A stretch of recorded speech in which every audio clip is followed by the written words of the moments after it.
And the Lord spake unto Moses, saying, Command the children of Israel that they bring unto thee pure oil olive, beaten for the light, to cause the lamp to burn continually in the tabernacle of the congregation. And it shall be a statute forever in your generations.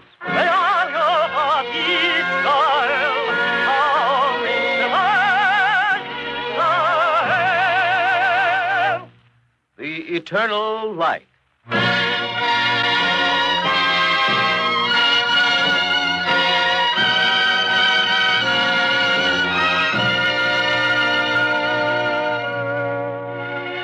The National Broadcasting Company and its affiliated independent stations make free time available for the presentation of The Eternal Light, a program which comes to you under the auspices of the Jewish Theological Seminary of America.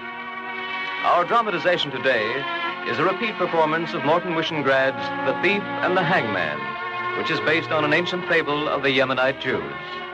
Featured as Micah is Juano Hernandez. The narrator is Alexander Scurby.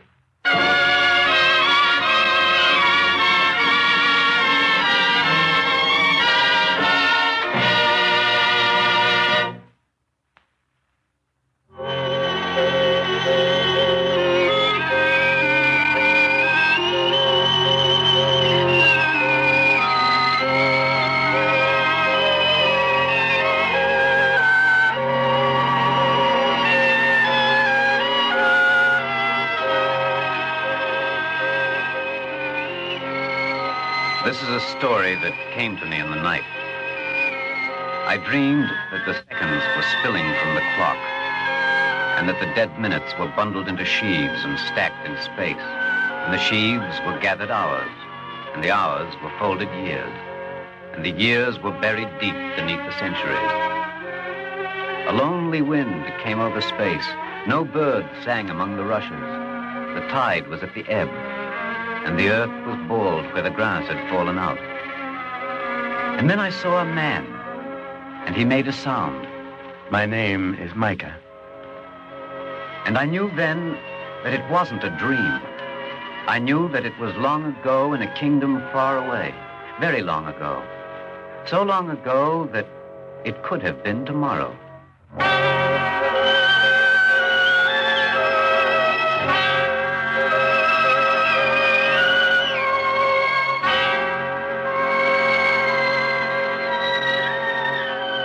Micah had 2 arms, 2 legs, ears for listening, eyes for wanting, and a stomach for hungering. And while his soul hungered mightily for the Lord, his belly hungered for bread, and soul and belly joined in a prayer. And ye shall serve the Lord thy God, and he shall bless thy bread. Micah, there is no bread. Why do you say the prayer? Say a thing often enough, and perhaps it comes true. Oh, no, Micah. I've lived a long time. Faith bakes no bread. Faith is only a manner of wanting. Nothing comes from wanting except more wanting.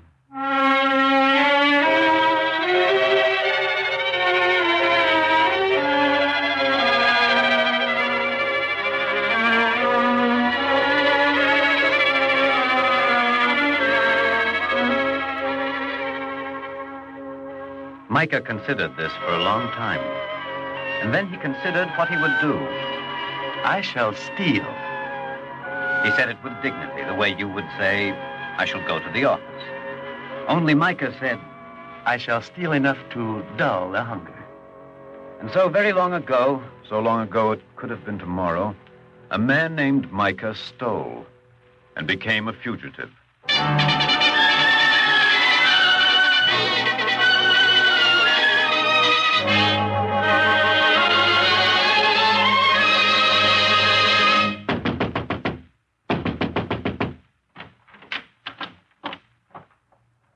What do you want? What business do you have waking respectable people in the dead of night? They're after me. They've turned the dogs on me. Turn your face to the moon. Please let me in. Give me asylum. Your face to the moon. You've killed a man, haven't you? Oh, no, I haven't killed. I swear, I'm no murderer. Will you let me in?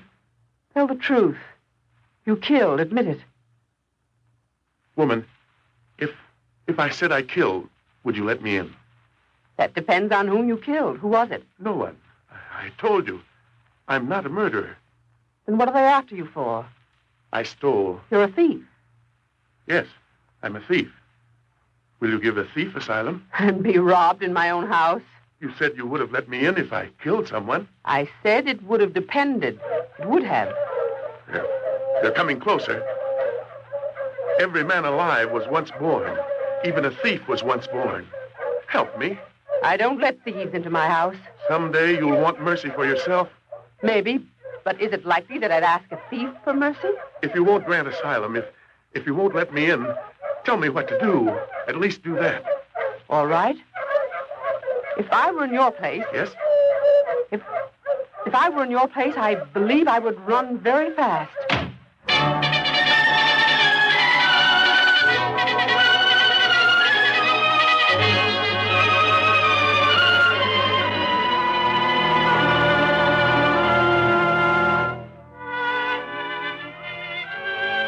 There is a crime here beyond theft and beyond flight. The crime is poverty. The crime is homelessness. The crime is the necessity for supplication. Micah ran on 2 criminal legs through the night, and he ran to the top of a mountain. This was an error, for it is at the top of a mountain that all paths unite. And here his pursuers found him. All right. Come down from that rock, Micah. Someone take a stick and quiet the mongrels. Micah, it's no use. You're surrounded. You can't go higher. You've got to come down. Be sensible, Micah. The dogs. They'll tear me to pieces. They will if I tell them to. Will you tell them to? Maybe yes. Maybe no. I'm an officer of the law. What does that mean? Mike, every man after the pain of his birth puts his fate in the hands of the law for maybe yes and maybe no. Come on down and take your chances, Mike. Well, I'll have to jump. Mm-hmm. You'll have to jump. Ooh, quiet the mongrels. Someone will bash your skull in. Get up, Mike. I believe my ankle is broken. Get up, Mike. Ooh. There, you see. When one leg is useless, it is still possible to stand on the other. Kindly raise your hands. Sergeant, inform the prisoner that we are on King's business and that we are accustomed to having our commands obeyed. Hands over your head. I have no weapons. Still higher. When you're balancing on one leg, it's a difficult position. That's the trouble with illegal action, Micah. It always puts you in a difficult position. Sergeant, bind the prisoner's hands over his head. Yes, sir. Where are you going to take me? To a place you will see, and then you will not see. It's a riddle, Micah. I stole flour and salt to make bread. Hangman's bread. There is the law, Micah. In this kingdom, theft is punishable by hanging. Sergeant, carry him away.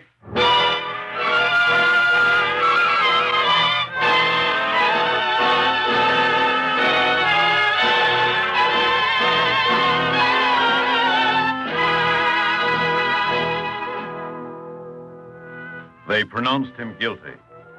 Then they tried him. Such was the jurisprudence of the kingdom. But it wouldn't have mattered, since Micah readily admitted his theft. The king pronounced the sentence. Death by hanging. I commend you to God's mercy.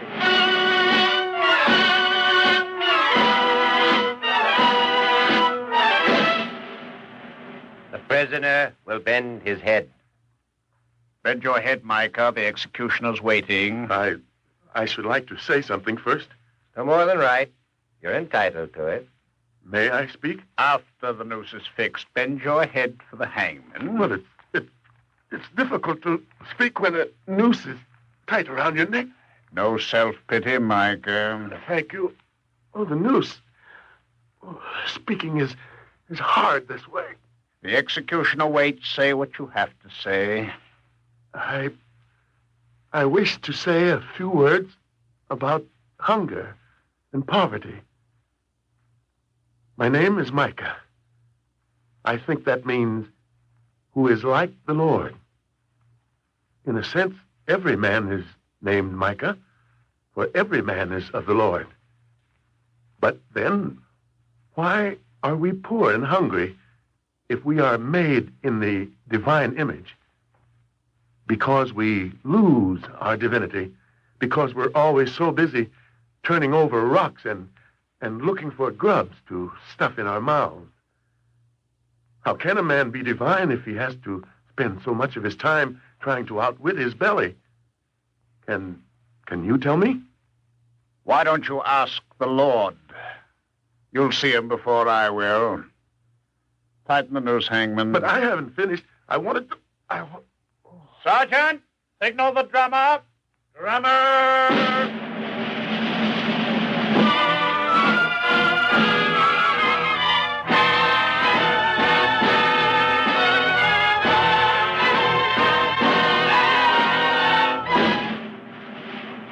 Well, Hangman, what are you waiting for? The law clearly stipulates that a doomed man has the right to make a statement. He made a statement. It might come to the highest court.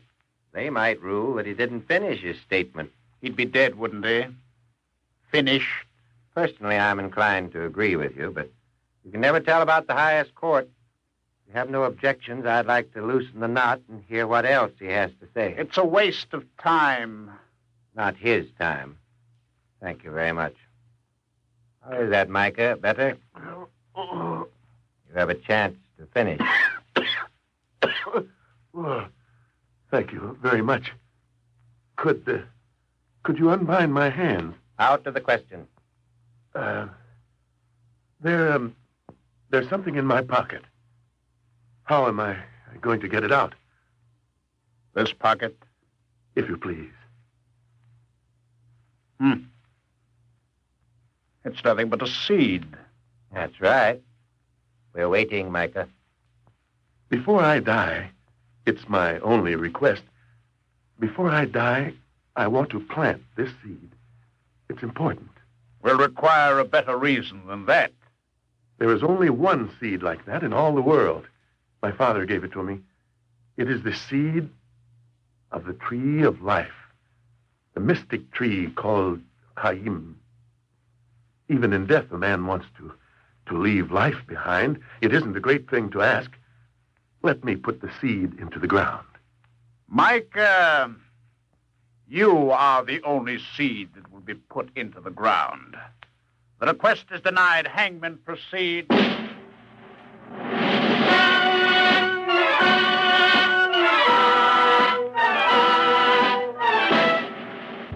The drums rolled, the noose was tightened, and Micah faced eternity with an unplanted seed in his hand.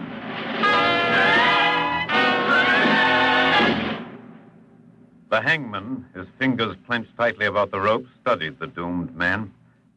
And then, unaccountably, his fingers unclenched. The rope went slack.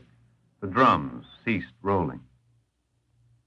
And for at least a moment, Micah was born again in travail, as he had been born once before in travail. The hangman smiled a self-conscious smile. It's because I'm rather fond of trees. You've lost your mind. Let's hang him and let's go home. I never heard of a Chaim tree. Did you, officer? Start the drum roll! Drum roll! You're being unreasonable. Trees are very nice things. I have a personal interest in trees. Figure it out. No trees, no place to hang people from. If people don't get hanged, what does society come to? It's practically an end to law and order. Stop the drum roll! Stop the drum roll! You might as well start it again. What's that? I can't plant it. I just remembered. Micah, this is a fine time to tell us. What did you remember? I am unclean. It's impossible for me to plant the seed of the tree of life with unclean hands. Life depends on hands that are clean. Mine aren't. They're cleaner than mine. Hangman, you don't understand. My hands are stained with theft. I can't plant the seed. I order you to plant the seed. You can't. I've stolen. A man who has stolen is forbidden to plant the seed of life. If I obey you, the tree will wither. My soul will go to hell. You'd better hang me. Unless, Hangman, you have not stolen, you can plant the seed. That's right. I could. What are you waiting for, Hangman? Well, take it and plant it. Micah, Yes, Hangman? what's stealing? Taking something that doesn't belong to you, like my life? I was afraid of that. Well, I didn't mean to embarrass you. No hard feelings, but I get the point. Officer, I believe you'll have to plant the seed. Why me? You're an officer of the law. You haven't stolen. Go ahead, plant the seed. Micah, how many kinds of law are there? You told me yourself. There's maybe yes and there's maybe no. It's all right. In fact, it's praiseworthy to uphold the maybe yes kind of law. But the maybe no kind? Bad laws? Bad laws are like stealing people's liberty. Hangman, do you want to reconsider? Oh, no. You can plant the seed. We're not going to start that all over again. Now, look here, Micah, don't go away. I can't go very far. My ankle's broken, and besides, there's a noose around my neck. Fine. Stay right here. I'm going to inform the king. This looks like something for him to settle. The king will tell us what to do.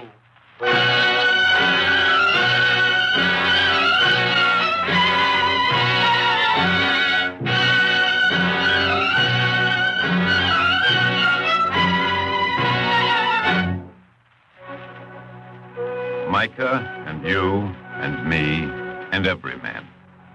We all wait balanced on one leg, a noose around our necks for the judgment of the king.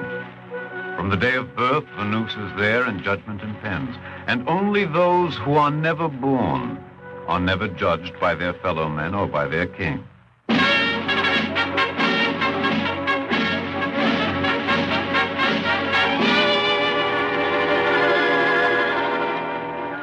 They came, the officer of the law and the pursuer of men, the ministers of the realm and the king. Micah waited while the king was apprised of the problem. You say it is truly the seed of the mystic tree, Hayim, the tree of life? Yes, Your Majesty. And it may be planted only by one with clean hands, one who has not stolen, never stolen. That is correct, Your Majesty. Chamberlain, Your Majesty? you are the treasurer of the kingdom. You are the man who holds our highest regard and confidence. You shall plant the seed. No, sire. Are you a thief, sir? Your Majesty, I cannot answer. Are you an embezzler? No, I have never touched a coin of the taxes I have collected. Then you are not a thief. Micah, does His Majesty speak the truth? No, Chamberlain. For you have taxed for maybe yes, and you have also taxed for maybe no. And the things for which you have falsely taxed have falsely taken the bread from the mouths of the poor. Your Majesty, I cannot plant the seed. I am a thief. Sire, let Micah be hanged and be done with it. No. It is important that the tree of life be planted. Citizens, is there any among you who has never stolen? Let him come forward now and plant the seed of the mystic tree, Hayim. I ask for an honest man. Let him come forward. There isn't anyone, Your Majesty. Shall I go ahead with the hanging? Wait. Hangman, is there one man in the kingdom who has never stolen? Only one, Your Majesty. Good. Name the man and you shall be rewarded. Yourself, sire. A king does not need to steal. Your hands are clean. Sire, you are the one to plant the seed. Micah, Yes, Your Majesty. give me the seed. I shall plant it. Do you wish to? You question my right? I question the cleanliness of your hands. A king is not a thief. The king is a ruler. A ruler is one who holds power. Say what you mean, Micah. You are a thief, sire. You will die twice for that. Every man with power over his fellow man steals from his fellow man. Each man is an absolute end in himself. Who appointed you? Appointed you divinely, with power over the plenty, the hunger, the life, the death of men conceived equally in the womb and destined equally for the worm. Your Majesty, who made you arrogant like God when you are subject to God, as I am subject and the hangman is subject? Your Majesty was given power to serve men, but Your Majesty stole power to rule men. And Your Majesty is a thief. Hangman, plant the seed. I cannot, Your Majesty. I have stolen life. Officer, plant the seed. It is my command. Sire, I dare not. I uphold some good laws, but also bad laws. And bad laws are thievery. Bad laws steal man's freedom. Chamberlain, it is your turn again. I am an old man, Your Majesty. Age grants certain privileges and confers certain immunities, but immunity from falsehood, and no privilege of silence in the presence of truth.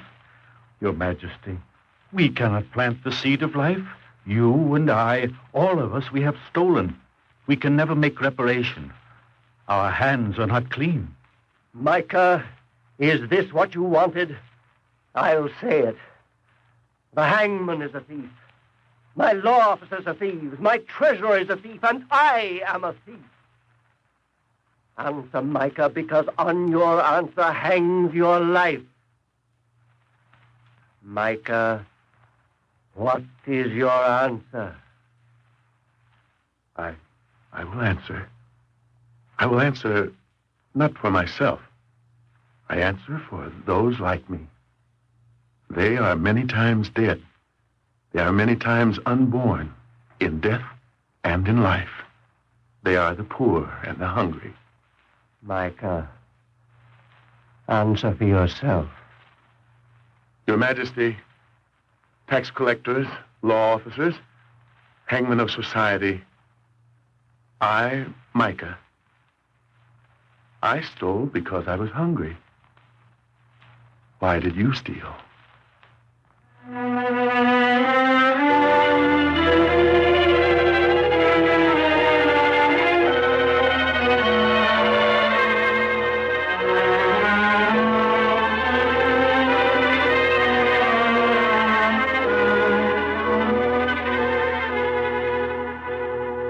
They didn't answer, for there was no answer. Micah had sinned and knew that he had sinned, and Micah would be punished. But the king had sinned, and the officer of the law had sinned, and the hangman had sinned. And for once, society knew that it should also be punished.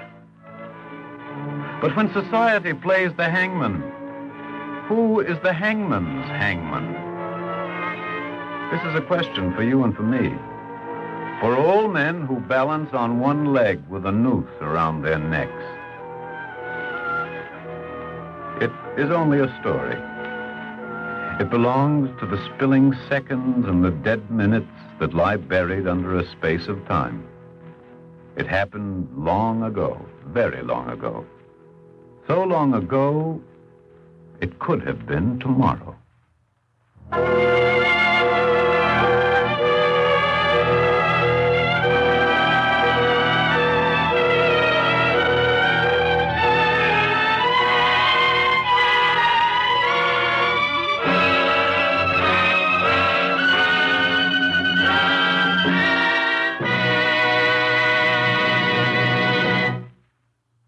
And now we present a brief talk by Daniel G. Ross, chairman of the board of the Society for the Advancement of Judaism. Mr. Ross. The theme of the play we have just heard can readily be applied as a moral yardstick to the lives of nations as well as people. There is no one nation, no one group, and no one person with an absolute claim to goodness, or conversely with absolute blame for evil. Humility, a recognition of our own shortcomings, is essential for the attainment of a just and humane society. The concepts of the fatherhood of God and the brotherhood of man are based upon the traditional view that mankind is one and must learn to transcend the differences that exist among its races, peoples, and religions. We must therefore strive for the establishment of conditions which will permit of the maximum of human cooperation and at the same time the maximum of personal liberty. The world we face in 1948 is ominous. The split between the East and the West is terribly far from the ideal of one world knit together by a striving for peace. It is a new year burdened by famine in many parts of the world, by civil wars, by the uncertainty that comes from instability and fear. But the fact that crucial problems confront us is not a reason for despair. Notwithstanding the difficulties that exist, good and hopeful signs are evident as the year 1947 draws to an end. In the past year, our own nation has taken the lead in offering help to the starving and distressed people of Europe. The United Nations, with the strong support of America, has made possible a Jewish homeland in Palestine, opening the door to thousands of displaced persons who have waited homeless and unwanted for many years. While it is true that political and social upheavals are conspicuously featured in the daily press, these are not the whole story of today's world. Despite all the turmoil, the human race has not wholly lost its desire for justice, mercy, and human kindness. The tragedy of the past 2 decades has not left the world completely cynical or spiritually bankrupt. It has not deprived us of the yearning to build a better, a more ethical world. This is where we can find our greatest hope for the future. This renewed awareness of our vitality is apparent in our colleges, universities, churches, and synagogues. It is an encouraging sign that an institution like the Eternal Light, stressing long-range human values, finds so wide and diversified an audience. We are indeed grateful to NBC and to all those who support a cultural enterprise of this kind. Thus, we await 1948 with hope, with courage, and with determination. The problems are grave, but the spirit and the will to cope with them are stronger than ever. Thank you, Mr. Ross.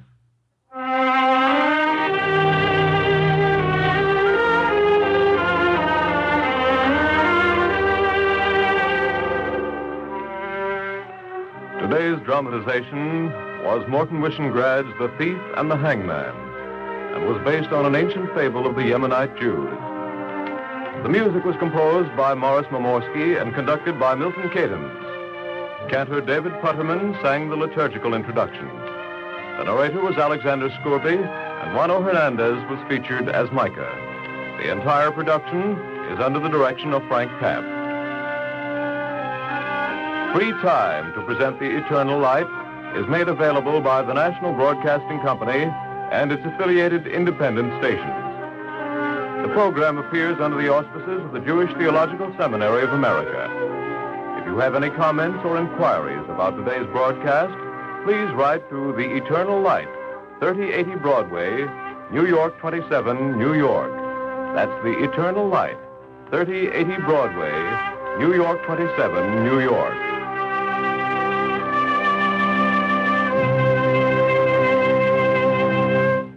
This is NBC, the National Broadcasting Company.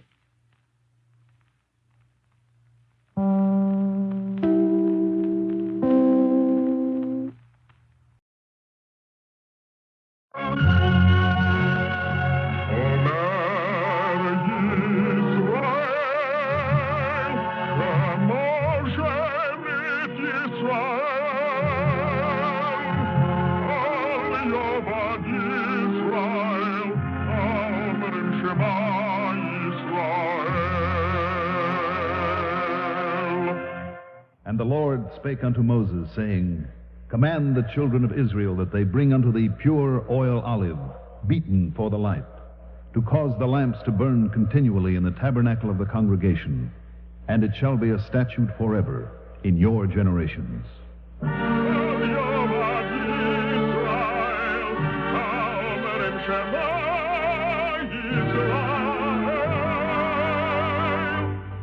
The Eternal Light.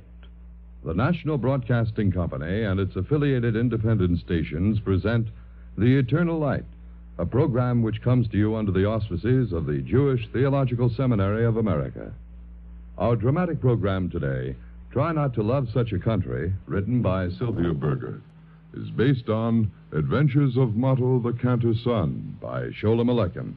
It is the 8th in a series of recreations of 12 outstanding Eternal Light programs.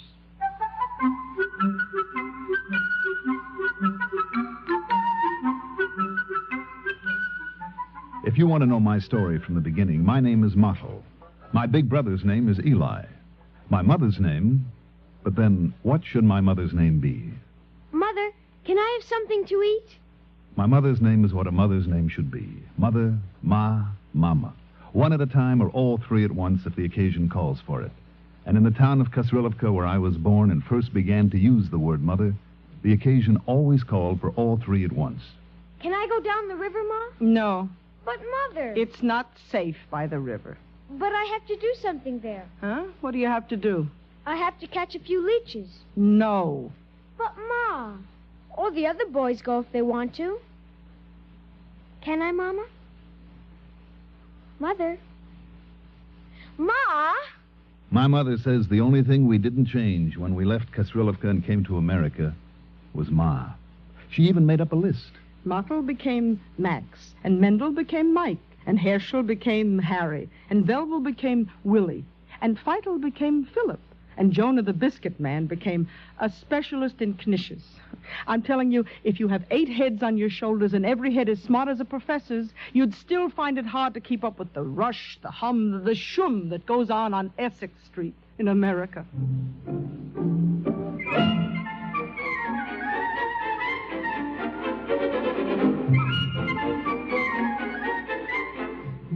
If you're wondering how it happened that we left Kasrilivka in the first place for Essex Street in America, it all began with a bottle of ink. Well, you couldn't really say it started so much with a bottle of ink as with a pitcher of cider. Or should I really take it all back to the time my father died, my father the cantor? The only thing is, if I start talking about my father, my mother will surely start crying.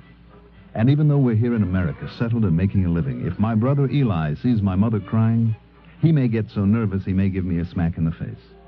Because it was my mother crying all the time that almost kept us out of America.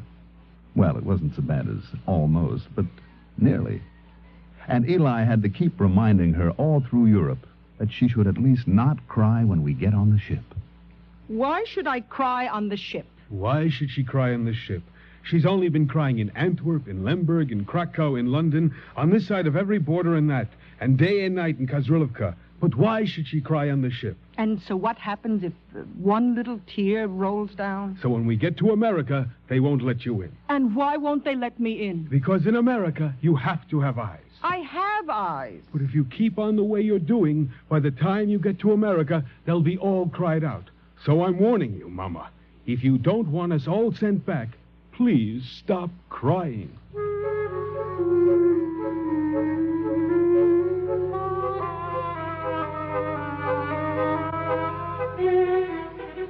The time my mother first became a serious crier was when my father died.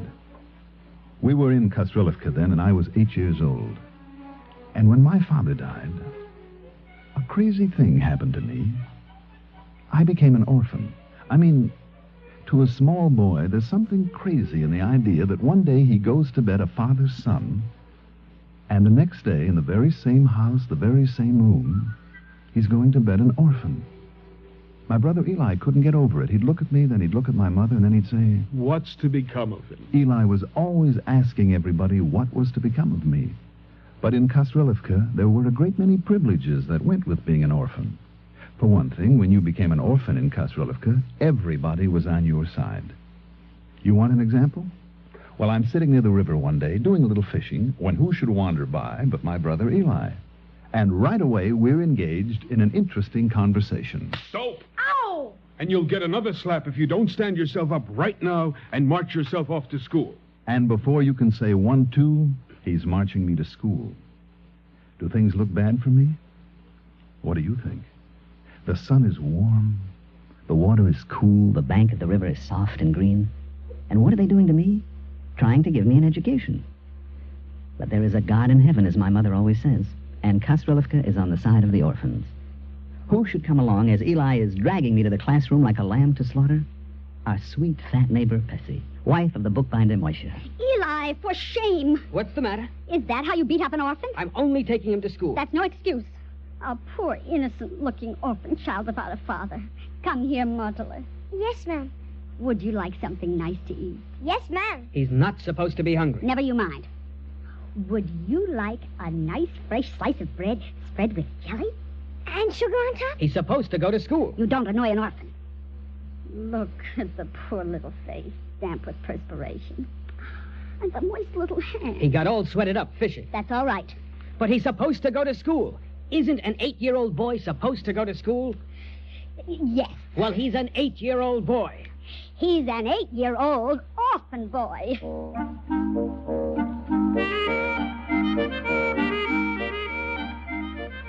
You see the special privileges we granted an orphan in Kastrilivka? He could be stupid as an ox, if an orphan felt like it. If he had no shoes, he could go barefoot. If he had no bed, he could sleep on the floor. Nothing was too good for him. Remember the time we sold our bed to pay for Papa's medicines? Mama made a nice, soft bed for us on the floor. Eli and I stretched ourselves out like two princes. Eli gave a sigh, he closed his eyes, and he was off to sleep. Did I go to sleep? Don't be silly. The minute Eli's eyes are closed, I'm rolling on the floor like a calf in a field of clover. Did I say Mama made a bed for us on the floor? It wasn't a bed. It was a field of grass, a joy, a paradise. Soap! All of a sudden, Eli fetches me a slap that makes the stars come out in my paradise. A boy of 8 rolling on the floor with the mice. You don't slap an orphan, Eli. What's going to become of him, Mama? I wish I knew. A boy of his age, 8 years old, rolling on the floor. What am I saying? 8 years old. 8 going on 9. A man of 9. He has no father, Eli. All the more reason.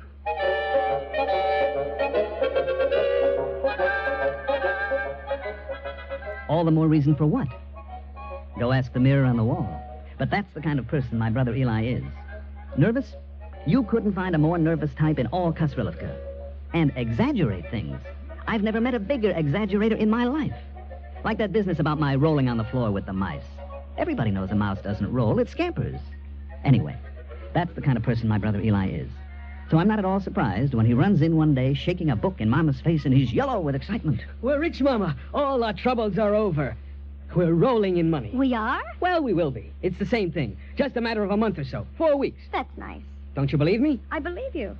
Only how did we become so rich all of a sudden? I bought a book. Papa had a lot of books. It didn't make him rich. You, I'm not talking to, Muddle. This is a special book, Mama. For getting rich quick. See? 1,000 recipes for getting rich quick.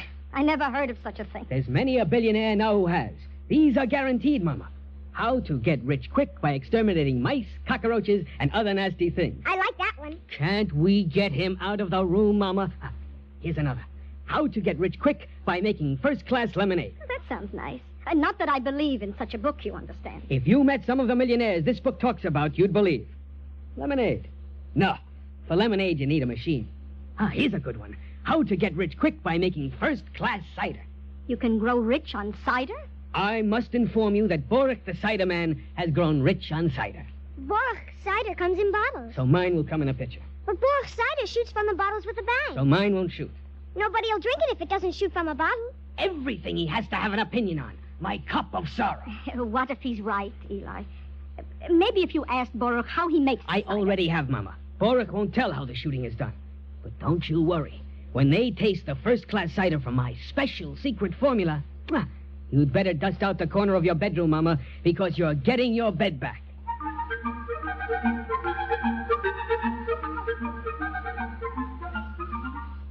Now you know what you're supposed to do, Mottle. The pitcher in the right hand, the glass in the left hand. I still say it isn't right, Eli. A child his age running through the marketplace. Nobody's telling him to run, Mama.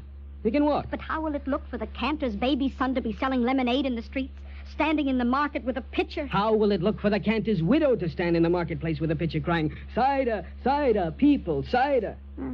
It wouldn't look nice. And since I am also engaged to be married, it has to be Muttle. Now, you remember what you say, Muttle? I remember. Let me hear you. Friends, here's a drink. A glass costs a penny. His father's voice. Sweet, nice and cold. Sweet, nice and cold. You can't get too many. You can't get too many. Oh, a voice like a nightingale. No crying, Mama, please. We're going to be rich. Try again, Muttle, but make it louder. How much louder? How much louder, he has to know. Is it a pound louder or an inch louder? Louder, that's all. Just plain louder. Lass, here's a drink. A friend costs a penny. What are you saying? Lass, here's a drink. A friend costs a penny. A friend costs a penny? No! No hands, Eli. Who's touching him? How are we going to be rich with such a dope?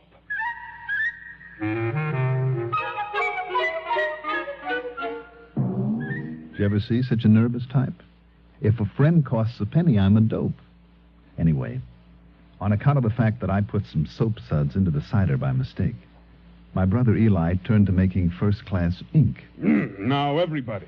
Mama, Muttle. We're right here, Eli. Don't be so nervous, darling. I'm not nervous. We have to corner every empty bottle on the market. I don't know how to corner a bottle. He means we'll have to pick up every empty bottle in Kazrilovka. Wine bottles, beer bottles, vinegar bottles, oil bottles, and just plain bottles. Why so many bottles? You don't think I'm going to sell my ink just plain retail, do you?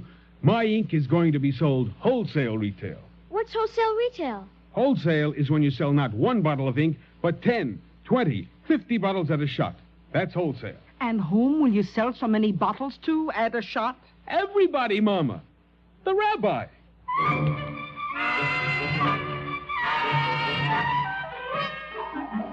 Shall I tell you how many bottles of ink our rabbi used each year? One bottle. And when Eli came to him with a sample of his merchandise, the rabbi told him that he had a bottle left over from the year before. And shall I tell you how many empty bottles we washed and filled with ink? 387, not counting the empty castor oil bottle, which we just couldn't wash out. Mama washed, I held the funnel, Eli poured the ink. 387 wine bottles, beer bottles, vinegar bottles, oil bottles, and just plain bottles, filled with first-class ink from Eli's special get-rich-quick formula. Now, all we needed was 387 customers. This is going to bring them in. Oh, what is it, Eli? This sign. Ink for sale here. Wholesale retail. There.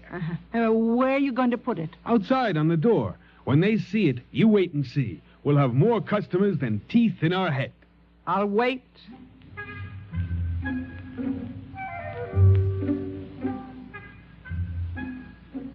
So we waited. And waited. And waited. Until 10 days later, there came a knock on our door. It started. Quick, Mama, the door. I'm going, Eli. Don't keep the customer waiting. I'm right there, Eli. Good morning. Oh. You make ink here? Why, yes, we do, dear. It's a sweet little girl, Eli. How old are you, darling?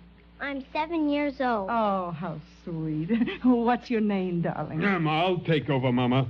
Yes, we make ink here. What can we do for you? My sister says, can you lend her some ink? What's that? My sister says, can you lend her some ink? Lend her some. She asked to write a letter to her sweetheart in America. Lend her some. Hush, Eli. Who is your sister, darling? Basia's oldest daughter, Ghetto. Basia, the seamstress? Did you hear that, Eli? Gittel is old enough already to have a sweetheart in America. Oh, then you must be Malkila. I am Fagala. Fagala? But you weren't even hardly born when... Oh, no, I can't get over it. Oh, bring out the ink, Eli. Do you have an inkwell with you, darling? No. Oh, then we'll have to send it along with her in a bottle, Eli. You won't spill it. But, Mama, lending... I can't get over it. Gittler with his sweetheart in America already, and Fagala big enough to walk and borrow. Oh, here you are, sweetheart. And tell your sister to send my regards, too, when she writes. My sister says, can you also lend her a pen? This is too much. Don't be so nervous, Eli. What can they do to a pen? Oh, here you are, darling. And tell your sister I hope it brings her luck. She says we'll return the pen. Thank you very much. When she's finished using the ink.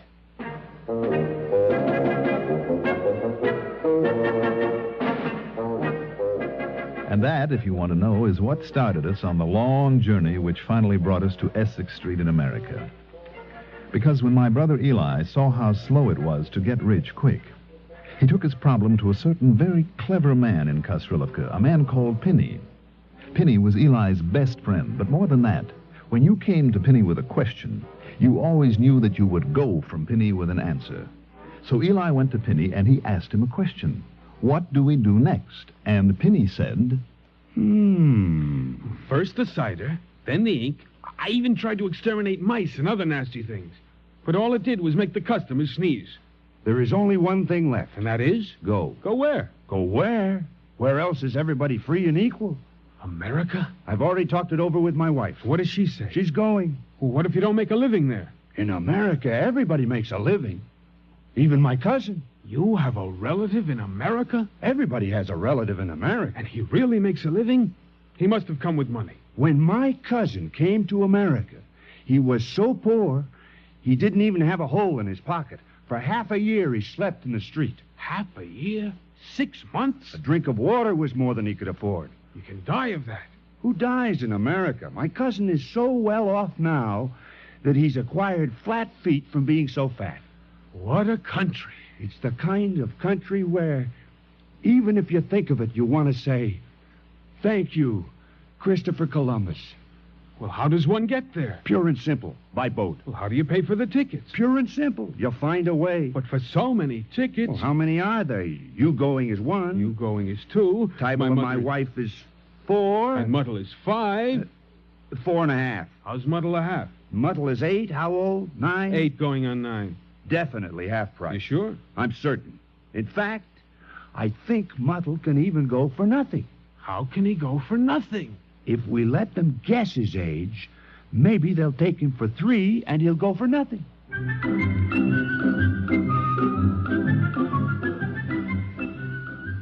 Didn't I tell you Penny was a man of ideas? The ideas weren't always sensible, but you'll admit he had ideas. Anyway, the time has come to say goodbye to Kasrilivka. We're sitting in the wagon saying goodbye to Pessy and Moshe, all our neighbors, the streets, the houses, the synagogue, the trees, the grass, when Eli notices that Mama is crying. Will you please stop crying? I'm not crying. She's not crying. Muddle, look. Will you look at her, Pessy? She's not crying.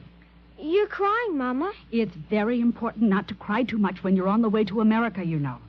On account of the eyes. Do you hear that, Mama? In America, you have to have eyes. So don't use them up, or they'll send you back. They'll send us all back. You don't think we'll go without you? The children are right. The first thing they do, you know, when you get to America is look at your eyes. If you have healthy eyes, you're in.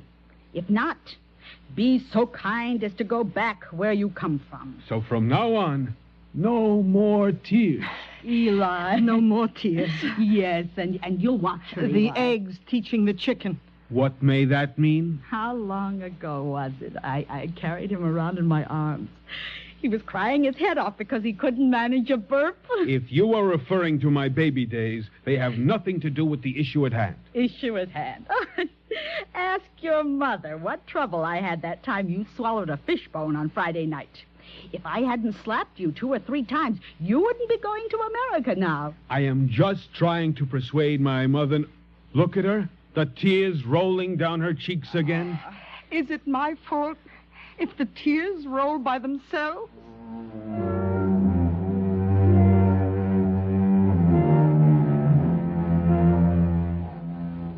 Now there, we had to grant it to my mother. I mean, what's right is right. If tears roll by themselves, they roll by themselves. Can you stop the dew from falling? The stars from peeping out in the sky? All over Europe, in Lemberg, in Antwerp, in Krakow, in London, on this side of every border and on that, Mama's tears went rolling. But always by themselves, you understand. Never with her help. Except in Vienna. In Vienna, she didn't have a chance to cry because she was so busy keeping Eli and Penny from quarreling about the shop windows. Look at these shop windows. Did you ever see such shop windows, Penny? In America, they have bigger shop windows. But look at all the things they've gotten there. Silk stockings, leather shoes, fur gloves, diamond earrings. In America, they have 10 times as much in their shop windows. Well, I just wish I had 1/2 of what they have in the shop windows right here. 1/2? If you had 1/10, you'd be very well off. Why do I have to have 1/10? Is it going to make you any poorer if I have 1/2? It's not going to make him any poorer, Eli. All he meant was... Just a minute, Mama. How will it make you poorer if I have 1/2? It's not going to make me any poorer, but if you had 1/10 of what you see here, you'd be richer than rich. That's all I said. Well, then, in that case, since you admit that it would make you poorer if I wished for 1/2... 1/2, 1/10. What difference does it make to either of you if you wish for 1/1,000,000th? Wish for 1/10 and get it over with. Just a minute, Mama. Penny just admitted that it wouldn't make him any poorer if I wished for 1/2. Is that right, Penny? Right. Then I wish I had half of what I see in all these shop windows. Since it's all the same to you. It's all the same to me. Thank you very much. Not at all. But you'd still be very well off if you wished for only 1/10.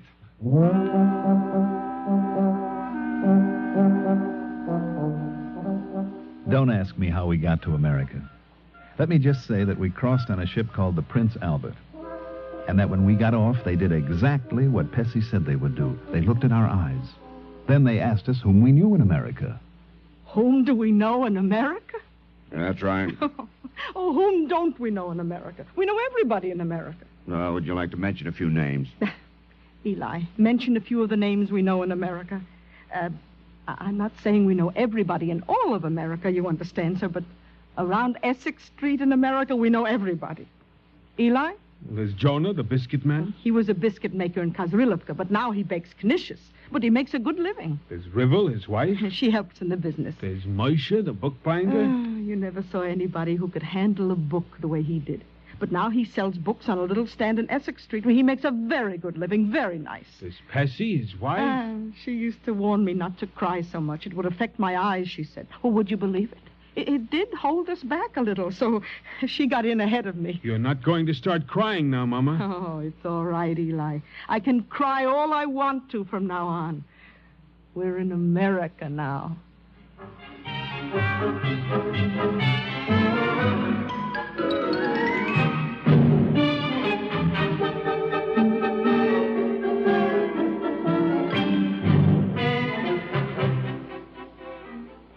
Now, do you want to hear the strangest thing of all? The minute Mama discovered she could cry as much as she wanted to, she stopped crying. Mama said the credit all belonged to America. A country. Did you ever see such a country where everybody can do what he wants? Laugh, cry, jump, don't jump, free and equal. You feel like having a little cry? Please, here's a bench. Sit yourself down and have a little cry. Only, please, sit under a tree not to get a sunstroke. You want to laugh a little, crack a few jokes? Just go around the corner to Essex Street. You'll meet all your friends there from Kazrilivka, making a living. Tell them a joke or two. The joke isn't so hot, as they say over here, and you're the only one laughing. So stand and laugh. It's a free country. If you ever come down to Essex Street and you see a woman laughing, you'll know it's me. And why am I laughing? Because I'm happy. And why am I happy? Because Eli is happy, Penny is happy, Penny's wife Tybala is happy, and my baby's son, my Matala. Oh, try not to love such a country.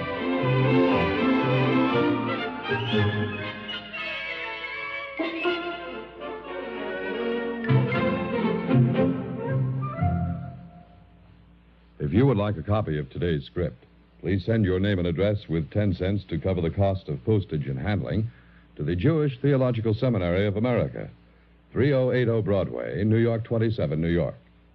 And now we take great pleasure in presenting Mr. Leo Fine, prominent civic leader and former president of Temple Bethel in Cedarhurst, Long Island. Mr. Fine. For many of us, born in the United States, our heritage of freedom and personal dignity is all too likely to be taken for granted. It is good to pause occasionally in our pursuit of happiness and to remember the American dream, to recall the magic that America held for our ancestors who struggled to come to these shores so that they could establish themselves and their children in a land where freedom and equality were realities and not merely words. Whether our ancestors came here with the first settlers, or whether it was a more recent generation that broke old ties to reestablish themselves in a new land matters little. What is very important is that we, their children or grandchildren or great-great-great-grandchildren, should not forget their motive or their dream. The program we have just heard tells of one family's pilgrimage to these shores. It uses the dramatist's craft to remind us of the magic that was America for one group of immigrants, the citizens from Kazralovka at the turn of the century. Our duty as Americans is to do more than simply listen with faint nostalgia, or even to be warmed by this story of the dream that was. We must keep the dream alive and keep our country the kind of nation which gives rise to such a dream. Each of us must take a role in assuring freedom and personal dignity to all of our citizens. Our actions today determine the character of America and define its future. We must recognize the claims and respond to the pleas of all of our citizens for a share in the American dream. We must see to it that ours is indeed the kind of country that one cannot help but love. Thank you, Mr. Fine.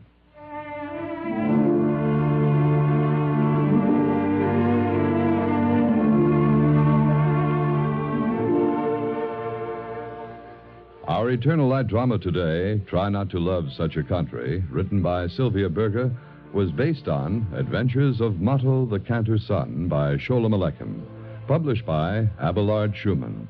It was the 8th in a series of recreations of 12 outstanding Eternal Light programs. Cantor Robert H. Siegel sang the liturgical introduction. Featured in the cast were Bryna Rayburn, Alan Howard, Nora Elcar, Richard Hamilton, Marty Myers, and Martha Greenhouse. The narrator was Mandel Kramer. Be with us next week when the Eternal Light presents My Unpredictable Storytelling Father by Mark Siegel.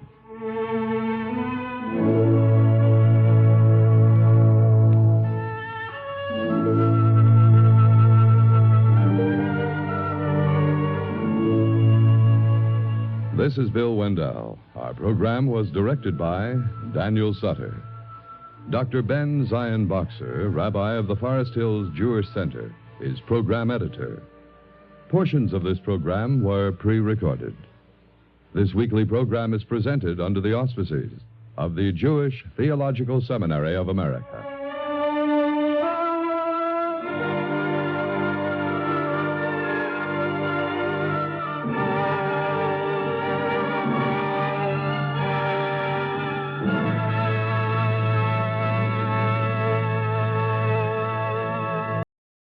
The National Broadcasting Company and its affiliated independent stations present The Words We Live By, the summer series of the Eternal Light program, which comes to you under the auspices of the Jewish Theological Seminary of America.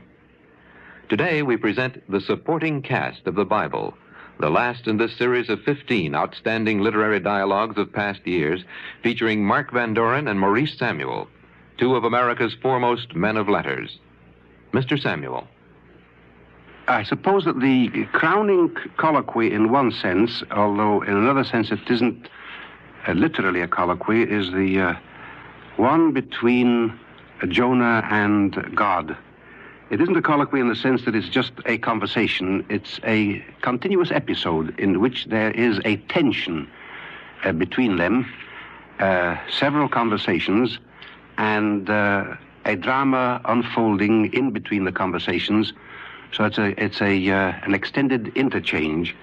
And probably here, although this is the shortest or the second shortest book in the whole of the Hebrew Bible, we have a range of ideas and of approaches to human problems that I can't find in any other book of the prophets, however long it may be. It's certainly a very rich little story, a rich, great story in a little compass. Jonah, incidentally, is angry with God, isn't he? That is to say, his freedom Mark, goes even to the point of his being displeased and angry. Let's get the story first. All right. What is the story as you see it? What happens here? The story, as I see it, incidentally, is much clearer when a certain verse in the book is transposed from the position it's always had to another.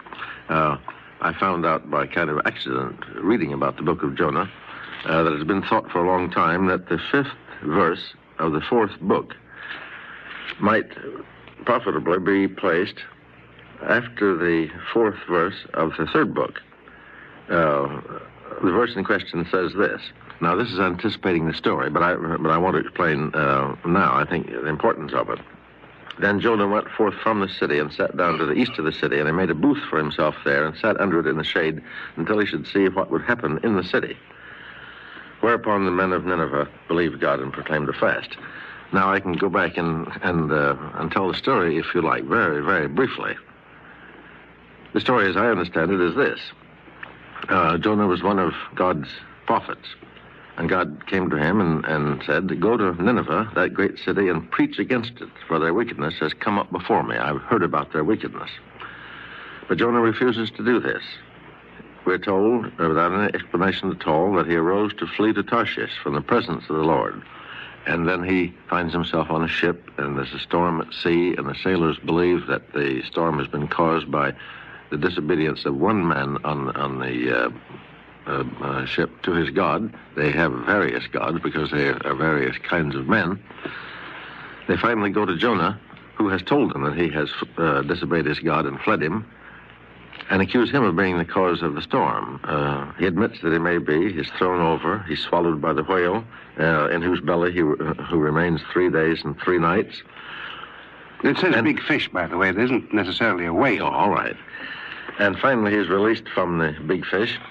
And the Lord says a second time, "Arise, go to Nineveh, that great city, and proclaim unto it the proclamation which I'm about to tell you." And so Jonah now does go to Nineveh and preaches the destruction of the city because of its wickedness. And it is then, according to this transposed verse, that he sits on the edge of the city in a booth that he has made, rather complacently, I take it, expecting to see the city destroyed. But the city is not destroyed because the Ninevites repent. And when God hears their repentance, he relents, and so he does not destroy the city. And then Jonah is angry. Jonah is angry with God because he has not behaved as Jonah thinks God should behave. And God says, "Why are you angry? Are you so very angry?" And Jonah says, "Yes. I went to Tarshish in the beginning because I knew this would happen. Or at least I thought it very likely that this would happen, that I would go there to Nineveh and preach their destruction if they didn't repent. I was afraid they would repent and that you would save them." It appears that he wanted the city to be destroyed. Then there's the business of God suddenly producing the gourd vine, which grows very rapidly over Jonah and shades him. And Jonah is pleased with the vine because it does shade him from the hot sun. But all at once, God destroys the gourd vine. A worm is allowed to eat it. It withers and dries. And Jonah, speaking somewhat like Job, he's almost fainting with the heat, says he wants to die. "I'm better off dead than alive." And God says to Jonah, "Are you so very angry over the gourd?" And he replied, "I am angry enough to die." And then the Lord makes the analogy between the gourd and Nineveh. "You have had pity on the gourd for which you did not toil, nor did you raise it, which grew in a night and perished in a night. And should not I indeed have pity on Nineveh, that great city, in which are more than 120,000 infants that cannot distinguish between their right hand and their left, and many cattle," and that's all. Well, the first 2 themes that seem to emerge from this have to do with, 1, repentance, 2, the rigidity of a prophet who has forgotten what prophecy is for. The book of Jonah is traditionally read in all our services on the Day of Atonement as a reminder that sinners who repent find redemption and salvation. And that is a very clear, very obvious interpretation of the book, and one might think that that was the purpose for which it was written. The second interpretation that lies close on the surface is that a prophet can so far forget himself as to think that his prophecy is more important than the object for which he was made a prophet. In other words, the petrifaction of a profession. Yes, he becomes a fanatic. Yes, he becomes, not only that, he he intends that his profession should be honored above the welfare of mankind. And he even reproves God. You remember I said that in most conversations with God, men are appealing to God's midat harachmim, his attribute of mercy. And here, Jonah makes it a reproach. He says, I fled before unto Tarshish, for I knew that thou art a gracious God and compassionate, long-suffering, and abundant in mercy, and repentest thee of the evil. That's why I ran away. I didn't want to be loaded with the odium of having foretold the destruction of the city and then made a fool of. That is the second obvious interpretation. But there are other interpretations that I've been told of that are equally valid, it seems to me. One that Bialik, the great Hebrew poet, whom I was honored to know and to be friendly with. And to translate. And to translate parts of it. Oh, yes, I remember now. And if I may so advise the public, you published a book, didn't you? Yeah. Used my translations. I'm very happy to do so. Now, Bialik taught me another interpretation, which was this. That apart from the petrifaction of his profession, which he showed in not wanting to have God repent, he showed also a petrifaction in this sense that he had no tolerance for a city. And Bialik protested. He said, look, here are these wild prophetic figures filled with the notion of God, which they've picked up in the grim and desolate wilderness, coming into the city barefoot and on their shoulders a goat skin, and they've lived on locusts and wild honey, and they look around on the city with all its amenities and its conveniences, its libraries, its porticos, its people in comfortable clothing, and they can't stand it. And God turns around to this prophet and said, now look, cities are also things. They are also my creation, and I don't want this attitude. Here we have 120,000, some say children, some say people who can't distinguish between their right and their left hand, and a lot of cows and sheep and oxen, and your ferocious desert austerity just doesn't fit in here. That is another interpretation that I learned from Bialik. I mean, with the austerity might come even a kind of envy, a kind of hatred of anything that was rich, and I don't mean rich in wealth, but rich in complication. Yes, rich in life. All the, and again using the word not it's in an invidious sense, the sensuous side of life, meaning the three-dimensional, appetitional enjoyment of life, which is the mark of civilization. And the problem of man isn't to live in the desert and be virtuous. That may not be too difficult. It is much more difficult to live in the city and be virtuous, and to overcome the temptations and the corruptions or the softening effects of the city, and at the same time to develop these multiple forms is a much greater problem. Well, Maurice, of those 3 points that you have made with reference to the book of Jonah, at the present moment, the second is most profound to me. That is to say, that point that had to do with what I would call the fanaticism of Jonah. And I use the word fanaticism somewhat in the spirit of Sanayona's famous definition, you know, of the fanatic. The fanatic redoubles his effort after he has forgotten his aim. The aim, surely, of prophecy was to make people better, was to make people understand that they were evil and to desire not to be evil any longer, desire to be saved. It's as if but here's a prophet who has narrowed his conception of the whole business down only to the end, namely the failure to be saved. He wants to destroy cities just to prove somehow or other that they had been evil.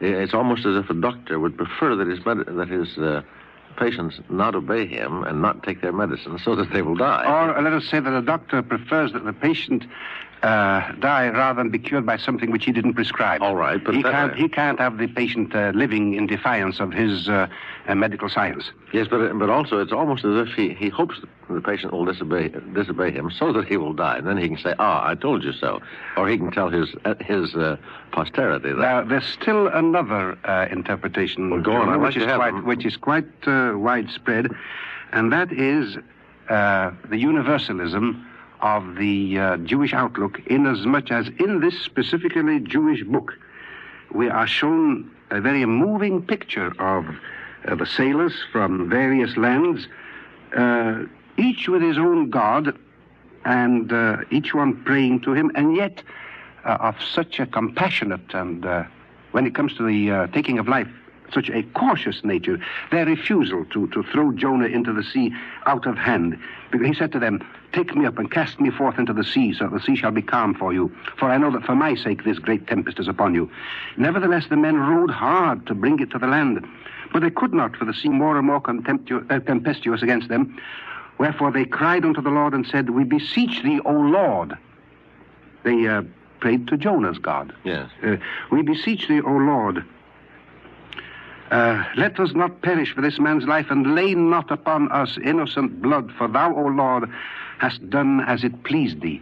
Now, this is a very beautiful, moving thing in the midst of the preoccupation with the Jews, with the destiny of the Jewish people, the recognition of tenderness, mercy, and knowledge of God among the other people. So there is a universalist outflow from this book, which makes a fourth interpretation.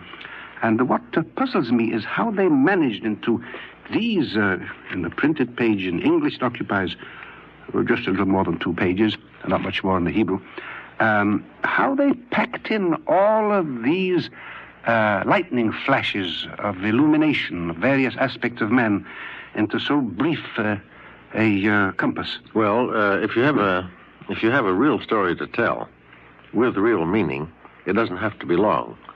Any incident in it expands in the reader's or listener's mind and tends to fill it. Everyone noticed when Ernest Hemingway produced in a magazine and later in a book a very short story. Everyone noticed that story had peculiar power, even for him, more power than his longer novels had had. The reason I think is that it's of the nature of this story that we're reading. I don't mean it has the same theme as this, but it has upon examination all sorts of themes that boil out of it when you consider it. You know, that's what makes me suspect on internal evidence and upon my feeling for writing that the attribution of many of these books to a multiplicity of authors is often wrong. I can't think of this book having been put together by a number of authors. Oh, neither can I. A patch here and a patch there, whatever they might do with other books, this one must have been, as I conceive it, the work of a single person. And, by the way, I would very much like to have known who wrote that book. Who wrote the book of Jonah, as I would have liked to know who wrote the book of Ruth, for various reasons, in order to, chiefly among them, in order to know what manner of person it was. You know, there's a long list given in the Talmud, the first attempt to classify the books of the Bible by their authors.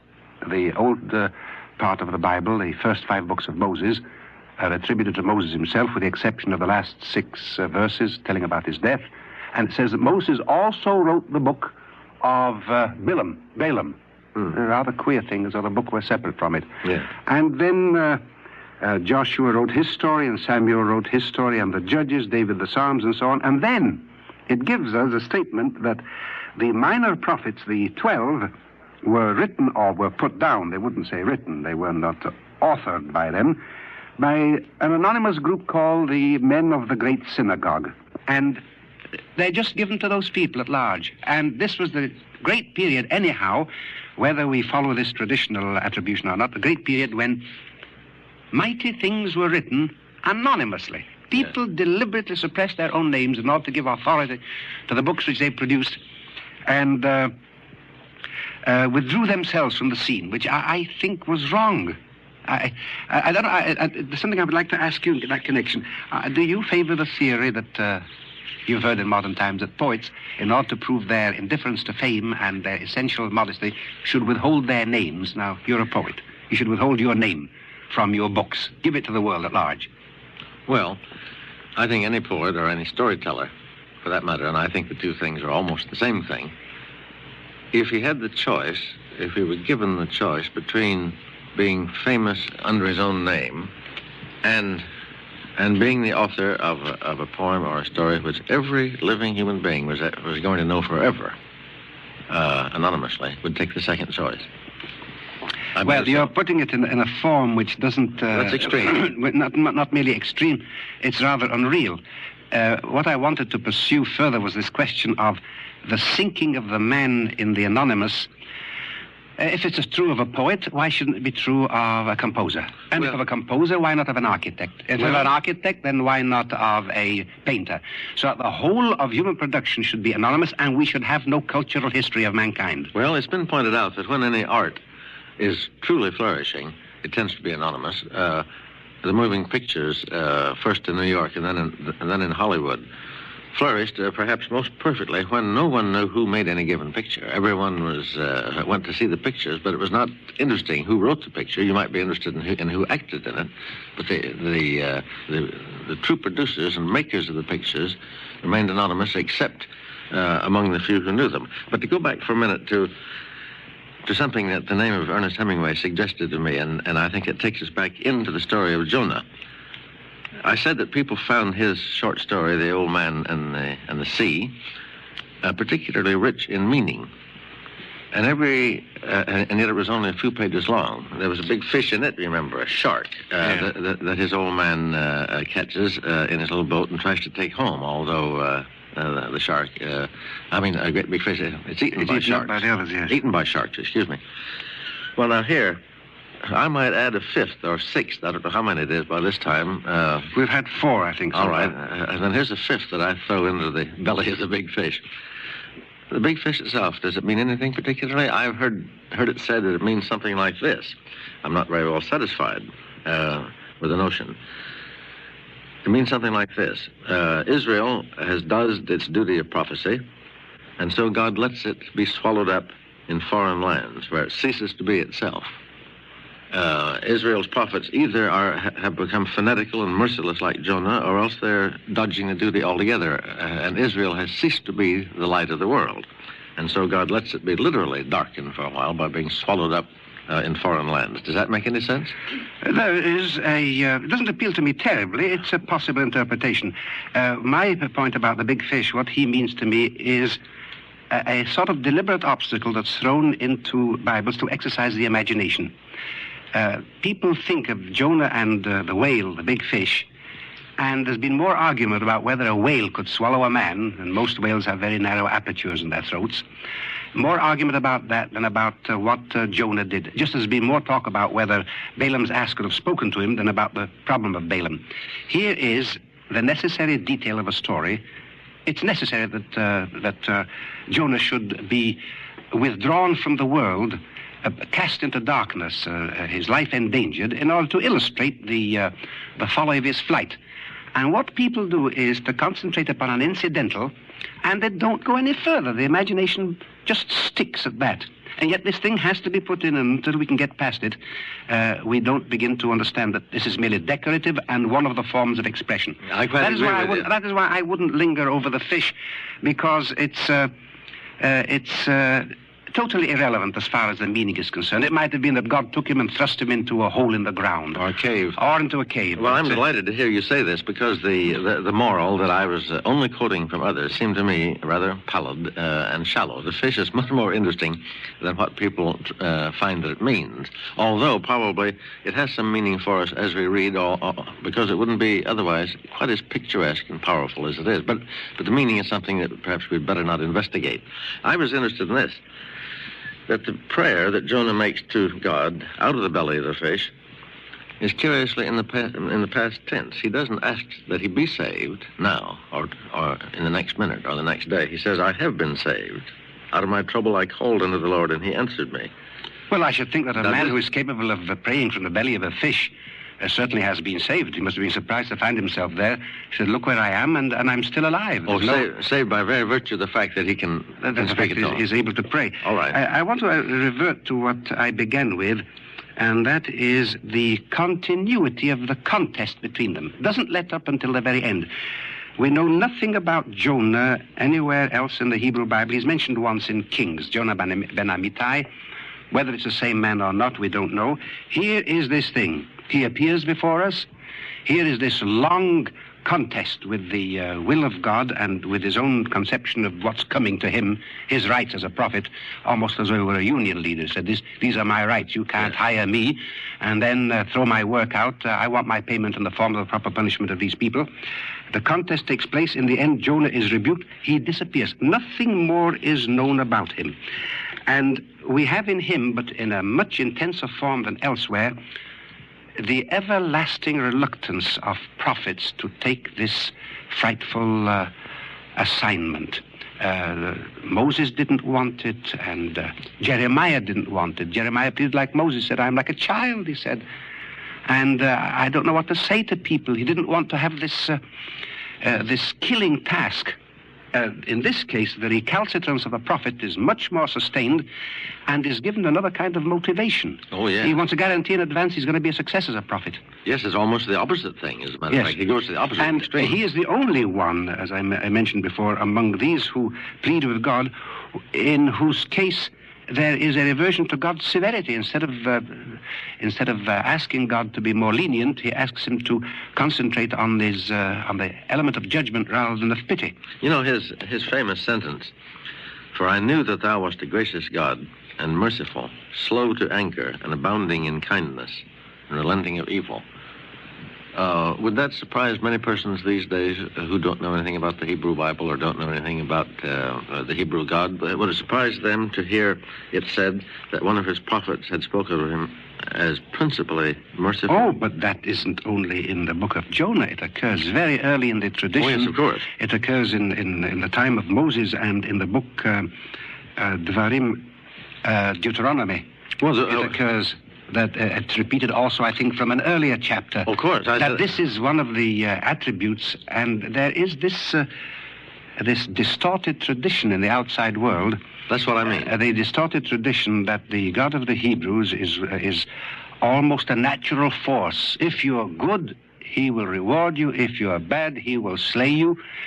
Whereas the emphasis on understanding and everlasting insistence upon man appeal to my gentler side, appeal to that element in me which was meant for love, that has become part of a tradition which has wronged the Jews, just as, for instance, you know, that the eye for eye and tooth for tooth has been fastened on the Jews, yes. Whereas in the time when the reproach was cast at them, it had long since ceased to be an element in Jewish law. It had long since been interpreted as the equivalent of an eye for an eye.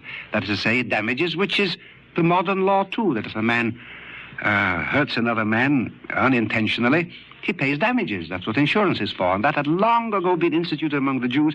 It is part of a propaganda which I don't know whether we'll ever overcome, because it lends so easy and convenient a handle to those who want to point to a text and take it literally. Well, that's exactly what I hoped you would say, because it seems to me that no form of miscomprehension of the Bible is more dominant today than this form.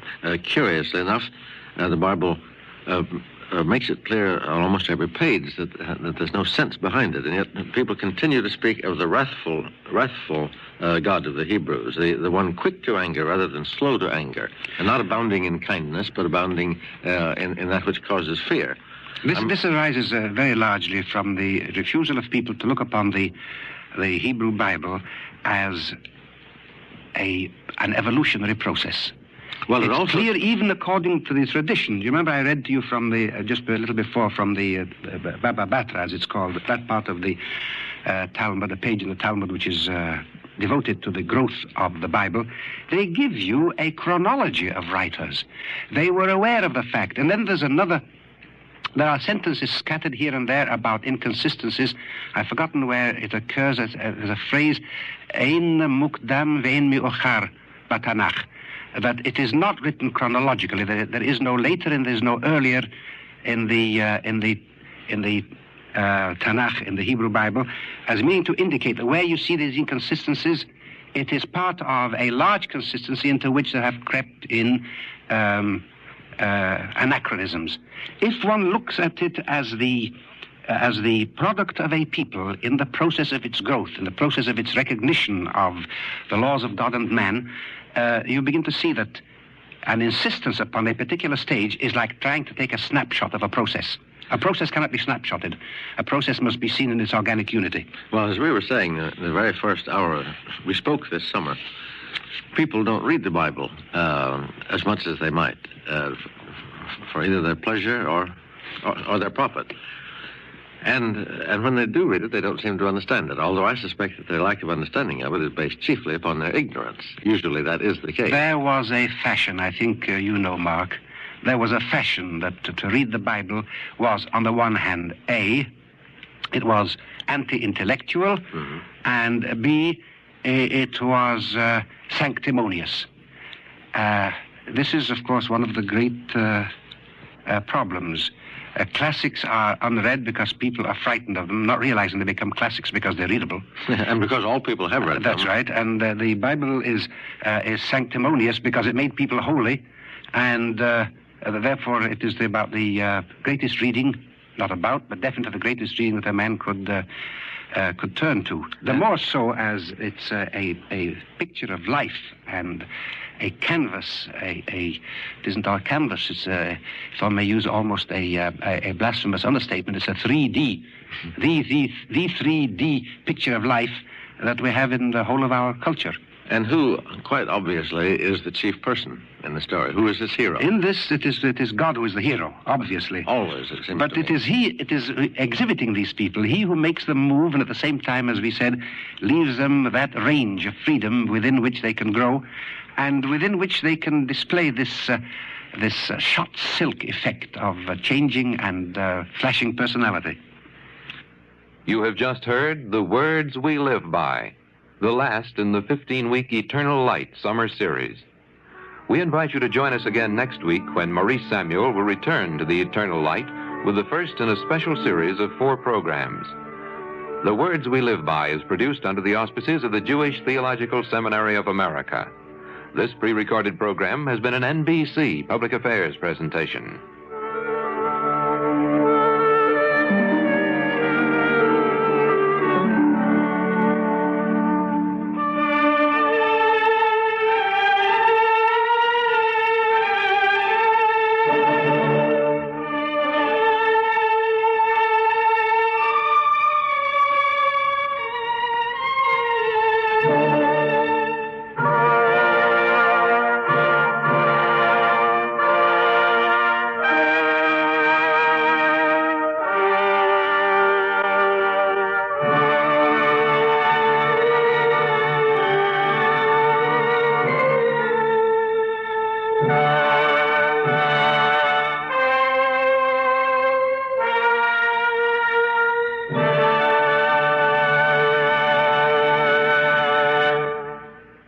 Crime and Violence, its analysis, a program special today on the NBC.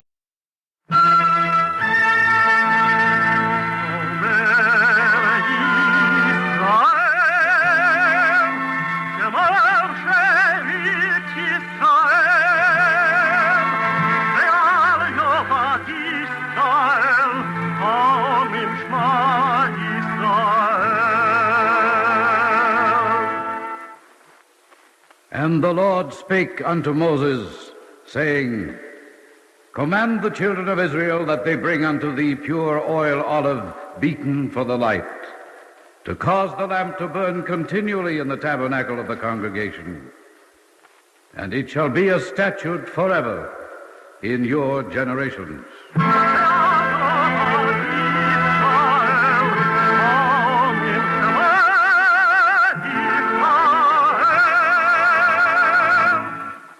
The Eternal Light. The National Broadcasting Company and its independent affiliated stations present The Eternal Light, a program which comes to you under the auspices of the Jewish Theological Seminary of America. Our dramatic program today, the 13th in a series entitled Pages from the Living Book, was written by Harriet Kopp. The Shepherd from Tekoah.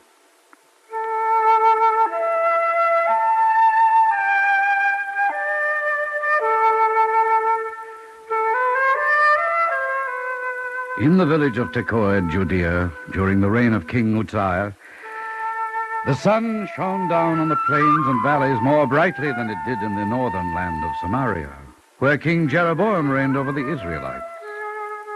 And Amos the shepherd saw it and was glad. How do I know Amos was glad? Glad there with him in the valley.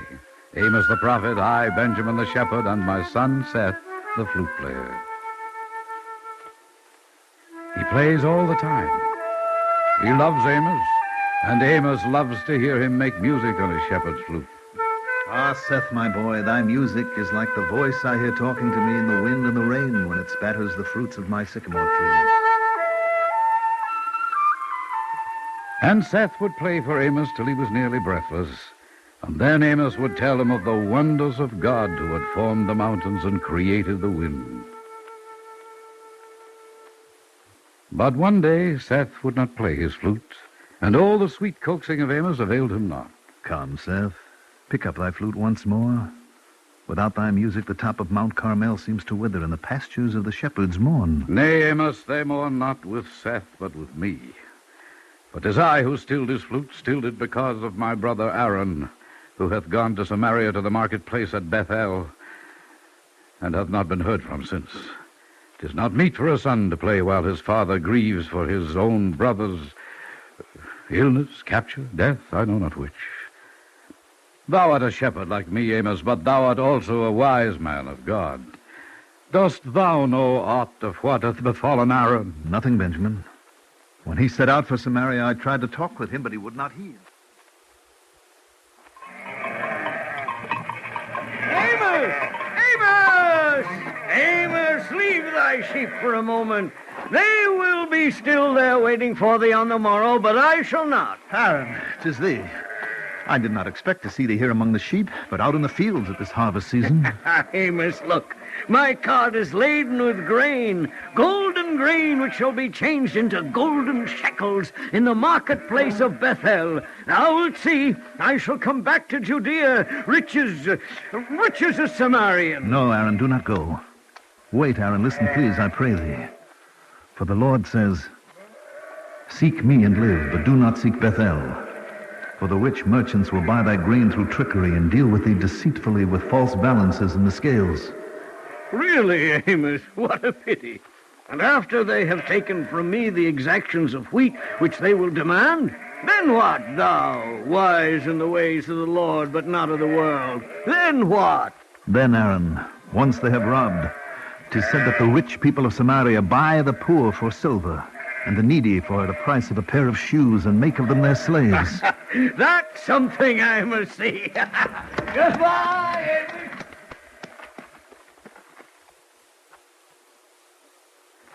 Then my brother Aaron is a slave in Samaria, cheated of his birthright of freedom for a cart of grain. Cursed be ye merchants of Bethel, who turn justice to wormwood and cast righteousness to the ground. You say my uncle is a slave in Samaria? He must be. Then one day when I am grown, I shall go to destroy Bethel. No, Seth. 'Tis not for thee to do God's work. For the Lord hath promised, in the day that I shall visit the transgressions upon Samaria, I will also punish the altars of Bethel, and the horns of the altar shall be cut off and fall to the ground. Was that all the Lord said to thee? All but this, when he said, hear and testify, Amos, against the house of Jacob. And so thou, Amos, art chosen by the Lord to be his messenger, and prophesy to all the Israelites of Judea and Samaria. When wilt thou leave for Bethel? And shall father and I go with thee? No, Seth. I will go, but not yet. For he to whom the Lord speaks must one day prophesy, but the time is not yet come. For the people of Samaria will not heed me now, any more than did thy uncle Aaron. He who is prudent will keep silent in such a time, for this is an evil time, my lad.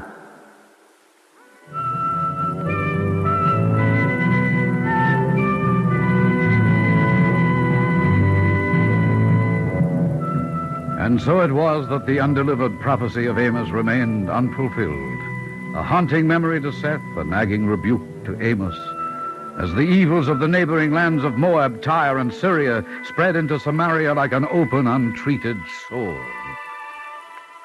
But we in our little village of Tekoah in Judea suspected not the power of unchecked evil as we gathered for the spring sheep shearing.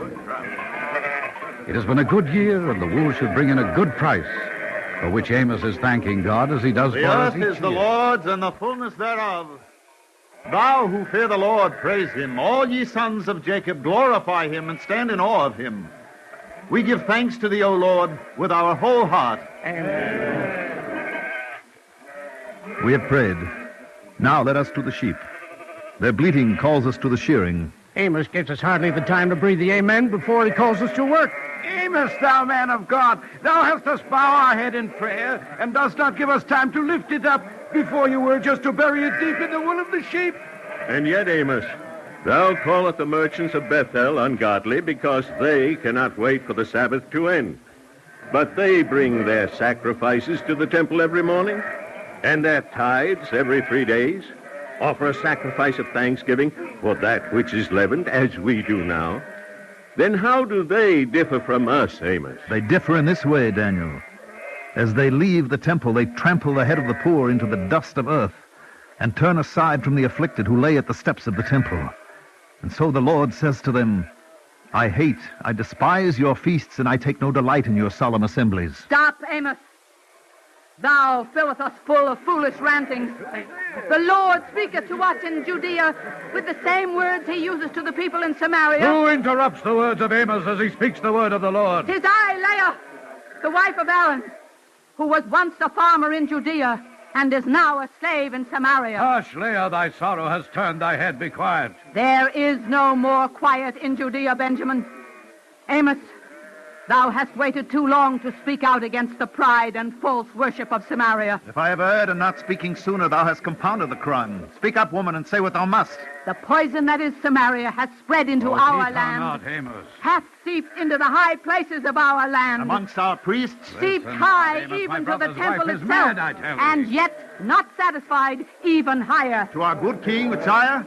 Our good king, our great king Uzziah, filled with the rumors of Samaria's mockery of true worship, hath dared to enter the temple and take upon himself the duties of the priesthood. And King Uzziah? Is king no more. The festering sore that is Samaria hath spread its disease into Judea. For the Lord hath made King Uzziah a leper, and he is banished from the throne. Thus saith the Lord, in all the broad places there shall be wailing, and in all the streets they shall say, Alas, alas. Amos, when my husband became a slave in Samaria, thou didst not go and prophesy. Wilt thou go to Samaria now when thy king hath become a leper? No, Leah, not yet. Though 'tis harder, I vow, to stay here than to go. But I must wait, Leah, the word of the Lord. For a man who is prudent will keep silent in such a time, for it is an evil time.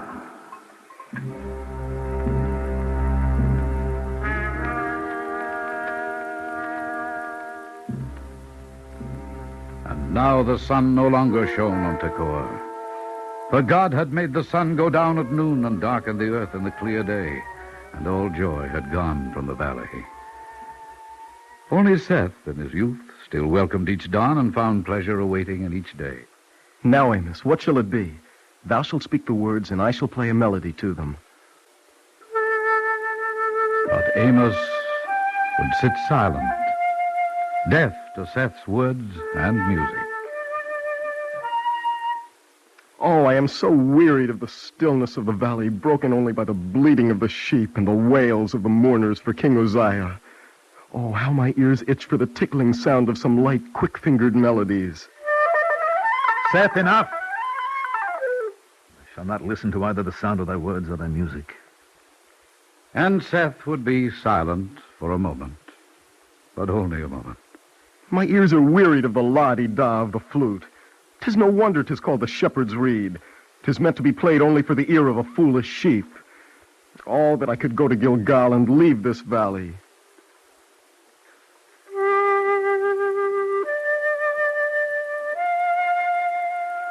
Such plaints from Seth would lift Amos from the silence into which he had sunk since King Uzziah's banishment. Seth, my lad, think not to go to Samaria. Do not seek Bethel, nor to enter into Gilgal. Seth, for thee to leave Judea and go to Samaria would be as if thou fled from a bear and were met by a lion. Or if thou went into the house and leaned thy hand against the wall and a serpent bit thee. Listen to thy father, Seth. Hate the evil and love the good. But the lure of Samaria was great, and at the next harvest it was the boy Seth who took the cart of golden grain to Bethel.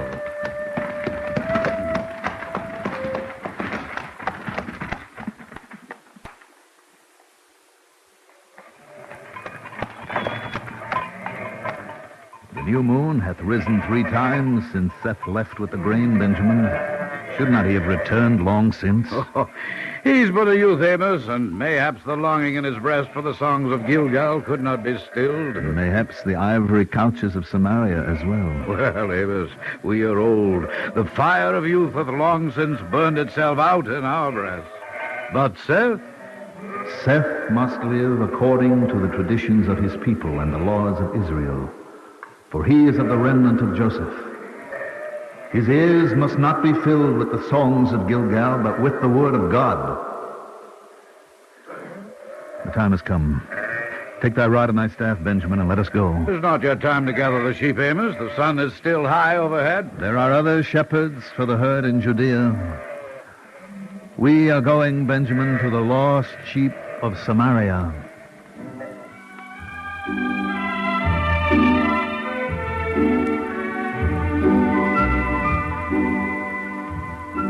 And so we set out on our journey to Samaria, following the paths of the caravans. At night, we took turns sleeping, so that one of us would be awake and perhaps catch sight of Seth returning to Tekoah. We passed merchants and caravans, farmers, warriors, and slaves, and each one of them, Amos, skilled with words, would ask, Thou, warrior, tarry a moment, I beg thee. Hast thou seen a shepherd of Tekoah, young and fair, with a flute tucked away in his waist? The warrior had no time for 2 shepherds in tattered mantles and torn sandals, with matted hair and beards whitened with years and desert sand. Out of my way, old man. Shepherds young and fair never leave Samaria. If the merchants of Bethel don't make slaves of them, women do.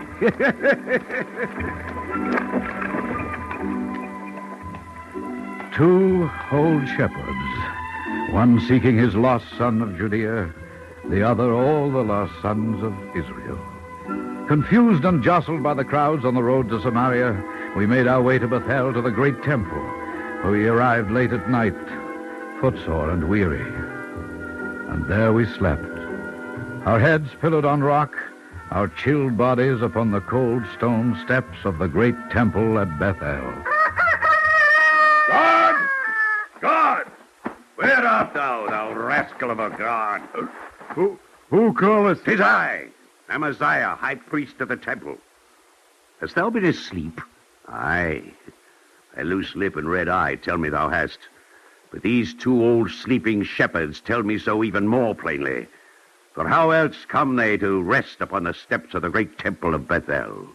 Thou hast been ordered to keep the temple gate free of the poor. Wake them, God. Nay, use thy foot to waken them.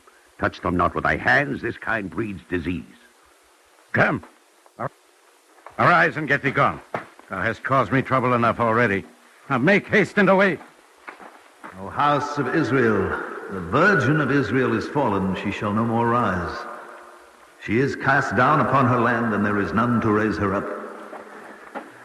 The city that went forth 1,000 shall have 100 left, and that which went forth 100 shall have 10 left of the house of Israel.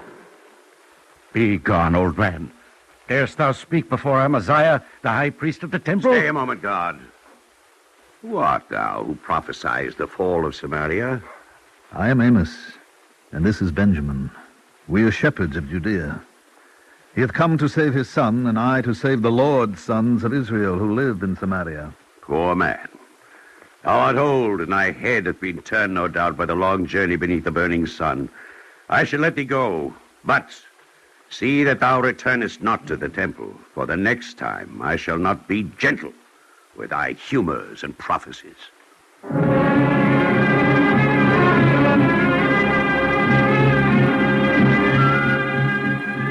And so we wandered through the streets of Bethel, filled with merchants, slaves, and children who jeered at us. But I had eyes only for Seth, and Amos for the injustices he would speak out against. Benjamin, see the crowds. 'Tis the festival of the ingathering. See them, Amos. We're being crushed in the midst of them. Amos, take care. We've been carried along to the temple.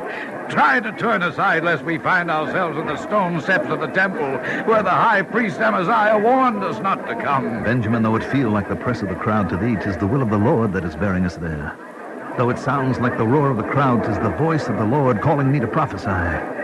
For today all the sons of Israel will be coming for the observance from all over Samaria. And surely if Seth be in Bethel, he too will be there. Today, Benjamin, today the shepherds of Tekoah will save their lost sheep. There is a stillness. The throngs awaiting the appearance of Amaziah. It is the still voice of God. Benjamin, pray, for this is the moment for me to prophesy. Amos, not here, not now. Surely the Lord God does nothing without revealing his secret to his servants, the prophets. The lion hath roared, who will not fear? The Lord God hath spoken, Benjamin, who can but prophesy? Amos, wait! Somebody hold that shepherd! Clutch him by his mantle ere he slips through the crowd! It is too late. He's already at the steps of the temple. Sons of Israel, the Lord God hath sworn by himself and said, I abhor the pride of Jacob and hate his palaces. And I will deliver up the city with all that is therein. The high places of Isaac shall be made desolate, and the sanctuaries of Samaria shall be laid waste. And against thy king, Jeroboam, king of Samaria, I will rise with the sword. Old man, Amaziah, priest of the temple, waits for thee at the temple door, and hath cautioned me to hold thee tight, lest thou try to lose thyself in the throng. Have no fear. I shall hold tight to thee, for I too wish words with Amaziah. Thou wish to see me, Amaziah? Go, thou seer, go! Flee away to the land of Judah. Eat bread there and prophesy there, but never again prophesy at Bethel. Thou callest me a prophet. I was no prophet. Neither was I a prophet's son. But I was a herdsman and a dresser of sycamore trees. And the Lord took me from following the flock. And the Lord said unto me, Go, prophesy unto my people of Samaria. I repeat, shepherd of Judah, do not prophesy against Samaria, and do not preach against the house of Samaria. Amaziah, because thou hast spoken thus, the Lord says, Thy wife shall be a harlot in the city. Thy sons and daughters shall fall by the sword, and thou thyself shalt die in an unclean land, and the people shall surely be led away captive out of Samaria. Enough, shepherd. Harmless though thy prattle may be, thou art beginning to try my patience. God, take him to the gates of the city. And Amos, heed me well. Show thyself no more within the gates of Samaria. And there it was, at the gates of the city, that I joined Amos. And our fruitless search for our lost shepherd came to an end. Oh, there! Wait for a moment. My breath faileth me. Seth, is it truly thee, my son? It is, my father. Art thou all right, Amos? Oh, when I saw the guard take thee to Amaziah, I feared for thy life. Thou need not have. For though Amaziah saw fit to treat me as a hapless old shepherd, a fool for the crowd to jeer at, a nuisance to be rid of, he knew that I spoke God's word, and that the Lord had commanded me to prophesy. He would not have taken my life. Have no fear, Seth, lest by such an act he admitted the power of my words. Amos, now that thou hast prophesied in Samaria, may I ask thee one thing? One thing that hath troubled me since I was with thee in the valley of Tekoah. Ask what thou wilt. Dost thou recall when my father's brother Aaron did not return from Samaria? I remember. And then when I was a youth, King Uzziah took on the pride of Samaria and the temple office and was struck down with leprosy? I remember, Seth. Twice wert thou asked if thou wouldst go to Samaria and prophesy, and both times thou answered, Dost thou remember thy words? Yea. I said, He who is prudent will keep silent in such a time, for it is an evil time. What didst thou mean? For I was sore disappointed when thou didst refuse to go. Seth, a rich man who is prudent uses his wealth wisely, for once it is spent, it is gone. Just so a wise man who is prudent uses his words carefully, for they are his treasure. And once they have been spoken, they cannot be recalled. Then thou must be grievous sad, Amos, my friend, for thou hast spoken thy precious words, and they are now used up and lost on the winds and the waters. The Lord commanded thee to prophesy, and no one heeded. Do not mourn for my words, dear Benjamin. Others have spoken before me, and others will speak after me. And they will hear God's voice murmuring in the breeze and roaring in the gale, just as I have. And until they return to Zion, their words will act as leaven from one generation to another. Stay a moment, Amos. Is not my father Benjamin one generation? Yea, my son, and thou art another. And thy children, Seth, will be still another. Then thy words shall not be lost on the wind and the water, I promise thee. For I shall write down thy prophecy when we return to the valley, and I shall read it to my children, and they shall read it to their children, as long as there is time on earth and a people to read.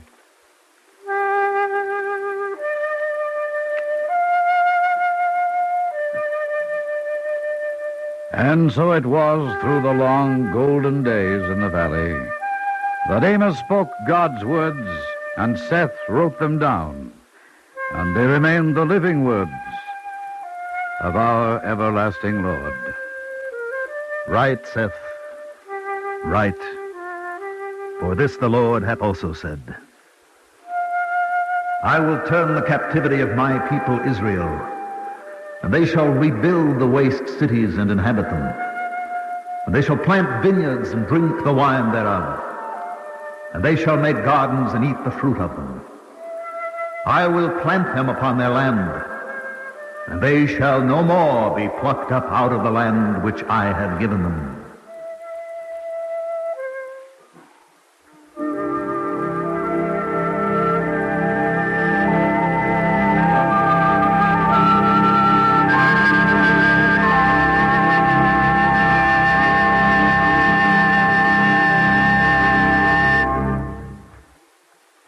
If you would like a copy of today's script, please send your name and address with 25 cents to cover the cost of postage and handling to the Jewish Theological Seminary of America, 3080 Broadway, New York, 10027.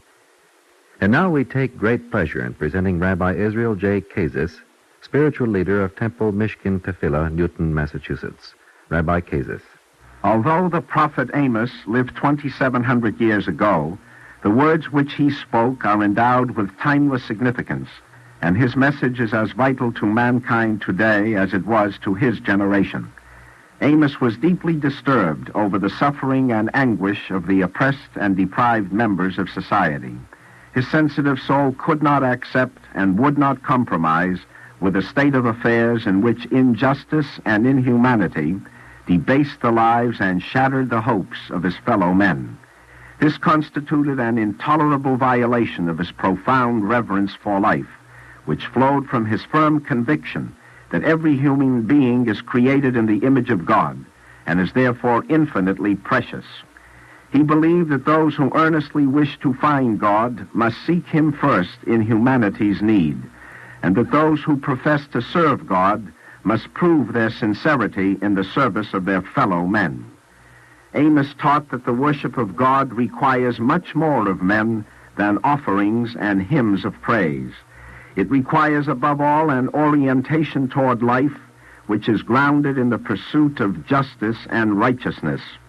Amos believed that these moral imperatives were manifestations of the divine will, and that their fulfillment was a basic prerequisite for the existence of a social order in which men would assume and practice the responsibilities and restraints of civilized living. He sought to awaken his contemporaries to the truth that a society which encouraged or tolerated the practice of evil and injustice could not endure, because it was sowing the seeds of its own destruction. The validity of Amos's doctrine has been confirmed again and again throughout the ages. The threat to the stability of the ethical foundations of society is an ever-recurring one, and must be met by men of vision and conviction in every generation. As we confront the moral challenge in our own time, may we be inspired in our endeavors by the memorable words of Amos, "Let justice roll down like waters, and righteousness like a mighty stream." Amen. Thank you, Rabbi Kazis.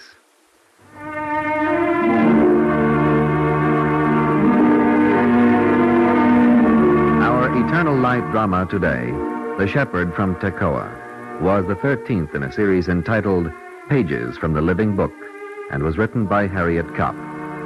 Cantor David Potterman sang the liturgical introduction. Featured were Ian Martin as Benjamin, Mandel Kramer as Amos, Albert M. Ottenheimer as Aaron, Stats Cotsworth as Amaziah, and Peter Laser as the boy Seth. Others in the cast today were Leslie Woods, Maurice Tarplin, Daniel Acco, and Sam Raskin. The flute player was Al Howard. We invite you to join us next week when the Eternal Light will present Come Under the Wings, adapted by Virginia Mazer from the book by Grace Golden. This is Jerry Damon. The Eternal Light, produced for NBC by Rhode, is directed by Kenneth McGregor. For the seminary, Dr. Ben Zion Boxer of the Forest Hills Jewish Center is program editor, Milton E. Krentz producer, and Ruth Sussman program coordinator. This weekly program is presented under the auspices of the Jewish Theological Seminary of America.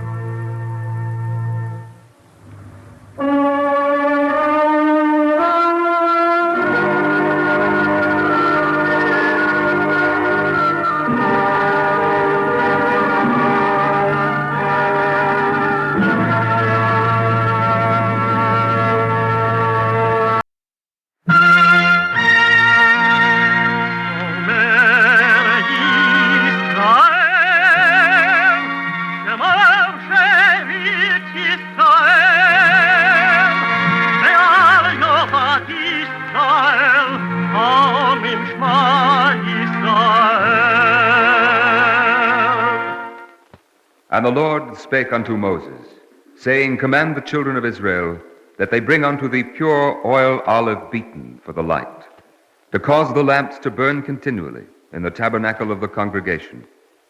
And it shall be a statute forever in your generations.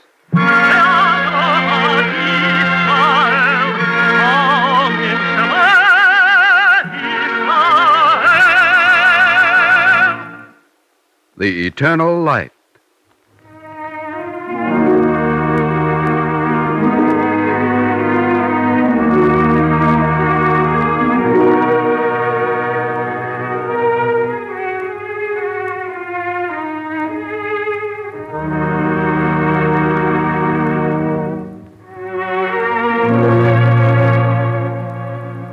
The National Broadcasting Company and its affiliated independent stations present the Eternal Light program, which comes to you under the auspices of the Jewish Theological Seminary of America.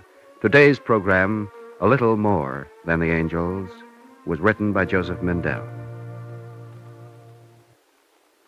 Man enters the world with closed hands. The world is mine. He leaves it with open hands, as if to say, Behold, I take nothing with me. At his entering and his leaving, he knows the truth. But in the years between, what is truth? And what is the meaning of his life?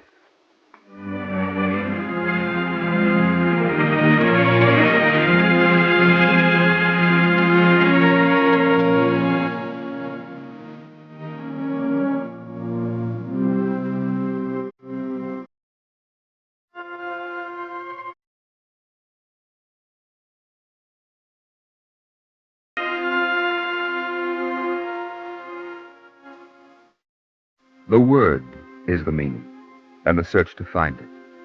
And no time is too distant, and no man seeking is alien. Once long ago, more than 100 years ago, there was a man who searched for the meaning. And if at first he did not know what he was looking for, maybe it was because he was not a learned man, but, like his friends, a woodchopper. This is the story of his search, the story of the woodchoppers of Berditchev. Come on, Daniel. We can't wait for Reuben any longer. Just a few minutes more, Caleb. He doesn't like to walk alone to the forest. And he should be prompt. You see, Gabriel, my horse is catching a chill. Not with your coat across his back. Laugh. If you had a horse, you'd worry about him, too. Come on, it'll soon be light. To be a woodchopper in Berditchev, or anywhere else, was not an easy life. Woodchoppers rose before it was light to reach the forest at daybreak. They dressed in the dark, ate their bread, and walked to the end of the last street. Here they waited for each other, since it was not pleasant to walk alone on the dark road to the forest. I'm going, Daniel. Wait for Reuben if you like. I'm here, Caleb. Well, it's about time, Reuben. Come, Gabriel. You ready? Then get up.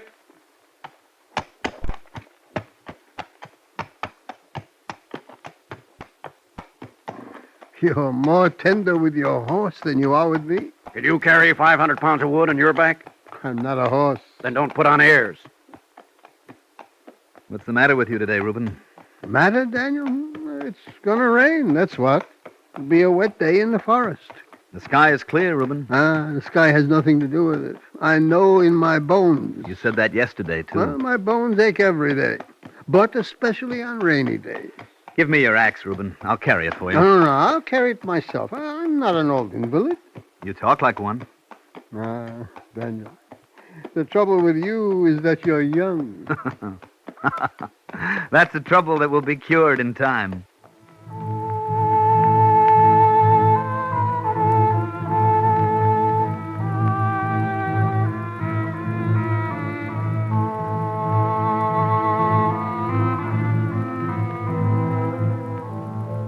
The stars faded as they walked to the forest. In this hour, no longer night, not yet day, they worked the stiffness out of their muscles and talked the bitterness out of their hearts. Later, when the sun rose, there was no time for talk, for each swing of the axe was a mouthful of bread, and there were few enough.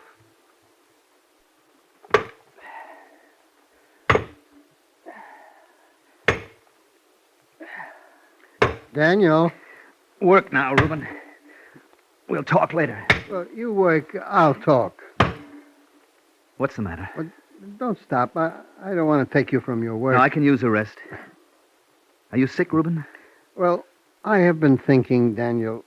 I have been a wood chopper for 30 years. That's not a sickness. My joints are stiff. The axe is heavy in my hand. You're tired, Reuben. Sit down. Rest for a while.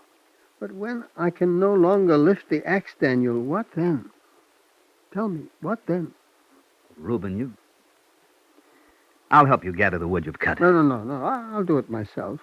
I only wanted to help. Well, I'm sorry, Daniel. I'll take my wood to the market now. You couldn't even buy half a loaf of bread with it. So I'll try not to be hungry. You're bitter, Reuben. No, Daniel, no. I'm frightened.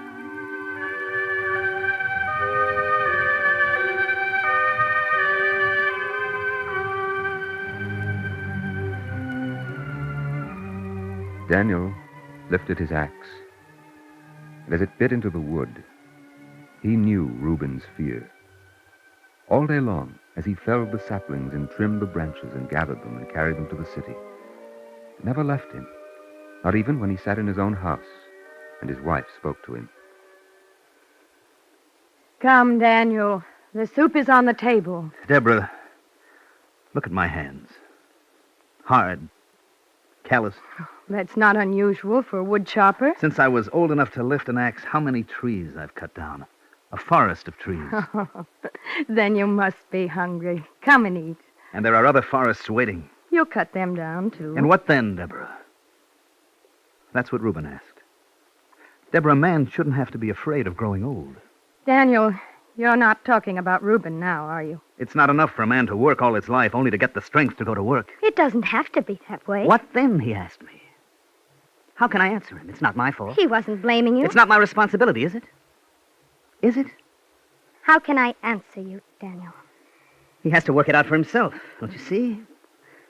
Even if he can't lift an axe, he can still trim the branches and gather the wood. He can... What is it, then? I've thought of something, Deborah. Keep the soup hot for me.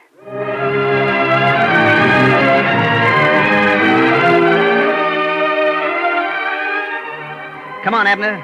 But I just took off my boots. Then put them on again.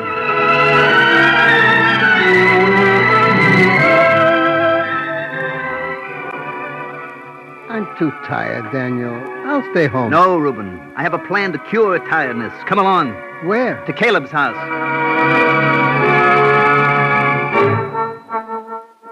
You have visitors, Caleb. What do you want, Daniel? It's late. Never mind. Tomorrow you can sleep till the sun is up. Listen, Caleb, Reuben, Abner, all of you. I have a plan to propose. What sort of a plan? A plan to end weariness and uncertainty and fear. Daniel, what's in your mind? We'll form an association. An association of all the wood choppers in Berditchev. Excuse me, Daniel, but what for? Don't you see? Instead of working alone, each man for himself, we'll all work together for our common good. I can see it might be a good idea for Reuben, maybe for Abner, but you, Daniel, you're young and strong. Why should you join such an organization? Or I? Why should I? Why? Because you have a horse, Caleb. Exactly. Therefore, why should I join? You see, you can't answer me. It's not that, Caleb. No, Daniel? I hope that you would see the answer yourself. Oh, I'm sorry to disappoint you. Whoever joins you or I, Caleb, is helping others. Isn't that the answer? Daniel, I know my responsibilities. I give to charity as much as anyone, maybe more, but this is different. This is a practical matter. Caleb, what's practical and what isn't? Your plan isn't. That is not for me. All right. Then let's be practical, as you call it. How many trips from the forest to the market do you make in a day? Well, depends. With cutting the wood, tying it, loading it on Gabriel, let's say 3, sometimes 4. Suppose you didn't have to cut it, or trim it, or tie it. Suppose that every time you returned from the market, you found another load ready. How many trips could you make then? Many more, of course. Maybe 8 or 10. Let that be your job then, Caleb. I'll cut the wood together with Nathan and Joshua. Reuben can trim the branches, and Abner will tie and load. And when the wood is sold? Then we divide the money equally. But some work is more important than... We share equally, Caleb.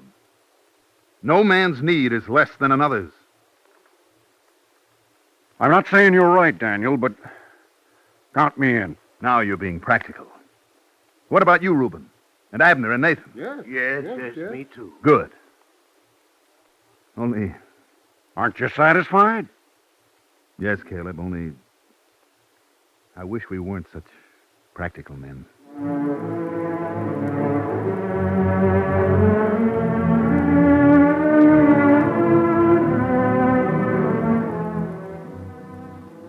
And Daniel returned to his house, sat down at the table, and said the blessing. Blessed art thou, O Lord our God, King of the universe, who bringest forth bread from the earth.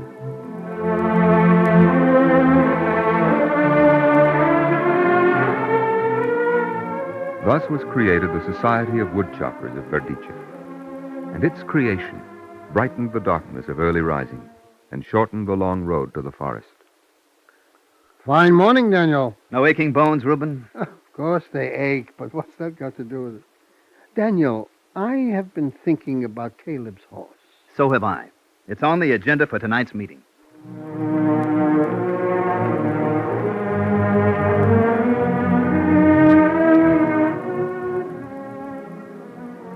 It is the sense of this meeting that the horse Gabriel shall not be considered an equal sharer in the society, but his keep shall be deducted before the profits are divided.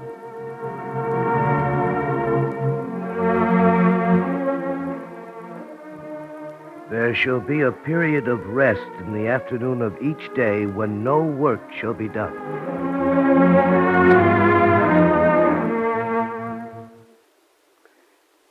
It is agreed that a portion... Reuben!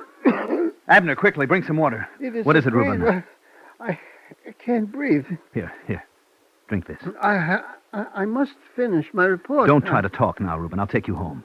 You'll feel better in the morning.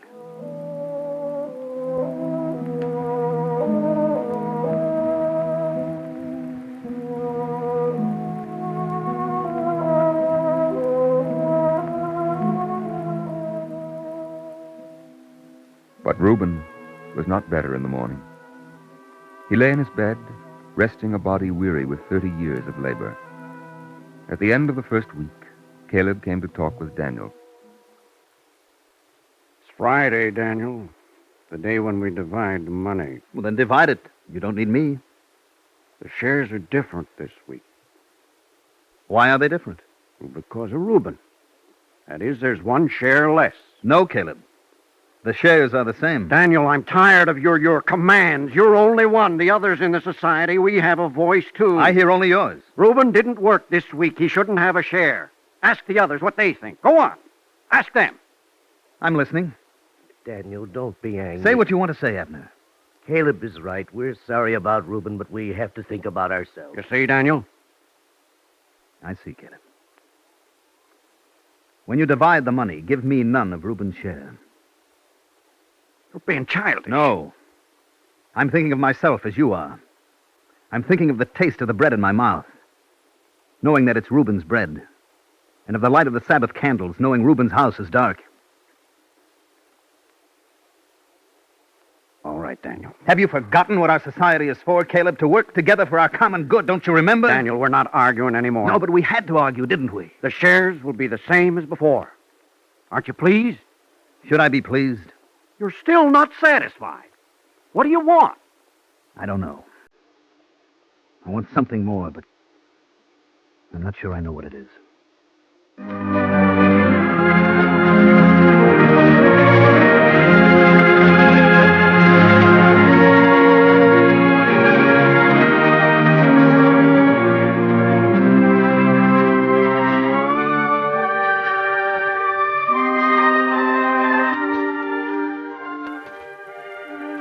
I have been young, sang the psalmist, and now am old. Yet have I not seen the righteous forsaken. Maybe what a man wants is to believe, to see the righteous and the wicked, and yet not be shaken.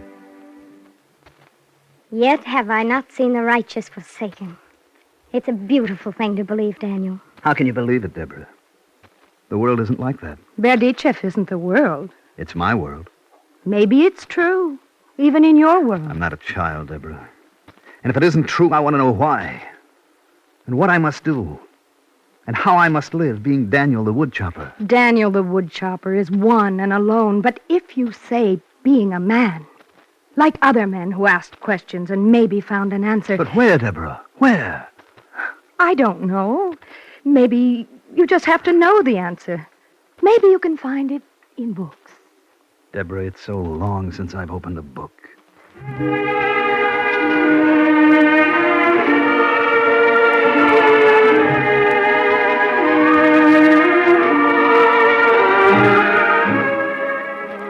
Daniel went to the shelf, took down a book, and held it in his hands, feeling its unaccustomed weight.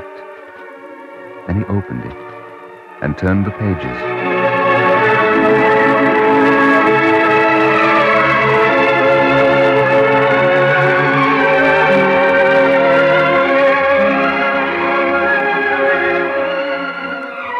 Every day he worked beside Reuben and Abner and Caleb in the forest, and the Society of Woodchoppers of Berditchev prospered.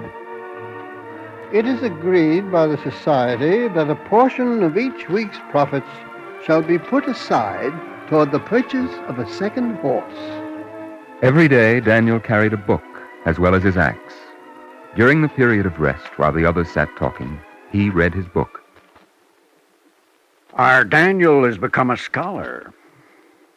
Does it disturb you if I read, Caleb? Not at all. It's just that a book looks strange in your woodchopper's hands. I don't read with my hands. Oh, Caleb doesn't mean any harm, Daniel. But it is strange to see you sitting there with a book when you should be resting. You don't understand, Reuben. The book in his hands makes him superior. No, Caleb. The more I study, the more humble I feel. All right, all right. Only by the time a man reaches your age, he has studied enough. Enough for what? Study is not like a debt to be paid so much and then be done with it. Well, maybe it's different for scholars. We're not talking about scholars. When I was a child, I went to school. Now I have a family to feed. I've studied enough. Have you, Caleb? Tell me, do you remember the 8th commandment? Of course. Thou shalt not steal. What does it mean? What a question. It's plain. Thou shalt not steal from thy neighbor. Yes. But it may also mean thou shalt not steal from thyself. Daniel, will you do something for me? If I can, Reuben. There are still a few minutes left. Please, read to me from your book.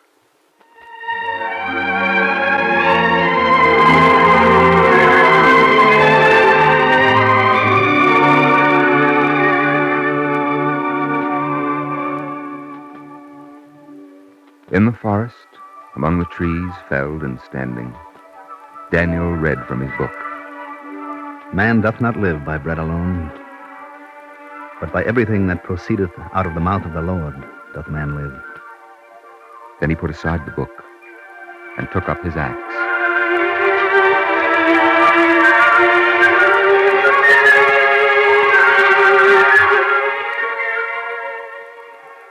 Daniel worked with haste now, as if every tree cut down was another obstacle removed from the way to truth. But always, there was another tree, and another. His axe rose and fell to the rhythm of the questions that leaped within him. And then, one day he knew. Put down his axe and asked the question aloud. What have we accomplished together? We cut more wood, yes. We earn more money. We're less afraid of growing old.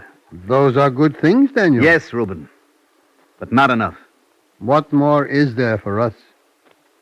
I want to read you another passage. Listen.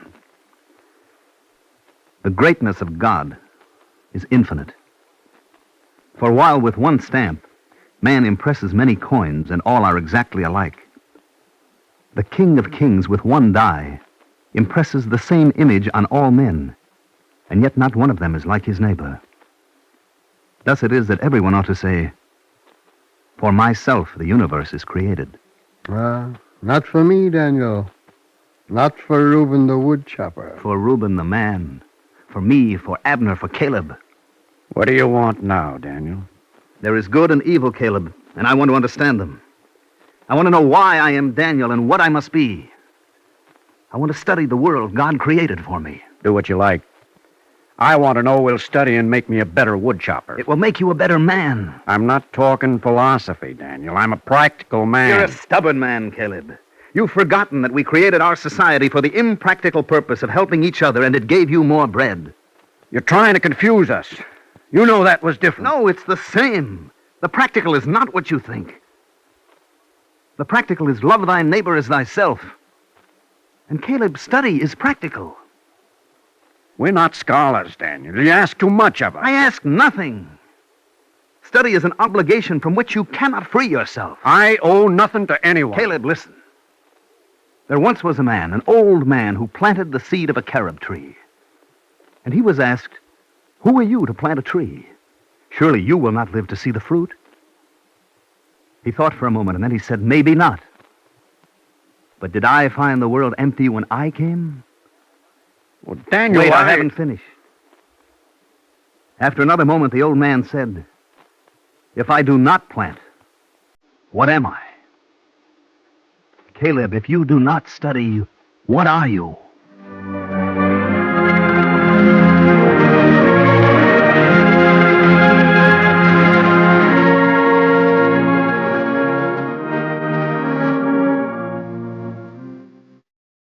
If ever a time should come when the Torah is no longer studied, says the Zohar, the tree of life will depart from the earth and leave behind the world that is dead. There shall be put aside by the society each week a portion of money for the purchase of books and a portion of time for study. Thus it was that men whose work it was to cut down trees in the forest, nevertheless in their own way, watered the roots of the tree of life. The woodchoppers of Berditchev are dead, and their descendants were lost in the hideous cloud that settled over their world. But one book was saved. You may see it with your own eyes. You may feel it with your own hands. If you open the book, you will find stamped on the first page the name of the owner. The Society of Woodchoppers of Berditchev, for the study of Talmud. And underneath, in the hand of a man not accustomed to the feel of a pen, is written, the Torah was not given to the angels.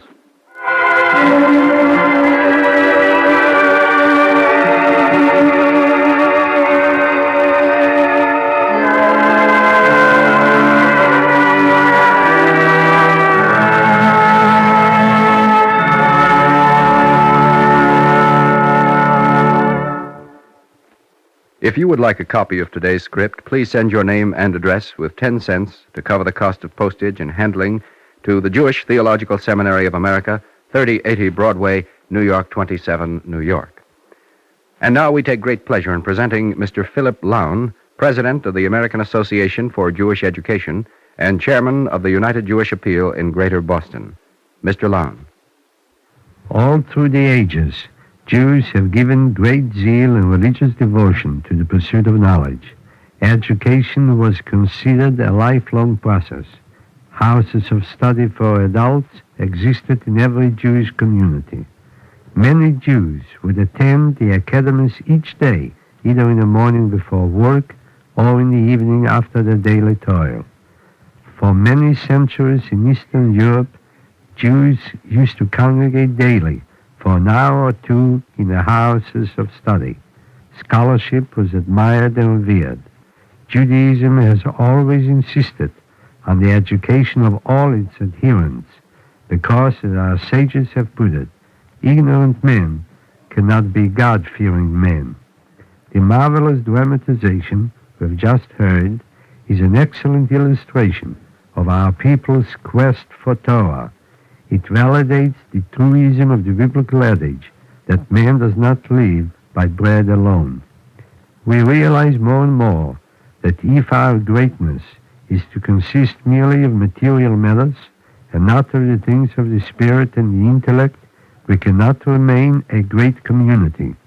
The American Association for Jewish Education, which is the national coordinating agency for Jewish education, has annually sponsored Jewish Education Month. The association urges our people to give undivided attention to the need for the study of Judaism by all age groups in the community, children, youth, and adults. Just as long as Jewish schools will continue to teach the basic tenets of Judaism, there is hope to develop a spiritually healthy Jewish community in America. It is, therefore, our task to staff our schools with competent teachers, because the heart of all education is the teacher. There is unfortunately a critical shortage of qualified personnel. Hence, the American Association for Jewish Education is calling a special conference in Washington on November the 1st to explore ways and means of coping with the problem. Thank you, Mr. Lown.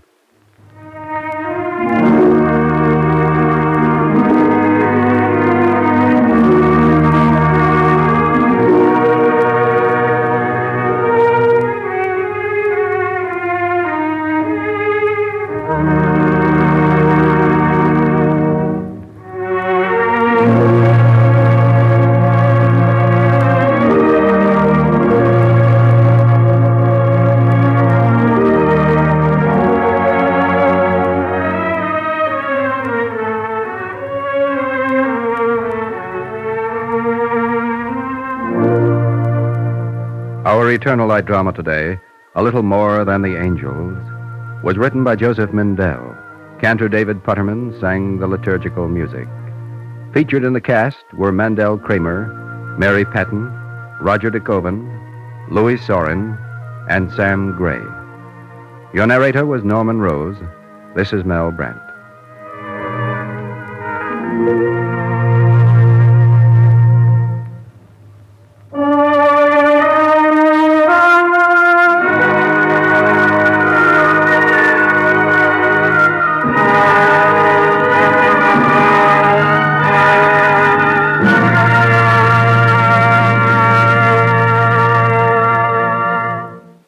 This weekly program is directed by Daniel Sutter and presented under the auspices of the Jewish Theological Seminary of America. This is the NBC Radio Network.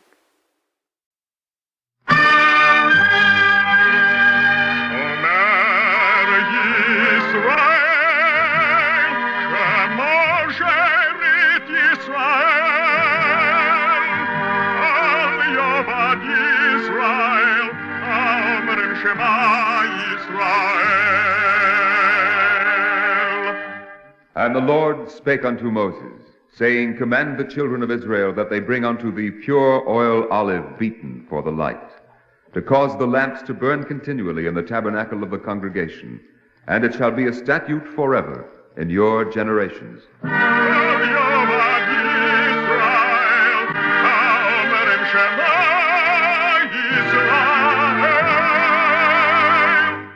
The Eternal Light.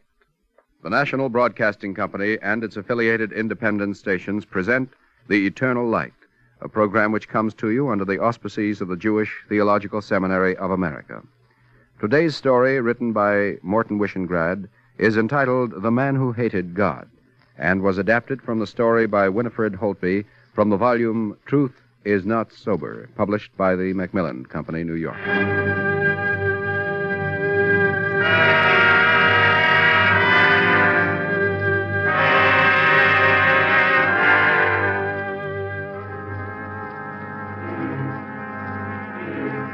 Once upon a time, there was a man who hated God. This man was quite impartial in his hatred. He hated the God worshipped by Muslims, Christians, and Jews. Even as there is one God, this man had one hatred. Moreover, he hated the prophets, the judges, the priests, the ministers, and the rabbis. He was a thorough man, and his name was Ichabod.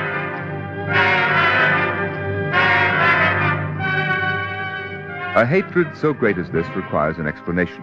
There are causes. And it must therefore be said that Ichabod had conceived his hatred out of the abundance of misery upon the face of the earth. He saw men in the fields, no better than beasts of burden.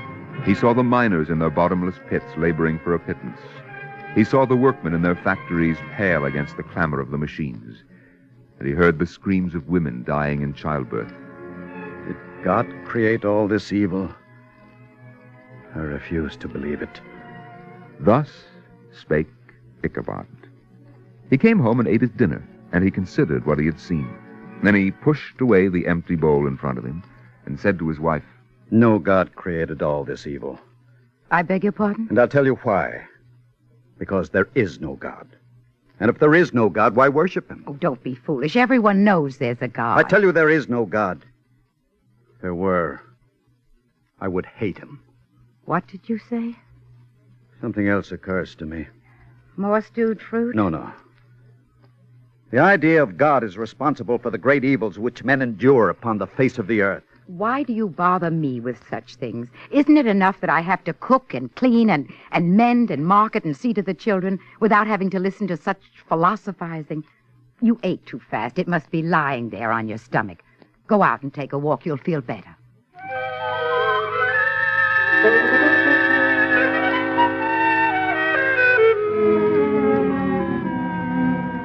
He followed her suggestion, not because there was anything on his stomach.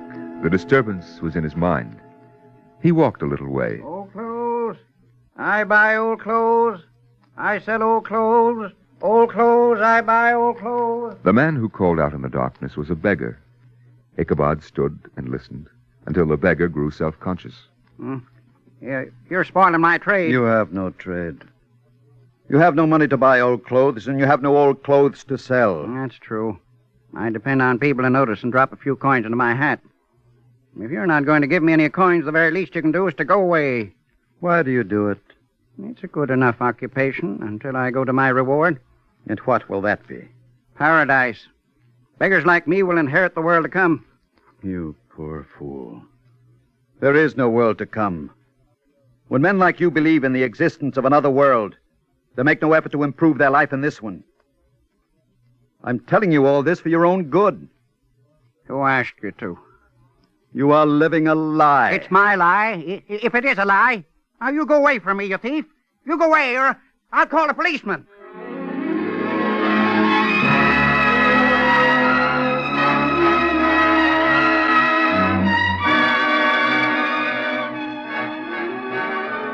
Ichabod was a tender-hearted man, but now his lips became a thin, hard line.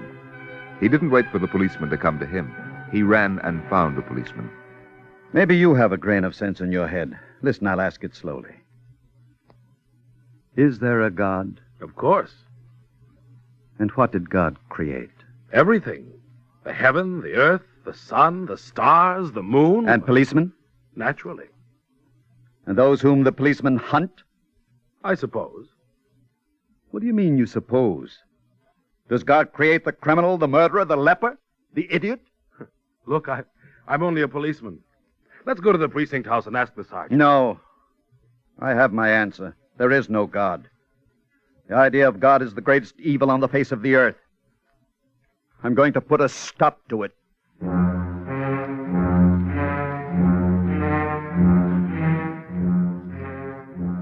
He meant it. From that moment, he devoted his life to his hatred for God. He stood on a bench in the public square. Fools! Whom do you worship? Are your brains in your feet? Look around you. This fine earthly paradise of ours, where the rich grow richer, where the mighty and powerful become more mighty and more powerful. God is their club over you. Religion keeps you contented, while you are violated and besmirched and defrauded. Fools! Do you want to see God? Look in the cemeteries. Count the dead. Look in the morgues. Go into the battlefields. Am I lying to you? No. Maybe you're not. In the city where I come from, I saw little children running naked through the streets, begging a crust of bread. Why look elsewhere? Look in our own city. There's something in what he says. This man talks sense. He isn't afraid. I believe him. Me too.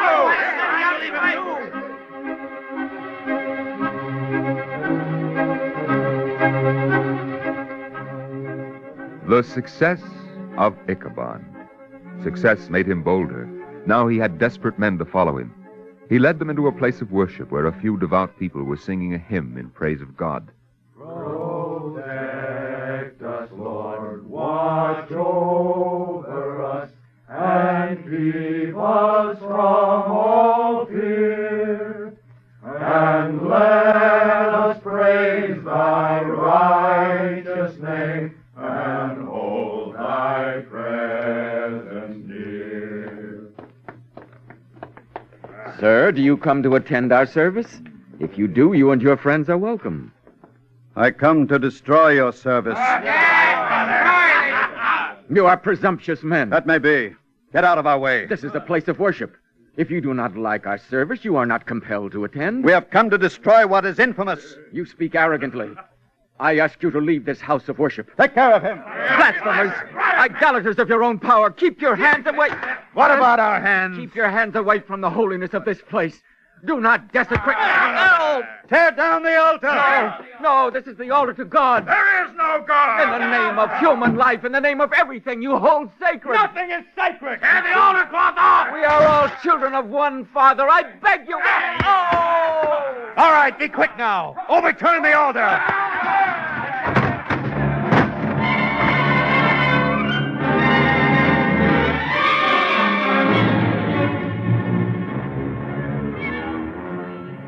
For the next 10 days, Ichabod went up and down the city like a giant, and the ranks of those who followed him were swollen like a torrent, for he destroyed.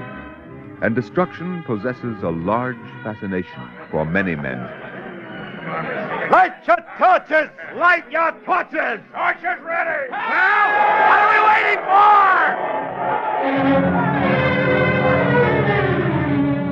for? They burned down the houses of worship. By the light of the conflagration, Ichabod read the first edict of the new state. This is our enlightenment. The temples are destroyed. We have destroyed our illusions. Let us march forward now to liberty, to a better world.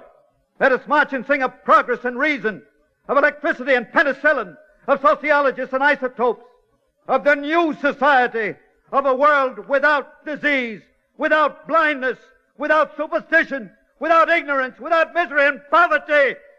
Let us march!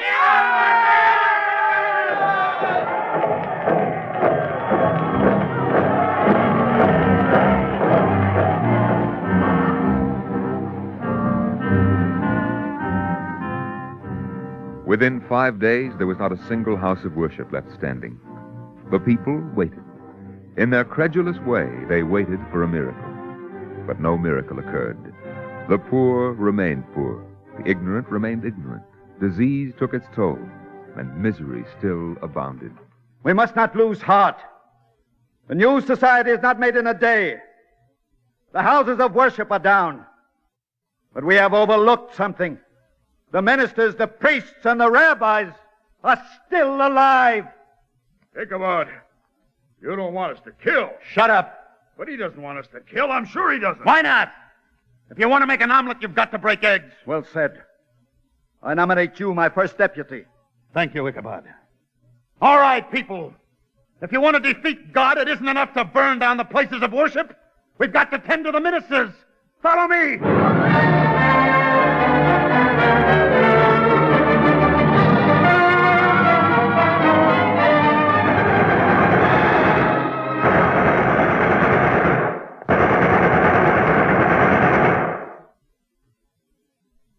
A silence fell on the city. No more were voices heard singing psalms. Once again, the people waited. And they waited in vain. Ichabod, there is still poverty in the city. The ignorant are still ignorant. The sick remain sick. Maybe there is a God and he is punishing us. Seize that man. I was only saying what everyone had on. Seize him and silence him. But I was... You see, my comrades, the infection goes deep. Even in our own ranks. Carry the renegade away. Don't be clumsy with him. Forgive them, Ichabod. They are not too efficient yet. You were saying something. Yes. I was saying that we have abandoned the vicious idea of a Father in heaven. The churches are down. The ministers, the priests, and the rabbis are dead. But in our universities, our professors still talk about an absolute. The physiologists suggest an all-embracing element. The psychologists talk about an eradicable impulse toward God creation. Down with false idealism. Down with false idealism. Down with philosophers. Down with philosophers. Down with Kant, Spinoza, and Tekoah. Down with Einstein. Down with Einstein. Burn their books.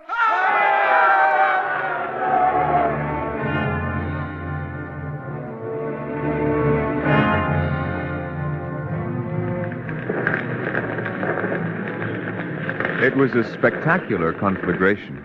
They burned Herbert Spencer and Schopenhauer and Hegel and Maimonides.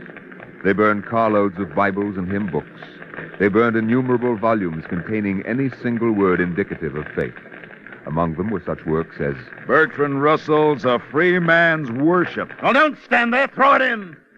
Thousands stood watching the burning of the books, and from the rear of the mighty assembly, a voice was heard. Throw the professors in too! This was done.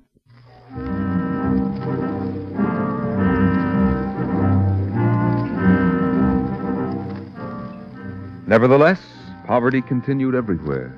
Disease was rampant, misery was acute, and while the old, powerful exploiters were now either dead or in prison, Ichabod and his deputy and the new men of power redoubled their efforts to stamp out the last vestiges of the idea of God. Ichabod took a drastic step. First deputy, that professor of biophysics. I will speak to him now. You, professor, come here. Ichabod will now speak to you. Quickly, quickly! Why do you take me from my work? I have no interest in sociology or religion. My work is important. We shall determine that. Professor, what is your work? I cannot discuss it here. The experiment is secret. These men have my highest confidence. Professor, what is the nature of these secret experiments? You must know. We must. We are probing the nature of matter.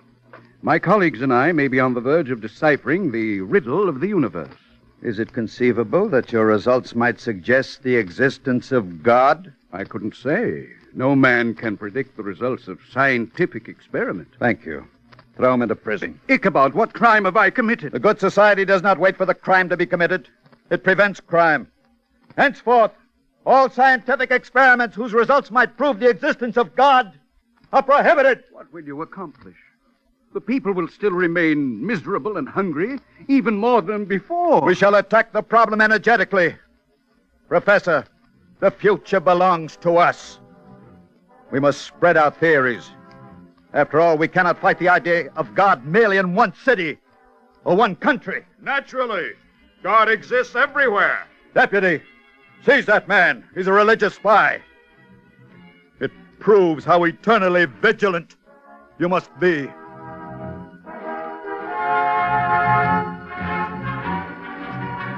And so now the word became... Eternal vigilance. The enemy is everywhere. It was not an exaggeration. They surrounded Ichabod with a small army of guards. This was something of a mistake, for one of the guards was a man of warped personality. Ichabod is shot. Seize the assassin! Seize him! There he is! Don't let him get away! Shoot him!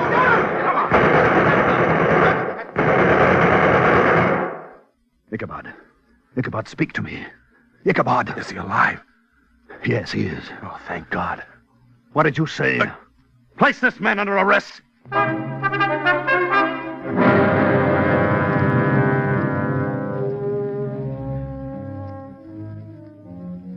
Ichabod's condition was very grave. For days, huge throngs crowded the great square of the city in a ceaseless vigil. Here and there, a poor peasant forgot himself momentarily and whispered a psalm. However, the police had received orders to do their work unobtrusively, and sudden disappearances were barely noticed, except by members of the immediate family. On the 10th day after the attempt at assassination, Ichabod's first deputy mounted the steps of the Capitol. Citizens, we thank you for this demonstration of solidarity with our beloved leader, Ichabod. I am happy to inform you that Ichabod has passed his crisis. He will live. As a token of our joy, the Directorate announces with pride the formation of a league for the increase of tempo. This means that for every one of us, a goal of production has been set. A goal 120% higher than before. Your watchword and your slogan and your entire creed must be tempo. Tempo, tempo, tempo, tempo, tempo, tempo, tempo, tempo, tempo,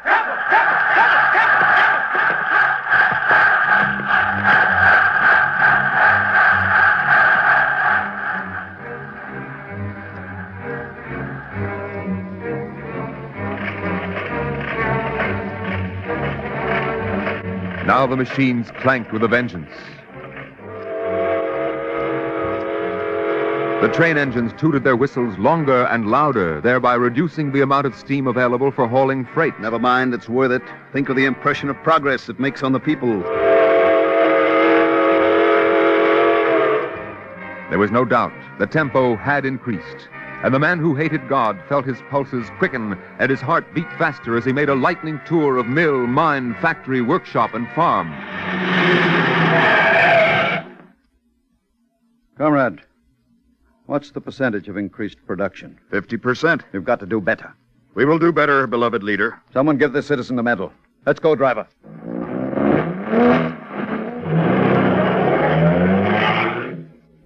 Ichabod spent day and night this way. He barely slept. He ate little. His deputies frowned as they saw him grow thinner. Ichabod, you must learn to rest. Seize that man. The whole idea of rest is a cunning reminder that God created the world in 6 days and rested on the 7th. We reject and scorn the notion of a Sabbath. We do not have to rest.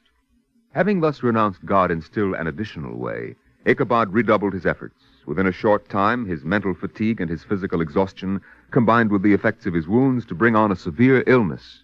Order everyone to be silent. No noise. Ichabod has become unconscious.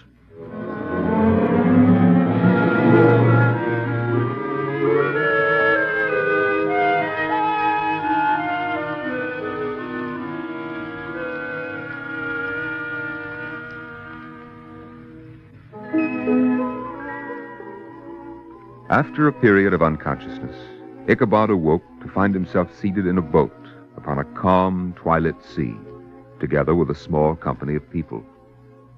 Wonderful. This must be the idea of my first deputy. Were you addressing me, sir? No. Just talking to myself. Just occurred to me.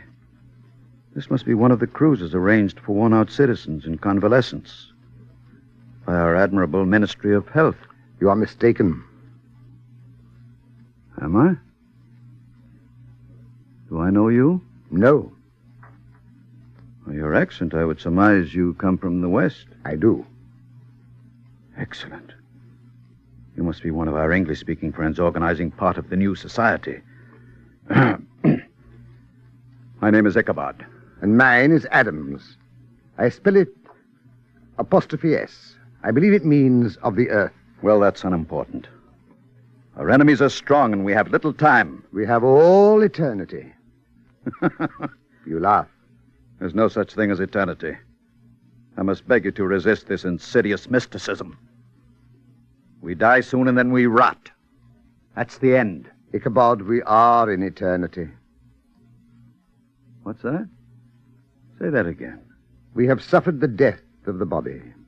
That's impossible. When men die, they cease to exist. You and I exist. We're in a boat. In the same boat. That's impossible. I haven't finished my work. Of course, no man is ever able to finish his work. All that is given to any man is an opportunity to begin the work. But the task is never completed. That remains for all the later generations of men, and in God's own good time, and in God's way. Talk plainly. I don't understand you. Adams, what do you mean? I mean that you're an idolater. You have displaced the image of God and substituted the image of Ichabod. And when the idea of God is removed, the half-gods arise and enter. The half-gods like you. I don't believe you. You're lying. You're a renegade and a liar. It is not necessary to raise your voice. Look down. Where? Through the water, Ichabod. Look. The man who hated God looked down over the side of the boat into the dark, tranquil sea. Far, far below him, through the slow-moving water, he could discern the land with farms and rivers and vast rolling plains. That's my country. Look. There below. Yes, Ichabod, it's your country. Deep below the tranquil waters of the blue sea, Ichabod saw laborers still bent beneath their burdens in the fields. In the factories, the machines still clanged and clattered. The miners still coughed in the mines. The workers still trudged to the mills. The women still died in childbirth. And children ran in herds like wolves begging bread. They're still enslaved in wretchedness. They are, Ichabod. That means they still retain some illusion about God. Look again. Better still, listen.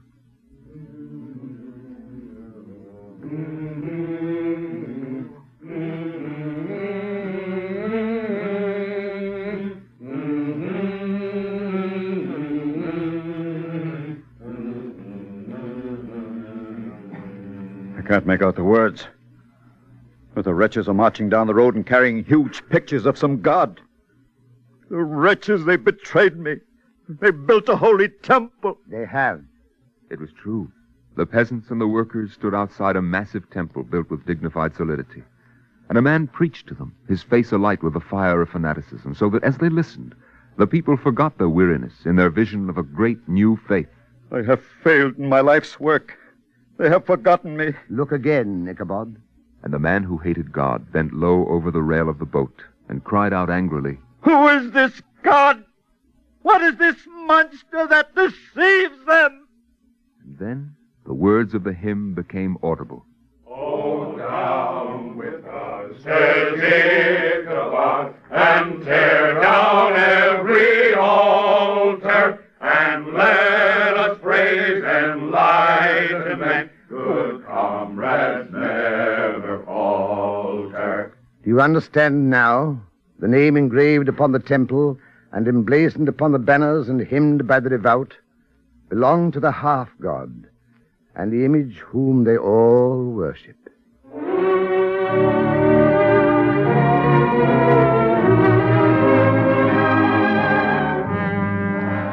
And the name and the face and the doctrine and the image that they worshipped were the name and the face and the doctrine and the image of the man who hated God.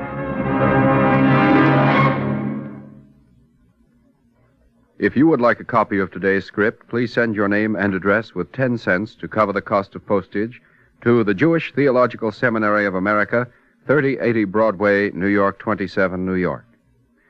And now we take great pleasure in presenting Rabbi Marvin Weiner, Registrar of the Rabbinical School and director of the Cantor's Institute and Seminary College of Music of the Jewish Theological Seminary of America.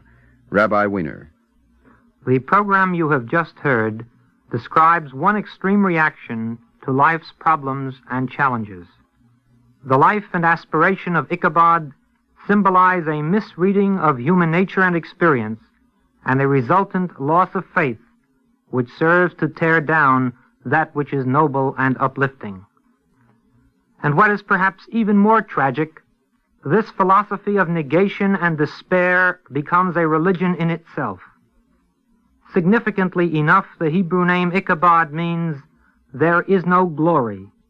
It epitomizes the forces of brutishness which see only the negative aspects of reality and deny life's grandeur and goodness. The fundamental problem of good and evil has evoked much careful thought in all religious traditions.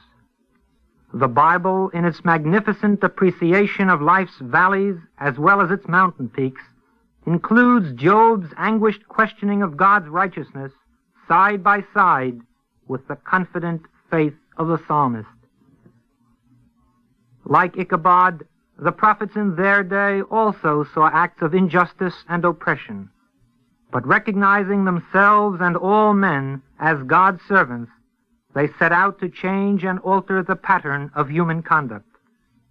They perceived man, the descendant of Adam, as created in God's image, and they urged him to fulfill his better self and reshape life's challenges.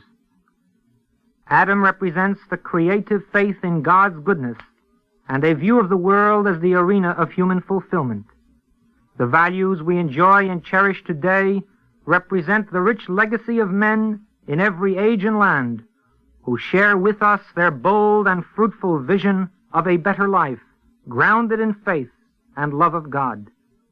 As we build upon their firm foundation by our own consecrated deeds, small as they may seem, we are the partners of these spiritual immortals in advancing the kingdom of God upon earth. Thank you, Rabbi Weiner.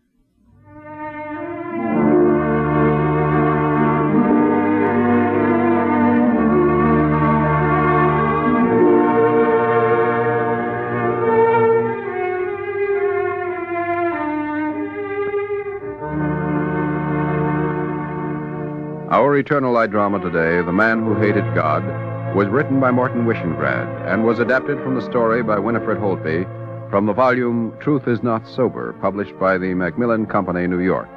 Cantor Robert Siegel sang the liturgical introduction. Featured in the cast were Santos Ortega, Mandel Kramer, Guy Rep, Robert Hastings, James Dukas, Ralph Camargo, Ethel Everett, Joseph Bell, and Alfred Shirley. Your narrator was Norman Rose. This is Mel Brandt. Our director was Daniel Sutter.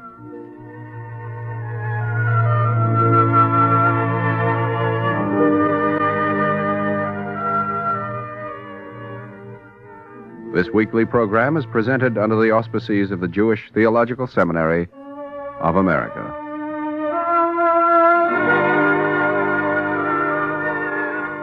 This is the NBC Radio Network.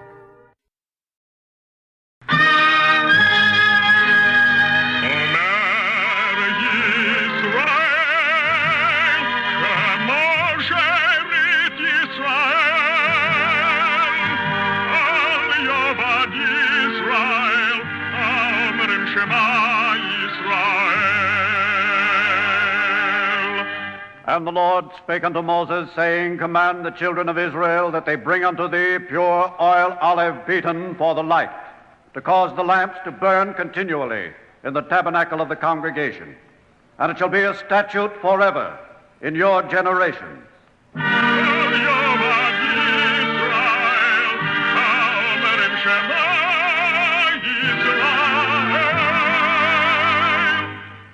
The Eternal Light. The National Broadcasting Company and its affiliated independent stations present The Eternal Light, a program which comes to you under the auspices of the Jewish Theological Seminary of America. Our program today, My Father's Talis, is written by Morton Wishengrad.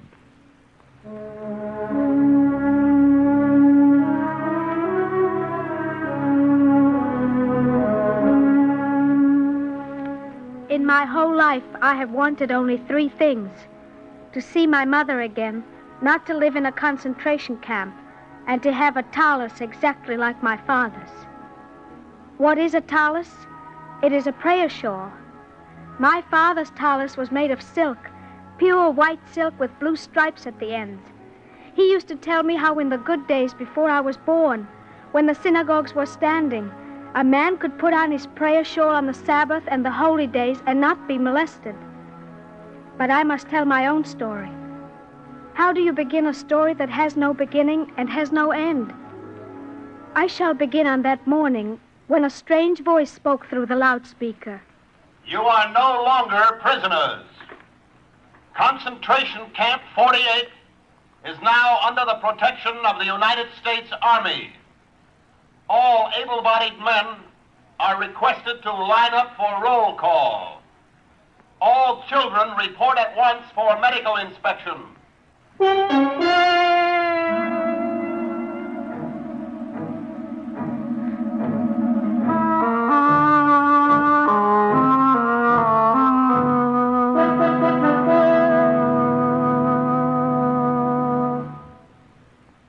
Don't be afraid, boy.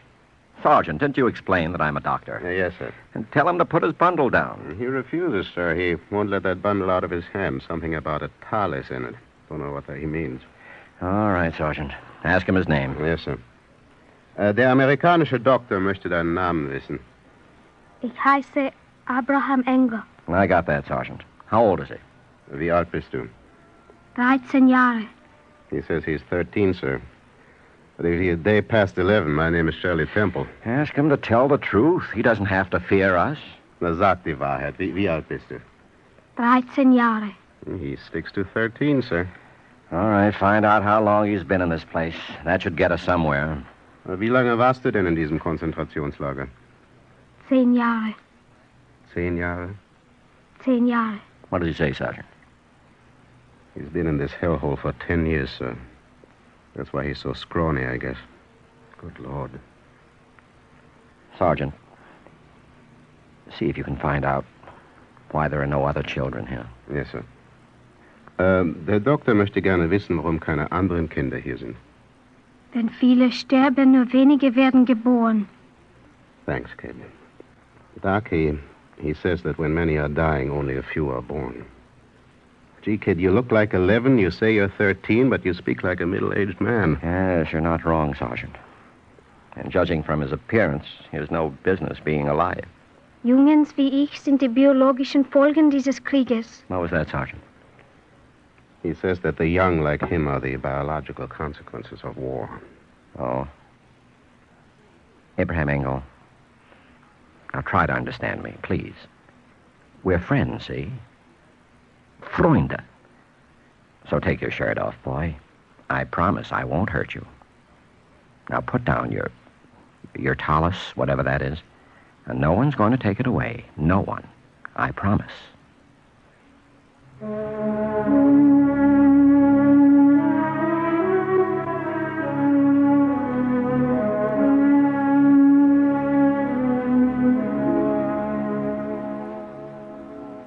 To them, a tallis is only a strip of silk with fringes at the corner.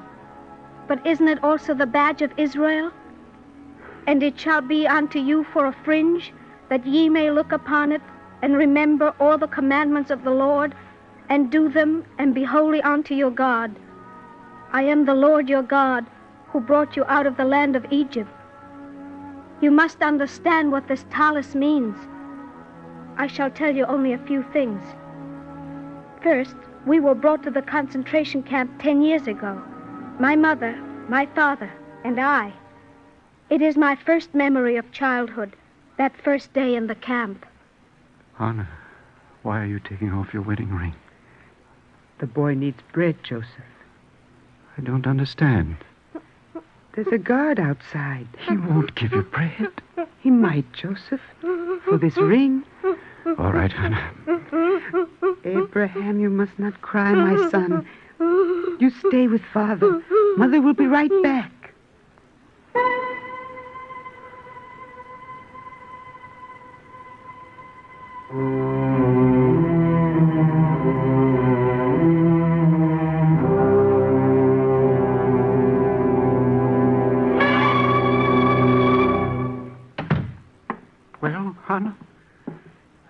gave him my ring. He took it, Joseph. And the bread? No bread. He took my ring and he said no bread. Don't grieve. We'll manage for the boy somehow. If he had only laughed at me, Joseph. No, he just took the ring and he looked at me with a face of stone. He didn't seem to be a bad fellow. I thought so, too. I thought maybe he might even have a little boy of his own. So I showed him Abraham's picture. Why, Hannah, what good is that? I'm sentimental, I suppose. I thought a little child's picture might create a bond between two human beings. He looked at the picture. Then he said, "Move on, Jew."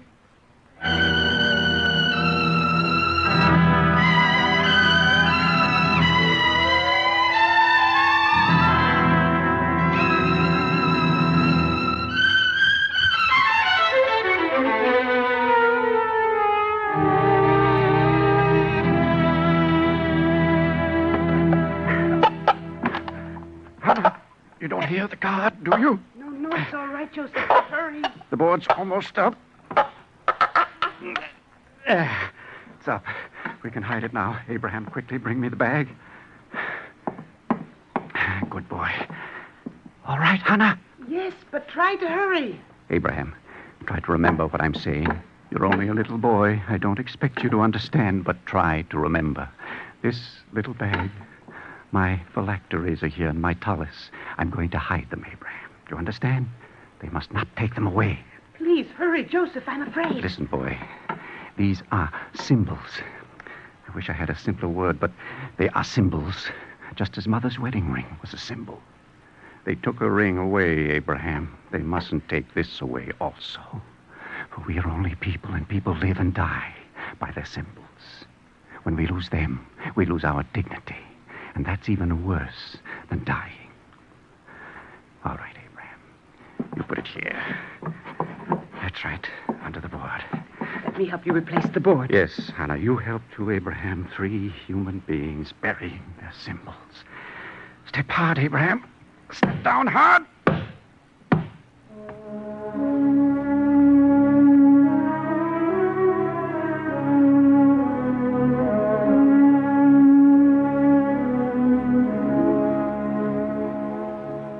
Talis hidden beneath a wooden board, one symbol buried. And that night, another symbol was taken away. We were fast asleep when the sudden footsteps came. A door opened and slammed shut, and my eyes saw black boots, many black boots. They had come to take my mother away. I felt the breath leave my father's body. I tasted Mother's kiss on my mouth. But all I saw were the shiny boots.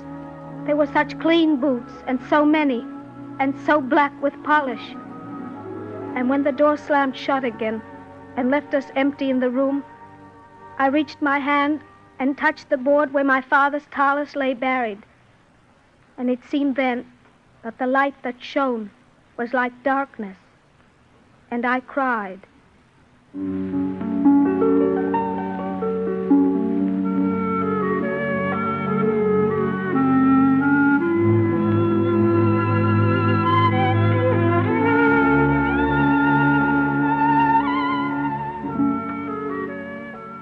They told us she had been transferred to a camp for women.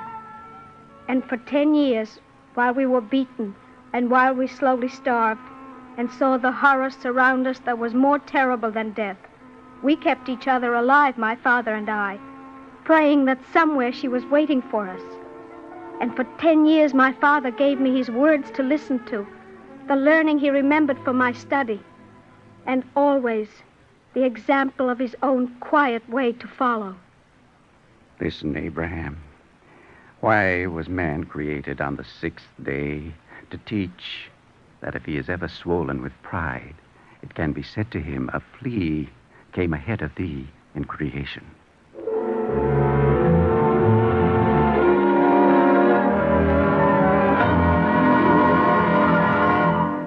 You know why I teach you, Abraham? Because it is written in the Talmud that the world itself rests upon the breath of the little ones in the schoolhouse.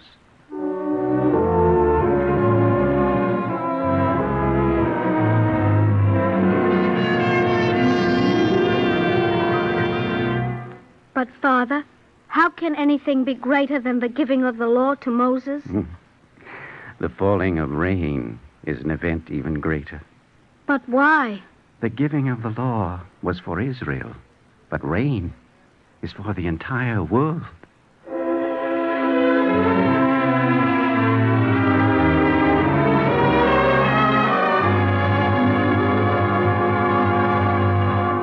Are not all men knit together with bones and sinews and clothed with skin and flesh?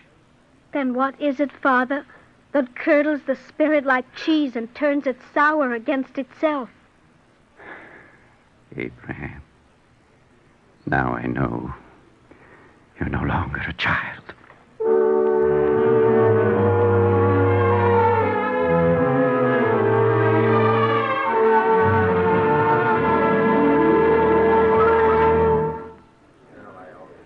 Joseph, why do you spend all your time teaching the boy? It's foolish. Here is where we stink like animals. Here is where we rot. And here is where we're going to die. What good is the learning? Someday there will be a place in the world for learning. You won't live to see it, Joseph. Perhaps not. What are you smiling at? An old story my father told me. Well, let's have it. Let Abraham tell it. He knows it. Go ahead, boy. A traveler once saw an old man planting a carob tree. When will the tree bear fruit? Asked the traveler. Oh, perhaps in 70 years, the old man answered. Do you expect to live to eat the fruit of the tree? No, said the old man. But I didn't find the world desolate when I entered it.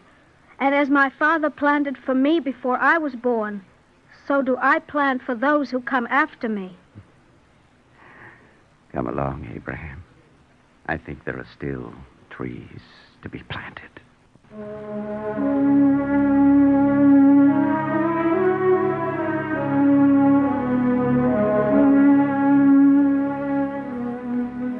There in the concentration camp, my father and I planted such trees as must always blossom and yield fruit. And my father said that the trees would grow. For the ground was splintered with bone and clotted with blood, and this, he told me, was the natural manure for man's learning. It was strange that he should speak so to me. For while we spoke of learning, the prison guards were shaking their fists at the sky against the plains. My father should have known the war was nearly over. Perhaps he would have shown me the Talis sooner, but he didn't know.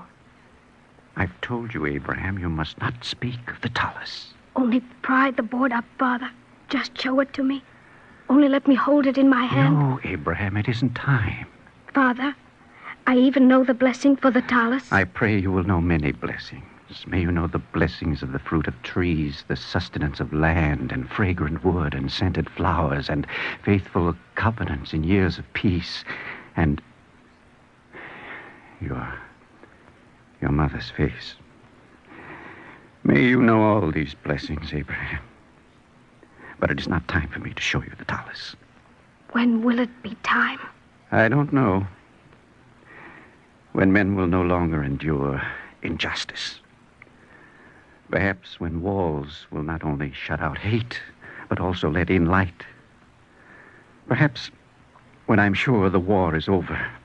Now, don't speak to me of the Talis. We shall accept our bounty of lukewarm water and potato peelings, and bless God, they give us even that.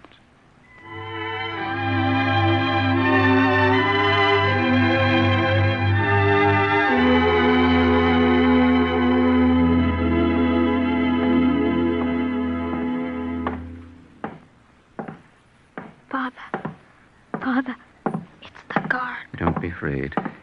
He shan't do anything to you. You there! You! I wish to speak with you. Stay close, Abraham. What do you want with me? Oh, here, take it. It's for the boy. Well, what's the matter? I don't know. Take it, boy. What is it, Father? Excuse me. He has never seen a whole potato before. Oh. Take it, Abraham. I just don't understand this. There's nothing to understand. The boy looks hungry. Me, I'm not a mean man. It's a present for the boy. Well, aren't you going to thank me? Thank the prison guard, Abraham. Thank you for the potato. I'm not such a bad sort, am I? When I beat you before... Well, let bygones be bygones, I say. You'll tell them, won't you? Tell them? Oh, you know what I mean. There are good Germans and bad Germans. Now, I'm not a bad fellow. You'll tell them, huh? Father, he's speaking to you. Yes, I know. Of course. It's a bit too much for me. You want me to protect you. Me? To protect you. You're a fine fellow. You eat the potato, boy. Maybe tomorrow I'll get you 2 potatoes. Yes, sure.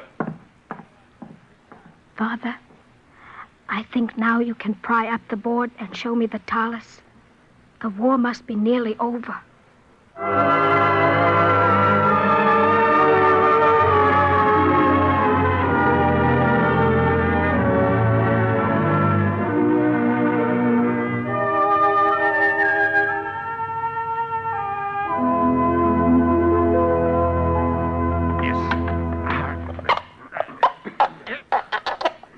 Has it mildewed, Joseph? I hope not, Solomon. Open the little bag, Abraham, and take it out. I think it's a risky business, Joseph. They'll kill you if they see it. No, it's not mildewed at all, is it? A little soiled, but it's the Talis. It's just like I remember it, Father. Joseph, how many years is it since we were able to say a prayer together and put on a Talis? You're quite right. Very selfish. I shall say the blessing, and we will each put it around our shoulders in turn. You first, Abraham. Hold it a little while, and then pass it. Baruch atah Hashem, Elokeinu melech haolam, asher kidshanu b'mitzvosav, v'tzivonu v'hisatef batzitzis. Jacob, once you could sing the melody, won't you? Ma yakor chastecho Elokim Uvnei yodam betzel kenofecho yechesayun Yirveyun. That's how he sang. He put on my father's Talis, and he shut his eyes and sang the words. How precious is thy loving kindness, O God, and the children of men take refuge under the shadow of thy wings. They sate themselves with the fatness of thy house, and thou givest them to drink of the river of thy pleasures. For with thee is the fountain of life. In thy light do we see light. Oh, continue thy loving kindness with them that know thee, and thy righteousness to the upright in heart. He sang the melody, and the Talis in which he was wrapped was no longer soiled. We heard no one. We saw no one. Oh, God above, we should have seen them. We shouldn't have shut our eyes, for they had come.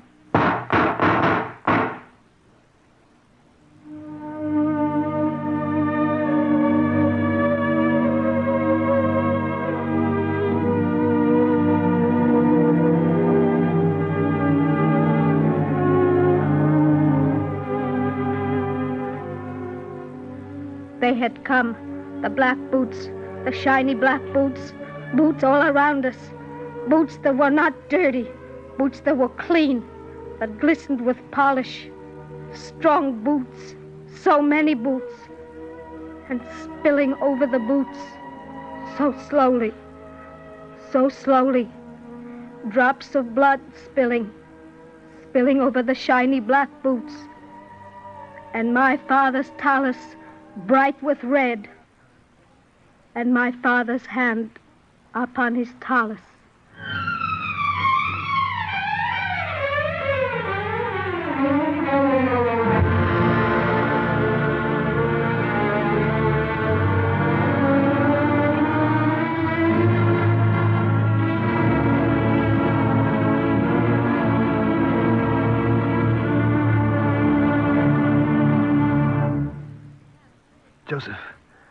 Joseph, can you speak? The boy wants to see him, Solomon. No, get some water for him first. It's no use, Solomon. Let the boy see his father. I tell you to get some water. Don't stand there and babble. He's still alive, isn't he?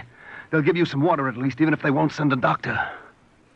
In heaven's name, man, don't stand there. Solomon, it isn't any use. Let the boy see his father before he dies. I'm sorry. Send the boy in. I am here. Do you want us to leave you? I'm frightened. We'll stay with you, Abraham. Father? Father? Can you hear me, Father? It's Abraham. Joseph, it's your son. Joseph Engel. It's your son. Yes. He's trying to say something.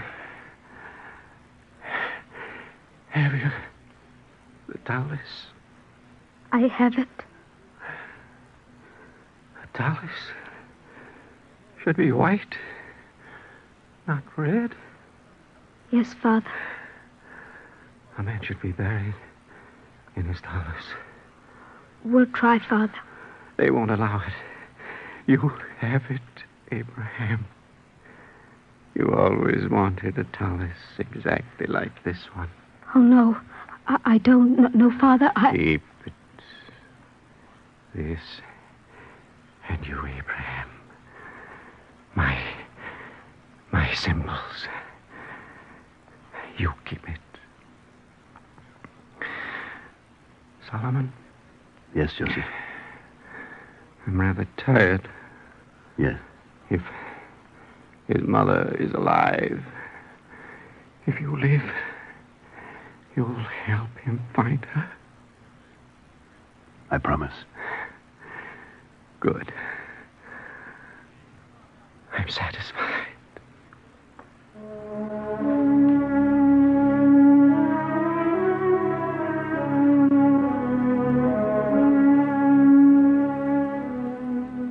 There are many graves in Europe, and there are no stones to mark them. Are not all men knit together with bones and sinews and clothed with skin and flesh? And bones become nothing, and sinews rot, and flesh sickens and becomes dust.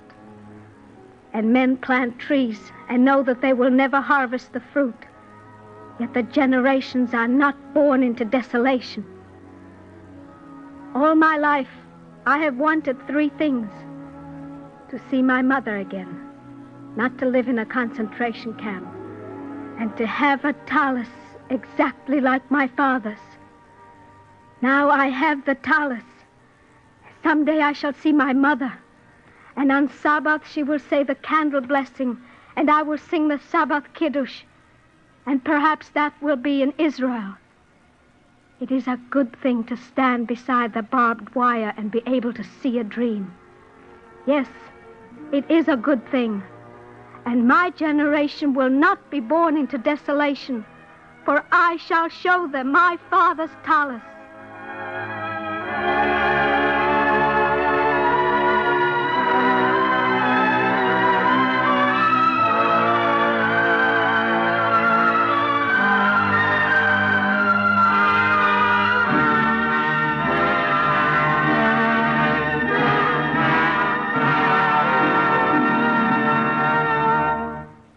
If you would like a copy of today's script, please send your name and address with 10 cents to cover the cost of postage and handling to the Jewish Theological Seminary of America, 3080 Broadway, New York 27, New York. And now we take great pleasure in presenting Dr. Ben Zion Boxer, Rabbi of the Forest Hills Jewish Center in New York City and program editor of the Eternal Light radio series. Dr. Boxer. The crisis which tests any man's life becomes a mirror where we all can see an image of ourselves.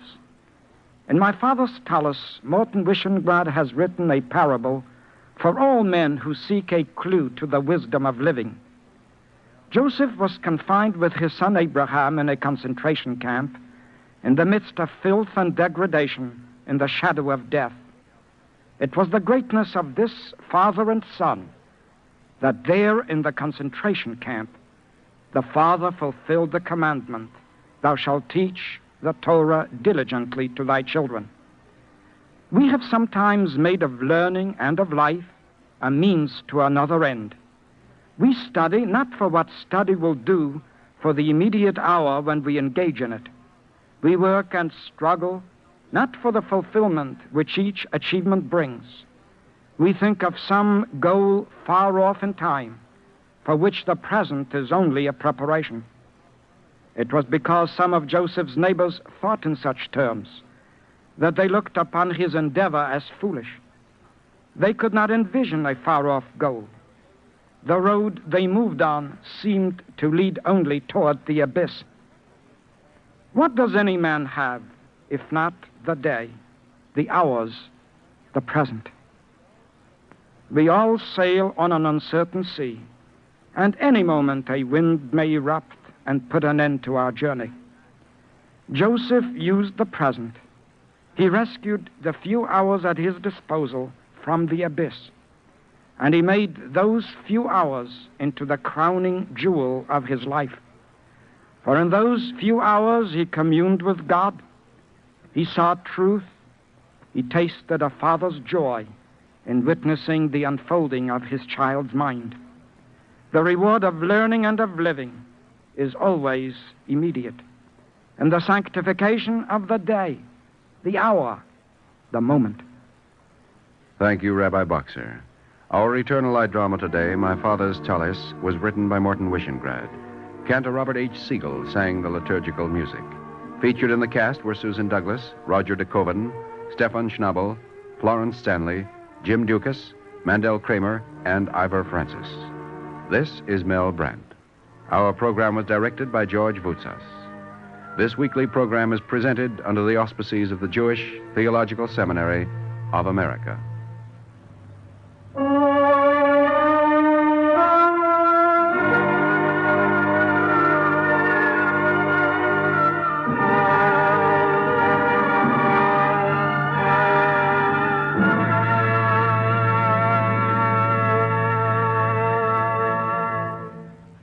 This is the NBC Radio Network.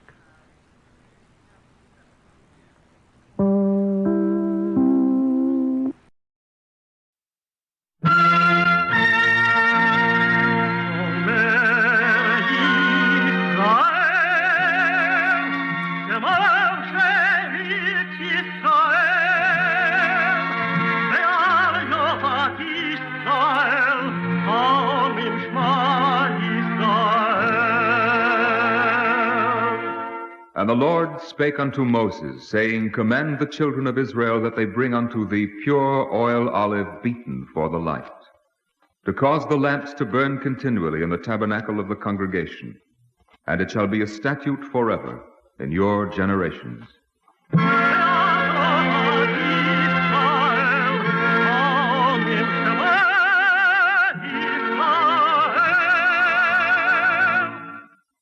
The Eternal Light. The National Broadcasting Company and its affiliated independent stations present The Eternal Light, a program which comes to you under the auspices of the Jewish Theological Seminary of America. Our program today, Not Even 10, was written by Joseph Mindell. It is the second of 15 outstanding programs originally presented on The Eternal Light, recreated now to mark The Eternal Light's 15th year of broadcasting.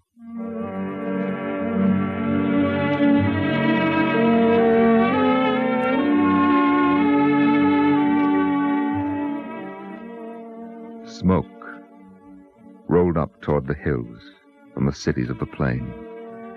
And they were no longer cities, but blackened stones and the rubble of houses and the smell of fire and the great silence of desolation. In all the empty places, there were no living beings to be seen, none, to tell the story and to say to us who wait in our own time, this happened here. Now you look to your cities.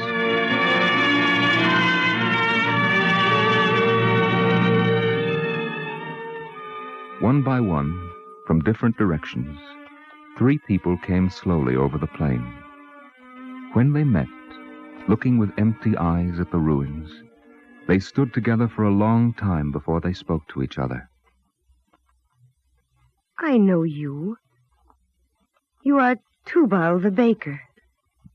My shop used to be right here on this spot. My name is Milka. I used to buy your bread every day. It was good bread. Was it? My wife used to say, Ana, why don't you buy some good bread?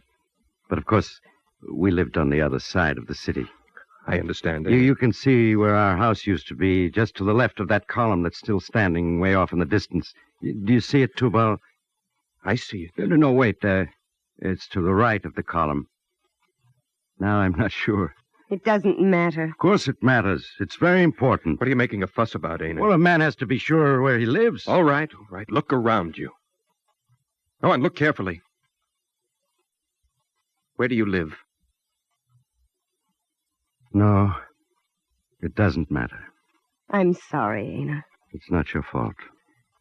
And whose? What do you mean, Tubal? The city was destroyed. Why? Well, that's a foolish question. Things happen. No. There's a reason. It rains, a bird drops from the sky, a city is destroyed. You don't ask why. Things happen. This is different, Ana. A whole city with all of its people, and we were spared. Why? Don't you see we have to know now before it's too late? Don't you... What is it? Why did you stop? Why, he said it. The stranger said it. Soon it will be too late, he said. Ana, Milka, did you see him yesterday in the city? There are always strangers in the city. He was tall, very tall, and his eyes were deep and angry. It could be 100 other men, but, Tubal, I think I know whom you mean. But his eyes were... they were troubled. I saw him in the market. It was yesterday. He came to my shop, and he waited his turn with the others, watching the bread come out of the oven. The market was noisy with the cries of the peddlers and haggling over prices. I've eaten nothing since this morning. Your bread smells fresh and good, baker. Go away. I'm not asking for charity. You're a stranger. I only want to buy a loaf of bread. Even strangers know the laws of our city. I come from a long way off. The law prohibits selling bread to strangers. It's a cruel law. Well, the punishment for breaking it is even more cruel. Now go on your way, stranger. Baker, I'm hungry. Charity is also forbidden. Now go away, I tell you. Tubal, give me 2 loaves of bread if you can tear yourself away from the stranger. Don't say such things. 2 loaves. That's it. Thank you. Well, you're still here. Your laws are evil. They aren't my laws, and I didn't say that I approved of them. I only obey them. Well, no one heard me. I heard you. Look, for my sake as well as yours, please, move on. People are beginning to notice how long we've talked. I haven't finished yet. Look, if you don't like our city, why don't you go back where you came from? Soon I will. But first, there's something I must do. You're not afraid, are you? No. Should I be? Well, strangers always are in this city. Where did you say you came from? I didn't say. But it's a long journey. Very long. Here, Tubal. A loaf of bread fell from the counter. Thanks. I suppose you have no such laws where you live. We are not afraid. Must be pleasant to live without fear. You dropped the bread again. So I did. Stranger, you're slow-witted. I can't sell you bread or give it to you. But if you find the loaf... Tubal! What sort of world is it that kindness must be done under the counter? You have told me. It's an evil world. But maybe we will learn. There isn't time. Tubal, soon it will be too late.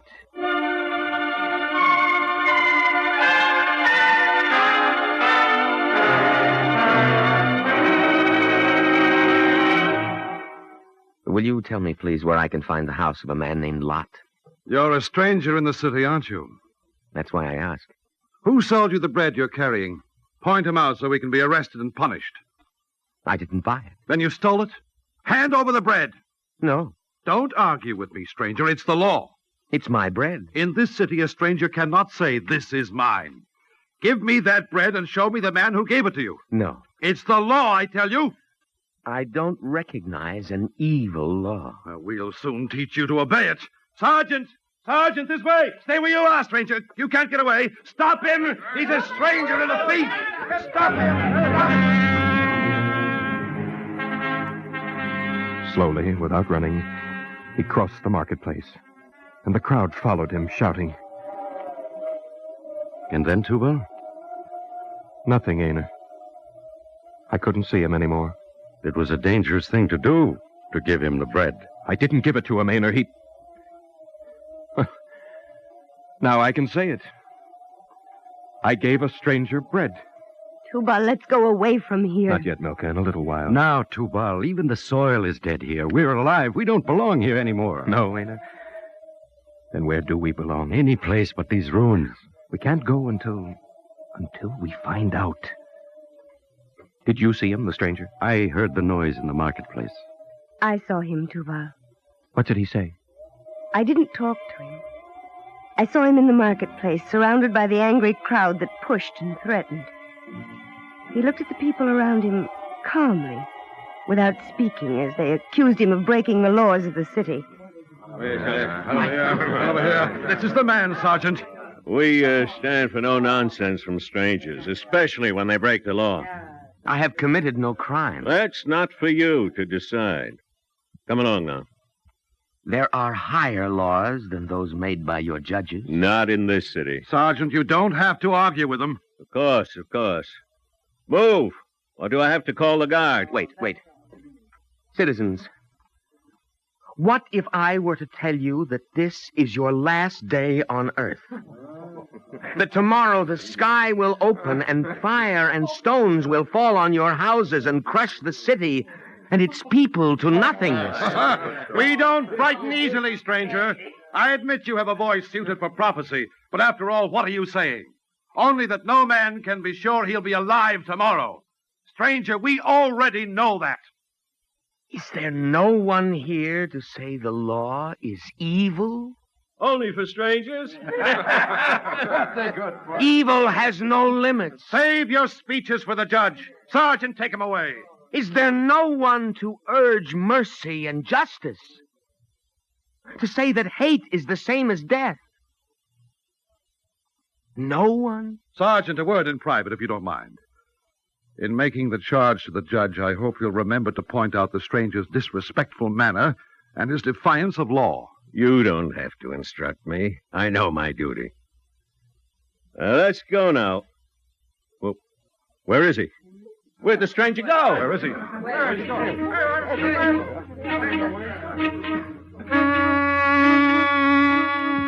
They couldn't find him.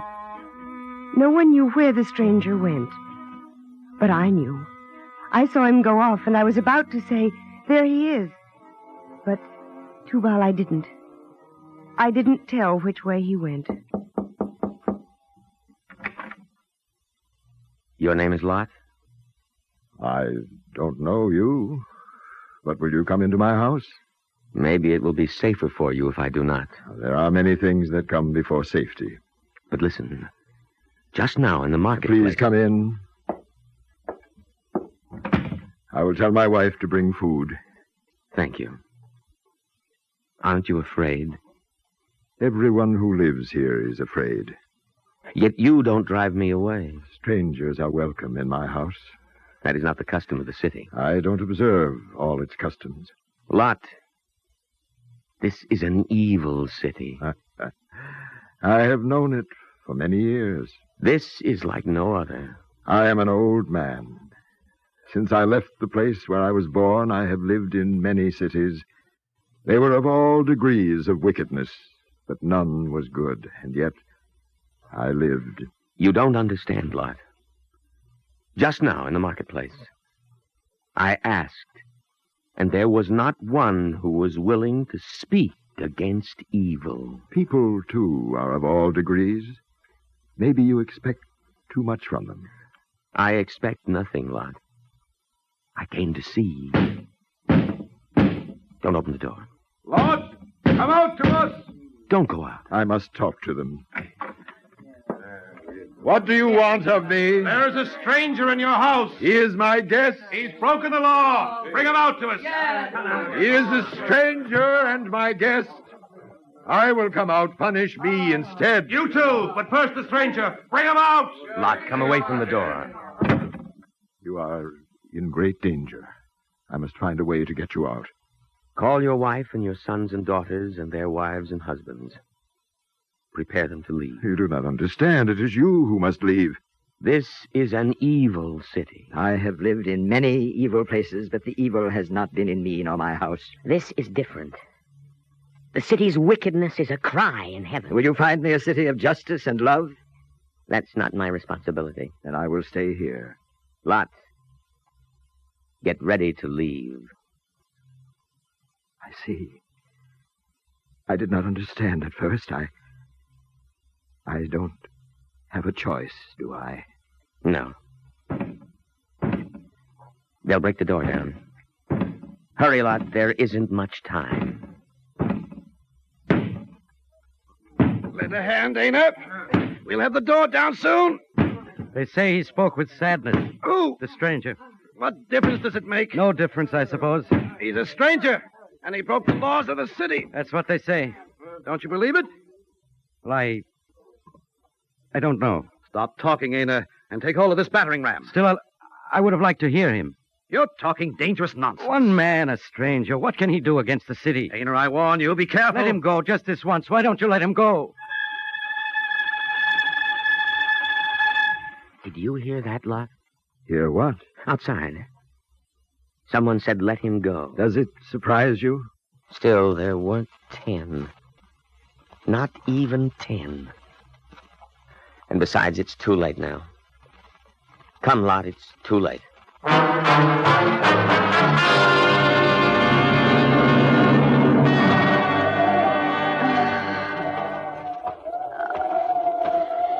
Lot? Lot. Hurry, wife. We have a long way to go. No, wait. Lot, let's stop here for a while. He said he would wait until we reach the hills. We must hurry. Lot, do you remember the first time we left the place where we lived? I was young. I could walk all day. I remember. We've built so many homes and left them. I'm tired, Lot. All right. We'll rest, but only for a few minutes. The wind is rising. It's a hot wind. It will scorch the vegetables in our garden. There would have been a good yield this year. I wonder who will harvest it. It doesn't matter. Lot, I just remembered I left the dough to rise on the table. It doesn't matter, I tell you. I know. I just thought of it. How peaceful the city looks from here. We see only the houses, not the people. There's no one on the plain.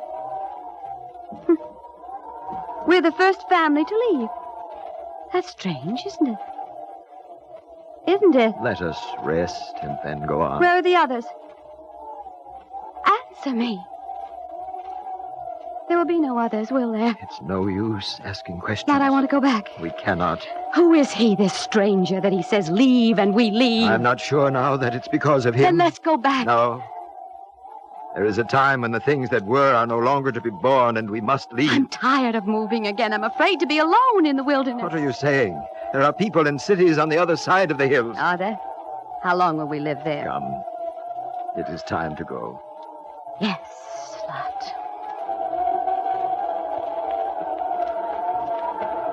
The wind is stronger. Walk faster. We are almost at There's the hills. lightning, but no thunder. Why is there no thunder? Faster, faster. The sky is red. I'm frightened, Lot. Don't stop. Storm is over the city. Oh, the poor people. Don't look back. The stranger warned us. Don't look It's back. my world. I have a right to look. No. Close your eyes. I have a right to see the end of my world.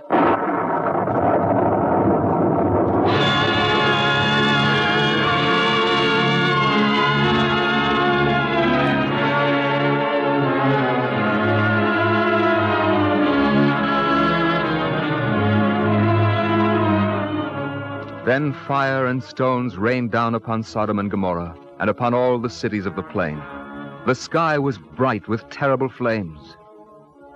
But there was none to see except Lot's wife, who turned back to look, then stood unseeing, fixed to the spot where she turned. For the cities were destroyed and all the inhabitants, except 3, who stood among the ruins.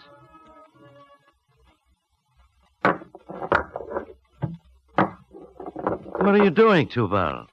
Can't you see? I'm putting the stones together to rebuild my oven. No, Tubal, no. Don't be afraid, Milka. We must go away from here. No, it's safe now. It's no longer Sodom. Now it's earth for growing wheat and stones for building houses. Tubal, ghosts don't need houses. People will come from beyond the hills, Aner. They'll want bread. I'm a good baker, Aner. They'll like my bread. What makes you so sure that people will come? I know what happened and why. Oh? The stranger told you? No. Anyone who looked, really looked, could have known. The city was doomed because it was evil. And if we build another city, why should you expect that it will be different? I expect nothing. But at least there is a chance. Maybe even Sodom and Gomorrah could have been saved. Here, give me that flat stone. It'll do for the roof of the oven.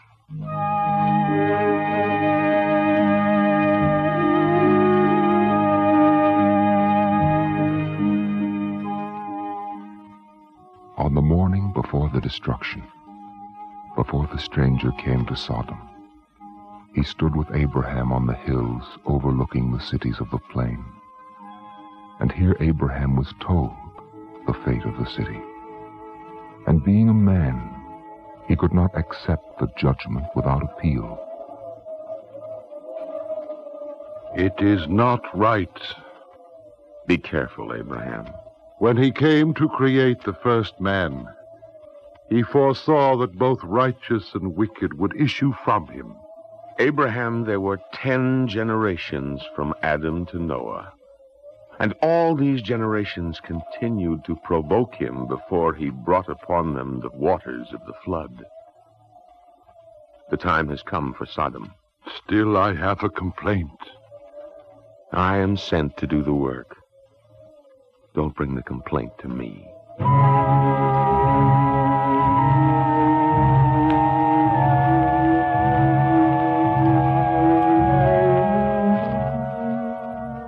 And Abraham stood before the Lord, and drew near and said, Wilt thou indeed sweep away the righteous with the wicked?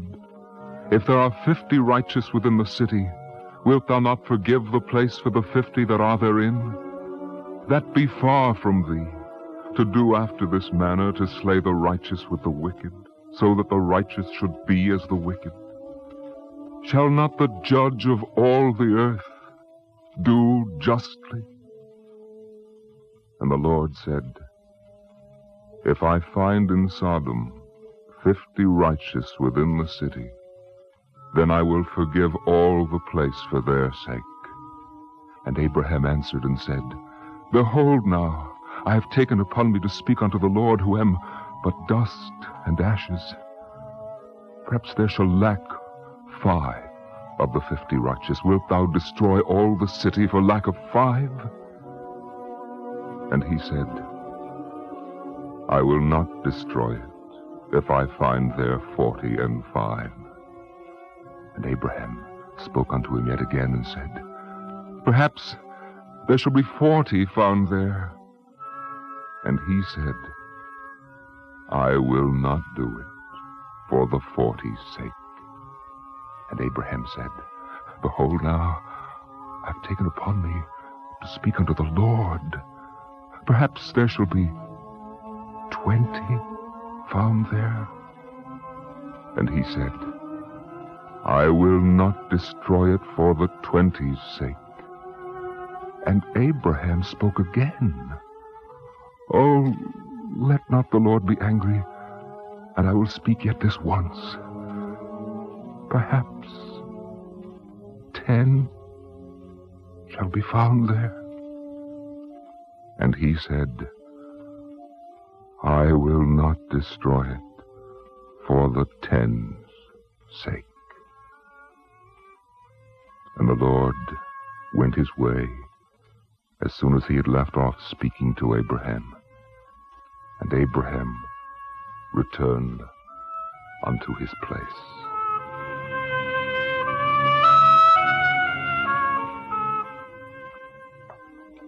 In the early morning, Abraham went to the place where he had stood before the Lord.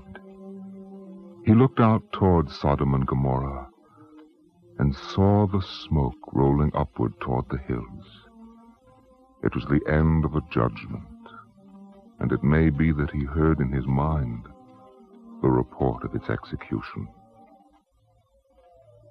3 were saved.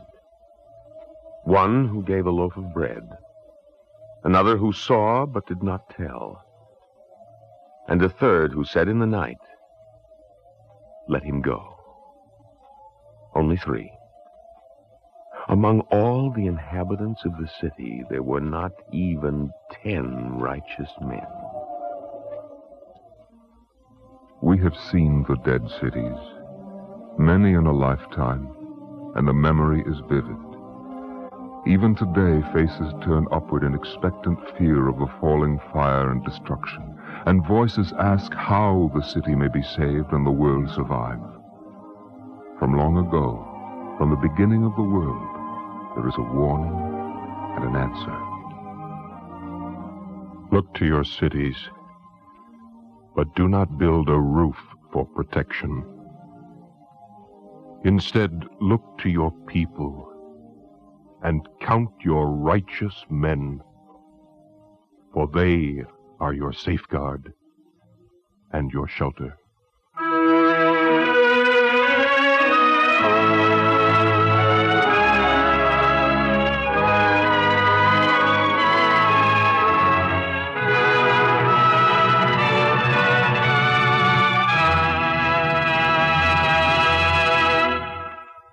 If you would like a copy of today's script, please send your name and address with 10 cents to cover the cost of postage and handling to the Jewish Theological Seminary of America, 3080 Broadway, New York 27, New York. And now we take great pleasure in presenting the Honorable Edgar J. Nathan, Jr., Justice of the Supreme Court of the State of New York and Chairman of the Eternal Light Radio Committee of the Jewish Theological Seminary of America. Judge Nathan. This month we celebrate the birthdays of 2 spiritual Americans whose lives exemplify righteousness and justice.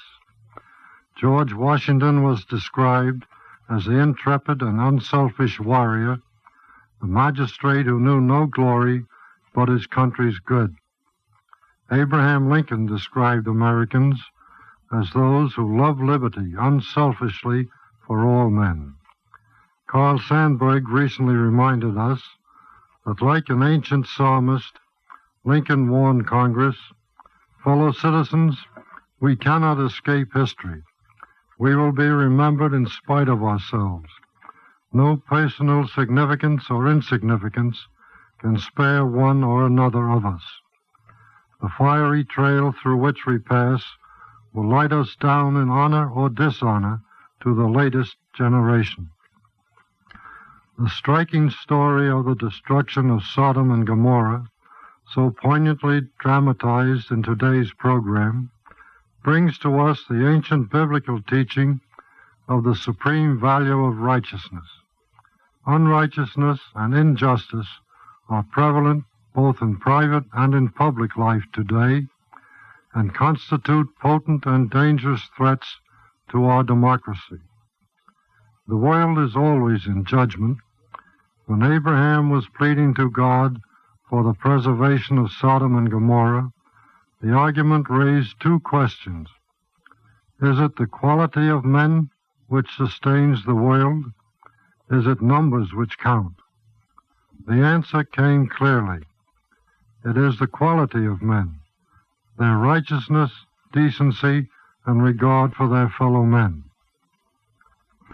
The day need never come in America when there will not be 10 men of courage, righteous men seeking to do justice, leading us in the never-ending battle to sustain and strengthen our democratic way of life. And may we all follow as intrepid and unselfish warriors, knowing no glory but our country's good, and loving liberty unselfishly for all men. As Tubal said in the play, it's an evil world, but maybe we will learn. To which the stranger replied, there isn't time, Tubal, soon it will be too late. And always must we recall the closing words. Look to your cities, but do not build a roof for protection. Instead, look to your people and count your righteous men, for they are your safeguard and your shelter. Thank you, Judge Nathan. Our Eternal Light drama today, Not Even 10, was written by Joseph Mindell. It was the second of 15 outstanding programs, originally presented on the Eternal Light, recreated now to mark the Eternal Light's 15th year of broadcasting. Cantor David Putterman sang the liturgical introduction. Featured in the cast were Leon Janney, Bernard Lenrow, Jan Miner, Alan Bergman, Morris Tarplin, Mitzi Gould, Danny Acco, Ivor Francis. The narrator was Norman Rose. This is Lionel Rico speaking. Our program is directed by Parker Gibbs. This weekly program is presented under the auspices of the Jewish Theological Seminary of America.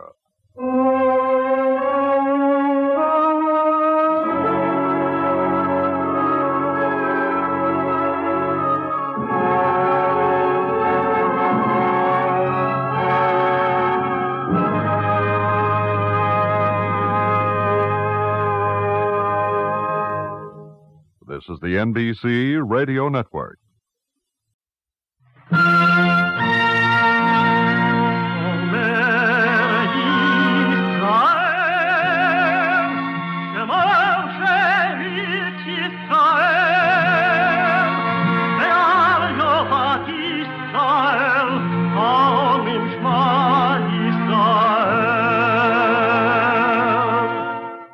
And the Lord spake unto Moses, saying, Command the children of Israel that they bring unto thee pure oil olive beaten for the light, to cause the lamps to burn continually in the tabernacle of the congregation. And it shall be a statute forever in your generation.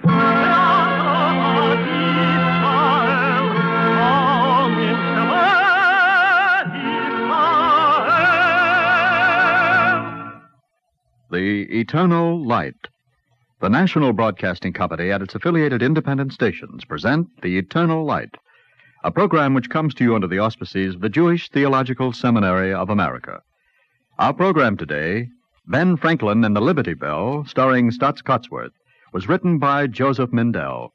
It is the third in a series of 15 outstanding programs, originally presented on The Eternal Light, recreated now to mark The Eternal Light's 15th year of broadcasting.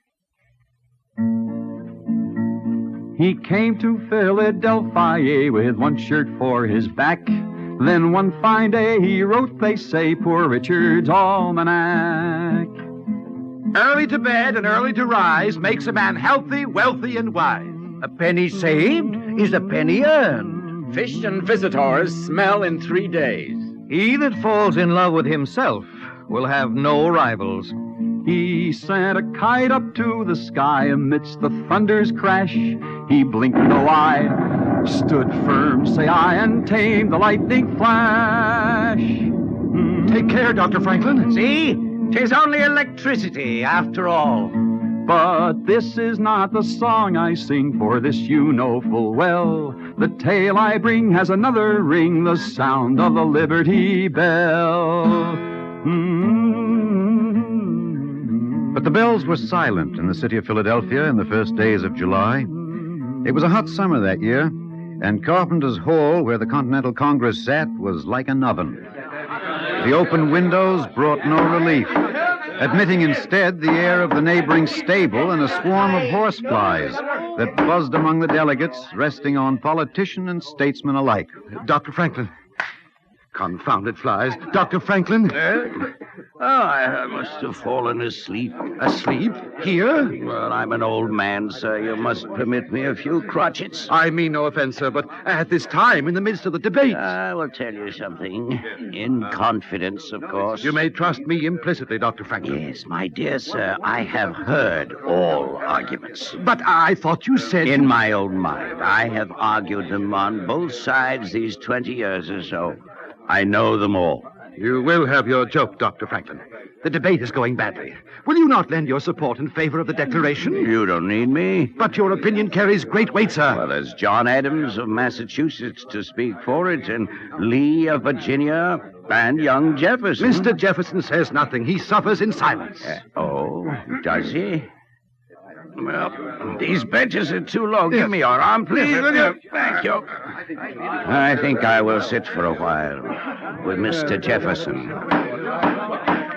I refer to the 12th paragraph, which states a most pernicious doctrine. Here. A deliberate falsification, a distortion of truth that can only lead to strife. No. Softly, Mr. Jefferson. You must not heed everything they say. What I wrote is true. We were on the committee together. Perhaps you They're wonder... mutilating the declaration. Perhaps you wonder why I am so calm. Well, I will tell you why. I've made it a rule never to write papers that must be acted on by a public body. Listen to what he says, Dr. Franklin. And if you ask me how I learned this lesson, it was from a neighbor long ago, an apprentice hatter, about to open a shop for himself. John Thompson was his name. Are you listening, Mr. Jefferson? I ask your pardon, Dr. Franklin. I must seem very rude. Oh, not at all, sir. Well, his first concern was to have a handsome sign. Who? Thompson, the hatter. In fact, he composed the inscription himself. John Thompson, hatter, makes and sells hats for ready money, with a picture of a fine hat underneath. Dr. Franklin, I'm most anxious to hear the debate. I understand perfectly, Mr. Jefferson. Thank you, sir. Not at all. It occurred to him to submit his plan to friends. Who?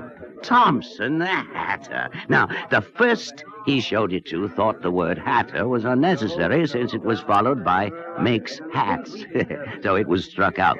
The next friend observed that makes might as well be omitted because the customers would not care who made the hats. A third said the words for ready money were useless as it was not the custom to sell on credit. Out they came, and the inscription now stood... John Thompson sells hats. Exactly, Mr. Jefferson. Sells? Sells hats, says the next friend. Why, nobody will expect you to give them away.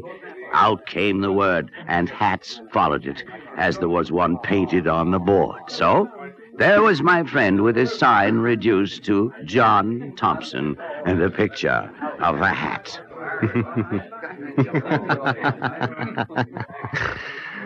Thank you, Dr. Franklin. You have helped me. Oh, no. You've been very patient with a garrulous old man. John Thompson and a picture of a hat. Tell me, sir, do you think this will be the fate of the Declaration? In this world, Mr. Jefferson, nothing is certain, except death and taxes. Yet I will venture to say that the words you wrote will be remembered. Well, I want you to understand, sir, it's not pride of authorship. But what is decided here will determine how America shall live, whether in freedom or under despotism. Perhaps it is so. You do not agree, Dr. Franklin? You do not think so? I have come to believe, Mr. Jefferson, that how America lives does not depend on any one man or any Congress. Government can only end in despotism when the people have become so corrupted as to need despotic government.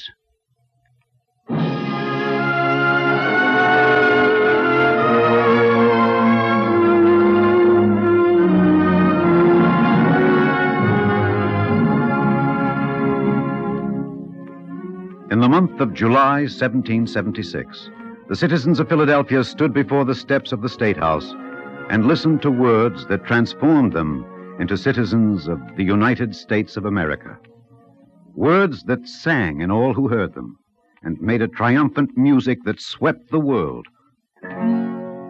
We hold these truths to be self-evident, that all men men are created equal, that they are endowed by their Creator with certain unalienable rights, that among these are life, liberty, and the pursuit of happiness.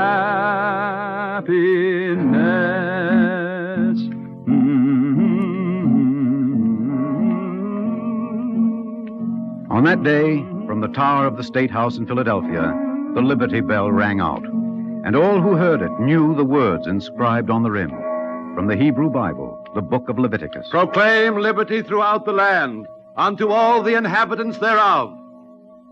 They told stories about Benjamin Franklin and how he, too, heard the sound of the Liberty Bell.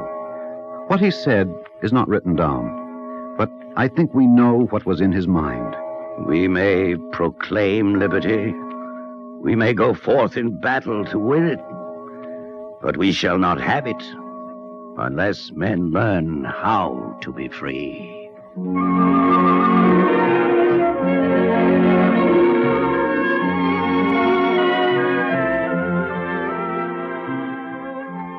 Who will teach men to be free, and how shall they learn? Benjamin Franklin did not think of himself as a teacher.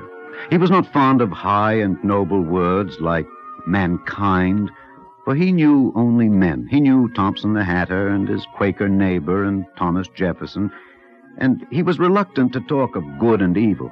It was enough for him to decide the right way for Ben Franklin to act. There was, for example, the matter of an invention he made. Now, with this kind of a fireplace, the room is evenly heated, you see?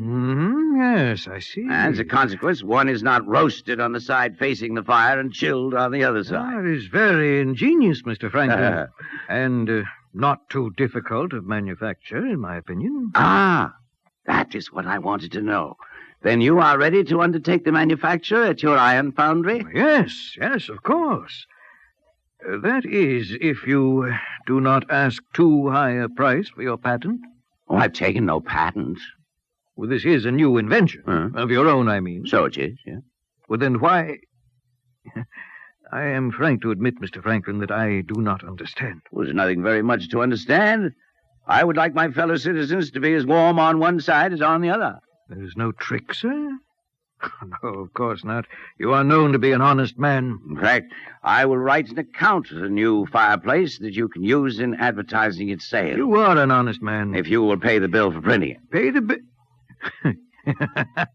You will turn a profit yet on this transaction. My dear sir, printing is my trade, the means of my livelihood. Well, would not a patent on your new fireplace add to your livelihood? No. It is a different thing entirely. You are beyond me, Mr. Franklin. No, sir. We are together in enjoying the benefits of past and present invention. If I have conceived a new idea, I am glad of the opportunity to serve others.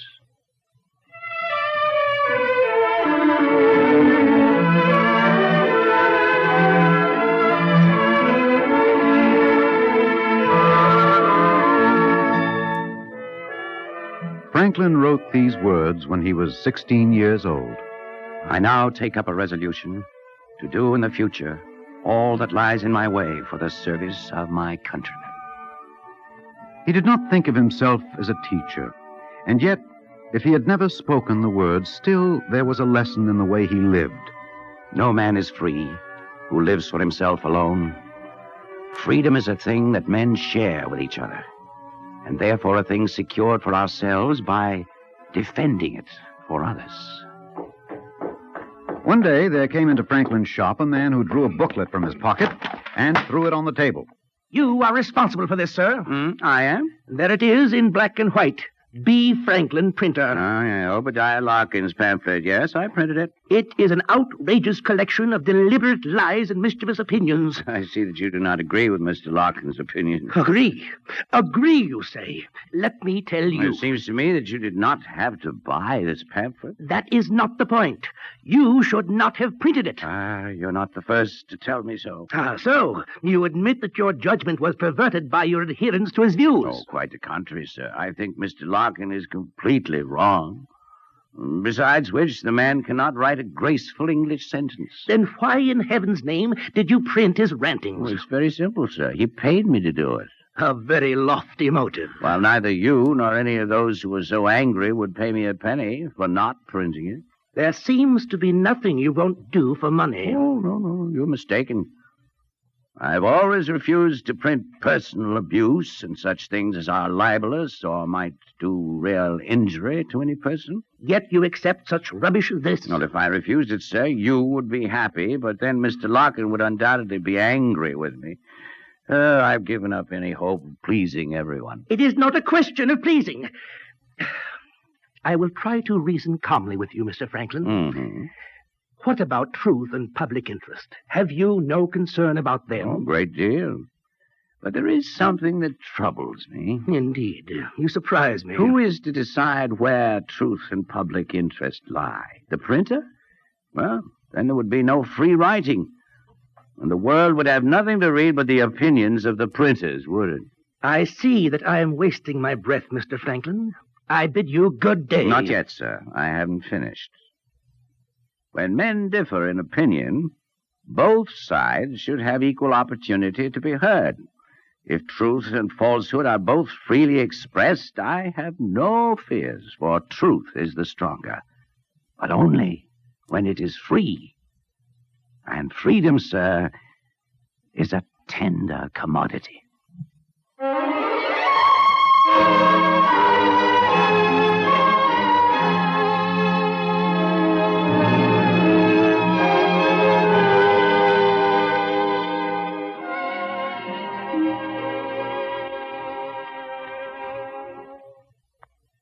Mr. Franklin, they say you talk much about freedom. Are you making an accusation, Mr. Whitefield? You know who I am. I know you are an itinerant preacher, recently come from Georgia. I've heard you preach. You will hear me no more. I'm sure that will be Philadelphia's loss. I would wish that Philadelphia thought so. I have been refused every pulpit in the city. Oh, I'm sorry to hear it, Mr. Whitefield. But surely each denomination, having built its church and engaged its minister, is free to determine what visitor will speak from its pulpit. Huh? I will not argue the point with you, Mr. Franklin. You say you have heard me preach? Yes, I have. Did I address you alone, or was it a great crowd? You do not answer me, sir. I was thinking, Mr. Whitefield, that you come to make an accusation after all. No. I have heard you on the freedom of the denominations to withhold their pulpits. I now ask what you will say of my freedom to preach and the freedom of my adherents to listen. Well, I might point out that you are free to build your own church or to preach in the open air. Is that what you say, Mr. Franklin? No, I do not say that. For it would make the freedom of having equal with the freedom of doing without. Thank you, sir. I'm satisfied. Yes, but I'm not, Mr. Whitefield. I will talk among my friends and acquaintances. Philadelphia needs a new building. I am grateful for your moral support, but moral support comes cheap, sir. I do not believe in abstract virtues. On your next visit to this city, I think I can promise you will find the building erected. Please believe me, sir, that it was not in my mind to ask you to build me a pulpit. No, but I'm not. Now, wait a minute. Let me explain. This will be for the use of any preacher of the Christian sects, of the Hebrew faith, or of any religious persuasion whatsoever. I see. If the Mufti of Constantinople were to send a missionary to preach Mohammedanism to us, he would find a pulpit ready. You go very far in your liberality, Mr. Franklin. Or if a free thinker wished to have controversy with God and there were people to listen, it would be for him too. You go so far that I begin to wonder what you yourself believe. Well, that's no secret. I believe in one God, creator of the universe. I believe that he governs it by his providence, and that he ought to be worshipped. Mr. Franklin, is there nothing in your creed about serving God? Well, that is my creed, sir. Service to God is doing good to men.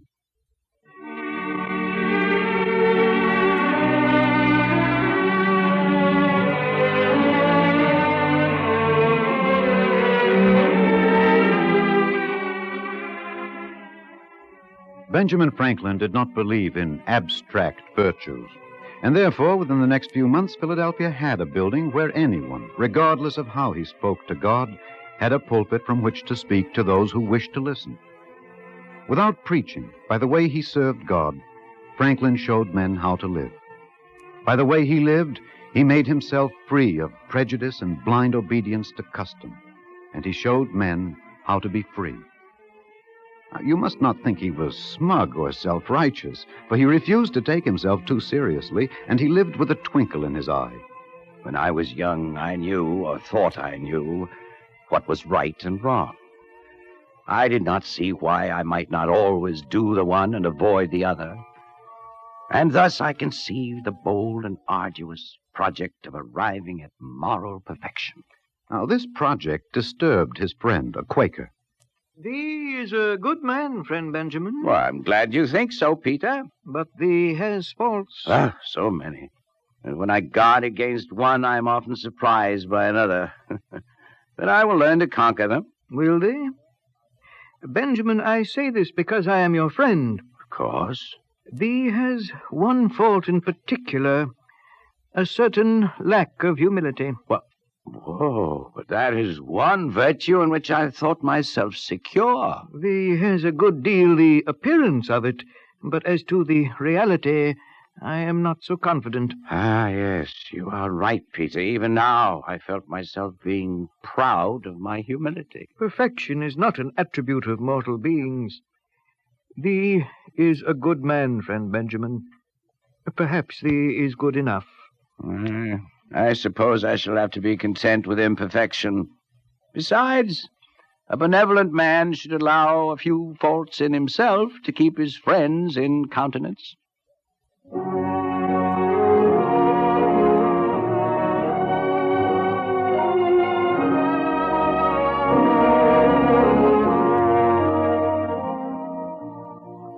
We will not make a catalogue of his faults.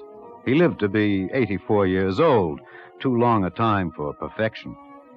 Knowing the likelihood of human error, he strove to be right rather than consistent. But in one thing he was consistent.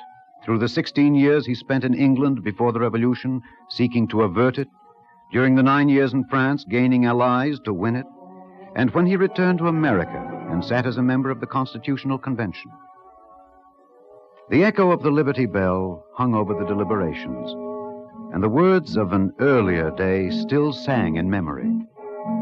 We hold these truths to be self-evident, that all men are created equal, that they are endowed by their Creator with certain unalienable rights, that among these are life, liberty, and the pursuit of happiness.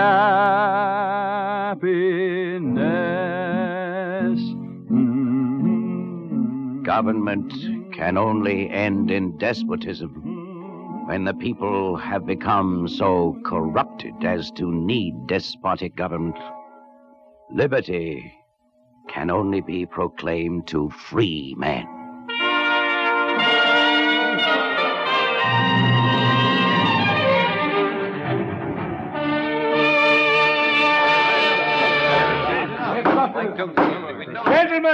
Gentlemen, this convention has before it the final draft of the proposed Constitution.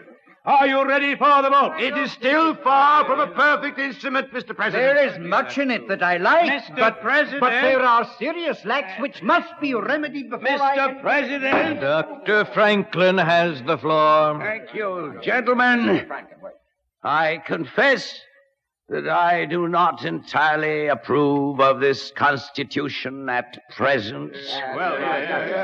But I am not sure that I shall never approve it. For having lived long, I have often been obliged to change my opinions, which I once thought right but found to be otherwise. It is therefore that the older I grow, the more apt I am to doubt my judgment. Well, when you assemble a number of men to have the advantage of their joint wisdom, you inevitably assemble with those men all their prejudices, their passions, their errors of opinion, their local interests, and their selfish views. From such an assembly, can a perfect production be expected? Gentlemen, I consent to this Constitution because I expect no better, and because I am not sure that it is not the best. I cannot help expressing a wish that every member of the convention who may still have objections would, with me on this occasion, doubt a little of his own infallibility. Proclaim liberty throughout the land, and to all the inhabitants thereof.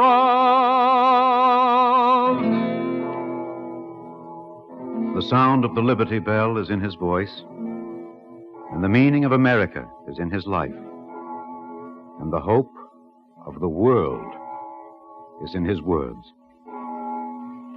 God grant that not only the love of liberty, but a thorough knowledge of human rights may pervade all the nations of the earth, so that a man may set his foot anywhere on its surface and say, "This is my country."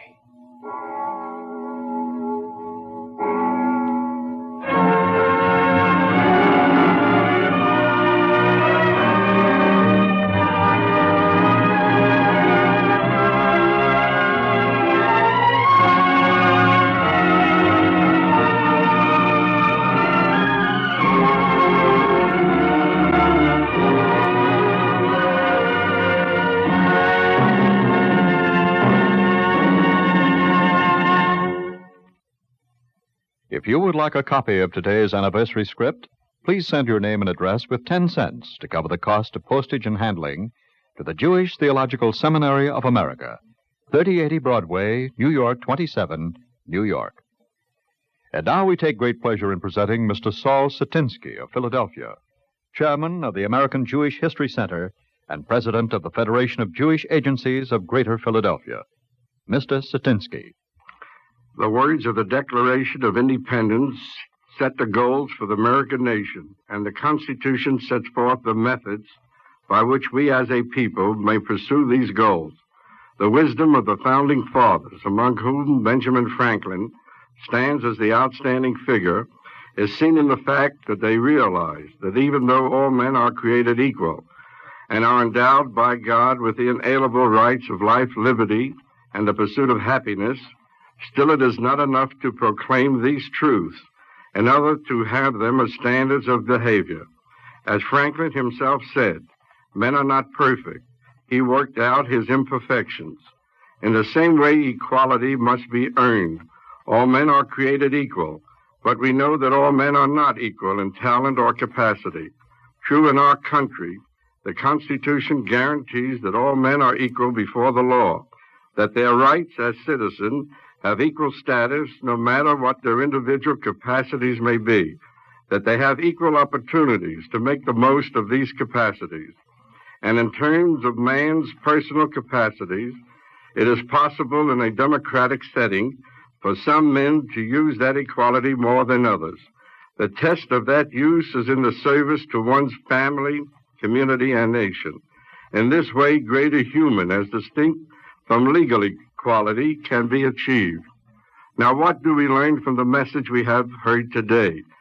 Franklin said that it is to be hoped that the love of liberty and human rights will pervade all nations of the earth, so that a free man can go anywhere and feel at home. His words are as appropriate today as they were nearly 200 years ago. We should, each of us, ever turn with grateful appreciation to the utterance of this great man for guidance and for continued inspiration. Thank you, Mr. Satinsky. Our Eternal Light drama today, Ben Franklin and the Liberty Bell, starring Stutz Cotsworth, was written by Joseph Mindell. It was the third in a series of 15 outstanding programs originally presented on the Eternal Light. This series marks the Eternal Light's 15th year of broadcasting. Cantor David Putterman sang the liturgical introduction. Others in the cast were Ivor Francis, Guy Rep, Dean Lyman Almquist, Joseph Bell, Bill Griffiths, and Bill Lipton. The ballad singer, Tom Glazer. Your narrator was Alexander Scorby. This is Lionel Rico speaking. Our program is directed by George Voutsas. This weekly program is presented under the auspices of the Jewish Theological Seminary of America.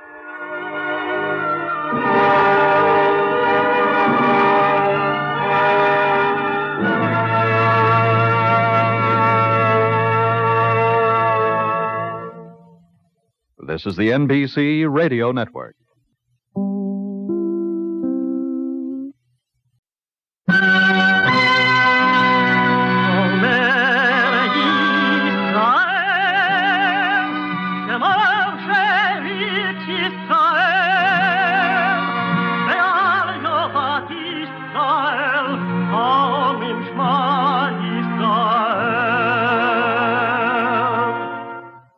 And the Lord spake unto Moses, saying, Command the children of Israel, that they bring unto thee pure oil olive beaten for the light, to cause the lamps to burn continually in the tabernacle of the congregation. And it shall be a statute forever in your generations.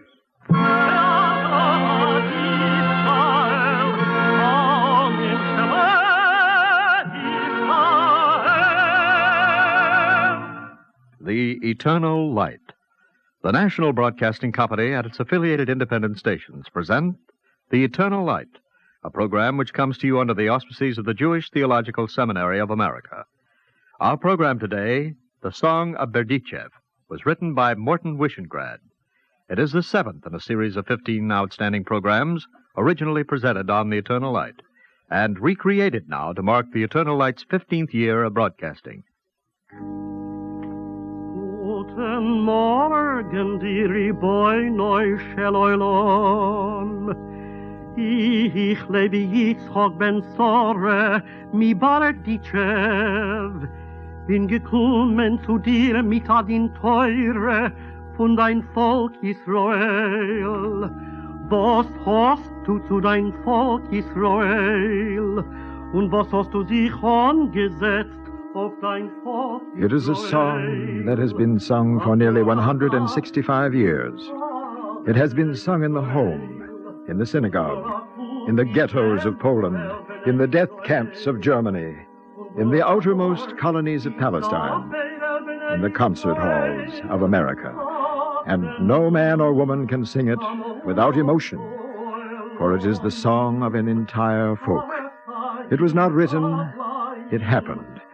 It was emotion overflowing, and it is now part of the bloodstream of Israel. Unser Malchus is a Malchus, die Italiener besuchen sie. Unser König is a König, und ich lebe Yitzchok ben Sore, mi Berditchev zog. Amen. He was called Reb Levi Yitzchok, surnamed the Compassionate. This is his song. In the year 1789, in the Ukrainian city of Berditchev, perhaps there were scholars more learned than he. Perhaps there were sages more profound. Perhaps there were saints more holy. But no scholar and no sage was more gentle than Reb Levi Yitzchok. No saint was more beloved. For he was the people, its pleader, its defender, its melody, its soul. And this same Reb Levi Yitzchak, on the holiest day of the year, Yom Kippur, the Day of Atonement, stood in the synagogue before the congregation of Berditchev and refused to magnify and sanctify the name of the Lord. I will not recite the Kaddish. The day of fasting and penance has weakened our rabbi. Sit down, Reb Levi Yitzchak.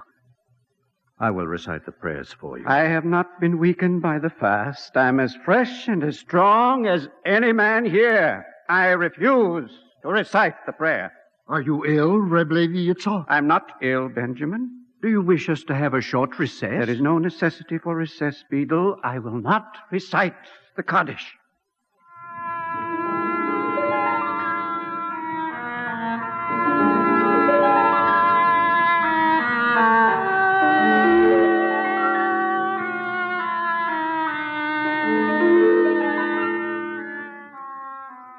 Was this a sinner who refused to say Yis Gadal ve'Yis Kadash, Shmei Rabbo?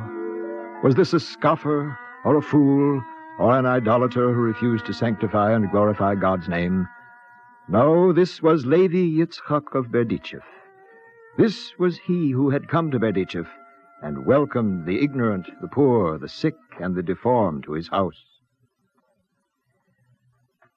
Reb Levi Yitzchak, you are new in Berditchev? Yes, Anshel? Perhaps you do not know our ways. You have a complaint? Not only I, Rabbi. It would be better if you were seen more often in the company of scholars. Anshel, does the Lord welcome only scholars? No. But you must think of your reputation. Anshel, when the Lord prepares a banquet for the righteous, do you think I will be invited?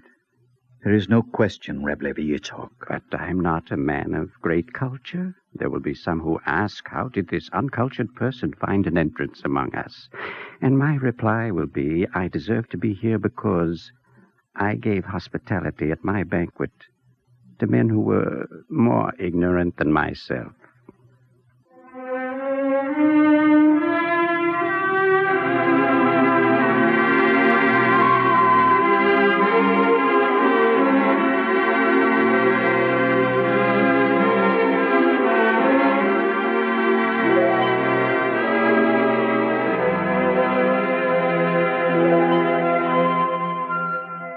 His name was Levi Yitzchak. There were scholars more learned than he. There were sages more profound, men more holy and more pious, but none more beloved and none more gentle. And if he refused to recite the Kaddish on Yom Kippur, it was not because he was an idolater and not because he was a fool, for he was not an idolater.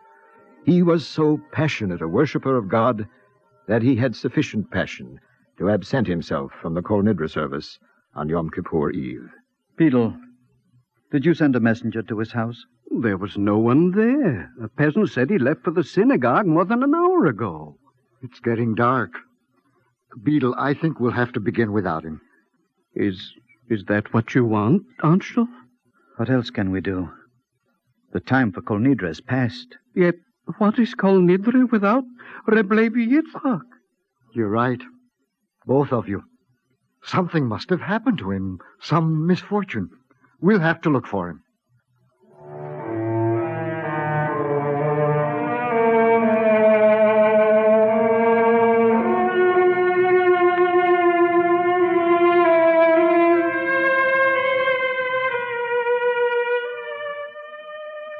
On Yom Kippur evening, the direction is always toward the altar of the synagogue, from outward inward. But on this evening, the direction was from inward outward, and no person thought of himself but only of the missing rabbi, missing from the synagogue on the holiest evening of the year. They formed searching parties, and the peasants of Berditchev provided clues. He came this way. His lips were moving in prayer. They followed the path he showed them. I saw him. He passed me by. He was singing. Just singing. There weren't any words. Near a peasant hovel, a voice said, There was a baby crying in there. The baby's mother went to synagogue to hear the Kol Nidre. They crept up to the windows. They looked within. There was the rabbi of Berditchev, rocking the cradle of a baby no longer crying, the cradle of a baby whose mother had gone to the synagogue from which Levi Yitzchak was absent. They regarded one another, the guileless man and the guileless child. And from somewhere within himself, a melody came to the man, which he gave to the child. And then the words came to him, spilling out of him, the simple, uncontrived words of Levi Yitzchak's song of innocence and God.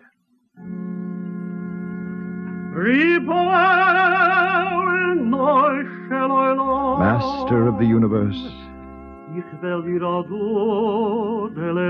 I will sing you a song.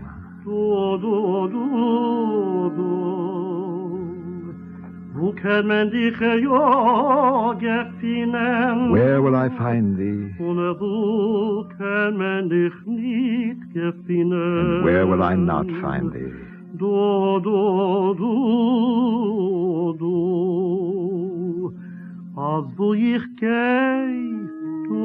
Wherever I go, there art thou. And where I stay, there art thou. Only thou, thou alone, thou again, and only thou.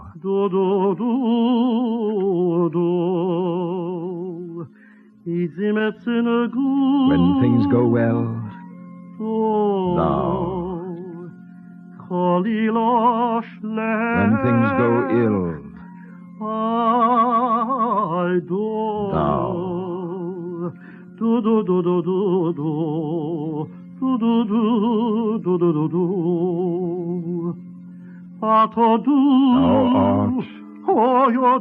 Thou wast, thou wilt be, thou art ever. Thou art, thou reignest, thou didst reign, thou wilt reign.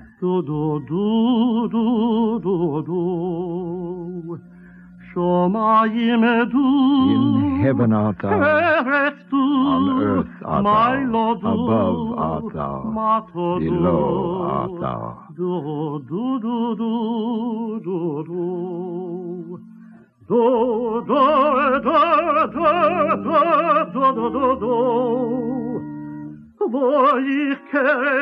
Where I turn,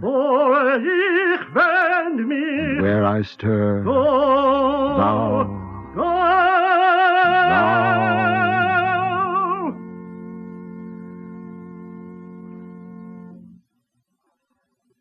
And it was on the day after this song of oneness with God burst forth from him that Levi Yitzchak of Berditchev refused to recite the sanctification of God's name. I will not recite the Kaddish. The day of fasting and penance has weakened our rabbi. I will say it for you, Reb Levi Yitzchak. I am not weakened by the fast. I refuse to recite the Kaddish. Reb Levi, are you ill? I'm not ill, Benjamin. Do you wish to call a short recess? There is no necessity, Beadle. Perhaps you would like some fresh air. Until I refuse to recite the sanctification. Reb Levi Yitzchak. Yes, Kalman? You are challenging God. Yes. Let us have order in the synagogue on Yom Kippur. I request that you all be seated. I read to you from the 6th chapter of the prophet Micah, the 3rd verse. O my people, what have I done unto thee, and wherein have I wearied thee? Testify against me. I, Levi Yitzchak, son of Sora of Berditchev, I testify against the Lord. Shall not the judge of the universe himself do justice? Reb Levi Yitzchak, Even you may not blaspheme God. Testify against me, saith the Lord. I testify against the Lord. It is no blasphemy. Do you come with a legal complaint? I do, Anshel. I come with a din Torah. What is your complaint? The Lord hath dealt harshly with us. I stand before the Lord and plead in behalf of the people of Israel. Levi Yitzchok of Berditchev, what is your plea?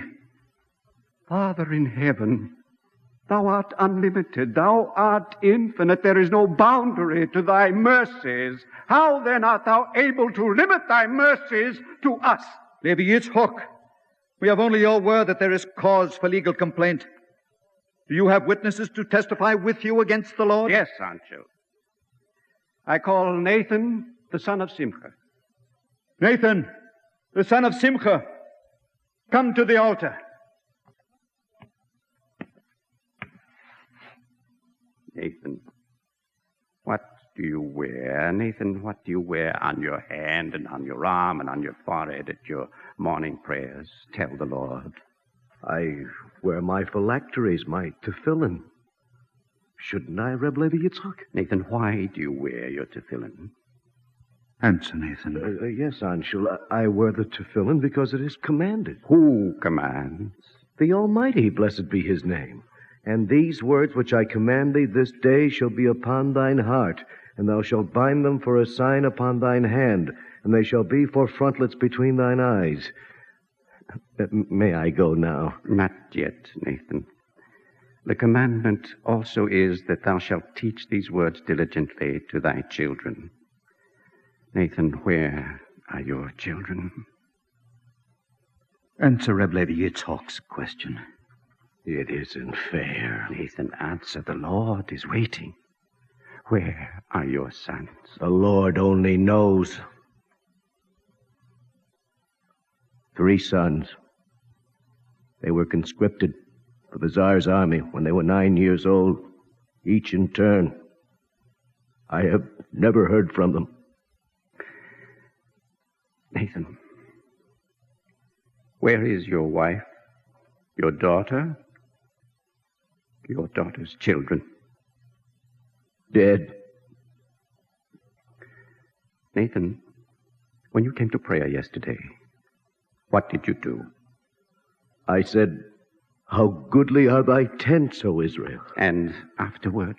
I put my hand in the tefillin bag to take out my tefillin. And they fell from your hand, didn't they? I didn't know anyone saw. I picked up the tefillin right away. I was quick. I wiped them against my shirt. I kissed them. It will never happen again. Reb Levi Yitzchok? Yes, Sancho? Are you finished with your witness? I am. But first I wish to say to the Lord, Lord of the universe, the people are the tefillin of thy head. Even Nathan here, when we drop our tefillin, we lift them up with loving care. We cleanse them of every stain, and then with a kiss we make amends for their abasement.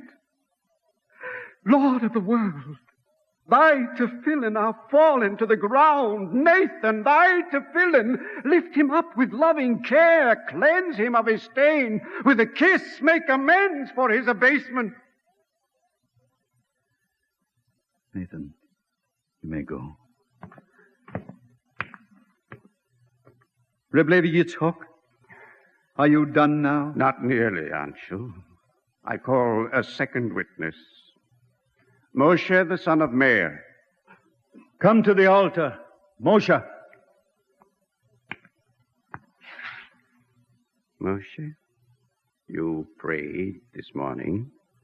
Yes. And for what did you pray? For the remission of my sins. Namely, Moshe, what sins?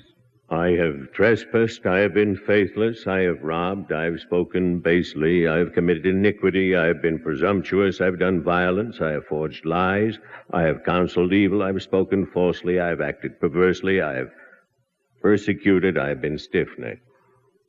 Moshe, the son of Meir, you are a liar. Yes, Reb Levi Yitzchak. You have neither trespassed, nor been faithless, nor robbed, nor spoken basely. Yes, Levi Yitzchak. Moshe, son of Meir, what is your occupation? I am a teamster. You observe God's commandments? No. And why not? Reb Levi Yitzchak, a man has children who are always hungry. A man must work. Moshe, do you take the poor on your wagon? I do, Levi Yitzchak. Don't answer me. Speak up and address the Lord. I carry the poor on my wagon. How much do you charge the poor? Nothing. But each day you violate the law, don't you? I cannot attend worship. Each day I violate the law. Lord, answer back.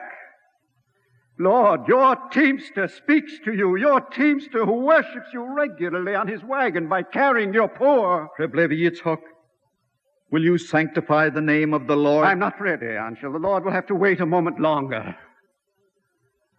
Look at us, penitent, contrite, fasting, pleading for the remission of sins. Lord, by tefillin are fallen and abased. Tell me, O Lord, what hast thou against Israel? Thou hast written in thy Torah, speak. Unto whom? Unto Israel.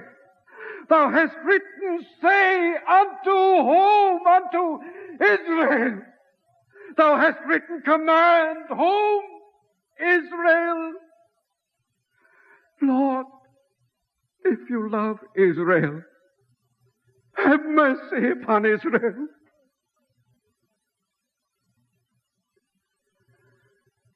Levi Yitzchak, you have not said the words as they are written down and prescribed, but I testify to God that you have sanctified his name.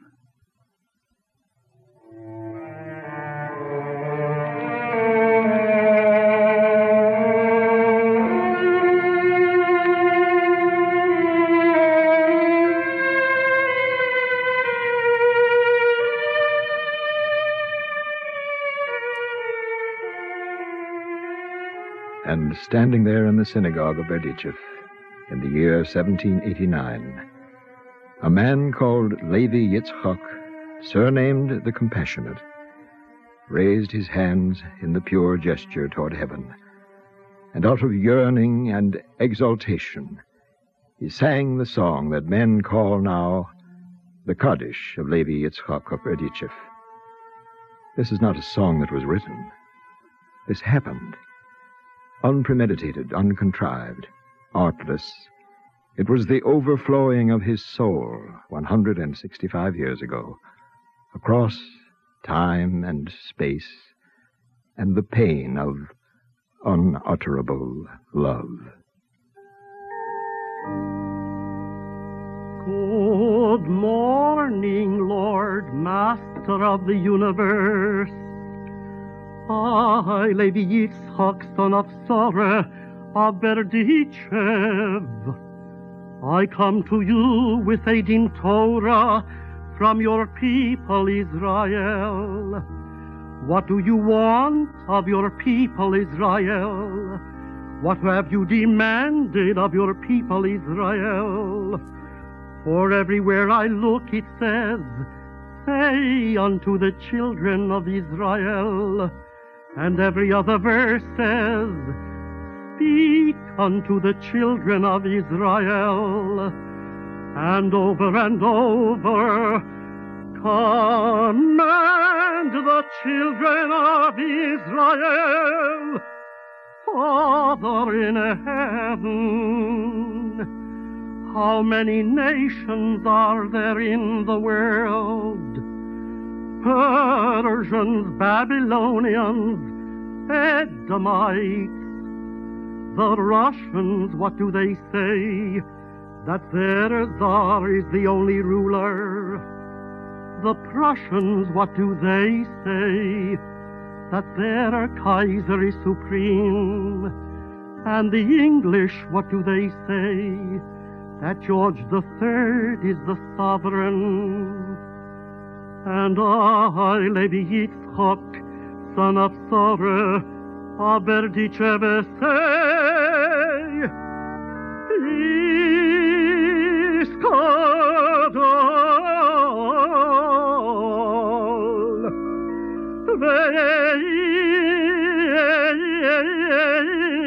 Iskadosh, Shemei Rabo, magnified and sanctified is only thy name. And I, Levi Yitzchok, son of Sorah Berditchev, say, from I stand will I not waver. Let them put an end to idolatry. Let them call a halt to their blasphemies.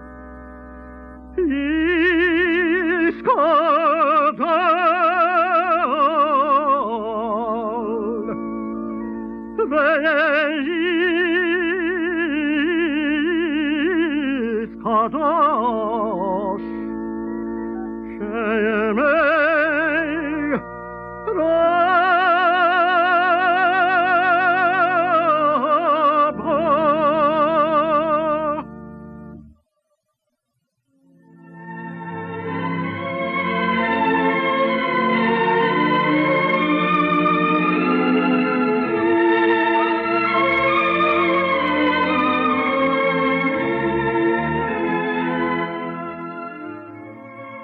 If you would like a copy of today's anniversary script, please send your name and address with 10 cents to cover the cost of postage and handling to the Jewish Theological Seminary of America, 3080 Broadway, New York 27, New York.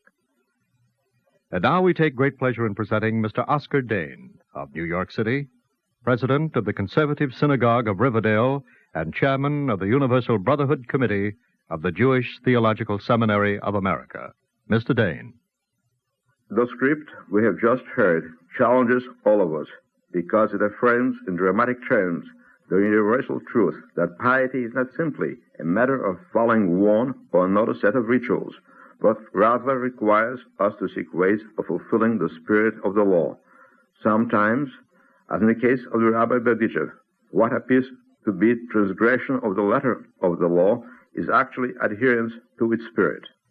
The decision to absent himself from services on the most solemn holiday in the Jewish year in order to bring comfort to a lonely child would not have been an easy one, even for the Rabbi Berditchev. For him, as for us, it would doubtless have been easier to dismiss the weeping child as no concern of his and to join the congregation in chanting the Kol Nidre prayer. It takes courage to question a bit of accustomed behavior and to ask oneself whether something else might come closer to the spirit of the law. Similarly, it requires great personal integrity to question God, as the rabbi did. Prayers that come from the lips alone are of little value to the supplicant, to the congregation, or to our Creator. But the Kaddish of Rabbi Levi Yitzchak is a great prayer, the symbol of a great religious experience, because it comes from the heart. The rabbi testifies against the Lord, questioning the justice which is meted out to his townsmen. He struggles aloud to understand the riddles of human existence, and then, with his question yet unanswered, he magnifies and sanctifies the name of the Lord. So, each of us, in the course of his daily experience, is distressed by the suffering he sees around him, and perhaps asks himself where justice can be found. But do we really ask?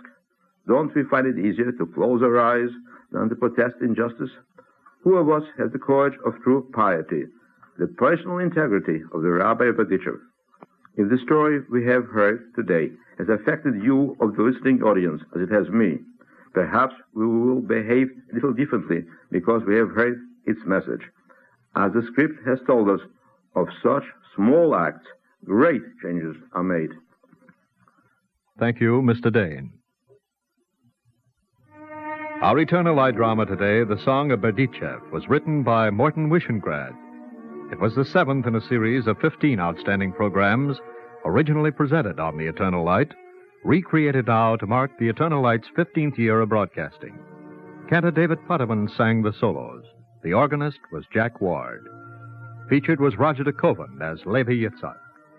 The cast included Santos Ortega, Guy Rep, Daniel Acco, Sam Gray, and Joseph Boland. Your narrator was Bernard Lenrow. This is Lionel Rico speaking. Our program is directed by George Voutsas. This weekly program is presented under the auspices of the Jewish Theological Seminary of America.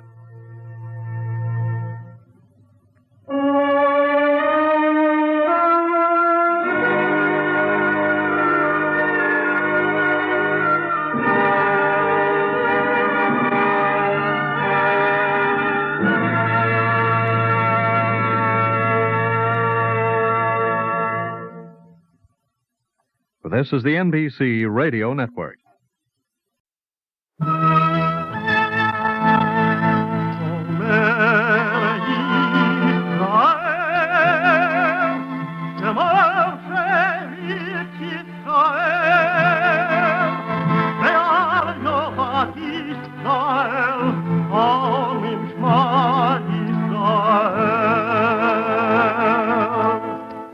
And the Lord spake unto Moses, saying, Command the children of Israel that they bring unto thee pure oil olive beaten for the light, to cause the lamps to burn continually in the tabernacle of the congregation.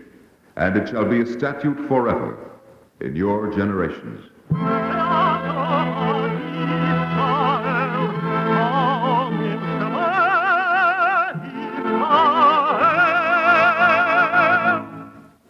The Eternal Light.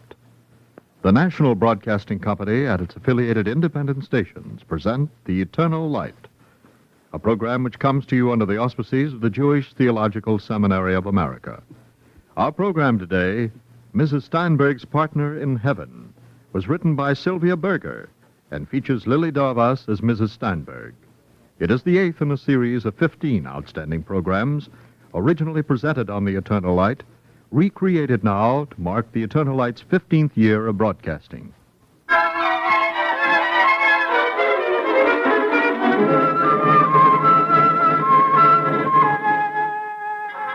It was twilight in December on Orchard Street when a kick from a potato peddler's horse sent Kornstein, the candy store man, flying into the seventh sphere. Back on Earth, the horse had hardly put his foot down again when Kornstein heard the singing. Rum-da-da-dum, rum-da-da-dum, rum-da-da-da, do-do-do-do-do, rum-da-da-dum, rum-da-da-dum, rum-da-da-da, do-do-do-do-do. To Nathan Kornstein, it seemed there was something familiar in the ring of the last tururu. Rum-da-da-dum, rum-da-da-dum, rum-da-da-da. Hello? Nathan Kornstein, welcome, welcome. Israel Yitzhak Steinberg? Who else? How's the potato peddler? Oh. When I left, he was still crying. Ah, the unfortunate. He fainted 3 times. Kornstein, please. I should have told the potato peddler not to aggravate himself, but you know how it is, Yisraelchik. If the angel of death were to wait till everybody finished all his business on earth... But such an innocent man, Yisrael Yitzchak. Such a harmless man. He wasn't even near the horse. I was nearer the horse than he was. Otherwise, why should it kick you? Now he's down there fainting and crying. Yisraelchik, what if we were to send a message and say something like, don't be aggravated. It wasn't your fault. Signed, Kornstein.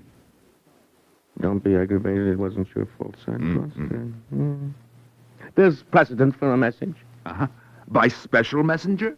The messenger I have in mind is very special. But with experience. Kornstein, did you ever count the stars in the sky? Not since I was 4, Yisraelchik. There are too many.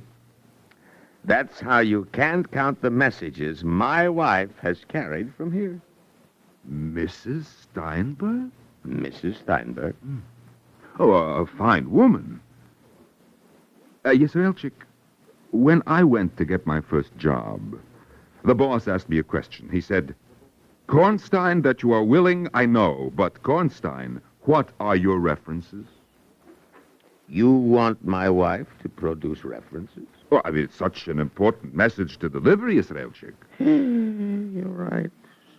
Right? You want some references. Aha. You remember our old apartment on Canal Street, Kornstein? Above the butcher shop. Well, it's early evening. In the apartment above the butcher shop. The children are all home from school. Moshele, Gittele, Berdele, Friedele. I am home from work. We're hungry. We want our supper. Where is Mama? Where is Mama, Moshele? She went to Siegel's, Pa, to buy a pair of shoes. So late? How long does it take to fit a pair of shoes? There's Mama now. Ma? Good evening, Moshele. Good evening, Yisraelchik. Give me my apron, Moshele. Please, darling. Supper will be on the table in a minute and a half.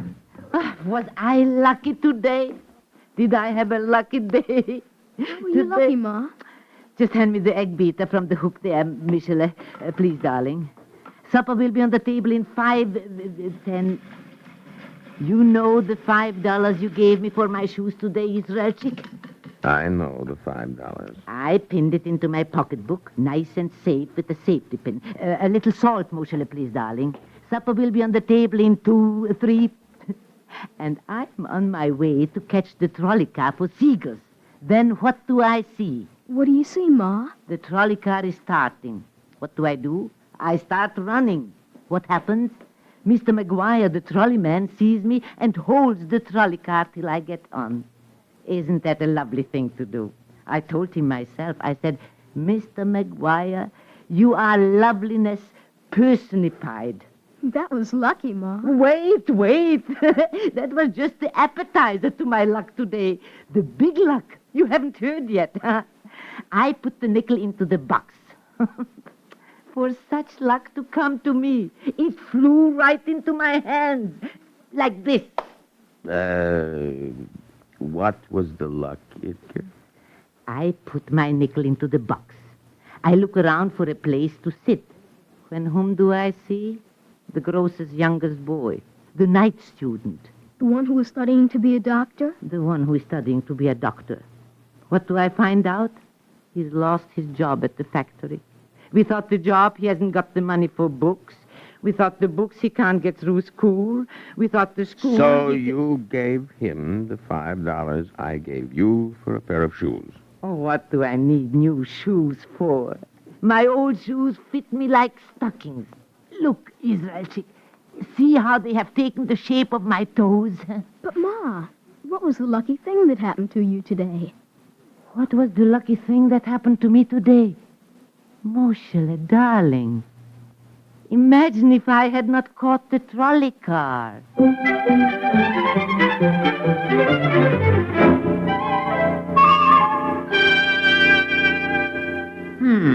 A nice little reference, Israelchik.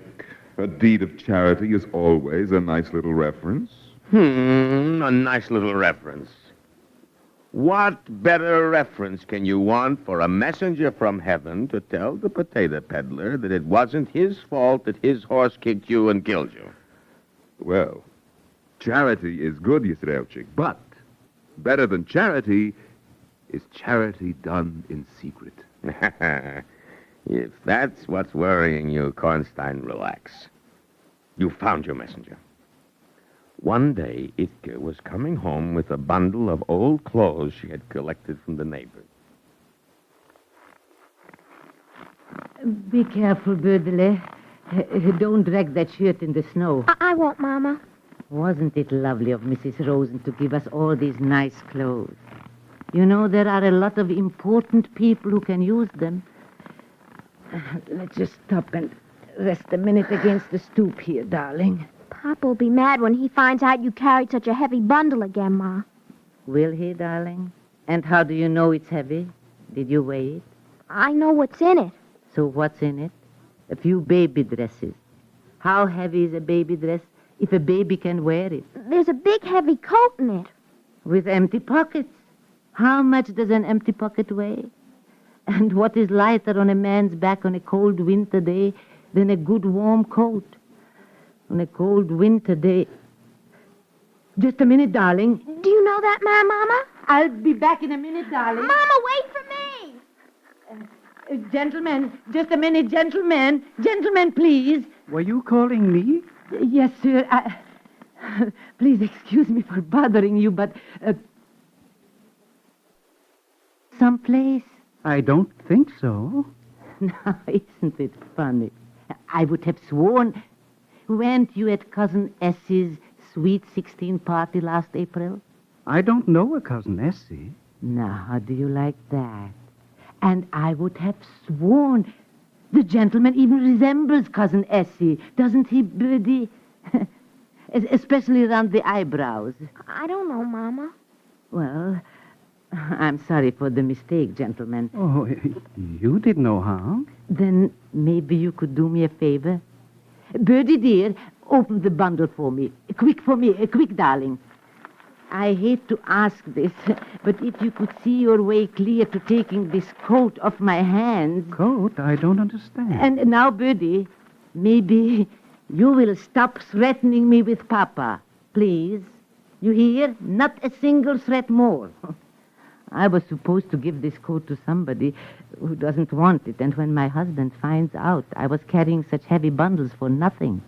You heard what my child said. He'll be very mad. Now, help the gentleman on with the left sleeve, Birdie. There. Now. Oh, I don't know how to thank you.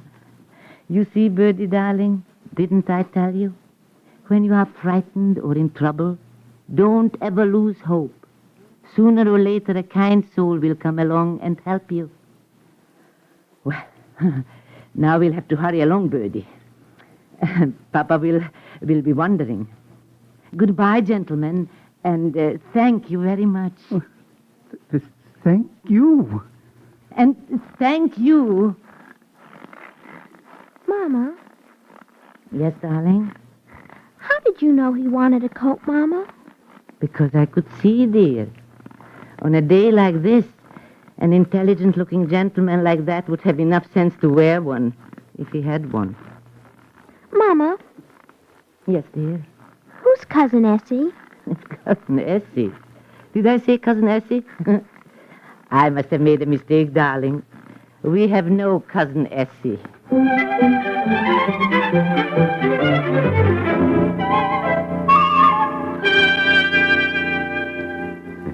Well, Kornstein, what do you say? Will you let her take the message? Not bad. Delicately handled. But I don't know. What don't you know? I don't know, Israel. A case like the potato peddler, you've got to know how to talk in a case like that. How to talk? If it comes to helping someone who needs help, my wife, Kornstein, can talk teeth into a man's mouth. Is there anyone else in the waiting room, Miss Gross? Just Mrs. Steinberg, Doctor. Oh, yes. Well, ask her to come in, please, Miss Gross. I am in, Dr. Miller. Don't trouble yourself, Miss Gross. I'm in already. How are you this morning, Dr. Miller? You are looking wonderful. Well, thank you, Mrs. Steinberg. And what can I do for you? Trouble with a tooth? Trouble with a tooth? With a dentist like you? I was telling my Gittela. I said, Gittela, if you are sewing a button on a coat, sew it on the way Dr. Miller puts in a filling. So even when the whole coat goes, the button is still there. Well, it's a very fine recommendation, Mrs. Steinberg. Thank you. I told my Gittela, I said, Gittela, did you ever stop to think why a man has given 32 teeth? So he could eat like a man. If the Lord had wanted to give a man 2 teeth, he would have made him into a chicken. How true. That's why Mr. Proshansky came to you. Mr. Prochansky? I told him, I said, all right, Mr. Proshansky, so you need a new plate. But why do you have to bring your lack of business to a cool stranger? Can't you help an old friend like Dr. Miller? Mrs. Steinberg. I said Dr. Miller can make a plate for money any time. But how many times can he make a plate for someone who can't afford it? Huh? I said, are you going to rob him of his partnership? My partnership? I told him, I said, when a dentist gives a man a set of teeth for money, he's running a business. But when he does it for nothing, he's running a partnership with the Lord. Do you want me to call in Mr. Proshansky now? Sure. Bring him in. The dentist will see you now, Mr. Proshansky. Dr. Miller, you should be the president. Why? Do you know what this country would be like if you were president? Nothing, Mrs. Steinberg, compared to what it would be like if you were president.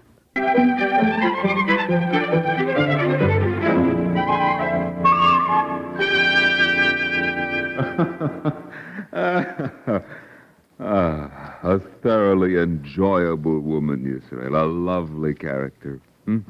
Your wife is not only a doer of good deeds, she is a teacher of good deeds. Yeah, a lovely character, Kornstein. What's the matter? I was thinking of the beaded dress and the linen tablecloth.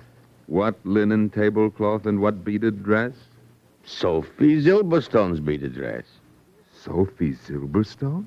The millionaire's wife? The wheel turns, Kornstein. And the poor become rich, and the rich become poor. You helped Sophie Silberstone? Well, in a manner of speaking. In a manner of speaking, Friedela, this is an old tablecloth. But look at it. Feel how fine it is. Mama, please. I know Sophie Silberstone is too proud to accept charity, but you've already sold her tea set for $10 and given her $20. You sold her old squirrel muff for $8 and told her it brought $28. You sold Your husband is making a living, Friedela. Yes, Mama, he is. You have got your health. I have, Mama. Your children are healthy and happy, bless them. Yes, Mama, they are. So how are you going to show your gratitude? Not by helping someone, one, whose husband is not making a living, two, who's lost her own health worrying over the health and happiness of her children. How much you going to tell her you got paid for the tablecloth? $35. Oh! I can give her just $35 for the tablecloth. Friedela, you see, because I got $50 for the beaded dress. Mama! Yes, Friedela? Didn't sell that old beaded dress for $50. The beads would make a lovely lampshade. Mama, what poor unfortunate did you sell that old beaded dress to for $50? To Papa.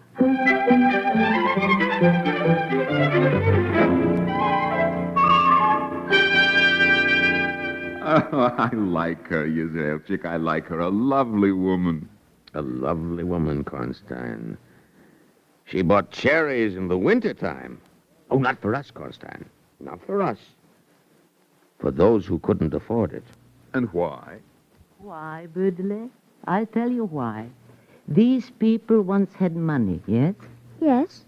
And they have to go to others for food, yes? Yes, Mama. So, should we add to the misery of their poverty the shame of worrying how they look in other people's eyes? I bought them cherries in the wintertime, Berditchev, because I want them to know that in my eyes they will always be rich.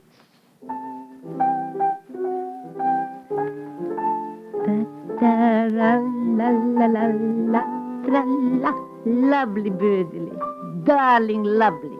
Positively lovely. Play a little louder, darling, so we can all enjoy it. Ma.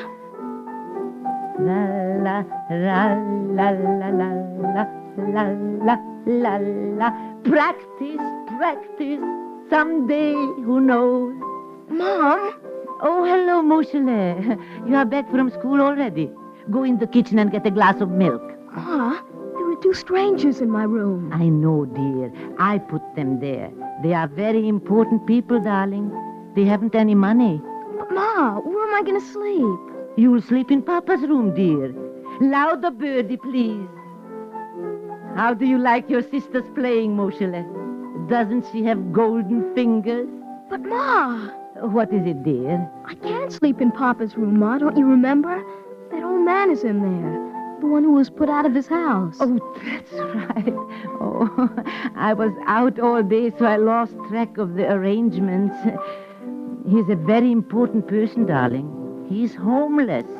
Now, let me see.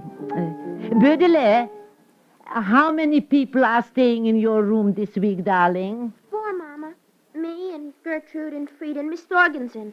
Oh, a very important person, darling. She's studying to become a citizen. Oh, Miss Thorgensen. Good evening, Miss Thorgensen. Get Miss Thorgensen a chair, Moshele. No, thank you very much. Don't bother, Moshele. I can't stay. I just came to find out. It says here, Mrs. Steinberg, who was the first president of the United States. The first president? Christopher Columbus, Miss Thorgensen. Oh. He came on the Nina, the Pinta, and the Santa Maria. Thank you, Mrs. Steinberg. You know, you can't make a mistake at these citizenship hearings. Christopher Columbus, Christopher Columbus. You certainly can't, Miss Thorgensen. You see how much you have to know to become a citizen, children? You have to know... The first president of the United States was George Washington, Mom. Oh, my goodness. Miss Thorgensen, a correction, Miss Thorgensen. What is it, Mrs. Steinberg? The first president was George Washington, Miss Thorgensen. George Washington. Moshele just told me. Thank you, Mrs. Steinberg. And thank you, Moshele. George Washington, George Washington, George Washington. You see, children, you see how the Lord helps us at every step. If Miss Thorgensen hadn't needed a place to live, I wouldn't have found out the name of the first president of the United States. It's a lovely world, children. Oh, beautiful world. My teacher says the world is round as a ball. Round as a ball. You see? You see how the work of the Lord is perfect.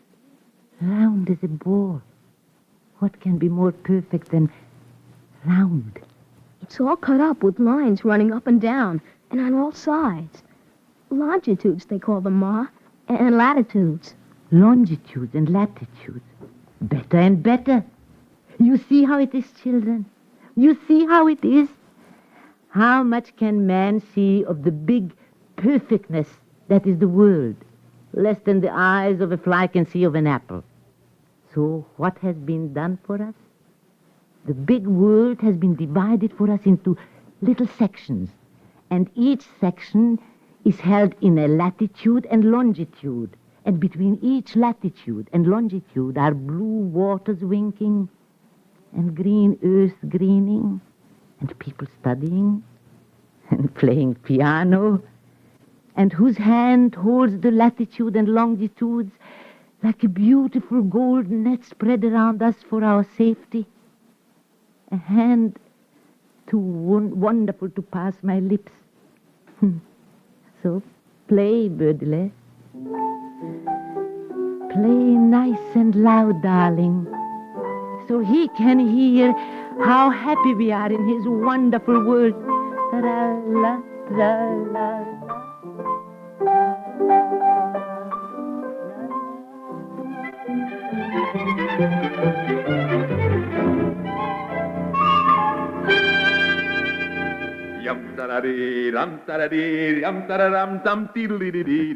Kornstein.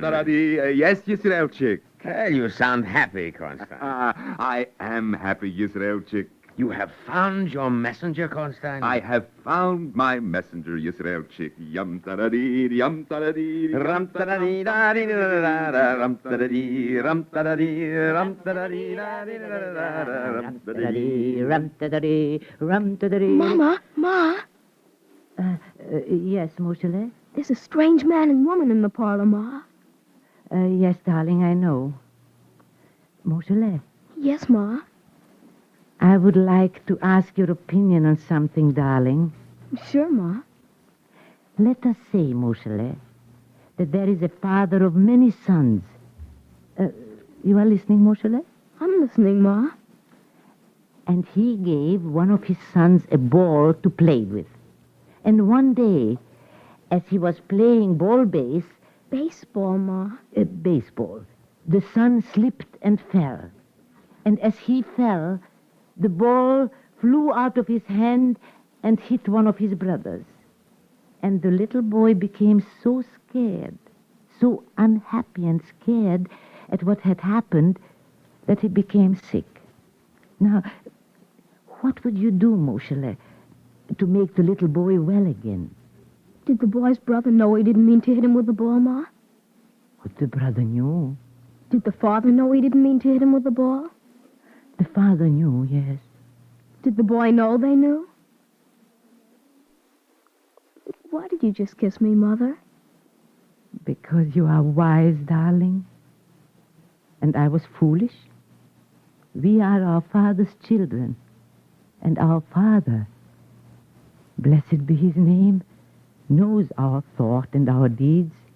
And Moshele, will a father stop loving a child simply because he slipped and fell? Where are you going, Ma? I'm going to have a little talk with our guests, Moshele. Are they very important people, Ma? Yes, Moshele, very important people. They are a potato peddler and his wife. Ram tarara, ram tarara, Ram tarara, dee da da da da da, ram tarara, ram tarara, ram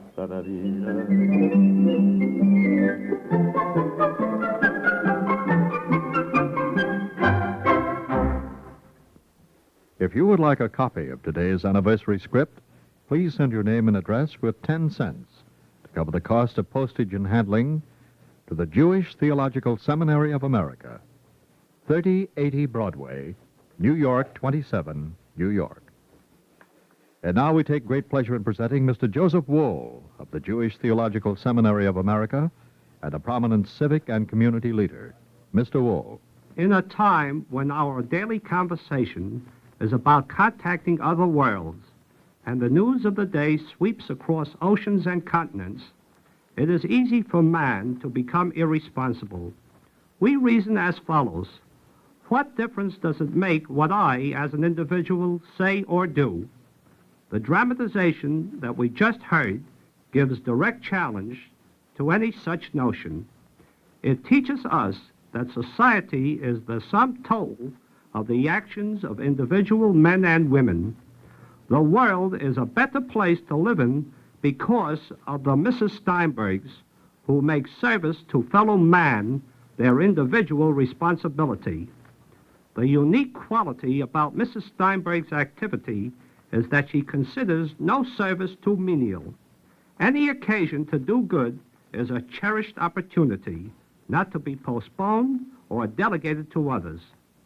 Entirely too many of us are very good at giving advice and ready with the address of the government agency or welfare organization. What we really must give to our fellow man is personal interest, love, and involvement. When people are better, the world will be better. The best way to make people better is to begin with ourselves. And the best way to begin is with acts of kindness. There are enough of good plans, good intentions, and good promises all around us. What we need is action, good action. Today's story inspires us to come to grips with ourselves and, like Mrs. Steinberg, involve ourselves in helping our fellow man. You have just heard Mr. Joseph Wool of New York City, president of the Universal Brotherhood Movement of the Jewish Theological Seminary of America and prominent civic leader. Thank you, Mr. Wool. Our Eternal Light drama today, Mrs. Steinberg's Partner in Heaven, was written by Sylvia Berger. It was the 8th in a series of 15 outstanding programs originally presented on the Eternal Light, recreated now to mark the Eternal Light's 15th year of broadcasting. Cantor David Putterman sang the liturgical introduction. Featured in the cast, Lily Davas as Mrs. Steinberg, Leon Janney, Norman Rose, Guy Rep, Lynn Loring, Peter Laser, Marianne Goodson, and Nina Hansen. This is Lionel Rico speaking. Our program was directed by Parker Gibbs. This weekly program is presented under the auspices of the Jewish Theological Seminary of America.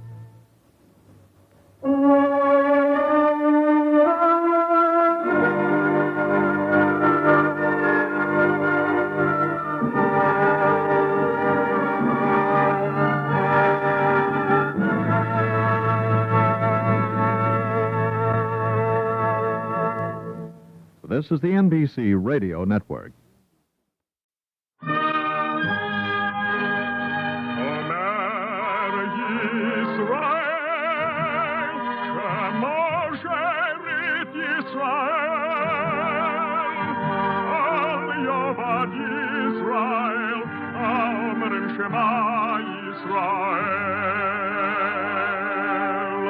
And the Lord spake unto Moses, saying, Command the children of Israel that they bring unto thee pure oil olive beaten for the light, to cause the lamps to burn continually in the tabernacle of the congregation.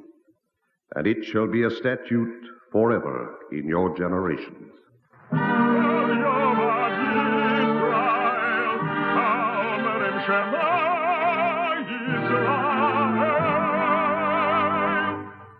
The Eternal Light. The National Broadcasting Company and its affiliated independent stations present The Eternal Light, a program which comes to you under the auspices of the Jewish Theological Seminary of America. Our program today, part of the Eternal Light's 15th anniversary series, is The Battle of the Warsaw Ghetto, written by Morton Wishengrad. It is presented in observance of the Passover holidays and the 16th anniversary of the Battle of the Warsaw Ghetto.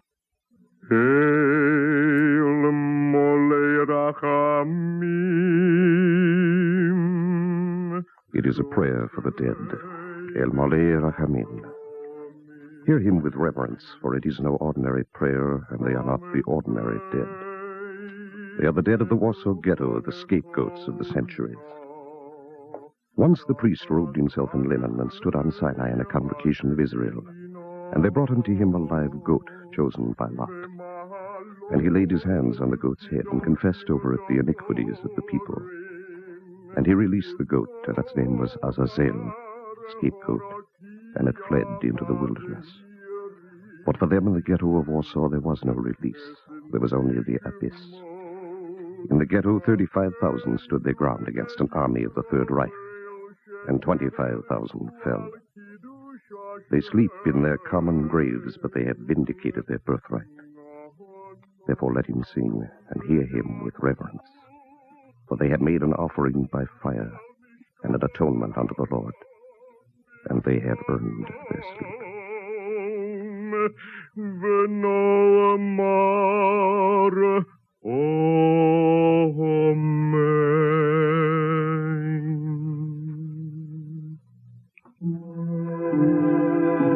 My name was Isaac Davidson, and I lived in the Polish city of Lublin with my wife Deborah and Samuel, our son.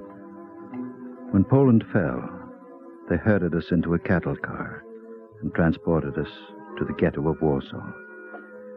It was a place in purgatory, and around that purgatory they had built a brick wall and another wall of barbed wire. And beyond the wire stood a third wall of soldiers armed with bayonets.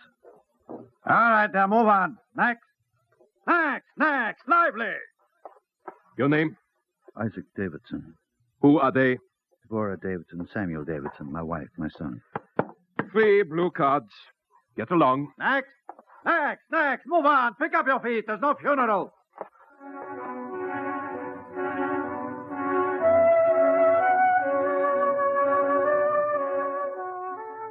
Three blue cards stamped with the letter J. Bread cards. Each card a pound of bread a week. As precious as life. Deborah held the cards in her hand, and we went to the tenement in the Tabada district, to the place where we were to live. We went up the stairs of the tenement, and Samuel and I waited in the hall while Deborah spoke to the woman who lived there. They said you would know where we're supposed to stay. Come in. This is where you stay, in this room. But you live here. In this corner. The other corner is yours. But I thought... You don't know how lucky you are. This room has a window. Perhaps we shouldn't trouble you. Maybe some other place. You'll find out. Before they walled the ghetto, 50,000 people lived in these slums. Yes, Do you know how many are here now? 500,000. 500,000. I know a man who sleeps in a vault in the cemetery. Don't be a fool. Come in. It's still better than the cemetery.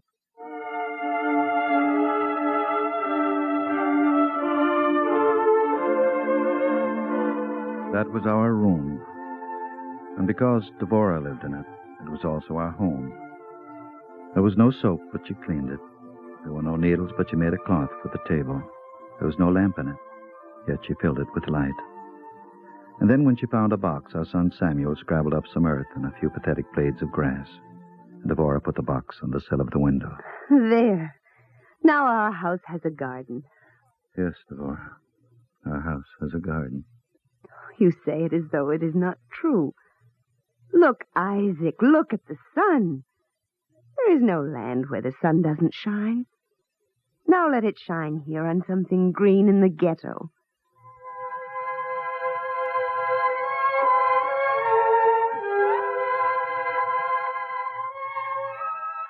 Green grass in the Warsaw ghetto.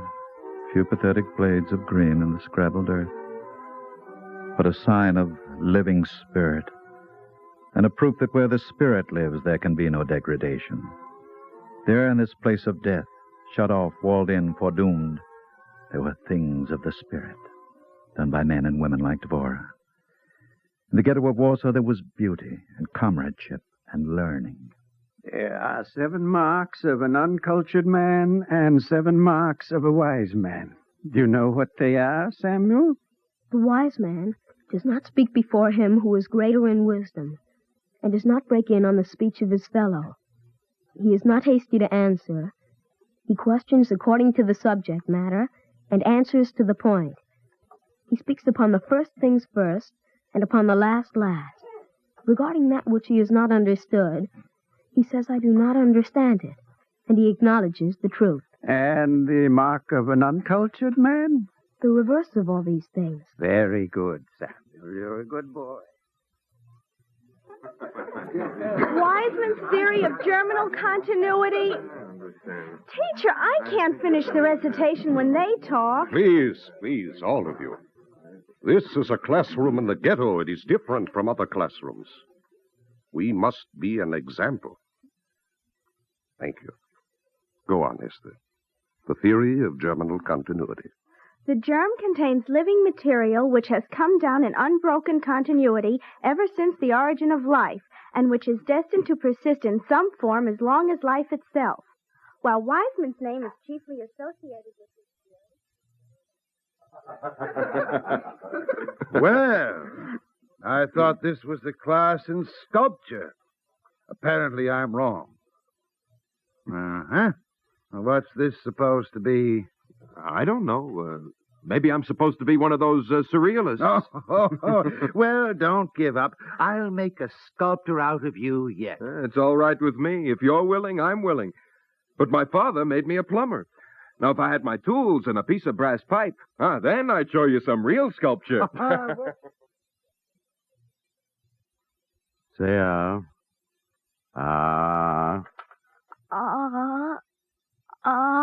wider. A little more. There, that will do, my boy.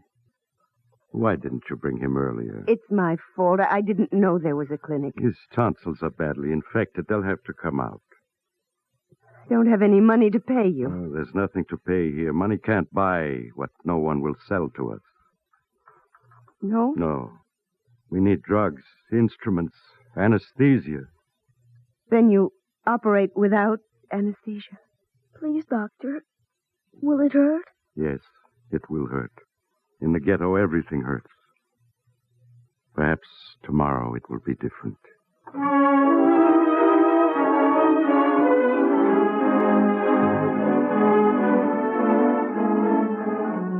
The ghetto waited for tomorrow. It tried to do so with dignity and self-respect. Sometimes it was hard, but the ghetto tried. In the cellars of the tenements, the children went to classes. And wherever there was a patch of dirt, the older boys studied agriculture. Carpenters taught their trade to clerks with thin chests. The watchmaker and the leather workers opened trade schools. The artists taught their art. And all of this was free. Whoever wanted to learn was welcome. It was a somber, grim, melancholy place, heavy with the foreboding of death. But we encouraged each other to work and to study and to laugh. Yes, to laugh also, we organized 4 theaters. But our greatest pride, our finest symbol, was our orchestra, the Ghetto Symphony. We'll try it again. from the same place. Now watch me, please. Please, watch the stick. We are going to start together and finish together. All right, now. Watch the stick.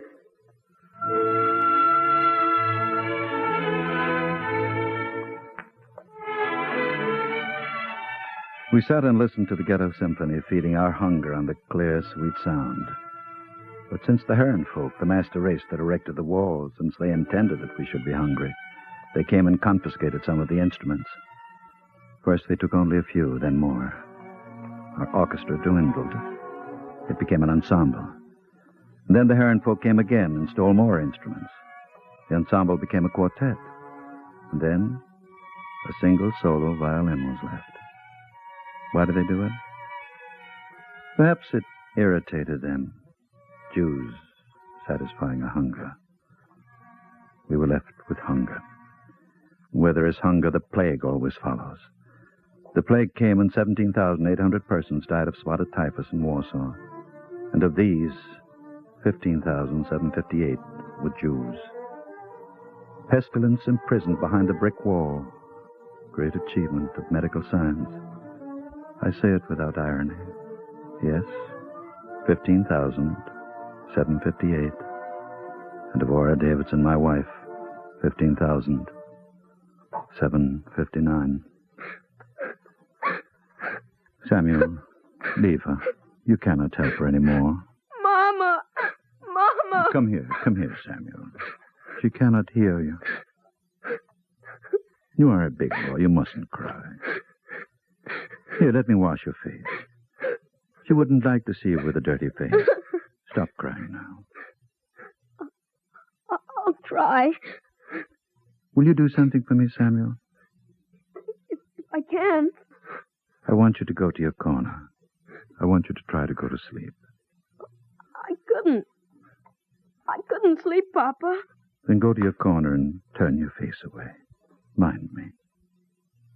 Do as your father says. That's right. To the wall. You are a good boy, Samuel. You will not hurt her, Papa. No one can hurt her.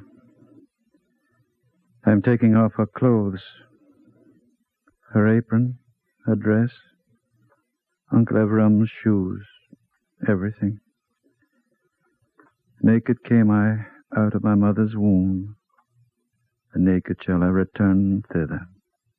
We're going to carry her into the street? Yes, after dark I'm going to carry her into the street, and I will leave her there. Cold, naked, nameless. You know why I must do this, Samuel. They must not be able to identify her. They must not know who she is. Is it because of the bread card, Papa? Yes, it's because of the bread card. If they identify her as Devorah Davidson, they will take it away. They must not be able to identify her. Please, Papa, please. Let him take it away. Not in the street. It is her last wish, Samuel. The bread card is for you. Honor her last wish. The blue card with the letter J. A pound of bread a week for her son. I won't take it. I can't. You must, Samuel. Once you took her milk, now you must take her bread. She leaves you nothing else. You must take it, Samuel. It is your inheritance. Shemei Rabo, V'olamo divrach Hirusei, V'yamalich Malchusei, V'chaye Chon, U'vyome Chon, U'v'chaye Dechol Beis Yisrael, Ba'golo U'vizman Koriv, V'yemru, Amen.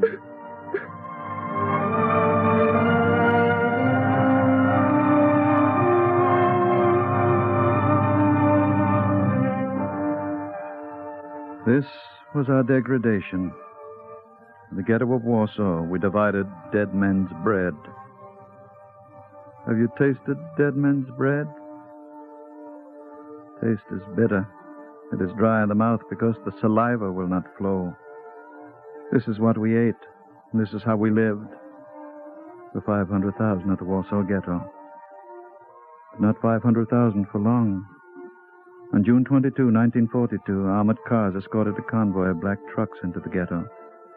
They seized men and women and children and packed them into the trucks, and these were the uncoffined dead who never returned. And each day thereafter, the black trucks came. And each day when they left, there was weeping in the ghetto. I have seen the faces of the men that did these things. They were men like other men. Some were old, some were young, with eyes, with skin and flesh and nails, and the requisite number of fingers. I looked into their faces and did not believe. The trucks continued to come. And it must be said that if the thing that they did was monstrous, it was a monstrous thing done with order and with method. For they take pride in order. May 22nd, 1942. 6,289. Destination Treblinka. July 23rd. 7,815. Destination Oświęcim. July 24th. 7,444. Destination Berditchev. Done with method, precise, efficient, recorded. To Treblinka. Oświęcim. Berditchev. Sobibor, Magdeburg, a lethal gas chamber, an electric furnace, a poison pit, an execution field, a cemetery. And add also 10,000 brave, hopeless, tragic men who seized sticks and stones and knives and bare fists and charged the tanks and tried to halt the trucks. Add their bodies to the list for the 10 days of June 1942. Make your total, and then add 2 precise, methodical, documented months. August and September 1942. Reckon it, do it carefully. You cannot do it on your fingers, no. Let me give you the sum. Listen. 275,954 fewer bread cards in the ghetto. Swift, accurate, final. Quicker than typhus. Surer than hunger.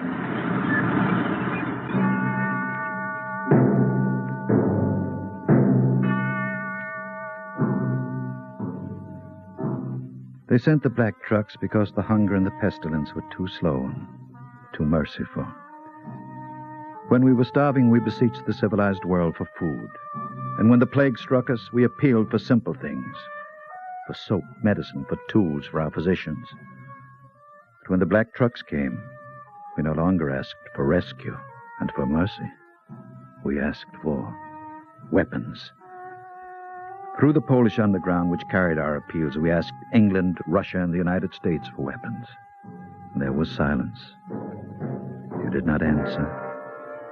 And then through the Polish underground, there came your answer. Resolutions of sympathy, phrased with felicity. It was a greater injury than silence. I who know can say to you that the grave does not yield its tenant for such coin. Nor will such coin inspire the enemy to lie down and crimson the gutter with his blood. They waited for weapons that did not come. 500,000 waited. 300,000 waited. 100,000 waited. And finally, 35,000 who did not know where to look. But the answer came from under their feet. From the sewer, under the Warsaw Ghetto. Carry it gently, Punmeyer. Don't let it fall. I'm carrying it as though it were a case of eggs. More gently than that, Punmeyer. What could be more fragile than a case of eggs? A case of dynamite.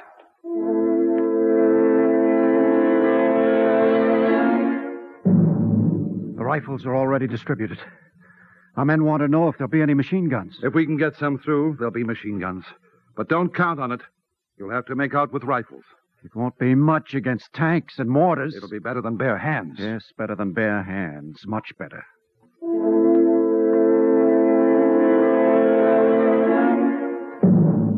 The Ghetto Council would like to know your name. What difference does it make? They want to thank you. Tell them to thank the Polish underground. Take good care of those barrels. There are enough grenades in them to blow up every Jew in the ghetto. And there must be enough grenades in them to blow up every German in Warsaw. I'm glad you see it that way. What do you think we've been waiting for?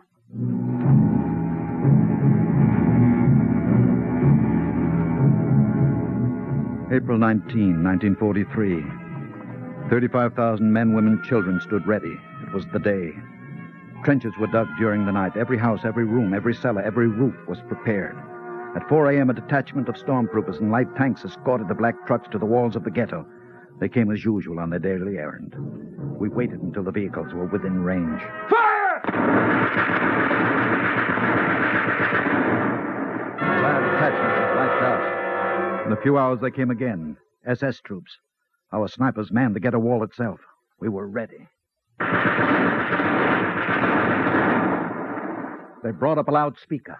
Jews, put down your guns. You haven't a chance in the world against us. Put down your guns, Jews. We will give you 15 minutes to make up your minds, and then we will come after you. Jews, put down your guns. It's your last chance. That was the answer. That and the flags of the United Nations, which floated over the roofs of the ghetto. More answers. 800 answers. 800 factories producing material for Germany blown up by our engineers. They brought up the regular army. The ghetto had defeated the stormtroopers. Now it was the ghetto against the German army. We retreated slowly from our positions as they sent flamethrowers, mortars, cannons, tanks, and planes against us. April 20th, April 25th, May 2nd, May 6th, May 10th, May 14th, May 18th, May 20th, May 22nd, May 25th. They planted landmines under the tenements, blew them up one by one. The tenements crumbled, but from the rubble of the shattered cellar, the snipers kept up a continuous fire. The surviving men and women and children retreated slowly from house to house, erecting barricades in the streets, paying with their lives for every tenement, every room, every step of the way. When their ammunition ran out, they used broken furniture as clubs and hurled stones. On the 20th day, the enemy shut off the water supply and planes dropped incendiary bombs. The entire ghetto was in flames. Those who were not burned alive were slaughtered by the Nazis. Isaac Davidson! Isaac! Here in the trench. His right arm had been blown off at the elbow. I spoke to him. Let me tie a tourniquet around your arm. No. Don't waste the bandage on me. Tell me how it's going. We're still fighting. After 37 days. A few Jews with guns fighting a Nazi army for 37 days. The blood ran from the shattered stump and soaked the ground, but he smiled. They're really very foolish. They should have known that the ghetto would explode. They know now. How many did we kill? Some say 1,000, some say 1,200. The smile lingered on his lips, even as his eyes began to glaze, and he spoke an epitaph for the Warsaw Ghetto. It is not for thee to complete the work, but neither art thou free to desist from it. Tell them to mark that on my grave. Yes, tell them to mark it on our graves. It is not for thee to complete the work, but neither art thou free to desist from it.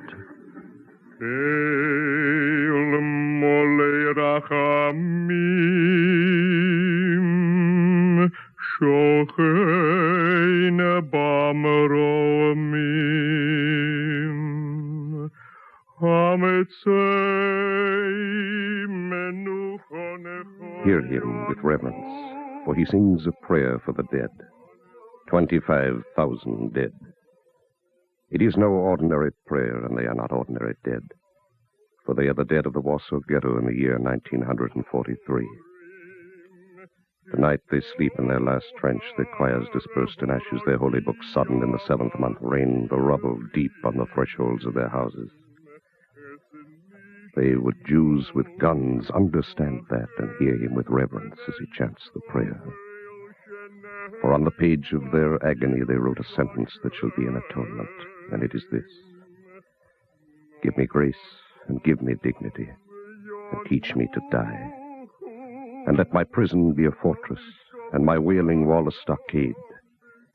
For I have been to Egypt, and I am not departed.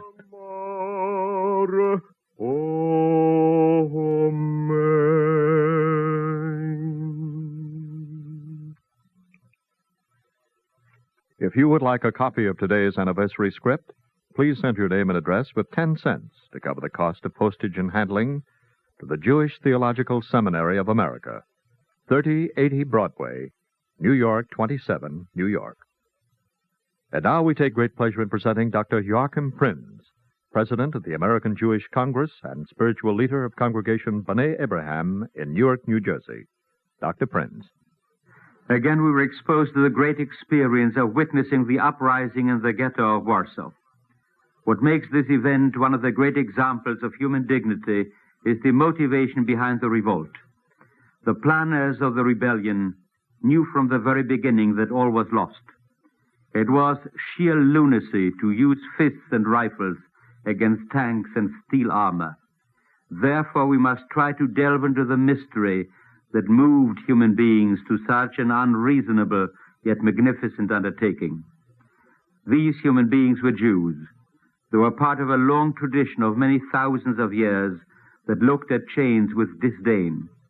The days during which they expressed their contempt for slavery and the love for freedom are the days of Passover.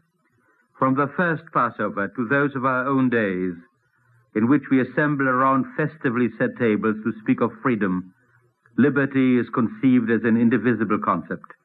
To live in freedom, and indeed to die in freedom, is made part of the concept of human dignity. Every human being, according to this Jewish concept of Passover, is entitled to undiminished life and freedom.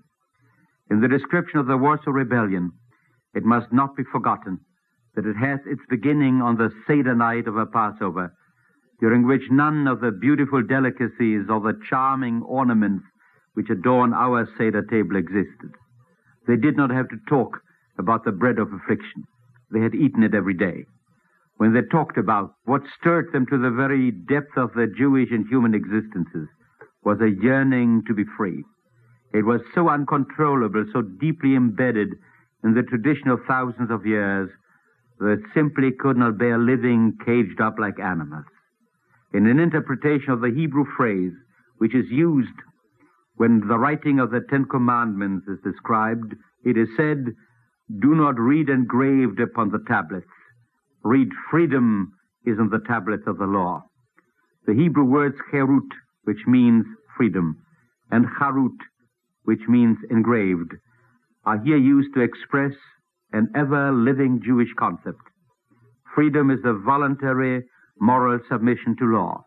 To the people in the Ghetto of Warsaw, the goose-stepping German soldiers symbolized order without law, discipline without morality, and therefore they became the symbol of slavery. It is against this symbol that the uprising in the Ghetto took place. Thank you, Dr. Prinz.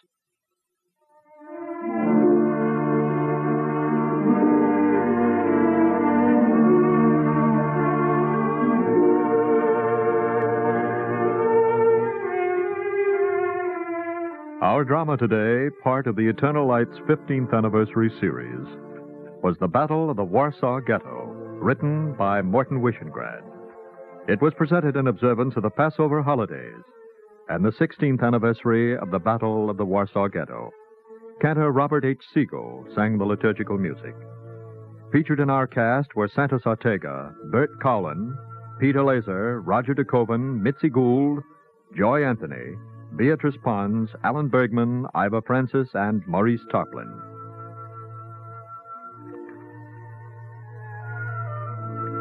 This is Lionel Rico speaking. Our program was directed by Parker Gibbs.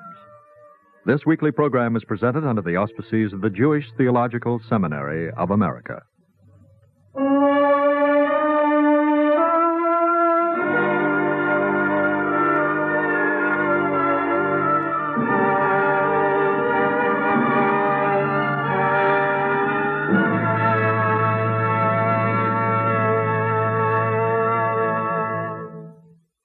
This is the NBC Radio Network.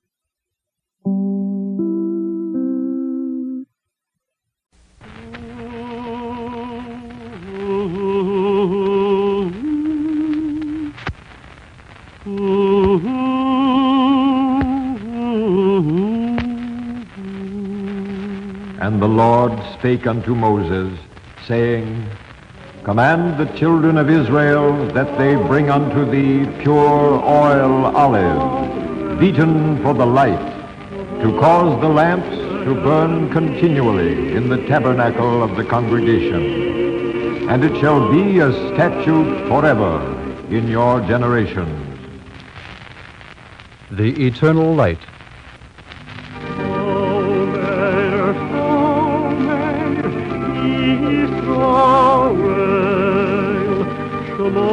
The National Broadcasting Company and its affiliated independent stations present The Eternal Light, a new series of programs offered as a public service. It has been prepared under the auspices of the Jewish Theological Seminary of America.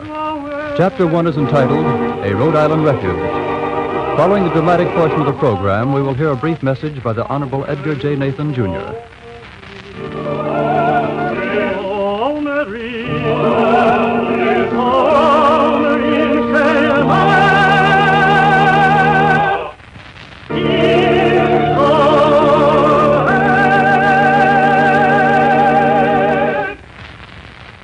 They call it the old Jewish cemetery of Newport. From Narragansett Bay, the land breeze rustles in the trees, and the Rhode Island sun is clean and friendly on our graves. They sleep so still beside me. Once, so long ago, they fled from Spain and Portugal, fled before the Inquisition. And they wandered over the earth again. And here in Rhode Island, they found refuge. And now they sleep, a final refuge, the last exodus. The headstones mellow in the rain. Lopez, Alvarez, Levi, Seixas, Turo. But over my grave there is no tablet, only a nameless stone the color of earth. It does not matter. The grass is my comfort, and it is warm and green and living. And yet once I had a name and also a history. My name was Mordecai, a good name, and Benjamin was my father, a good man.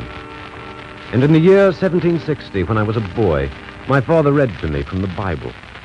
It hath been told thee what is good and what the Lord doth require of thee, only to do justly and to love mercy and to walk humbly with thy God.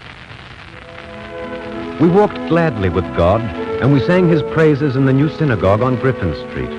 And why not? For in Rhode Island there was reverence for God and reverence also for men, which is a fine thing. It was not so in the other colonies, where Puritan persecuted Quaker and Anglican opposed the Catholic, and both opposed the Jew. My father told me this, and also how 23 Jews came to New Amsterdam, and how Peter Stuyvesant nearly turned them away. And he told me also how others came to Rhode Island, and what Roger Williams said. All men may walk here as their consciences persuade them, and every one in the name of his God. And for 5 generations after Roger Williams, we found sustenance in his words, and the colony of Newport prospered greatly, even beyond New York and Philadelphia. Aaron Lopez sent his ships far to the whale fisheries. Jacob Rivera introduced candles at Spermaceti. James Lucena made soap such as had been made before in Castile. And some were silversmiths and iron workers and merchants and simple farmers. And Benjamin, my father, was likewise a merchant with a shop on Long Wharf. I remember still how he quarreled with Maya Pollock and why it came to pass.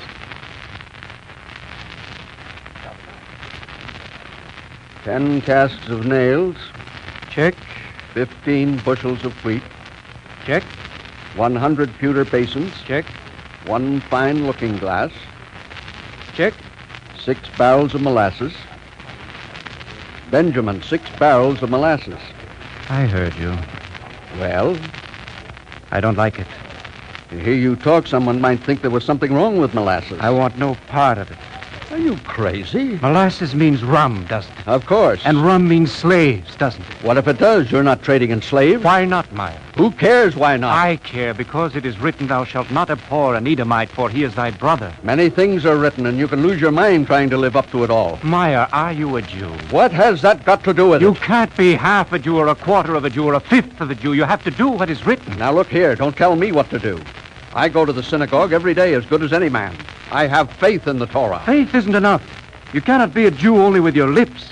You're a Jew every hour, every moment, in every act. Excuse me, Benjamin. When I need a sermon, I'll listen to Rabbi Turo.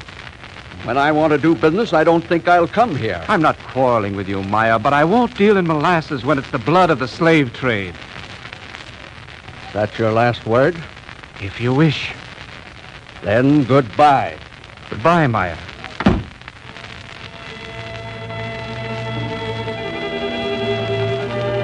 They did not speak much to one another after that, and then they grew stiff-necked and did not speak at all. My father suffered for it, for how can a man bear to see injustice done without crying out? Yet, how can a man protest to one who will not listen? My father's business did not go well, but Maya Pollock prospered. His ships went forth to Jamaica and Barbados, and they came back laden with good things. He dealt in molasses and in rum. And once my mother said, Perhaps Myers in the slave trade, Benjamin. Bring the bread to the table, Rachel. Well, it's only what people say. People should learn not to slander a good man's name. Did you ever hear of a rich man who was good? Or a poor man's wife who wasn't envious? Oh, be still, Benjamin. Here's the bread. Wash your hands, Mordecai. He's already washed. Say the blessing, Benjamin. Blessed art thou, O Lord, King of the universe, and bringest forth bread from out of the earth. Amen. Benjamin. Isn't it true about Myers? No, it isn't true. We're no longer friends, and I know he talks against me. But it isn't true. The Jews of Newport do not deal in slaves. Now go ahead and eat your supper, Rachel. Well, Mordecai, do you need a special invitation? Eat your supper. My mother ate her supper and smiled into her plate. And when she looked up and saw my father and saw that he saw her also, her eyes were wet. And I was glad for him and for her and for myself that I was their son. And as I grew older and took my place with the men in the synagogue, I saw that my father was as he was because he was bred to the Talmud, and my respect for the law of Israel did not diminish. And it happened many years later that Maya Pollock lost his ships at sea and all his merchandise with it. And my father went to him. No, it's you. What do you want? I've heard of your loss, Maya. Get out. Maya. Get out. Do your gloating outside. I'm not gloating. No? No, Maya. I've come to offer my help. Don't be a fool. I've been your enemy. Then you're not my enemy now? What makes you think so? Even if you are, Maya, you're wiped out. Let me help. I really believe you mean it. Benjamin, you are a fool. I don't have much to give, but take it. Thanks, Benjamin. I shouldn't have called you a fool. Why not? I suppose I am. A good fool, then. You didn't believe I dealt in slaves, did you, Benjamin? No. I didn't believe it. I didn't, you know. I could have, but I didn't. Once I tried, Benjamin. Then one day I found a book on a chair. Open, Benjamin. And the page was Leviticus. It stared at me. I know the place. Do you? It said something about not making your brother serve as your bondservant. Of all the pages in the Bible, Benjamin, it had to be open at that one. For they are my servants whom I brought forth out of the land of Egypt. They shall not be sold as bondsmen. That's it. Benjamin, I thought you ought to know that. Glad you told me. You'd better go now. If you stay any longer, I'll become a fool. Me, Mike? Like you, Benjamin. God willing.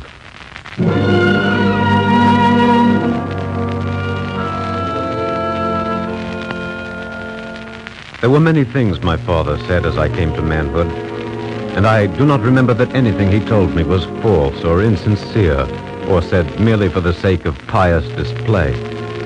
Each morning after prayers, we went to his shop on Long Wharf. And on Sabbath Eve, my mother would light the candles and make the benediction, and we would go together to the synagogue. Sometimes on the Sabbath after services, we would take the long way home and go among the quays and watch the boats dipping in the harbor and listen to the water slapping against the piles. How well I remember it. The Jews of Newport walking homeward, neat in their Sabbath dress, hungry for the warmed-over Sabbath meal. And our Christian neighbors stopped to shake a hand or to murmur a friendly good Sabbath. Sometimes I remember there would be a song, first from one pair of lips, and then caught up softly by the others as we walked.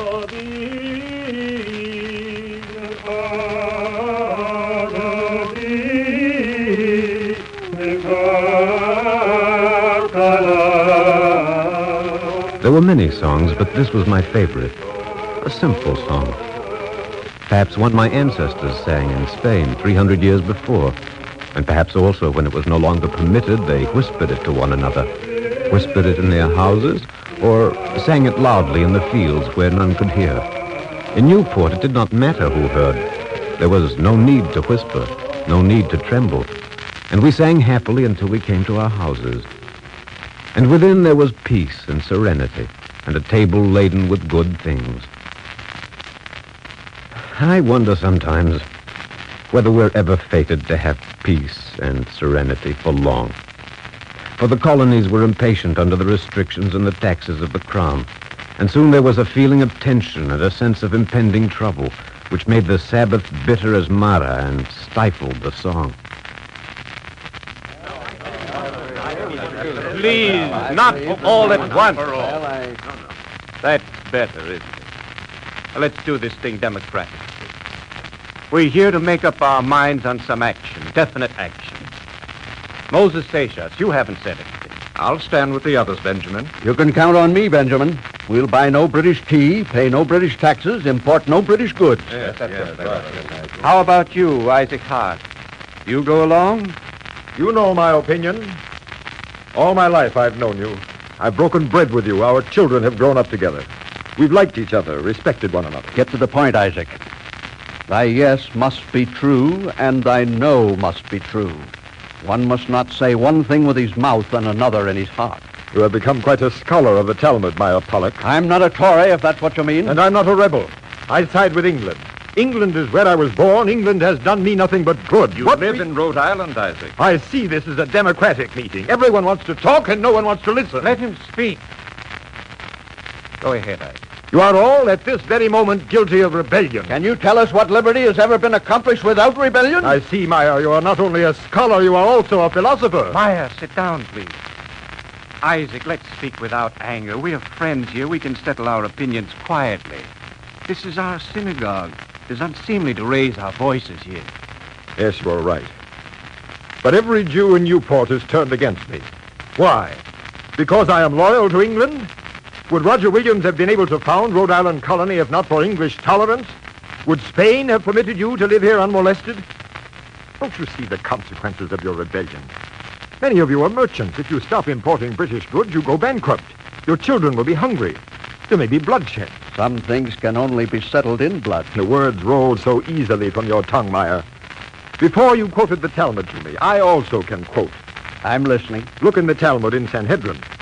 If someone should say to thee, kill or I will kill thee, it is better that thou be killed than to commit murder. Why don't you answer, Meyer?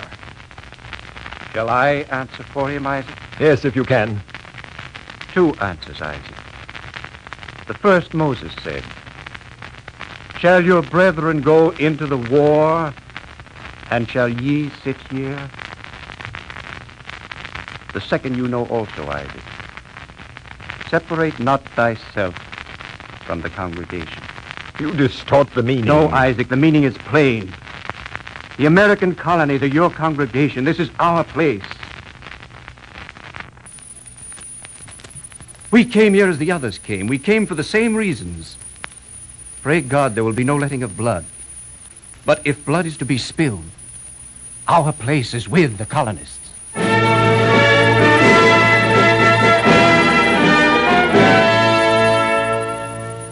Lexington came. We began to drill.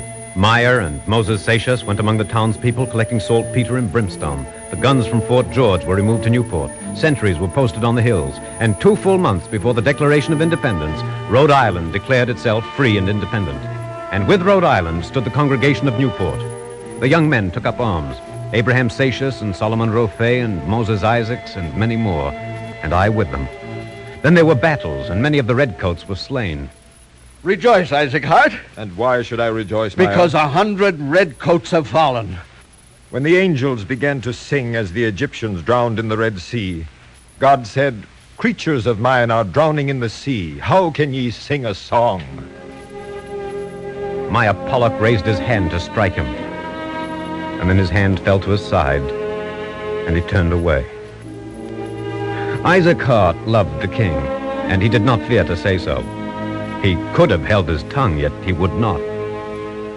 It came about that he was set on by a mob and killed. And even we, who shouldered the muskets of the Patriot Army, mourned the passing of a man who suffered death for loyalty's sake. But during the fight, there's little time for mourning. It is only later, when the living go into the fields to count the dead, that men can truly mourn. I was ordered to join the 8th Massachusetts Regiment, and before I went, my father took his musket and gave it to me. Take it, Mordecai. I'll try to use it well, Father. When you were a little boy, I read you a few lines from the prophet Micah. You remember, Mordecai? I remember, Father.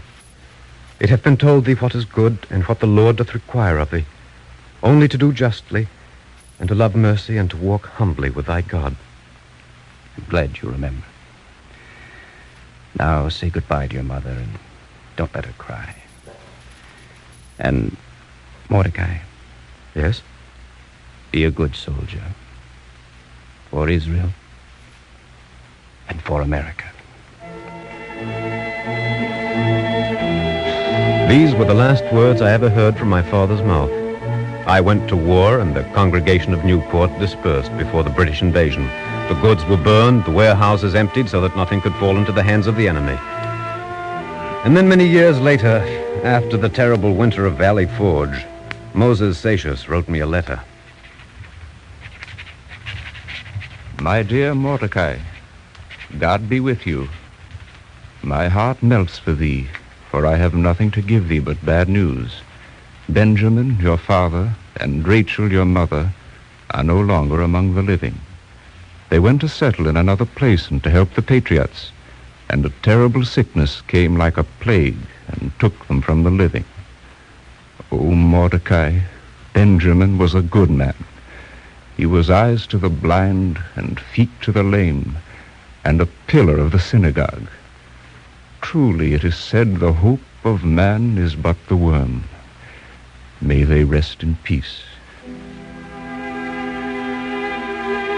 Shema Yisrael, Adonai Eloheinu, Adonai Echad. Hear, O Israel, the Lord our God, the Lord is one. What else could I say? And then I said the Kaddish. It is not an easy thing for a soldier to say the mourner's prayer for the departed when the feet are naked and the body is cold. Yet I tried to say it. I said it shivering in the mud and weary almost to death. And many years later, when the war was ended, I returned to Newport and stood with Moses Seixas in the synagogue Yeshuat Israel. You see, the synagogue still stands. It will always stand, Mordecai. Your faith is very great, Moses. Why not? In America, faith is possible. President Washington came here and stood where you are standing. Huh?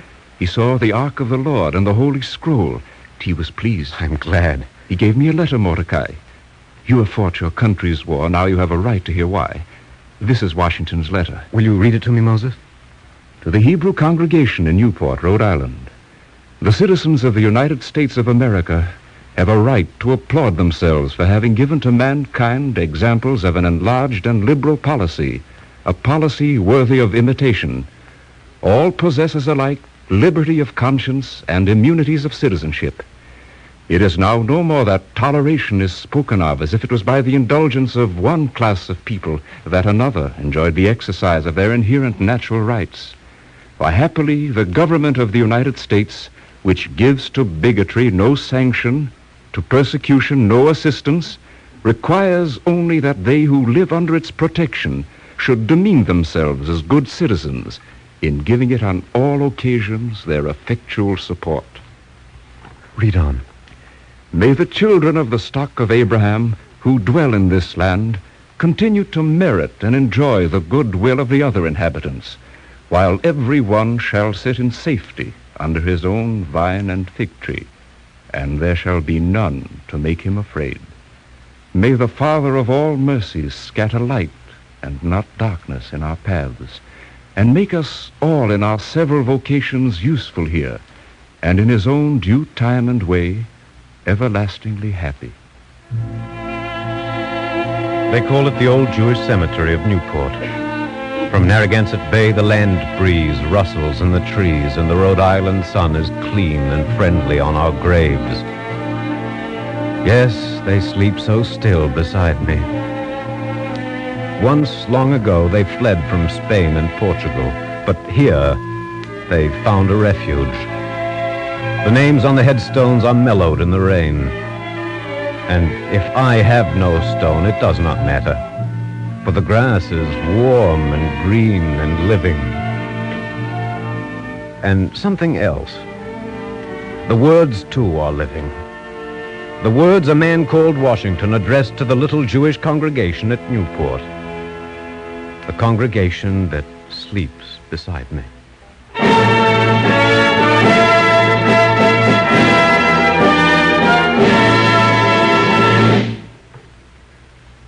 We continue our program with a brief message by the Honorable Edgar J. Nathan, Jr., Borough President of Manhattan and acting chairman of the Radio Committee of the Jewish Theological Seminary of America. Mr. Nathan is a lineal descendant of those pioneers who 2 and 3 centuries ago tended the light of religious liberty in Rhode Island. Mr. Nathan. The first broadcast of the Eternal Light has just presented a beautiful and symbolic picture of the value of the teachings of religion. This picture was set in a framework of pre-revolutionary days in America. The building of the Newport Synagogue was completed in 1763. That beautiful classic structure is the oldest synagogue building now standing in America. Congregation Shereth Israel, the Spanish and Portuguese synagogue on Central Park West at 70th Street in New York City, which now has title to the Newport Synagogue, is the oldest Jewish congregation in America, having been formed in 1655. Its first house of worship was built in 1730 on Mill Street, now South William Street in New York City. With the foundation of the Newport Jewish community in 1658 and that of the New York Jewish community 3 years earlier, Judaism began making its contribution to the American way of life even in the earliest beginnings of America, in the days long before the Revolution. Jews, loyal to their religion and in accordance with their tradition, joined with other patriots in the creation of our republic. The Declaration of Independence and the Constitution were based on principles first expressed in the Bible and in the teachings of religion. On the Liberty Bell are inscribed the words of the Jewish Bible, "And ye shall proclaim liberty throughout the land to all the inhabitants thereof." The Founding Fathers were God-fearing religious men in whose breasts burned the love of freedom and equality, who believed man was made in God's image, and who knew that justice and righteousness could not prevail unless the dignity of the human being was preserved. They imparted their fortitude and beliefs to their children by keeping alive the teachings of their religion. And so America was molded from all religions and preserved for us today. It is now our task to preserve it for our children and our children's children. We cannot succeed unless we too have faith and understanding and knowledge of our religion. The eternal light kindled in Palestine long ago has been handed on from generation to generation. The Pilgrim Fathers and those who, seeking religious liberty in America, founded the Newport and the New York communities, and other God-fearing pioneers of our country, 3 centuries ago brought here the eternal light of religious faith. Let us see to it that we hand it on to our children undimmed. In synagogues this morning, the Hallel hymns of praise were intoned. Cantor David Putterman and the choir will now sing Oriko from this service.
You have just heard the first in a series of programs entitled The Eternal Light, presented by the National Broadcasting Company and its affiliated independent stations.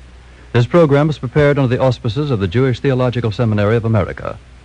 The script was written by Morton Wishengrad and directed by Ira Avery. The music was conducted by Henri Nosco. The traditional liturgical music was sung by Cantor David Putterman and the choir. This program came to you from New York City. This is the National Broadcasting Company.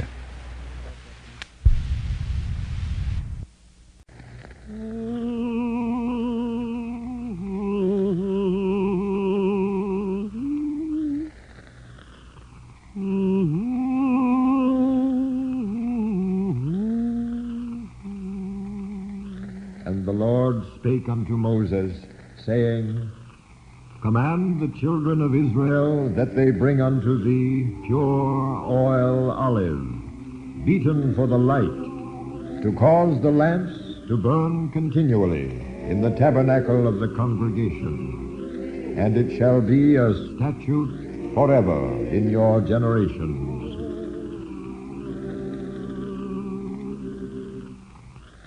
The Eternal Light.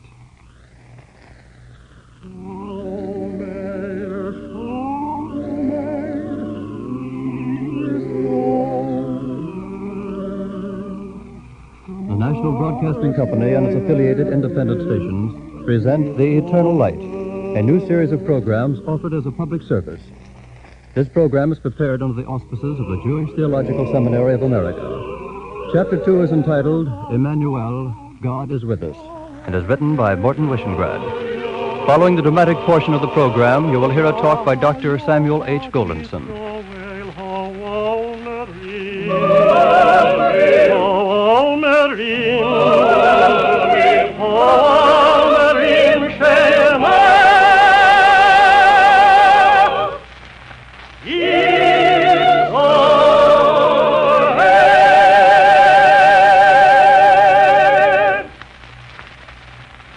Years ago, 38 Jewish immigrants met on New York's Lower East Side to found a temple of God.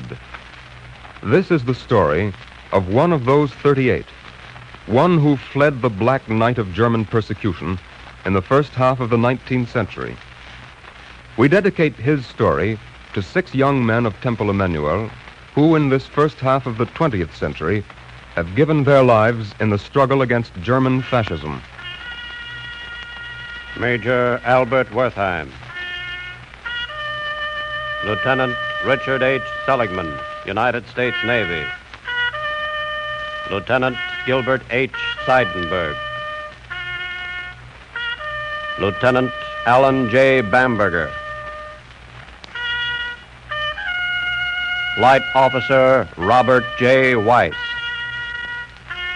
Lieutenant Peter H. Lehman.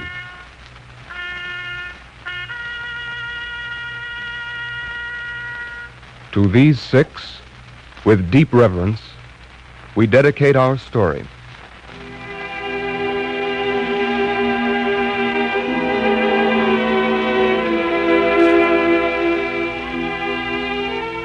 Fronting the Northern Ocean, there is a place near Nordenham where the river Weser spills into the sea.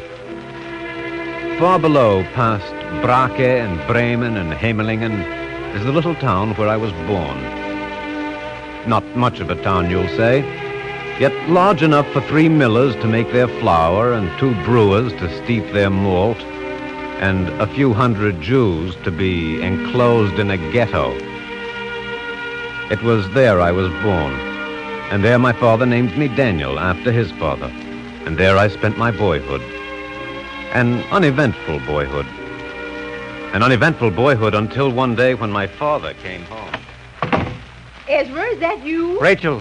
Just in time for potato pudding. I don't want any. You're not sick, are you? Rachel, the armies of Napoleon are in Germany. Your potato pudding will get cold, Ezra. Rachel, I said Napoleon. The way you carry on, someone might think the Messiah has come. Rachel, try to understand. The French Revolution has come to Germany. The ghetto walls are broken. The whole world is open to us. I can tear off this badge. I can walk freely on a road. I can do anything. Don't get excited, Ezra. It makes you sick to your stomach. I'm not sick to my stomach. Then why don't you eat your potato pudding? Oh, Rachel, your brain has turned to potato pudding. Listen, from now on, everything will be different. Different for you and for me and for our children. Different for our people. Rachel, a new world's begun.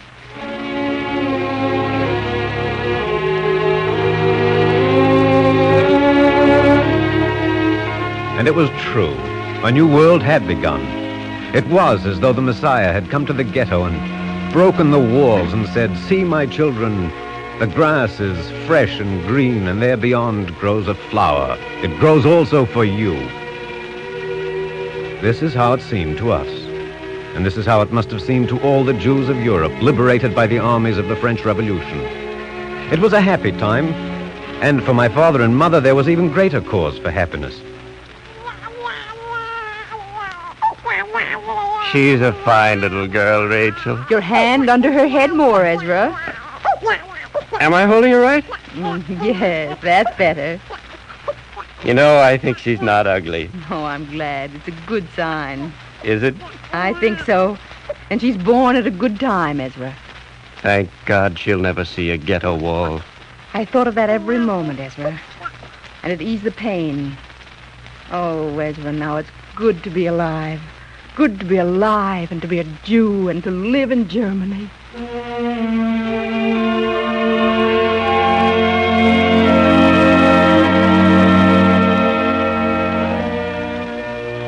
Yes, it was good to be alive and to be a Jew and to live in Germany.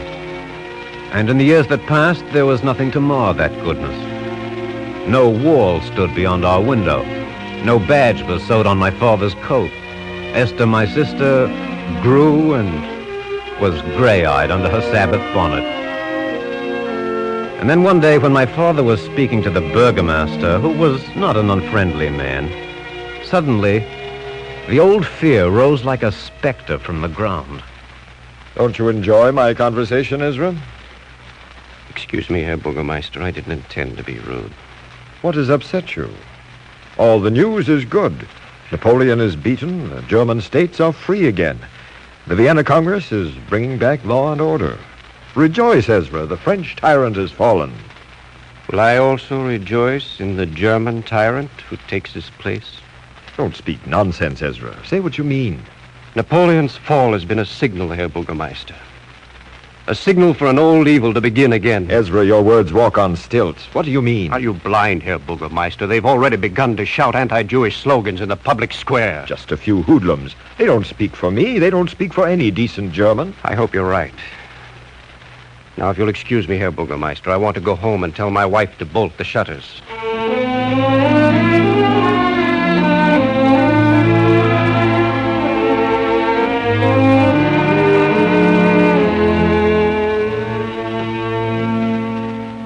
All right, Ezra, we'll keep indoors.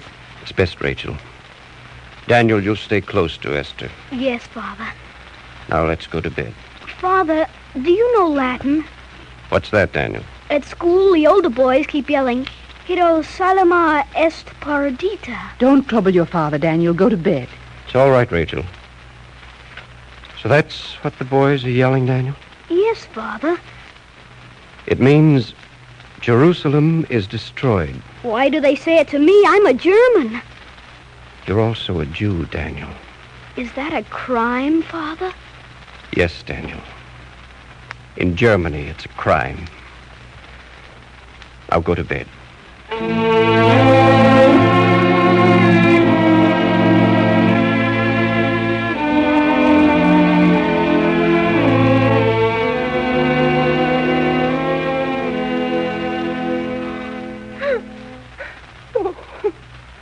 Please don't cry, Rachel. All right, Ezra. I won't cry anymore. It's hardest on you, isn't it? No, Ezra. I can bear it. I think I can bear anything for myself, and I can bear it for you and for Daniel. But not for Esther, not for the little one. No. Today she was walking on a footpath. A little girl in a bonnet. Just walking. They told her to walk in the gutter. That's law and order, Rachel. They were civic-minded. Yes, henceforth, Jews may not walk on the footpath. Even very small Jews. But how does she offend them, Ezra? She's still a baby. I don't know, Rachel. I don't know anything anymore. Bend thy head a moment, Ezra, till the storm is past. No bending, Rachel. No bending, no bowing, no cringing. Where are you going? The only place I can go. A man can't stand alone, Rachel, not in this world. I'm going to take my place with the others. Rachel, I'm going to the synagogue.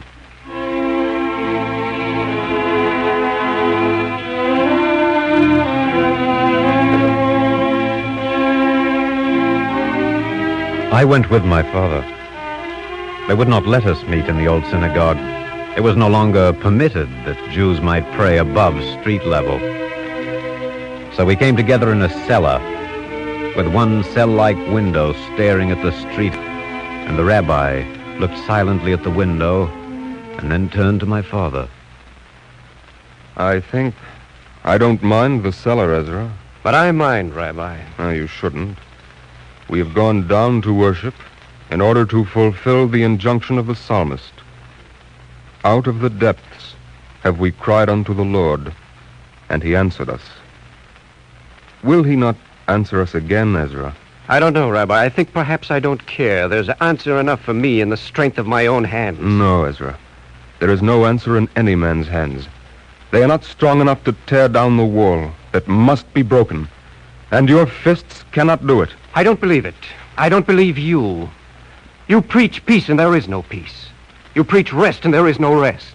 There is no gladness, no honor, no joy in life. It's all illusion. Ezra, if a man is at peace with God, then he is at peace with himself, and he has rest and honor and joy in life. Even in the ghetto? Even in Gehenna. Believe that, Ezra, and do justly and be steadfast, and you will live, Ezra, because that is how Judaism has always lived.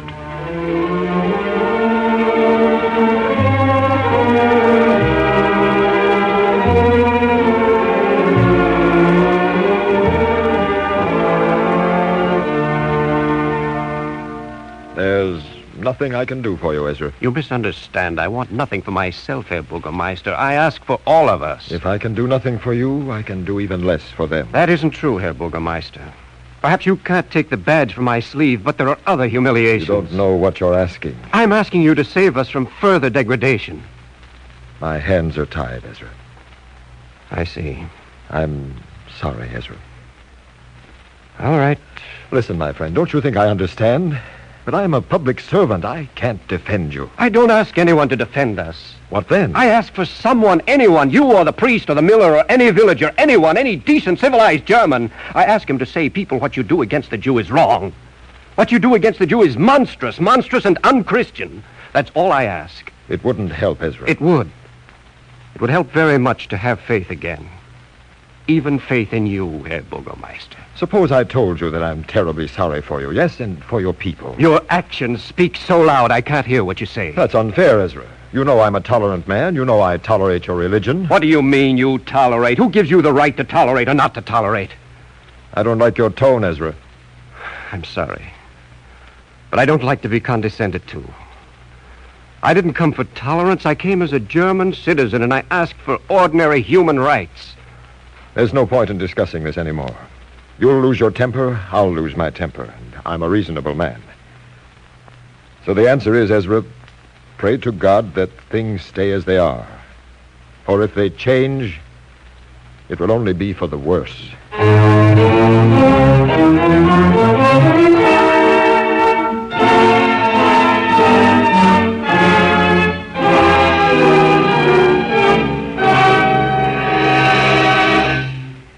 Ezra, don't be distressed. We'll come out of this. Somehow we always do. Do you know something, Rachel? You're not even listening. I can't abide it anymore. What? What can't you abide? Germany, it seems corrupt to the very marrow of the bone. It's where you were born, Ezra. It's not where I'll die, Rachel. Oh, Ezra, no. Rachel, please don't cry. You're going to America, aren't you? There's no alternative. No. No, there's no alternative. You're going alone, aren't you? There's money enough for only one passage. You know that. Oh, it's too much, Ezra, more than I can bear. Don't cry, Rachel. If you want me to, I'll stay. Please don't cry. That's why I'm crying. Because you mustn't stay. Because our hope is for you to go. And for you to send for us. That's all the hope we have left. God bless you, Rachel. The rabbi has promised to look after you. I'll send for you soon. Oh, Ezra. Believe me, Rachel, it will be soon.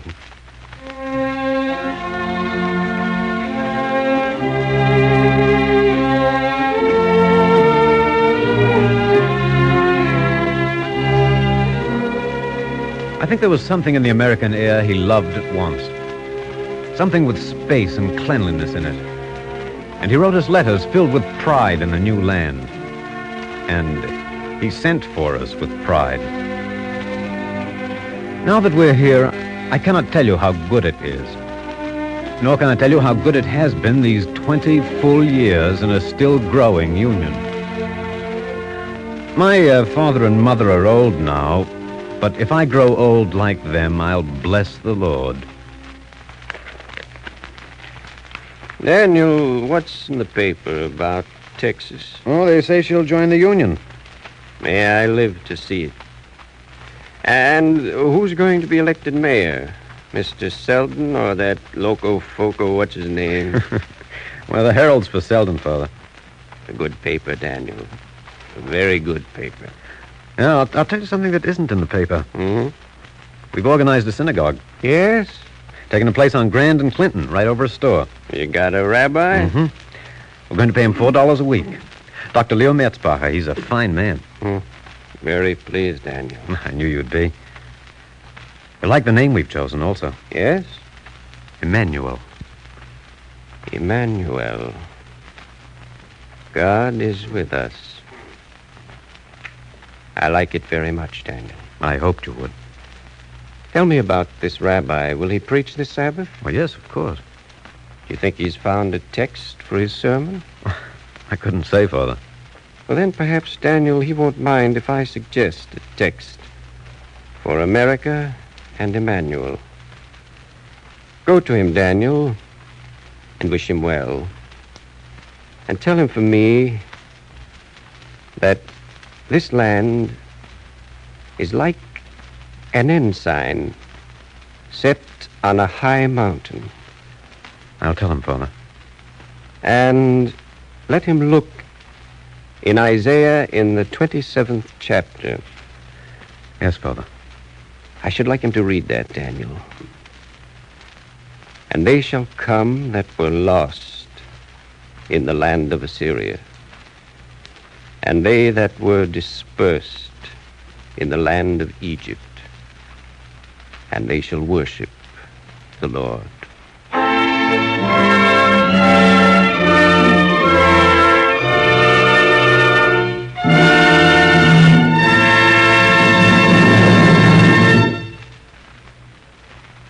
We continue our program with a brief message by Dr. Samuel H. Goldenson, one of the nation's distinguished religious leaders and rabbi of the Temple Emmanuel of New York City. Dr. Goldenson. It is now nearly 100 years since the little band of Jews hailing from Germany gathered together in their first and very humble place of worship in this city. The establishment of their congregation was to them, as it has been to the children of Israel throughout the ages, the most significant and compelling enterprise. They knew that without the synagogue, as the bearer of the religious traditions of their fathers, they could not realize the best in them and could not play their historic role in the spiritual life of mankind. It was because these men understood the high function of the synagogue in the life of Israel, and also because they were so deeply grateful to find themselves in a land so favorable to their hopes and yearnings, that they named their congregation Emmanuel, God is with us. The name is both a prayer and a resolution. It was a thankful acknowledgement of God's grace and goodness in making it possible for them to live in a land where they could enjoy freedom of thought, freedom of speech, and freedom of worship. At the same time, the name of the congregation voiced their fervid determination to carry the torch of their faith on this blessed land as their forefathers had done in every land and in all ages throughout their long history. To what extent the early hopes and dreams of the fathers of Temple Emmanuel were realized, no one knows. Spiritual endeavors can never be actually gauged and measured.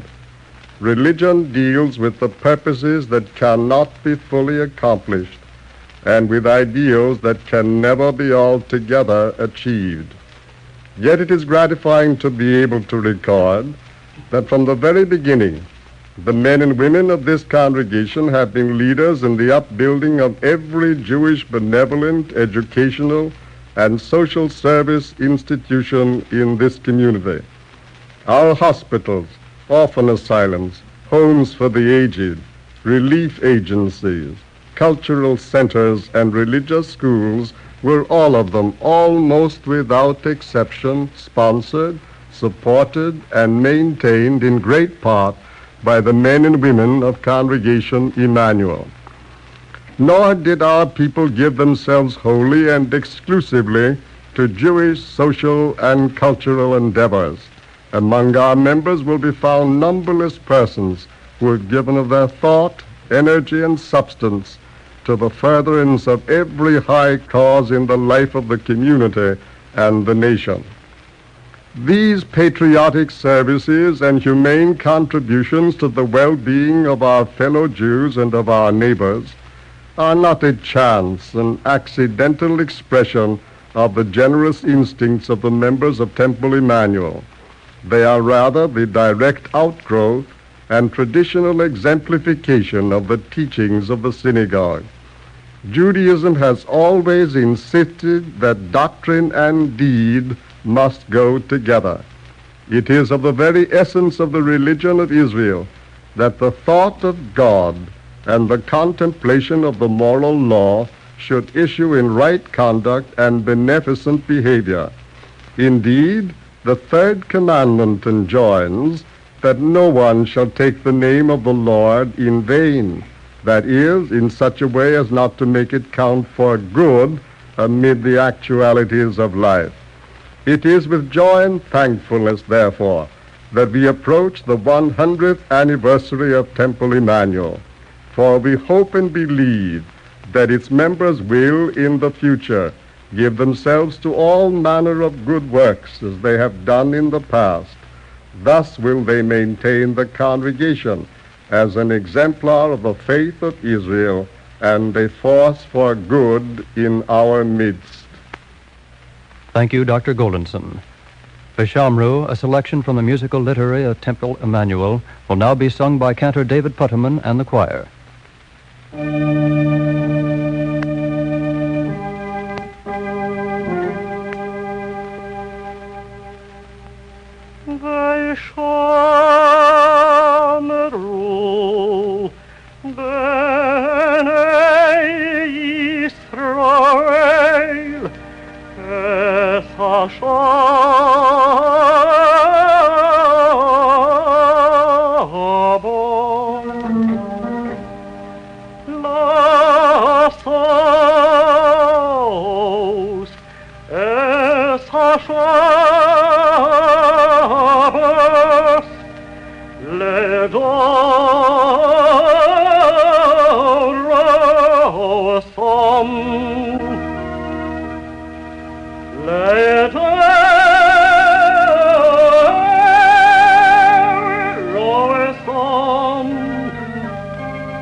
B'nai Yisrael,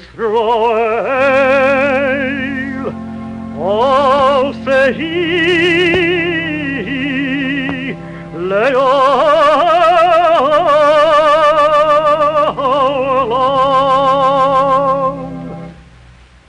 all sehi le'olam.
You have just heard the second in a series of programs entitled The Eternal Light, presented by the National Broadcasting Company and its affiliated independent stations. This program was prepared under the auspices of the Jewish Theological Seminary of America. The script was written by Morton Wishengrad and directed by Ira Avery. The music was conducted by Henri Nosco. The traditional liturgical music was sung by Cantor David Putterman and the choir. The talk was delivered by Dr. Samuel H. Goldenson. Copies of today's script may be secured without cost by writing to the Jewish Theological Seminary of America, 3080 Broadway, New York 27, New York.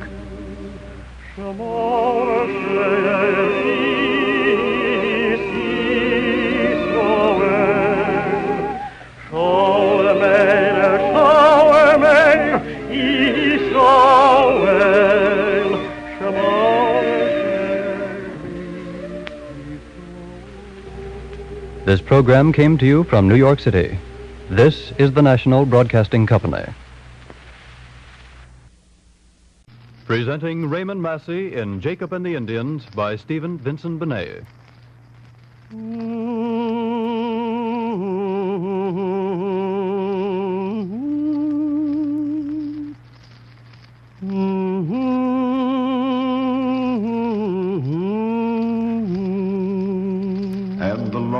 Spake unto Moses, saying, Command the children of Israel that they bring unto thee pure oil olive, beaten for the light, to cause the lamps to burn continually in the tabernacle of the congregation. And it shall be a statute forever in your generations.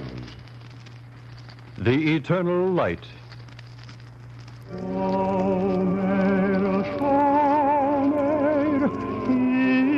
The National Broadcasting Company and its affiliated independent stations present The Eternal Light, a new series of programs offered as a public service. This program is prepared under the auspices of the Jewish Theological Seminary. Chapter 3 is a radio adaptation by Morton Wishengrad of Stephen Vincent Benet's story, Jacob and the Indians, starring Raymond Massey as narrator. Following the dramatic portion of the program, you will hear a talk by Rabbi D.A. Jeshurun Cardozo.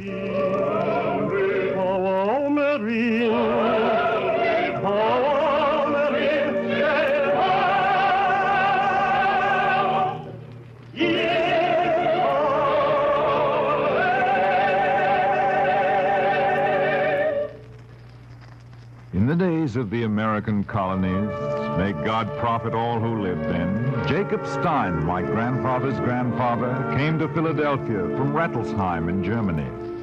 An orphan in a sailing ship, but not a common man. No, he had learning. He could have been a scholar among scholars.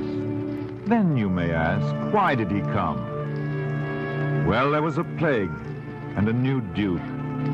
Anyway, they had left the teeth in his mouth. We are children of the dispersion. We know a black day when it comes. So he landed in Philadelphia, a young man with fine dreams and learning. Jacob, what can you do? I'm a scholar. I study the law. Your learning's all very fine, Jacob, but it does not fill the mouth. I see that. I have it. We'll put a pack on your shoulders, and you'll go from door to door with it. Oh, no. Come, Jacob, selling is no disgrace. True, it was no disgrace, but it was not expounding the law. At first, Jacob would sit in his room at night with the one candle and read the preacher Koheleth till the bitterness rose in his mouth.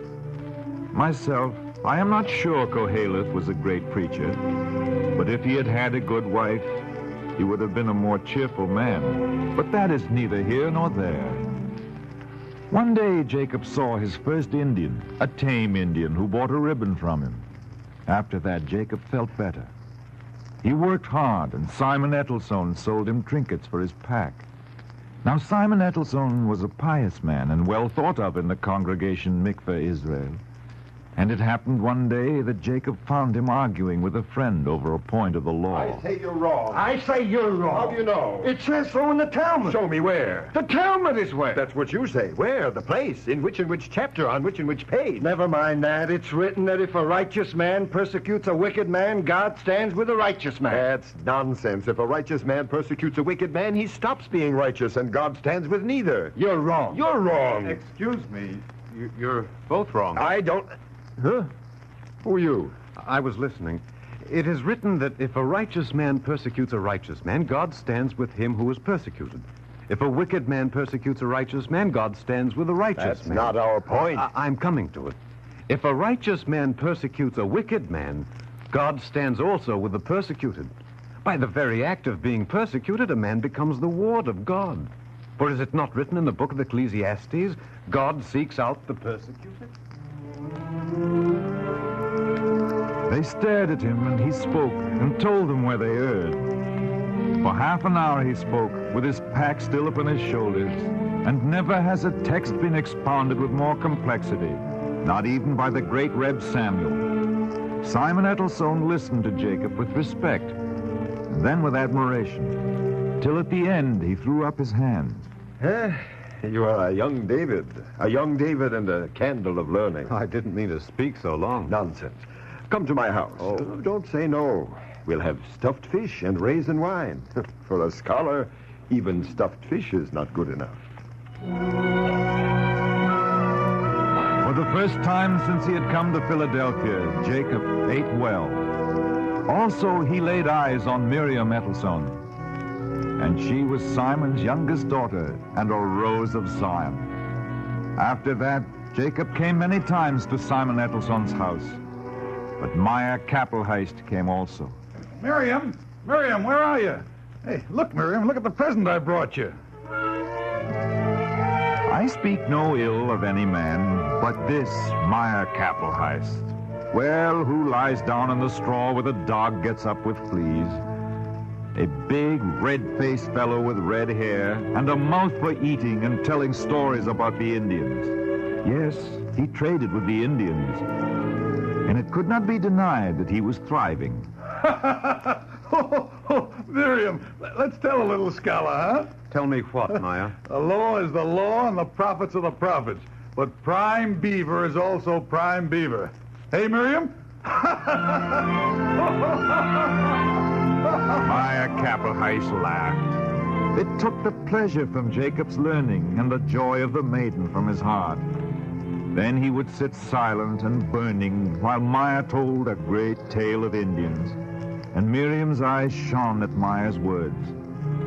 Everywhere he went, it seemed he heard nothing but Maya Kappelheist and his trading with the Indians. So he went to Simon Ettelsohn in his shop. Mr. Ettelsohn, I'm weary of this trading in pins and needles. Is that so, Jacob? What would you have now? I would have much more. Yes? Yes, I would have a wife and a home. Look, you're a good boy. Now, if it's a question of marriage... Yes, Mr. Edelson? Asher Levy, the baker, has a daughter. Oh. It's true, she squints a little, but her heart is a heart of gold. It's not of Asher Levy's daughter I'm thinking. I see what is in your heart, Jacob. You're a fine scholar. In the old country, well, I'm not saying... If I were like Meyer Kappelhurst, it would make a difference, wouldn't it? Well, Meyer trades with the Indians. He's a little rough, it's true, but he'll die a rich man. All right, Mr. Edelson. I'll also trade with the Indians. You trade with the Indians? You're a scholar. Leave that to Meyer Kappelhurst. And Miriam, shall I also leave her to Meyer Kappelhurst? Well, it's not settled, of course, but... I'll go forth against him as David went against Goliath. I'll go forth into the wilderness. Let God judge the better man.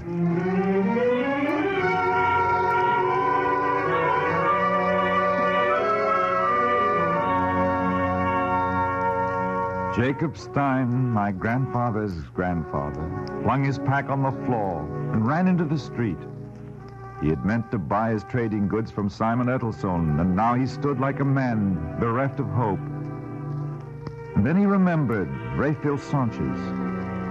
An arrogant old man he was, with fierce black eyes and a beard that was whiter than snow, and one who sat in the congregation Mikveh Israel like an eagle. What's for sale today, peddler? Man by Talmud Chacham. A scholar is for sale. Now I am rebuked. You have the tongue. Enter, my guest.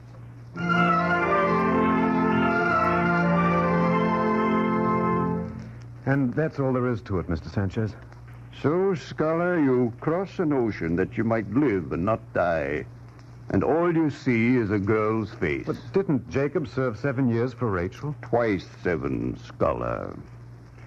Let me tell you why I came to this country. Wasn't it for the trading? No, for the promise. The promise of William Penn that this land should be an habitation and a refuge. Are you spat upon in the street here, scholar of the law? No. It is not so in all countries. No, it is not. The spittle wipes off the cloth. But one does not forget. One does not forget the persecutor or the persecuted. I don't understand, Mr. Sanchez. That's all right, scholar. In the congregation Mikveh Israel, they think I'm mad. Tell me what you want. Look at the map. There is New France. See it? Yes. And down the great river come the French traders with their Indians. Well? Are you blind? I don't trust the King of France. The king before him drove out the Huguenots. Who knows what this one will do? Well, I still don't... you see, if they hold the great river against us, we shall never go westward. We? We are part of it. This is the new era where our people make a new beginning. There's something beginning to live, and it is faceless and nameless yet. But it is our lot to be a part of it. Remember that in the wilderness, my young scholar of the law. Then you'll lend me supplies? Yes. And you will make maps of the new land. I will, Mr. Sanchez. Scholar, you think you're going there for a girl's face, but you'll find what you don't expect to find.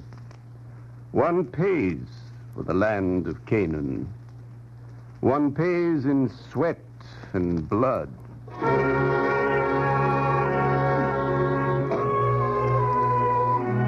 Perhaps they were right in the congregation Mikveh Israel for thinking Raphael Sanchez a little mad. It seemed to Jacob that the old man's words were a veil, but chiefly he thought of the rosy cheeks of Miriam Edelson. And then he ceased to think of her, but only of the Scotsman, McCampbell, who took him on his first trading journey. Whoa, way. I've been thinking, Jacob. So have I, McCampbell. I've been thinking of some of the things you told me. Did you ever hear of a rabbi called John Calvin? No, I don't think so. Too bad. It's a shame, Jacob. A scholar with honey in his mouth like you, destined for eternal damnation. Well, come on, move your hooves, lassie. McCampbell and Jacob. McCampbell quoted Calvin and Jacob quoted the Talmud. And together they rode through the wilderness. And Jacob began to learn many things that even a scholar of the law may not learn. How to move silently through the woods, the girthing of a pack saddle, and the making of fires. Also the look of dawn in the forest, and the look of evening. And it seemed to Jacob as they sank deeper and deeper into the forest that the Germany he had left behind was very small. It seemed to him that he had not known there was so much width to the world. Drink deep, Jacob. It's good. Aye. That girl would not recognize you now, Jacob. Yes, my beard is wild. That's no scholar's beard. Your hands are brown. Good hands for setting a trap or firing a gun. We can turn back, McCampbell. Our packs are full. No. We'll go further, Jacob. Further. And then there came a light that was strange into the Scotsman's eyes. They went to the banks of the great river, brown like the River Jordan, and there was no end to the country beyond it. It stretched to the limits of the sky, and Jacob saw it with his eyes, and he was almost afraid. It was there that the strong man, McCampbell, fell sick. Face my grave to the west, Jacob. And then go back and say you've seen the promised land. Not for our seed only, but for the nations to come.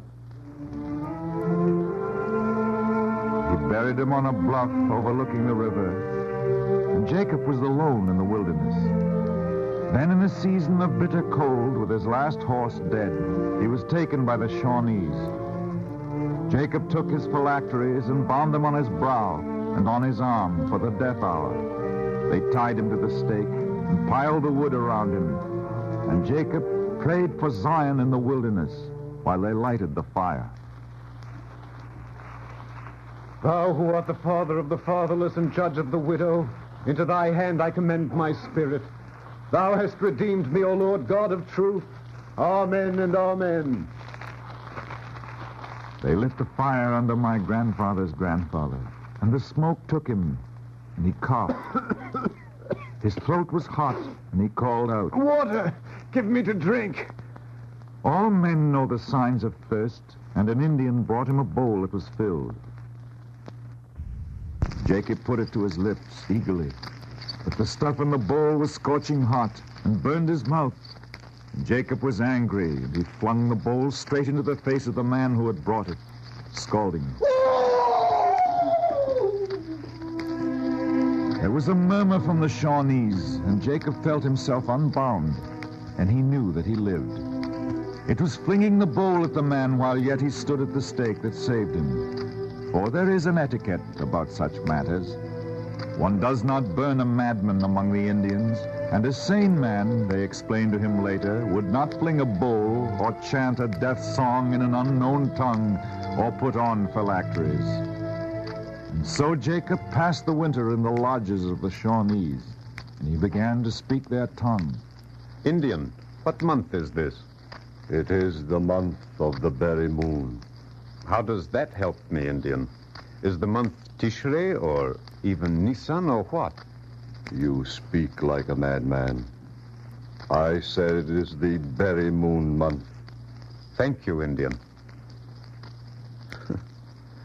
A scholar of the law, and I do not even know the days of the festivals.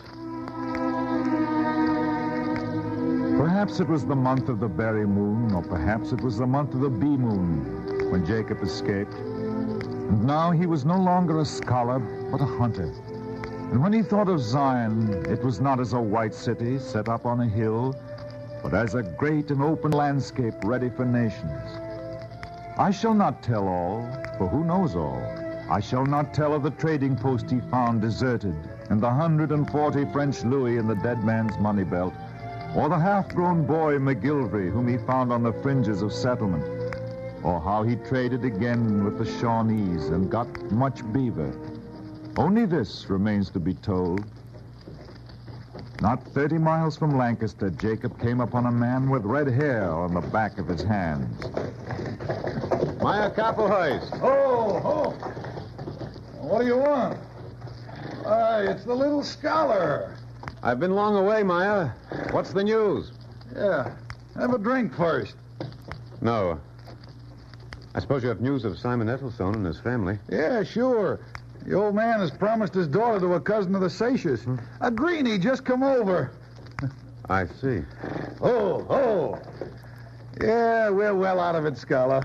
To tell you the truth, she always was a little too skinny for my taste. She was a rose of Sharon, Maya Kappelheist, and a lily of the valley. Yet, strange to say, my grandfather's grandfather did not feel the pangs he should have felt. He merely sat on his horse and regarded the 3 Indians who rode with Maya Kappelheist, and he did not like them. And he also did not like the way Maya fixed his eyes greedily on the packs of beaver. There were 18 packs of beaver skin, and perhaps for this, or perhaps because of Miriam, Jacob refused to ride on with Maya and turned down a fork of the road instead. When he reached Lancaster, he had reason to be grateful for this. Yep, that's a white man's scalp. Drying nice and pretty on that willow hope. Oh, you seem interested, stranger. The hair is red. Sure enough. We got the Indians who took the scalp. Know who it might be, stranger? Yes. That's so? Well, you're welcome to it. No, thank you. Oh, shucks, take it, stranger. Be a sort of memento to his folks. All right. I'll take it back with me to Philadelphia.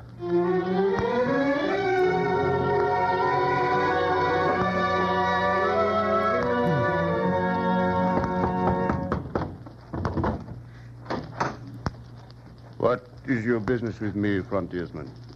The price of blood for a country, Raphael Sanchez. It's you. Touch the scroll on the doorpost and enter, my son.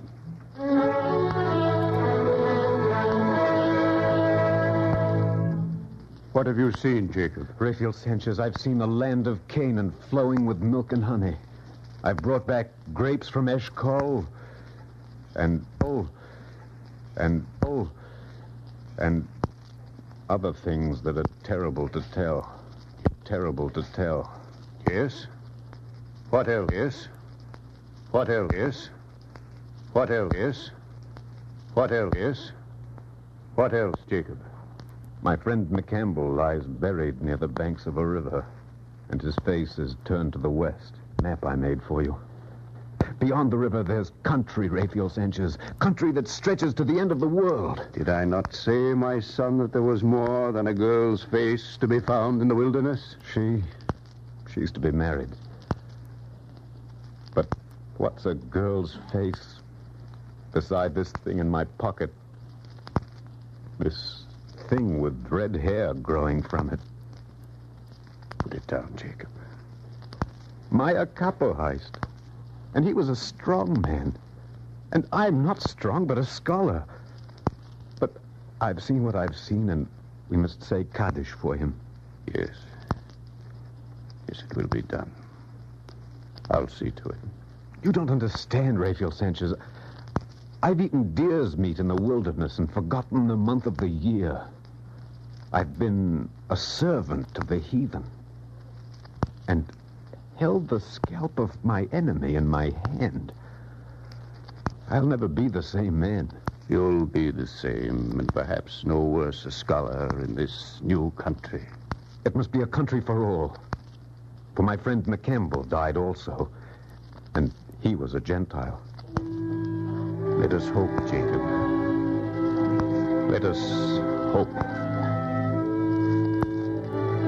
And Raphael Sanchez touched Jacob upon the shoulder. Then Jacob lifted his head, and he saw that the light had declined and the evening was upon them. And even as he looked, Raphael Sanchez's granddaughter came in to light the candles for Sabbath. And Jacob looked at her, and she was a dove with a dove's eyes.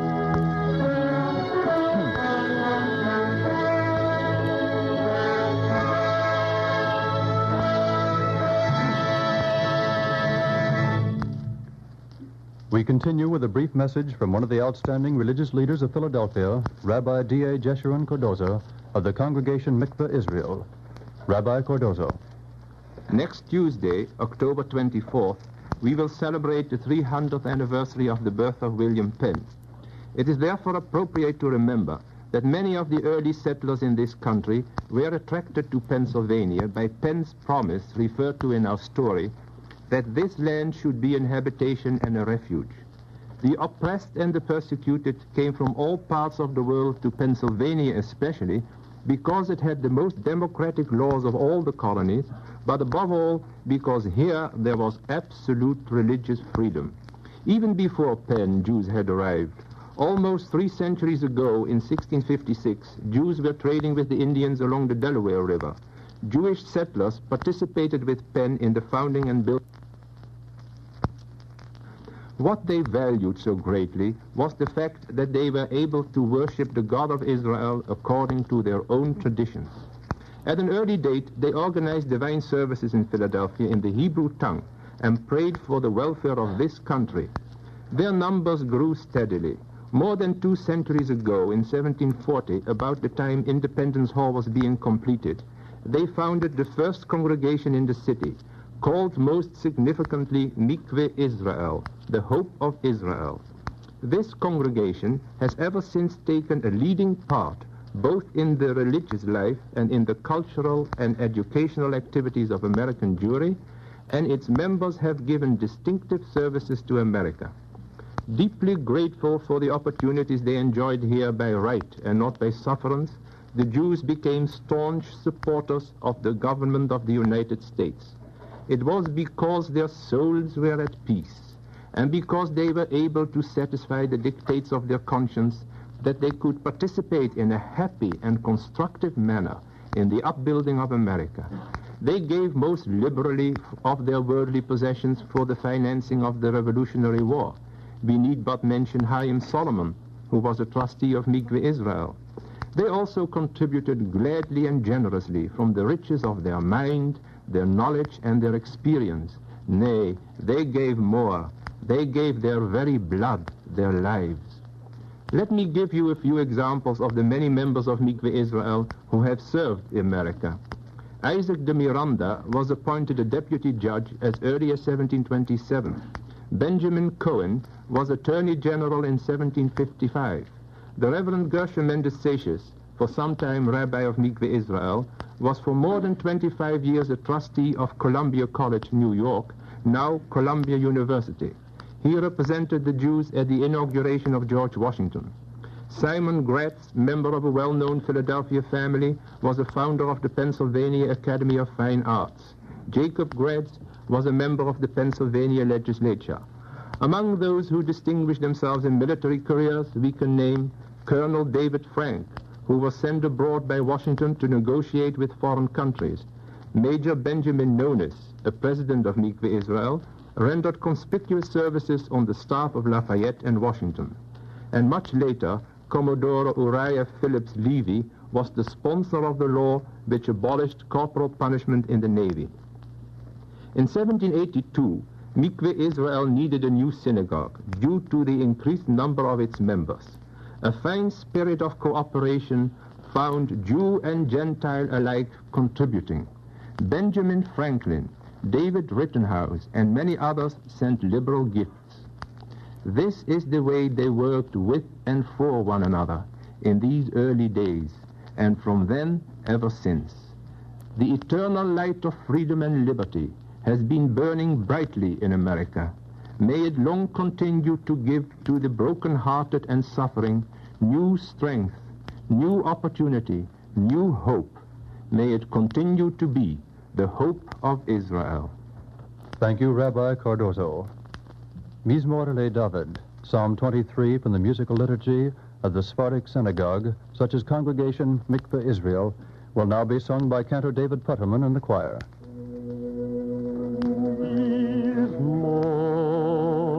Le David ad Hashem rongi lo echsa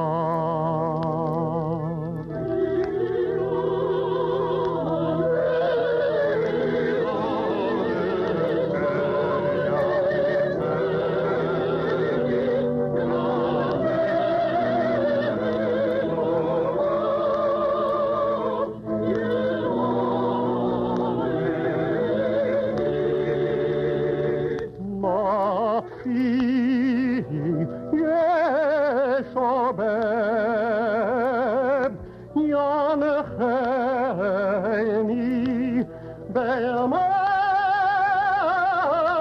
Leitedet Lemanakan Shema.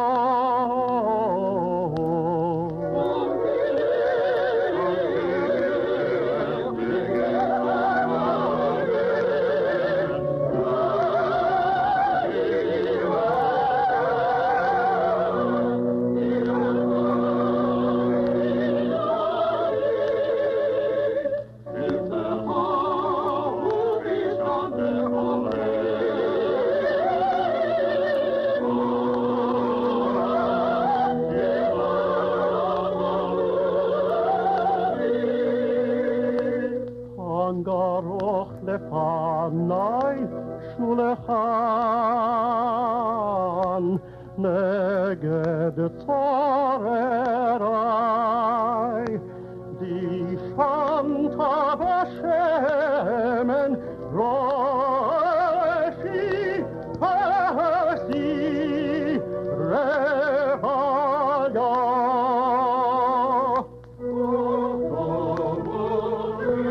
Today's script presented Raymond Massey as narrator and Stephen Vincent Benet's Jacob and the Indians, adapted for radio by Morton Wishengrad.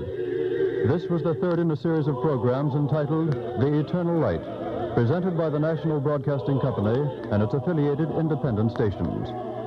This program was prepared under the auspices of the Jewish Theological Seminary of America.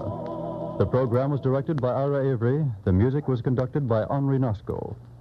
The traditional liturgical music was sung by Cantor David Putterman in the choir. The speaker was Rabbi D.A. Jeshurun Cordoza. Copies of the script may be obtained without cost by writing to the Jewish Theological Seminary of America, 3080 Broadway, New York, 27, New York.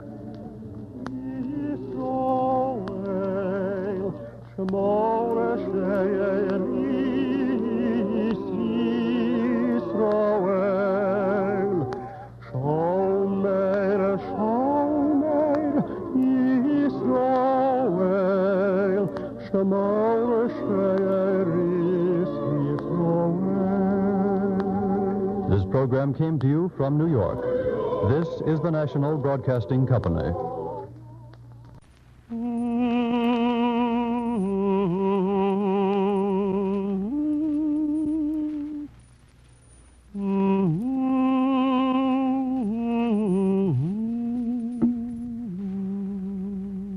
And the Lord spake unto Moses, saying, Command the children of Israel that they bring unto thee pure oil olive, beaten for the light, to cause the lamps to burn continually in the tabernacle of the congregation. And it shall be a statute forever in your generation.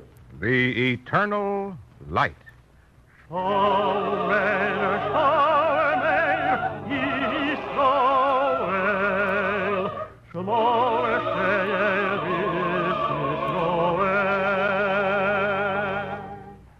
The National Broadcasting Company and its affiliated independent stations bring you Chapter 4 of The Eternal Light. This public service program is prepared under the auspices of the Jewish Theological Seminary of America. Our story today, written by Morton Wishengrad, is entitled The Tabernacle of Duke's Place and features Len Sterling. Following the dramatic portion of the program, you will hear a talk by Dr. Robert Gordis.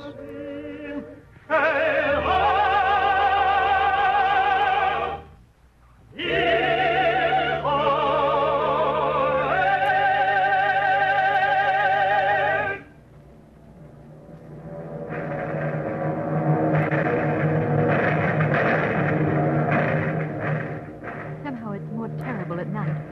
More terrible and more beautiful.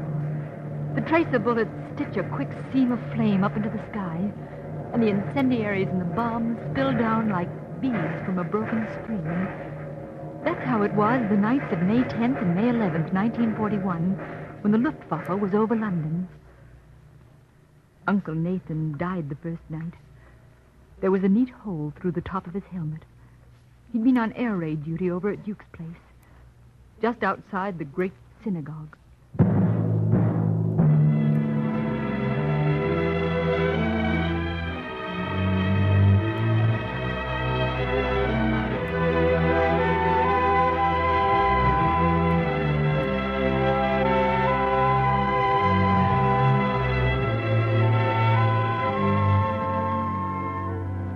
Sooner or later, a man must die. And there are worse ways of dying than from a shell fragment in the skull. Please understand me. I'm not a hero. But there are worse things than dying. Like seeing the roof of the great synagogue go up in flames, and seeing a bolt of fire fall on the ark that holds the Holy Scrolls. Are the Holy Scrolls still there? I don't know. I know that the synagogue stands naked to the wind, the roof gutted, the walls charred, the pews where I sat and my father sat, and his father before him. Nothing but a gray feather of ash. I'm sorry for that. That pew had a history. 100 years ago, Sir David Salomon sat in that pew. Please don't misunderstand me.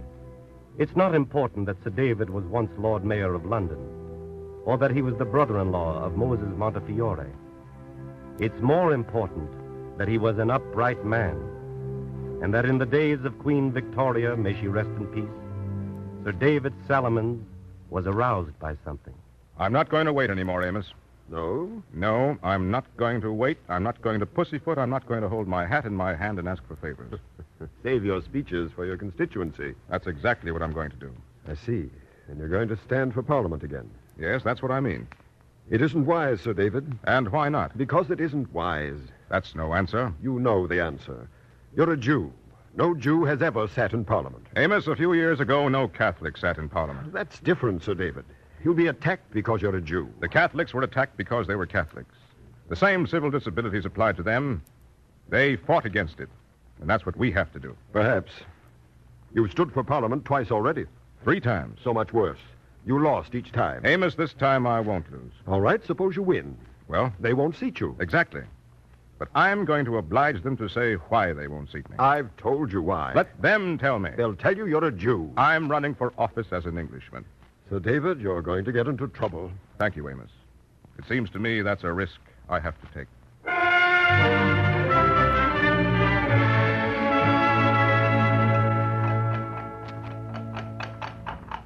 Sir David!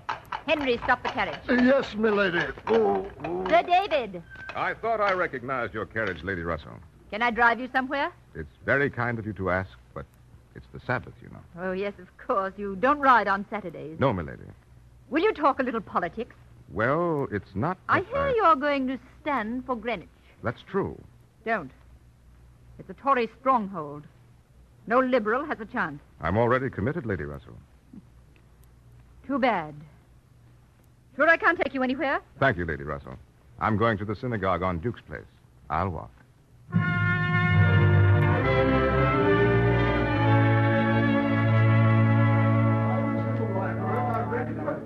David! David, I want to see you. Yes, Rabbi. Come in here where we can be alone.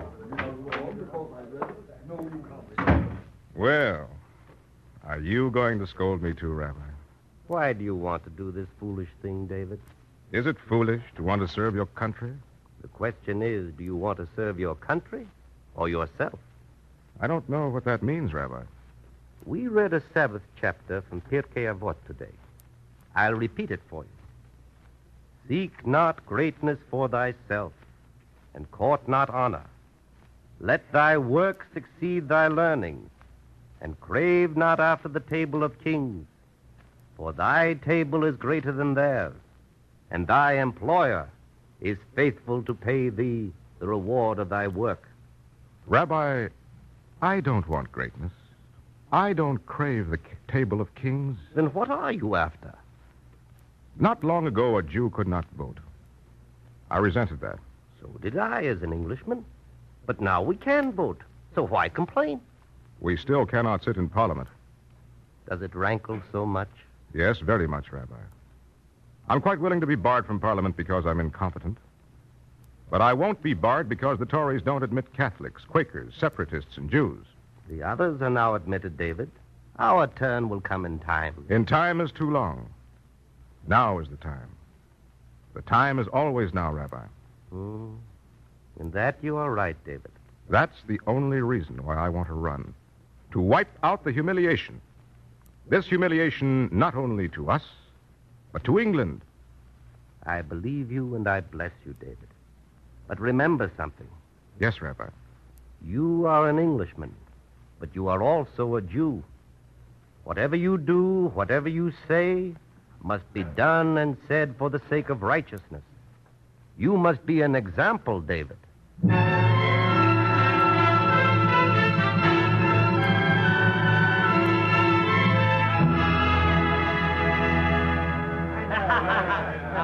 You've told us a lot, Mr. Candidate, but how will you vote on the poor relief bill? That's right, David Solomon. How will you vote? I'll tell you how he'll vote. He's a tough like the rest. You can see it in his blooming face. Oh, shut up, Wilkins. You're not the speaker. How do you stand, Sir David? I'm for the bill. Good. However, a poor relief bill is essentially charity. There, you see, he's against. Oh, shut up, Wilkins. You see, charity is part of my religion.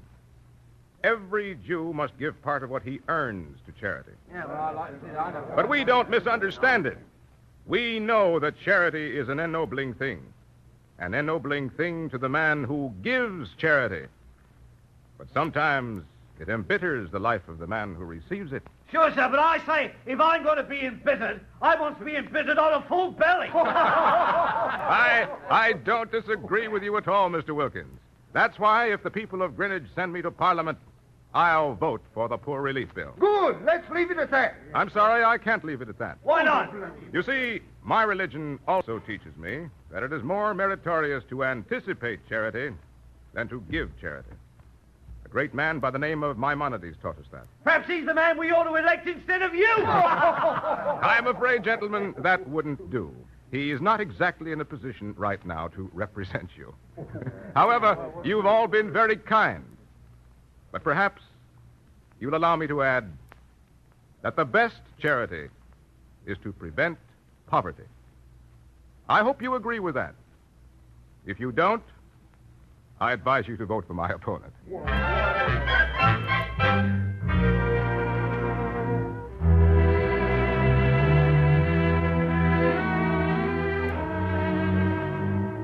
In the year 1851, during the reign of Queen Victoria, this is how David Salomon's campaigned for Parliament. The people of Greenwich were Christian, and David Salomons was a Jew. And for them, there was much cause for misgiving in the fact. It happened once at a meeting that a man rose in the audience and put to David Salomons the question that was on many lips. Mr. Salomon, you're a Jew. How can we elect you? I ask you to elect me as an Englishman, not as a Jew. But you won't stop being a Jew. Well, should I? I always thought that in England a man's religion was his own affair. Well, maybe. But if you represent us in Parliament, then your religion also becomes our affair. I think that's wrong, sir. Your affair is how I vote, not how I pray to God.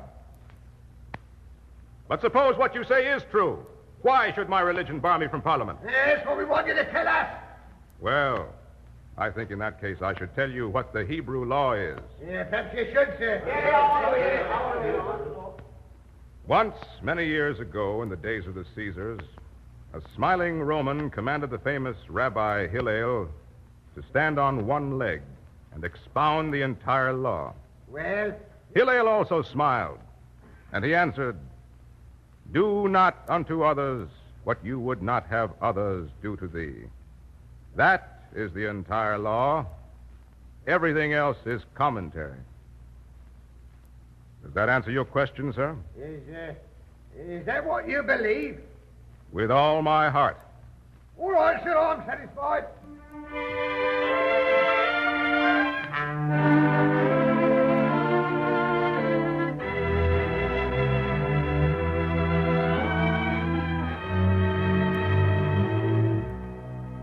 Greenwich was a Tory stronghold, and David Salomons was a Liberal. But in the year 1851, the people of Greenwich elected David Salomons to Parliament. And now there was a turning of eyes from Ireland and Scotland and Wales and the villages of England toward the Speaker's table in the great House of Commons. Your name, sir? David Salomons, Mr. Speaker. Are you prepared to take the oath? I am, sir. Do you, David Salomons, truly, sincerely acknowledge, profess, testify, and declare in your conscience before God and the world that our sovereign Queen Victoria is rightful queen of this realm and all other dominions and countries thereunto belonging? I do, Mr. Speaker. Without any equivocation? Without any equivocation. Or mental evasion or secret reservation whatsoever? With none of these, Mr. Speaker. And do you make this acknowledgement, abjuration, renunciation, and promise heartily, willingly, and truly? Yes. Upon the true faith of a Christian? Upon the true faith of a Jew, Mr. Speaker. You are out of order, sir. The prescribed form of the oath requires you to swear on the true faith of a Christian. Do you ask me to renounce my religion, Mr. Speaker? I ask you to take the oath as it is written. I do so, Mr. Speaker.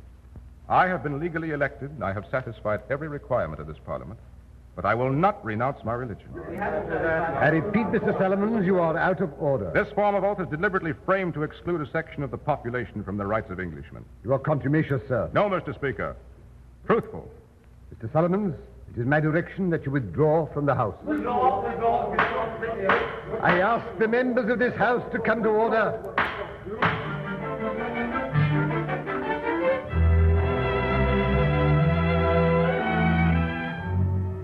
David Salomon stood before the Speaker's table in the great House of Commons. Then slowly he turned. A hush fell upon the assembly as the elected member for Greenwich walked slowly from the rostrum. The sergeant-at-arms held the famous doors open. And then David Salomon stopped. He stopped, then quietly approached a vacant seat among the liberal benches, and he sat down. Speak up! Speak up! I recognize Sir Robert Inglis. I rise to protest, sir. The Speaker of the House has ordered this gentleman to withdraw. Thank you, Sir Robert. Do you withdraw, Mr. Solomons? No, Mr. Speaker. You are presumptuous, Mr. Solomon. I regret it, sir. I appeal for the indulgence of the House. I ask your leave to defend my position. You may not do that, Mr. Solomon. You are not a legal member of this body. Let him speak. Gentlemen, I ask you again to come to order. You have the indulgence of this House, Mr. Solomons. You may proceed. I wish to state, Mr. Speaker, members of Parliament, that I am to be excluded from Commons not because I am guilty of civil offense or because I am convicted of lack of competence, but because of my devotion to the faith in which I was raised. Are you done, Mr. Solomon? Not yet, sir. This House may wish to renounce me, but surely it does not wish to renounce Holy Scripture. Ye shall have one statute, both for the stranger and for him that is born in the land. And remember that I am not a stranger. This is my land, where my father was born and his father before him. Argue to the point, sir. The statute here is that you are not a legal member of Commons. You have not taken the oath. I have taken the oath and sworn to it on my faith. I do not impugn your motives, Sir Robert. But what you ask me to do is repugnant to humanity and against every principle of charity and civilization. How dare you impute to me something? Wait, Sir Robert. No, I won't. I appeal to the Speaker for permission to conclude my remarks. You may proceed. Gentlemen, I do not wish to try your patience. Then be still. Let him speak. Thank you. I say this. If you disqualify me on religious grounds, then you are imposing a penalty for the holding of opinion. You are stigmatizing persons for difference of faith. As an Englishman, I tell you this is un-English. And I ask this assembly to amend the form of the oath and to act in the spirit of the Magna Carta. Thank you, gentlemen. I'll withdraw now.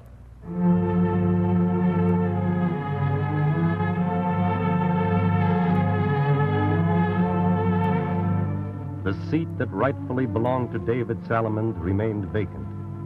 And because David Salomons had taken that seat briefly and spoken in the House of Commons without having previously taken the full oath, Sir Robert protested. I rise on a point of law. What is your point, Sir Robert? The member for Greenwich has violated an act of Parliament. Yes, Sir Robert, but what is your point? If I am not mistaken, the member for Greenwich is liable to cumulative penalties of £1,500. Yeah. Am I mistaken, Mr. Speaker? No, you are not. Will the government sue for the penalties? The government will not, Sir Robert. I protest. That is your right, Sir Robert.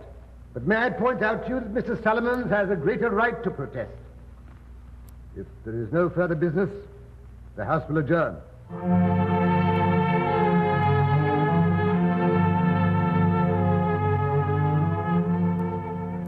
There is something in the English spirit that cannot abide meanness or injustice. And it was as if there was now embodied in the voice of David Salomons the voice of the prophets of Israel, saying, "Proclaim liberty throughout the land." And England listened. There were only 30,000 Jews in all of England, but 300,000 Englishmen circulated and signed a petition for the removal of all disabilities. And the Houses of Parliament began to respond to the will of the people.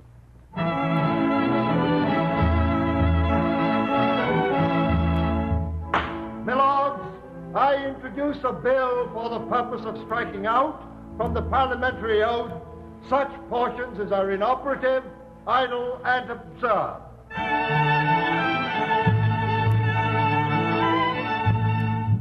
And be it further resolved that when any of Her Majesty's subjects professing the Jewish religion shall make the said declaration, the words "upon the true faith of a Christian" shall be omitted.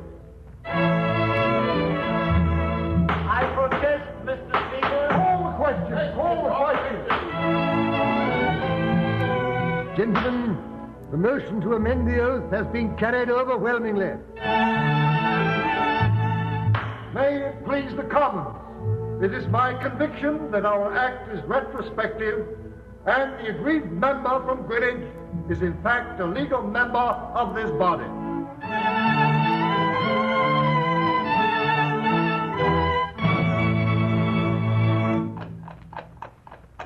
David Salomon. I say, David. Henry, stop this infernal carriage. Yes, milady. Woo, woo. Hello, David. You look very well, Lady Russell. You look even better, David, in Parliament. It's very kind of you to say so. That's where you've always belonged, David. Thank you, milady. Fiddlesticks, don't thank me. You belong among the peers of the realm. I hope the Queen makes you a lord someday. And so does my wife. But the rabbi doesn't. What's he got against the nobility? Nothing. But another rabbi, someone called Shemaiah, once said, "Love labor, hate lordship, and seek no intimacy with those in authority." Indeed. Is that in the Talmud, David? I believe so, milady. Interesting. You must send me a copy sometime. Do let me give you a lift. Thank you, no, Lady Russell. I'll walk. I always forget. It's your Sabbath, isn't it? Yes, milady, I'm going to the synagogue. It seems to me every time I see you, you're going to the synagogue. Perhaps so. But tell me, Lady Russell, can you think of a better place for a man called Salomons to go?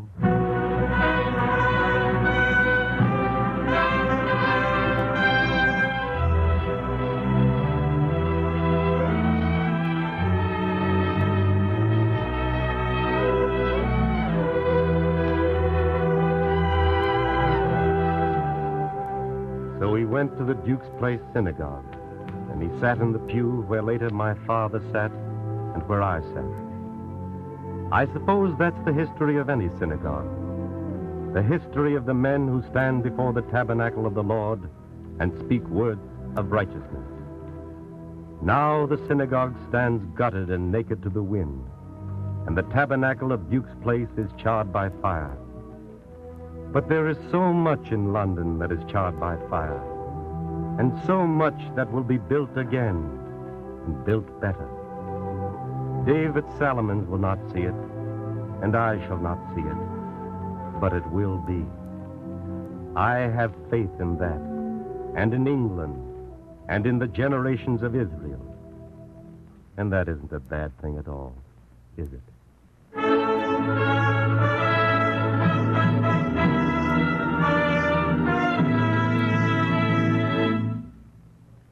Copies of the script, including the talk which follows immediately, may be obtained without cost by writing to the Jewish Theological Seminary of America, 3080 Broadway, New York 27, New York. And now we take pleasure in presenting a brief message from Dr. Robert Gordis, Rabbi of the Temple Bethel, Rockaway Park, Long Island, New York. Dr. Gordis is an associate professor at the seminary and president of the Rabbinical Assembly of America. Dr. Gordis. These radio programs are dedicated to the oldest living institution in human history, the synagogue. It is eminently proper that in this series, sponsored by the Jewish Theological Seminary of America, we pay a special tribute to the great synagogue in London and to English Jewry as a whole. For the bonds linking the Jewish communities of Britain and the United States are strong and enduring. Not only do we share the immortal heritage of Judaism, but we are also united by the rich culture enshrined in the English language. In common with all other Americans, Jews in this country feel that they know intimately the streets of London, the spires of Oxford, the lakes of Scotland. Shakespeare and Boswell, Keats and Browning belong to both branches of the English-speaking world. But the unity of Britain and America has an even more fundamental link. This link is the Bible, the noblest achievement of Israel and the proudest spiritual possession of the human race. Among no other people has the Bible wielded so mighty and direct an influence as among the English-speaking nations. Biblical legislation has influenced the religious life and legal institutions on both sides of the Atlantic. The historians, poets, and prophets of the Bible have kindled an unconquerable love of liberty and a hatred of injustice in men's hearts that have made the Anglo-Saxon world the home of democracy. Here it has reached its fullest development thus far and offers promise of peaceful growth in the future. The words of the late Supreme Court Justice Louis D. Brandeis may justly be applied to England as well as to the United States. The ideals of 20th century America have been the ideals of the Jew for 20 centuries. Human beings, to be sure, often fall below the ideals they profess. Yet freedom, justice, and brotherhood have not remained empty abstractions in the English-speaking world. It is noteworthy that both Great Britain and America have not been centers of oppression from which unfortunates have had to flee, but havens of refuge to which the victims of tyranny have come, finding safety and honor and freedom. These refugees of yesterday and today have enriched their adopted countries in times of peace, and today are defending them with unsurpassed loyalty and valor on the fields of war. It was in accordance with its great tradition that Great Britain took the historic step of righting the age-old wrong committed against the Jewish people and issued the Balfour Declaration, which the American people, its statesmen and leaders have overwhelmingly supported. In this document, Great Britain promised to facilitate the establishment of a Jewish homeland in Palestine, now more than ever a crying need for untold numbers of Jews who have no other home to which to turn. The great synagogue in London was gutted by fire on the night of May 10th, 1941, in a Nazi air raid. But the Knesset Hagdolah, the great assembly of all free men who are battling for justice for all races, colors, and creeds, is indestructible. Our hands and our hearts are joined across the sea in that great struggle which must be won as a prelude to the day foretold by the prophet, when men shall do no evil and work no destruction on all God's holy mountain. For the earth shall be filled with the knowledge of the Lord as the waters cover the sea.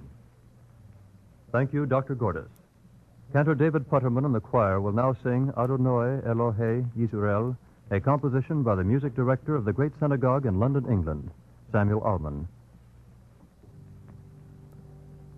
Adoshem Elokei Yisrael Shuv Mecharon Apecha Ve'hinochem Al Horovo Le'amecha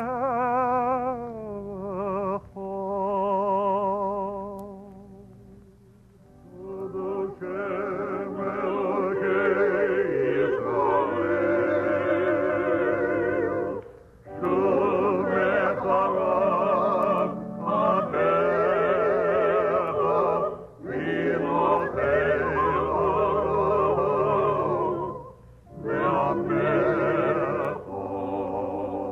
הבית משמיים וראי הבית משמיים וראי היינו לג בכלס בגויים היינו לג בכלס בגויים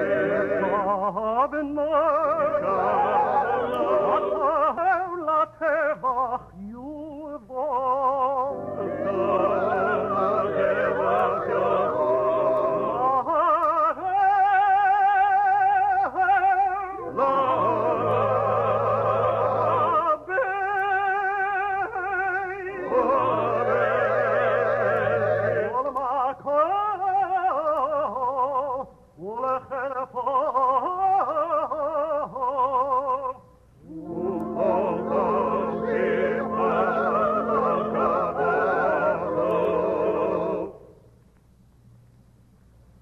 Today's script was written by Morton Wishengrad. The orchestra was conducted by Henri Nasco, and the entire production was under the direction of Anton M. Leader. This was Chapter 4 in the series, The Eternal Light, presented as a public service by the National Broadcasting Company and its affiliated independent stations. The program was prepared under the auspices of the Jewish Theological Seminary of America. Copies of the script may be obtained without cost by writing to the Jewish Theological Seminary of America, 3080 Broadway, New York, 27, New York.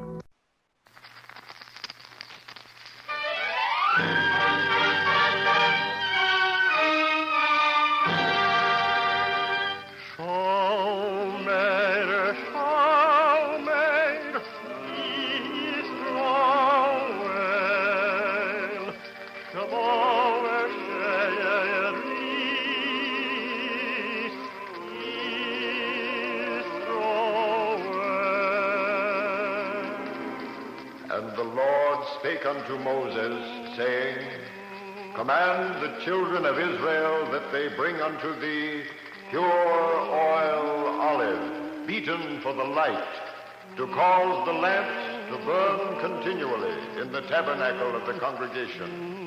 And it shall be a statute forever in your generations.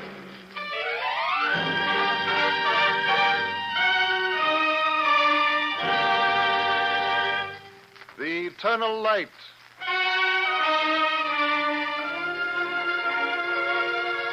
The National Broadcasting Company and its affiliated independent stations bring you Chapter 5 of The Eternal Light. This public service program is prepared under the auspices of the Jewish Theological Seminary of America. Our story today, written by Morton Wishengrad, is entitled The Black Death and features Joseph Wiseman. Following the dramatic portion of the program, you will hear a talk by Dr. Mordecai M. Kaplan. Bubonic plague, an acute infectious disease transmitted by the rat flea and characterized by inflammation and suppuration of the lymph nodes, pneumonia, and cutaneous hemorrhage. The septicemic form is very fatal. The pneumonic is even more so. In the middle of the 14th century, the plague swept out of the Orient like a destroying angel to ravage the weak and the strong, the guilty and the good. According to Hecker and other authorities, 1/4 of the population of Europe, 25 million people, died. I died also. I, Judah, in the year 1349 in the city of Mayence in the valley of the Rhine. I died also, but not of the plague. I hate no one for it. 600 years is time enough to heal a wound or mend a scar. Moreover, it is written that he who hates his fellow man is unto one who sheds blood. And even in the grave, I do not wish that. Believe this and believe also in my story. For before God, I declare it is true.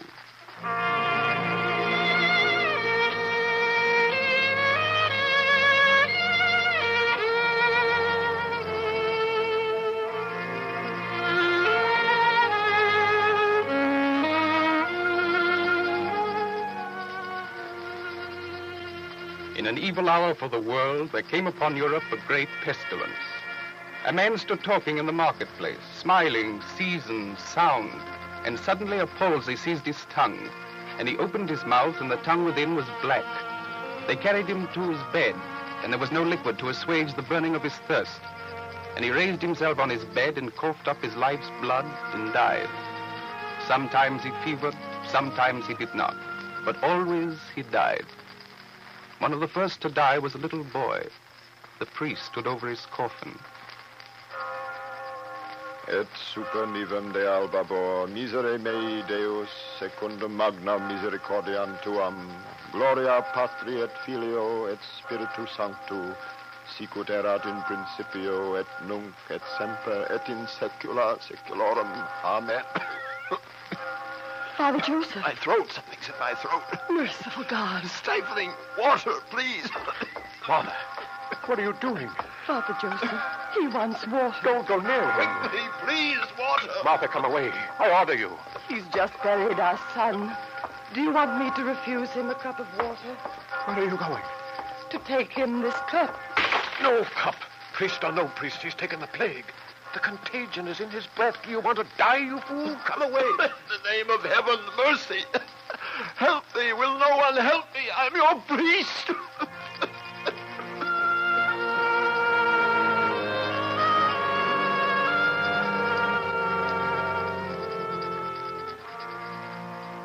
There was no mercy in Europe.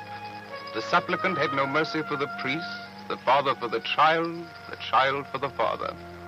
The dead lay where they died, and the sweet stink of putrefaction rose from the cities of the dead. Even in the fields there was a murrain upon the cattle. And then men sought for the cause. The rich accused the poor accused the rich. The patricians blamed the commoners found the blame in the rich. And then the wrangling, discordant, hysterical voices were suddenly stilled. The Jews! Eh? What's that? The Jews! Well, what about them? Nothing. Only, I wonder. Wonder? What do you wonder? Do you... Yes. Why not? You might be right. I didn't think of it. Yes, you might be right. I'm going to talk to Peter. Peter. Aye? It could be the Jews. Psst, old man. Aye? Do you hear? It's the Jews. Psst, Hilda. Peter saw them do it. Was it poison? Well, he didn't say, but it could be, couldn't it? The old man says it's poison. Are you sure? He said so, didn't he? They poisoned the wells. How do you know? She told me.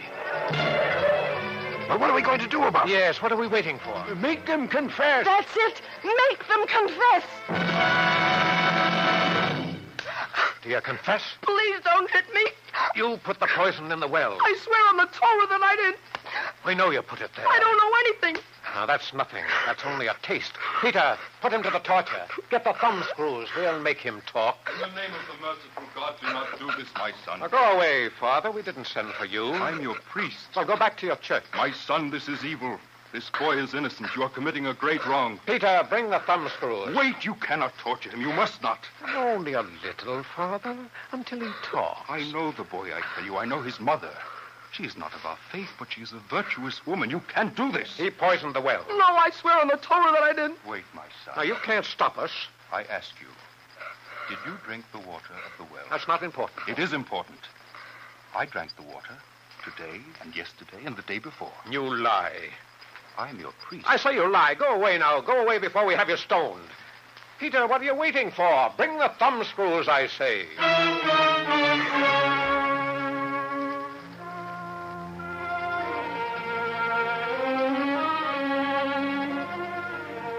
He was a Jewish boy. Argument was his name. You will find it written down. They tortured him only a little, then a little more. The priest tried to interfere. They stoned their priest. He was not of my religion, but he was a man of God. I prayed for his soul. But as for the boy, he was only a boy, and the flesh is very weak. You confess now? I confess now. You put the poison in the well. Yes. I put it in. What was the poison? Anything you say. Spiders and frogs. All right. Human flesh and lizards. Yes. All right. The rabbi made it into a powder for you. You'll let me alone now, won't you? Swear to it. I swear. Swear it by your law, and on your Torah, and on the Pentateuch. They're the same thing. Swear it anyhow. I swear it. Did you take that all down, Peter? Will you let me go to my mother now? Oh, no, that would be wrong. You must accept your punishment. Yes, you confessed, didn't you? Peter, take the murderer away.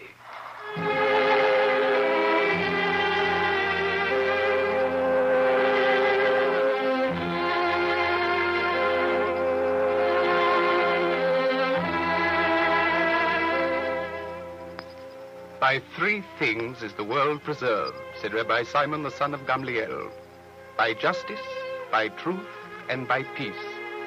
In the year 1348, there was no longer truth in Europe, no longer justice, no longer peace. There was a tumult over the earth, a corruption of the flesh, a rottenness of the mind. And even as men corked in the death rattle, other men raised gibbets and took cudgels and sharp knives, until the water of the river Rhine ran red with Jewish blood. In Strasbourg on St. Valentine's Day in the year 1349, they built a platform in the Jewish cemetery and burned the Jews. 2,000 men, women, and children. In Erfurt, the Jewish population was 3,000. Not one survived. There is something you must know. In the city of Avignon resided the Pope, Clement VI, and the Pope wept, and he issued a bull to the people of Europe. My children, hear me. This that you do is a crime, not only against men, but against God. I appeal to the Christian sense of justice, and I appeal to you in the name of the imprescriptible rights of all mankind. I declare the innocence of the Jews regarding the charges leveled against them. In districts where no Jew resides, men die of the plague. Do not the Jews themselves die of the plague? I admonish the clergy to take the Jews under their protection. I pronounce a ban against the false accusers and the murderers. Be just, my children. I entreat you in the name of God to be just and to be merciful.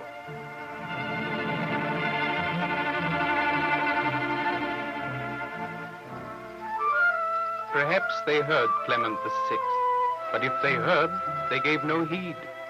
In Zurich, in Basel, in Freiburg, in Speyer, in Worms, in Würzburg, in Frankfurt, God of Israel, in how many cities and villages was there murder and burning? And then it came to Mayence, the city where I was born and my father's father.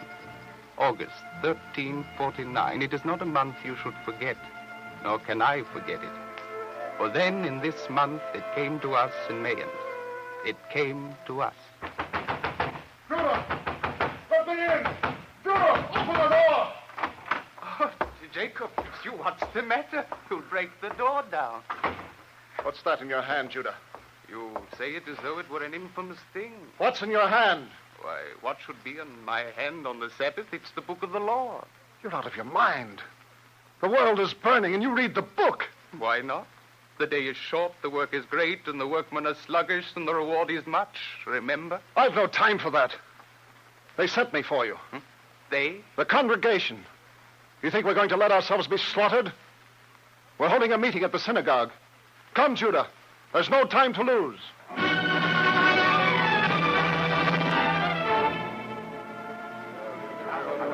I think there's no more to say. There's no alternative but death for us. We must choose now whether we shall submit tamely to the assassin or whether we shall resist. How can we resist, Jacob? We are 6,000. They are 10 times 6,000. If they were 100 times 6,000, we must still resist. With what? We have no arms. Your naked fist, then. The stick you use for walking. A knife that cuts the Sabbath bread. Those are your weapons. Judah. Yes, Jacob. You came here with the Torah in your hand. Put it down and take up a club. How can I, Jacob? The Torah begins with an act of love and it ends with an act of love. How can I put it down for a club, especially here in the synagogue? Will you sing a psalm against your enemy, Judah? Are the scriptures written in milk? Have you never heard of David and Joshua and Judah Maccabee? The only way is to resist. Jacob is right. There must be another way, a better way. Tell us, Judah. These people are not all evil. No? No. No, Jacob, you've known them all your life. My friend Wilhelm, he's a good Christian. He'll not join with the rebel to murder his own friend. Wilhelm is only one. There are 60,000 against us. No. The men who stand against us are those who have forsaken their own Christianity. You know Muller and Sachs the Tanner and Obermeyer the Smith. You've known them all your lives. Can you believe? Can you believe that even in this time of madness that they would turn against you? I can't believe it. Jacob, he's right. You're fools, all of you. Who burned the houses of the Jews in Erfurt? Were they not men like the men you speak of? Who murdered the 2,000 innocent Jews of Strasbourg? The same kind of men. Then let us appeal to their humanity. Their humanity was appealed to in Strasbourg. And do not forget, Judah, that when you are killed, these men will take your house and whatever you own. They kill for hate, but also for greed. I will not believe it, Jacob. Then you have no eyes to see, no ears to hear. The Jews of Worms would not believe also. Where are the Jews of Worms? Where? Tell me where?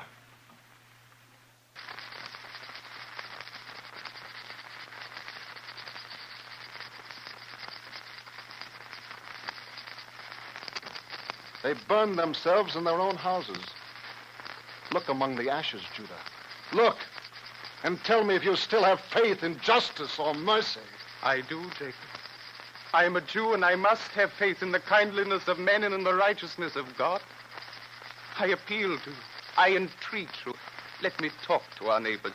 Let me go among them and show them we're falsely accused. Let me speak against the bigotry, the superstition, the evil of this hour. Put up your barricades. Prepare to defend yourselves if you must. But first, let me try the way of God. We have nothing to lose. All right, Judah. You talk. We'll arm ourselves. Yes. Very well, Judah. You take the Torah. That's your way. Go to your house, give your son your blessing, and then go out among them. Go, Judah. We'll stand in the synagogue and pray for you.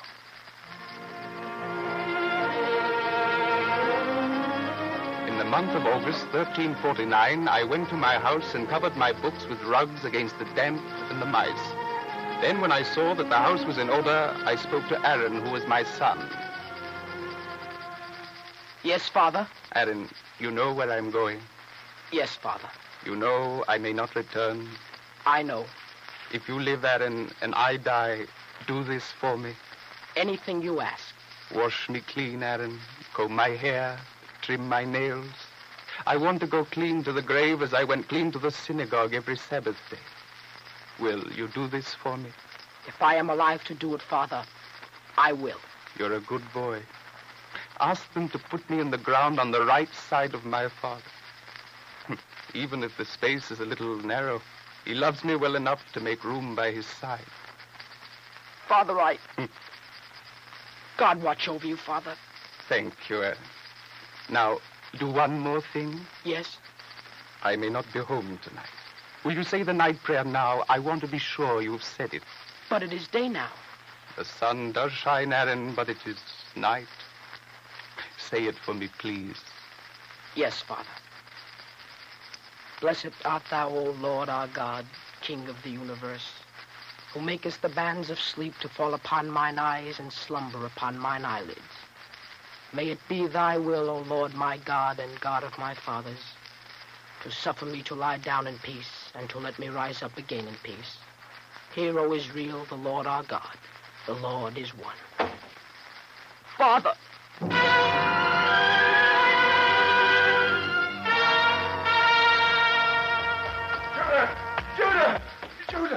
Judah! Oh, it's you, Wilhelm. I thought, where are you going? You can't go there. It's very good of you, Wilhelm. Turn back. No, I must talk to them. But they're coming to the ghetto with fire. You can't talk against fire.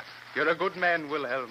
a good Christian. I don't know what you're saying. I'm grateful to you for the warning. But they'll kill you if you go into the city. They'll kill me if I stay. Please. The priest was arguing with them. They struck him down. I don't want to die, Wilhelm. I'm afraid. There's a queasiness in my stomach and a nausea in my mouth. Well, then. I must try to do what should be done. Let me go with you, then. No. For their sake, no. Better one murder on their hands than two murders. But I thank you for it, Wilhelm. Can't I do something? Yes, my friend. Go to the synagogue and tell Jacob that a Christian has come to admonish the Jews that the Torah still opens and closes with an act of love.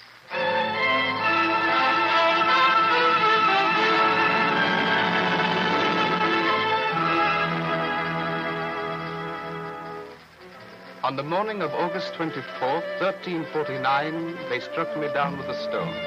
The blood ran from my eyes and from my ears, yet I felt no pain. On the afternoon of August 24th, they attacked the houses of the Jews, and the Jews fought back. They fought with their fists, with their naked hands, and with whatever weapons they could seize. 200 of the attackers fell. But what was the good of it? They fell with the same scream of hate. The Jews barricaded themselves in their houses and in the synagogue. And when the defense was no longer possible and when they were overpowered, they burned their houses down and their synagogue. They perished in the flames. 6,000 perished. Old men and infants in their mother's arms, and Jacob and Aaron, who was my son.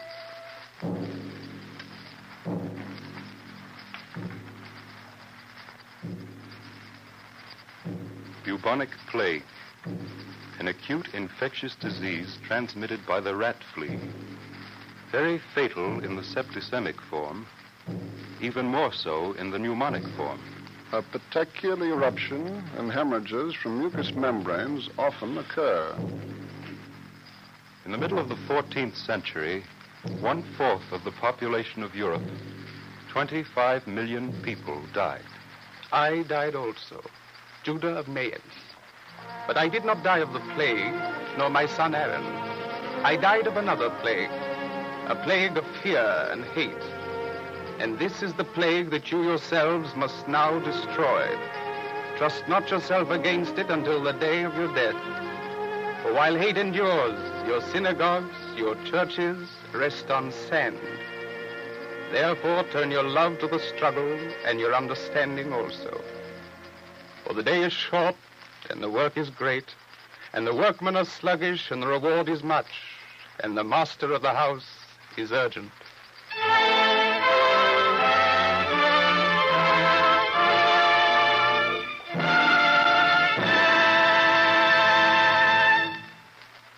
Copies of the script, including the talk which follows immediately, may be obtained free of cost by writing to the Jewish Theological Seminary of America, 3080 Broadway, New York 27, New York.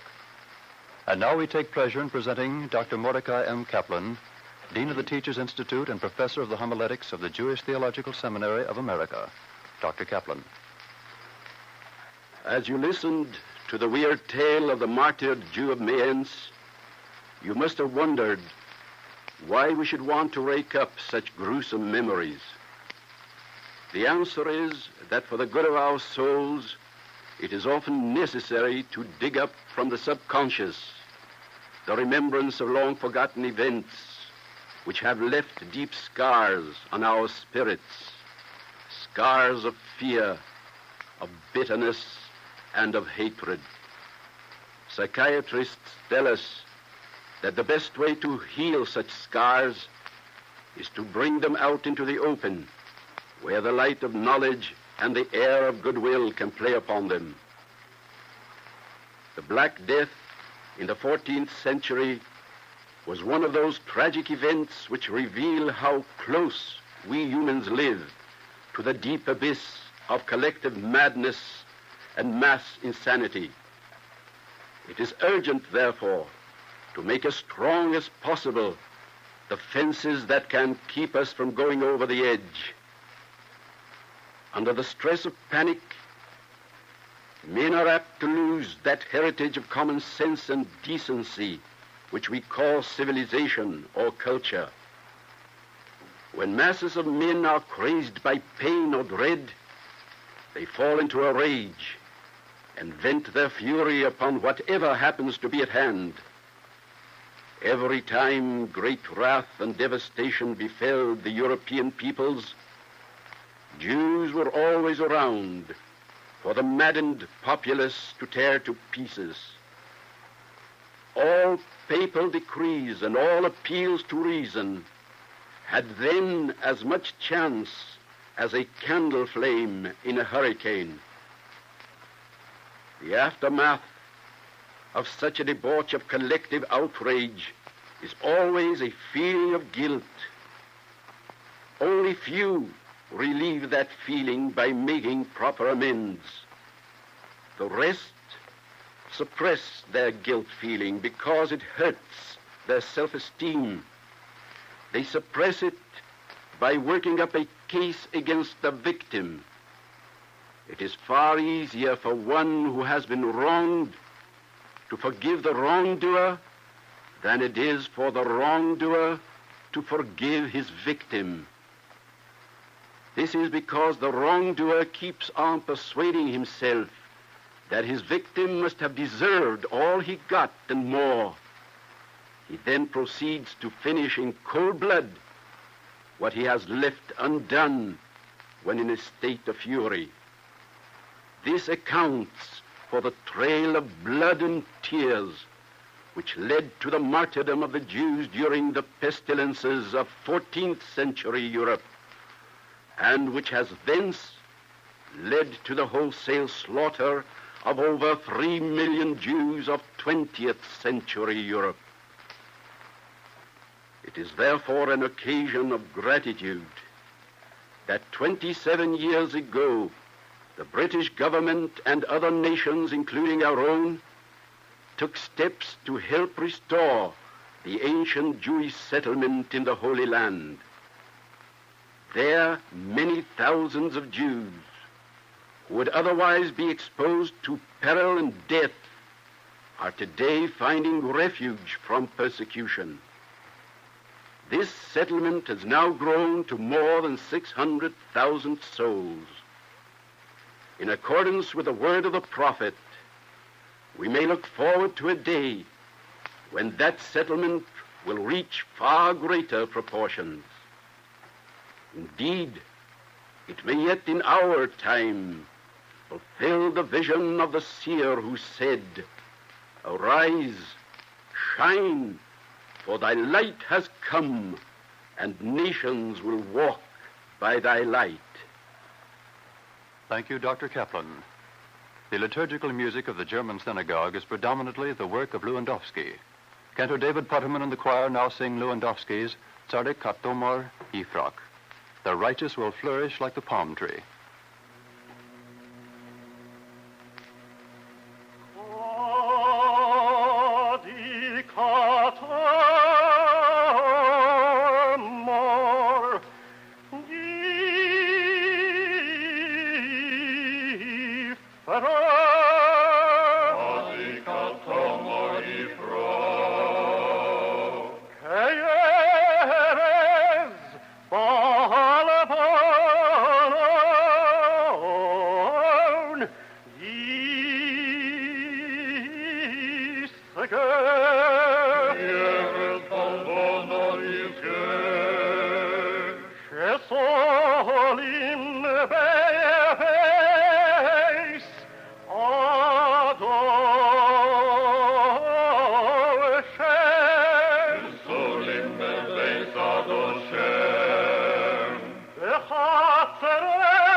Free.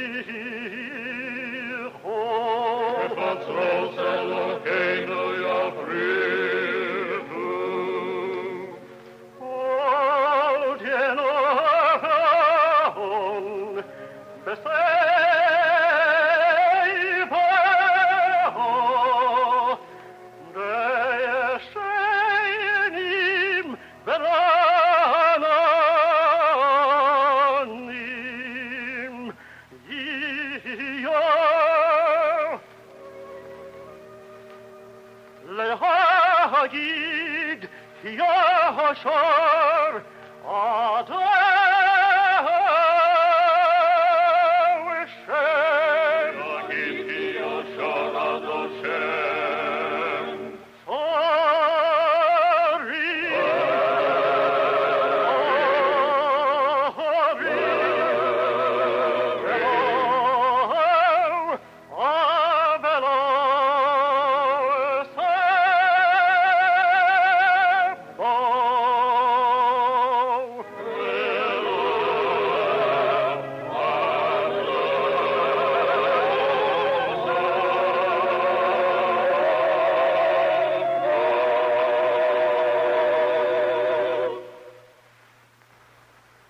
Just presented Chapter 5 of The Eternal Light. The script was written by Morton Wishengrad and featured Joseph Wiseman as Judah. The music was conducted by Henri Nasco. The liturgical music was sung by Cantor David Putterman in the choir, and Dr. Mordecai M. Kaplan was the speaker. The entire production was under the direction of Anton M. Leader.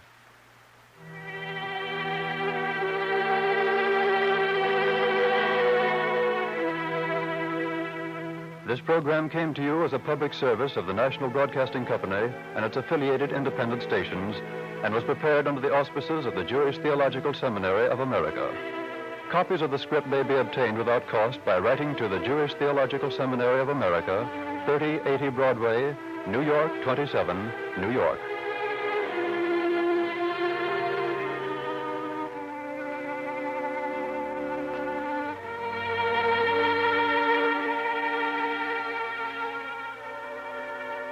This program came to you from New York City. This is the National Broadcasting Company.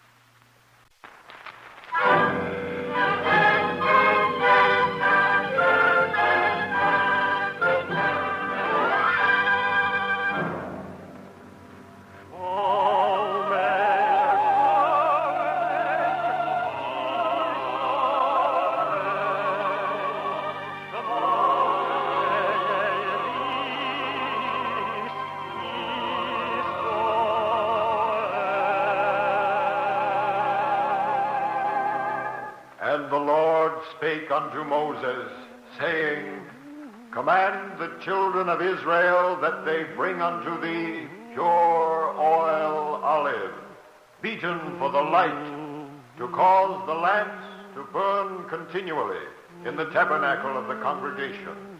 And it shall be a statute forever in your generation. The eternal light.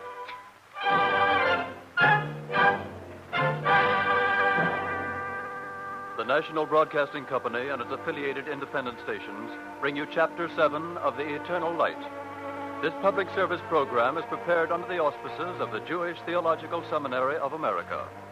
Our story today, written by Morton Wishengrad, features Roger De Koven.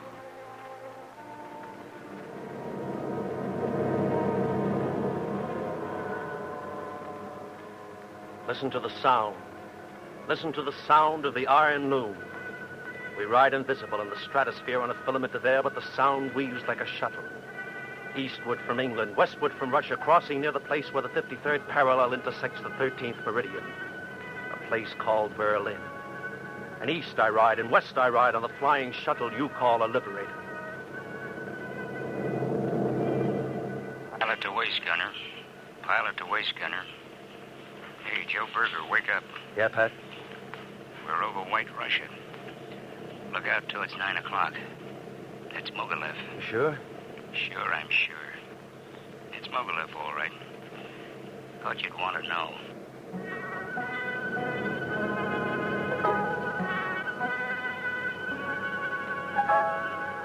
Yes. Yes, I do want to know. I want to know when to look down on Mogilev from the sky. Staff Sergeant Joe Berger looking down on Mogilev from the sky. Abraham Berger looked up once. Looked up once from the ghetto. I wonder what he saw. Perhaps a blackbird flying or a dry leaf on the wind. Perhaps nothing. In 1880, in the ghetto of Mogilev, My father did not look up much. What is there to look up for? In the ghetto, you do not look up. If God is with you, you sit in the synagogue and read the Holy Scroll. And if not, you stand in the store beside Uncle Eliezer to wait on a customer. What will it be today, Mrs. Bernstein? What would it be, Eliezer? A present for the Tsar? Herring! And not from the top of the barrel. Abraham, you heard Mrs. Bernstein. A herring, not from the top of the barrel. Be quick and wrap it up in clean newspaper.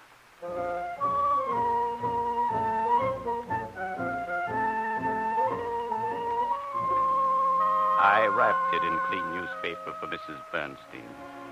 A woman with a wig as to a head, a wart as to a nose, and a stutter as to a tongue. A pious woman, God bless her. This is how I helped Uncle Eliezer. Uncle Eliezer was very good to me. He was as good to me as my father would have been. May he rest in peace. Sabbath Eve, I would go to the synagogue with him and say amen in all the right places. And then we would go home, and Aunt Bryna would put the meal before us. And then we would sing Shalom Aleichem, which is proper. And he would take my aunt by the hand and read to us from the 31st chapter of the book of Proverbs, which is also proper for the Sabbath. Who can find a virtuous woman? For her price is far above rubies. The heart of her husband doth safely trust in her, so that he shall have no need of spoil. She will do him good and not evil all the days of her life. She seeketh wool. He read this to us each Sabbath, as was done in every household where the wife is good and beloved. This is a fitting thing to be read on the Sabbath, for is not the Sabbath meant for joy and for happiness, and not for sorrow? Many daughters have done virtuously, but thou excellest them all. Favor is deceitful, and beauty is vain. But a woman that feareth the Lord, she shall be praised. Give her of the fruit of her hands, and let her own works praise her in the gate.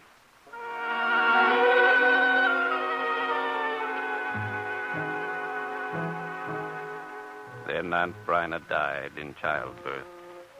They wrapped her in linen, and my uncle himself put the 3 pieces of broken pottery on her lips and eyes. He would let no one else do it. Many weeks later, when he had begun to speak again, he took me to the Cheder. It was a good school, and the teacher said to me, "Listen, boy. Here is your first lesson.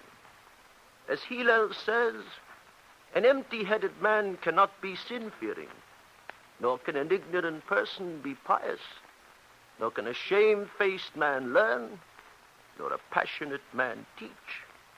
Remember that. Now perhaps you can tell me something. Which is greater, the priesthood or the Torah?"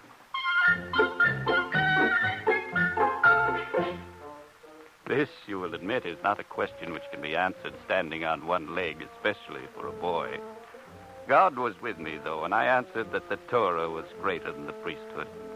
And Uncle Eliezer smiled for the first time, and the teacher gave me a pinch on the ear. And so I went to Cheder and learned. I do not wish to boast, but when I was 2 years old, soon after my father and mother died of the smallpox, may they rest in peace, I could already say the alphabet from Aleph to Sod. It was natural, therefore, that I should be a quick student. Yet, strangely, Uncle Eliezer was not satisfied, for he went to enter me in the Russian school, where I could learn to be an engineer. I'm sorry, but there is a quota, my friend. Only 1 Jewish student for every 9 Christians. But, Your Excellency... 9 to 1, my friend. That's the quota. Then can Abraham be one? He is a fine boy. No doubt. But he'll have to wait his turn. How long will it take? 3 years, perhaps 5, 7, who knows? Suppose the Ghetto organized its own school. That is not allowed. It is the Tsar's law. I see. I suppose it's no use, then. That depends. Oh, you mean Uh-huh. But you say the quota is fixed. And it also can be adjusted if you know how. Say, for 50 rubles. The Tsar's law, Your Excellency. The Tsar is in St. Petersburg drinking vodka. This is Mogilev.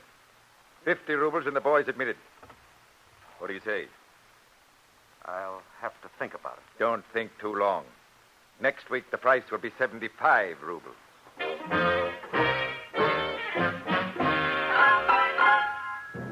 I remained with Reb Chaim.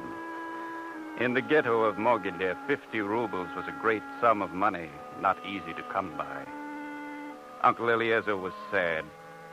But I began to grow up.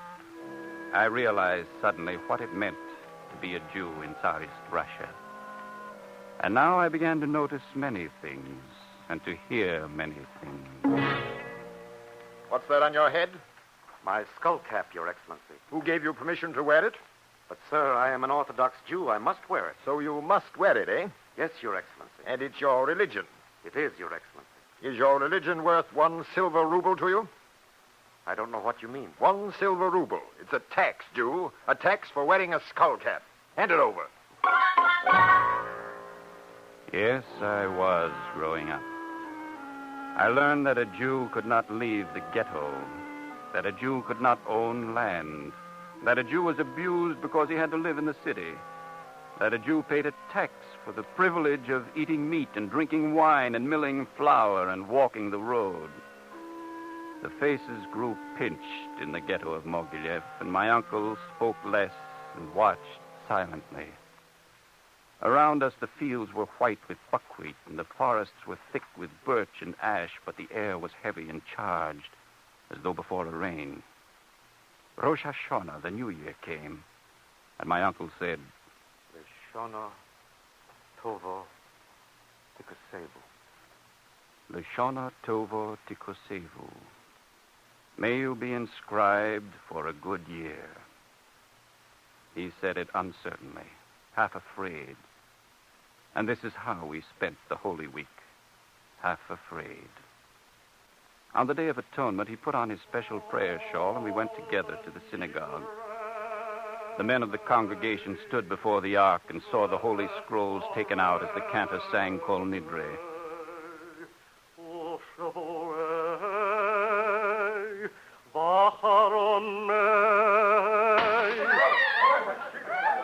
There's no cause for alarm.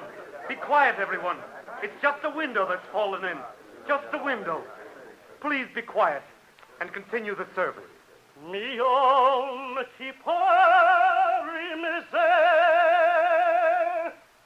had asked him to be quiet, but under his shawl he held the stone that had broken the window.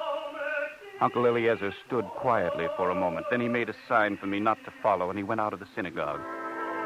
I waited for him, but he did not return. And then when the services were over, I went outside with the others.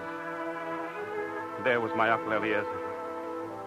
Eliezer, the kind, gentle man, on the ground. And blood was on the ground. And the stone was still in his hand. I do not think they meant to kill him. Men cannot be so cruel. Perhaps it was a joke. He'd done them no wrong, no injury. It was he who was injured. Perhaps that's why they killed him. Men cannot forgive those whom they have injured. It must be so.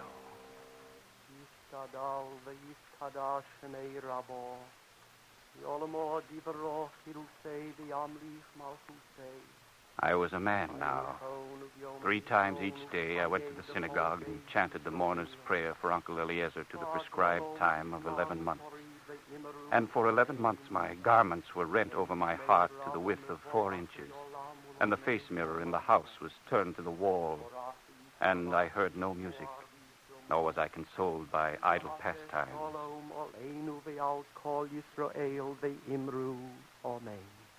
And now I was truly an orphan in the ghetto and a stranger within the gates. And my years to manhood were a sour thing, without joy and without hope. Until one day I saw Shoshana. I love you also, Abraham. Truly you were well named, Shoshana. You are a rose of Sharon. I have no marriage portion to bring you, Abraham. What do you call your eyes? Only eyes? They're gray. They make me writhe like Hananiah in Nebuchadnezzar's furnace. I have a very scholarly lover. Oh, don't laugh at me, Shoshana. I know I say foolish things, but my tongue is thick in my mouth, and my heart is hurting my ribs. I know.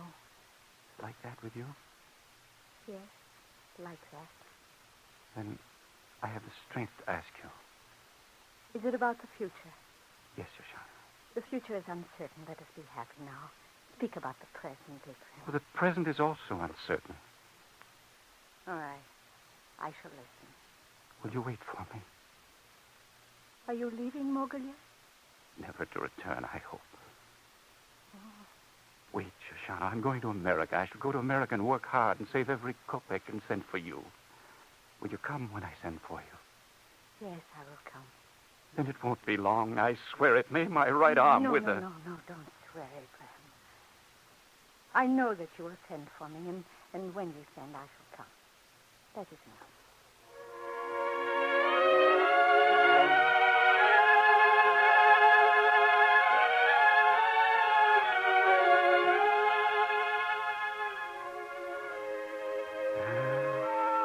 It is said, the Torah shall be health to thy navel and marrow to thy bones. These things and more was Shoshana to me. There in the ghetto, in a mean wooden house between the kitchen chair and the tile oven, I kissed her lips.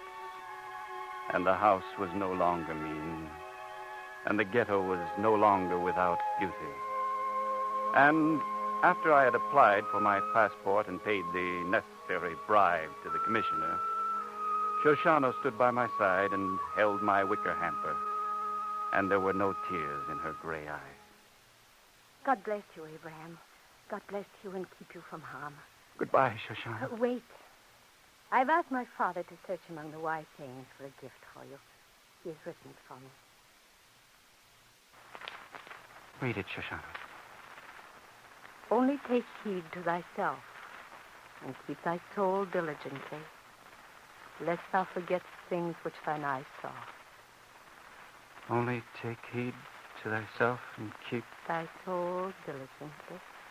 Keep thy soul diligently, lest thou forget the things which thine eye saw. I will not forget, Shoshana.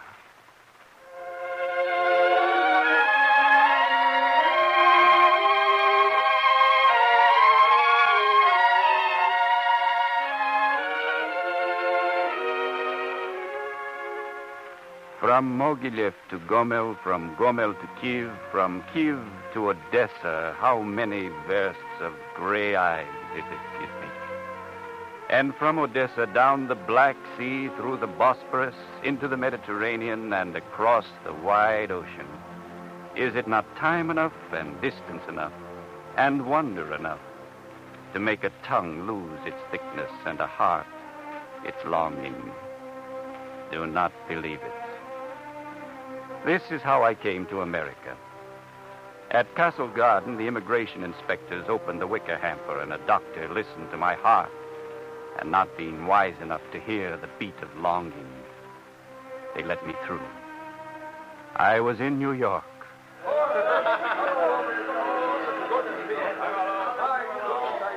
It was the deluge, and I was without an ark, friendless, alone, with no money in my pocketbook. I was in America and frightened. So I asked a man how to get to Reb Chaim's second cousin's brother, who lived in a rooming house in Savannah, Georgia, which couldn't be far from New York. If that's the language you're talking, I don't know a word you think. I tell you what, just take the first trolley that comes along. Here it comes. That's it. Providence was with me. I had a coin in my hand, and I gave it to the man who drove the trolley. I rode for many versts.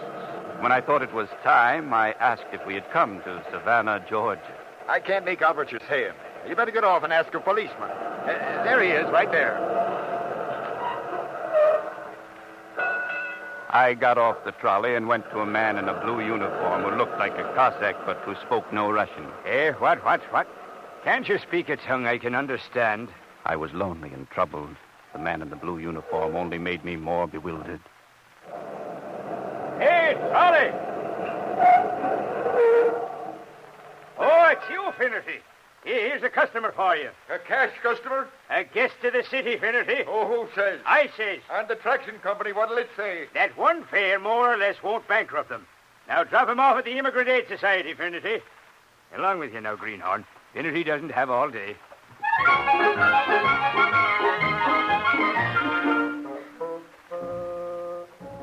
At the Immigrant Aid Society, they gave me milk to drink and bread to eat, and I felt better.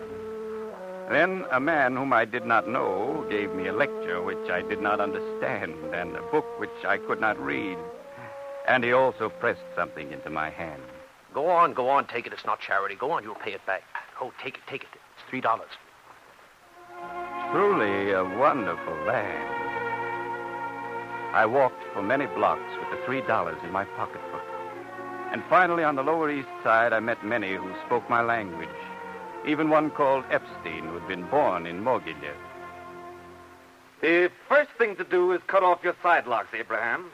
This is America. We have no Tsar here, and the president doesn't like side locks. Well, does the president know about side locks? One day in America, and he's already asking questions? Of course the president knows. That's why he's the president. Now, you also need a shave and some decent clothes. I'll lend you one of my suits. It's very good of you. I came from Mogilev once, didn't I? Where are you going to sleep? In the synagogue. You're a regular greenhorn. Here, we don't sleep in the synagogue. You sleep in my house till you find a room. Thank you. Now, about work. Are you a tailor? No. I didn't think so.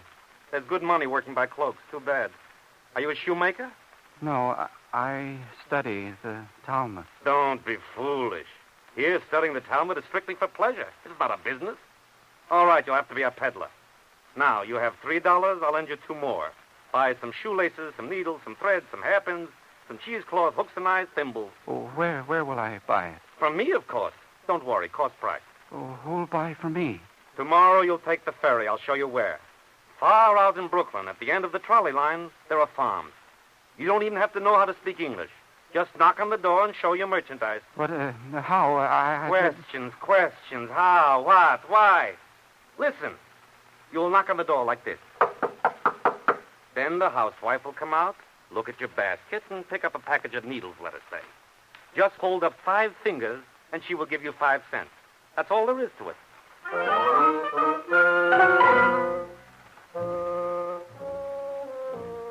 I did as Epstein said, and in 2 days I had sold my merchandise. I liked peddling. I saw many things, and I listened carefully to the way people spoke. And in a week I did not have to hold up my fingers, but I could speak the price. And in 2 weeks I could say more things. And then I went to school at night. It was a fine, big place on Hester Street. I learned to write and to speak and to read. Every day I sold thimbles and spools of thread, and every night I went to school and studied and made the pledge. I pledge allegiance to the flag and to the republic for which it stands, one nation, indivisible, with liberty and justice for all.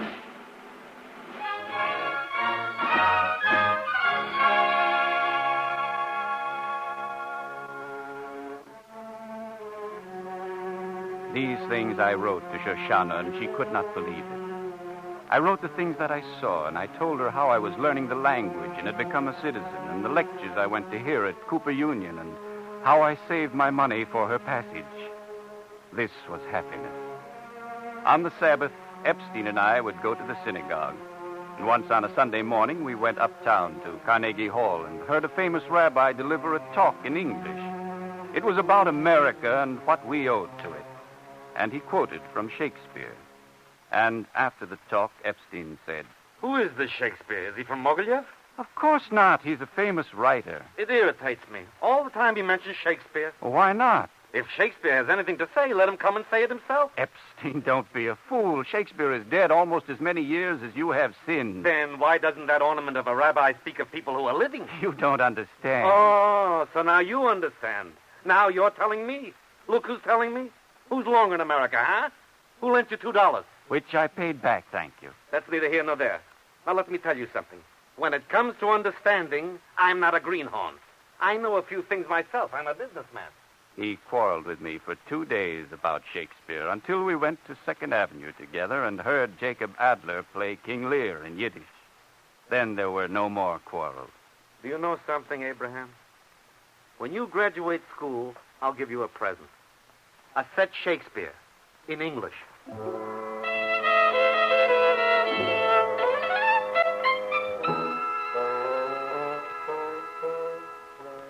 But I had a better present.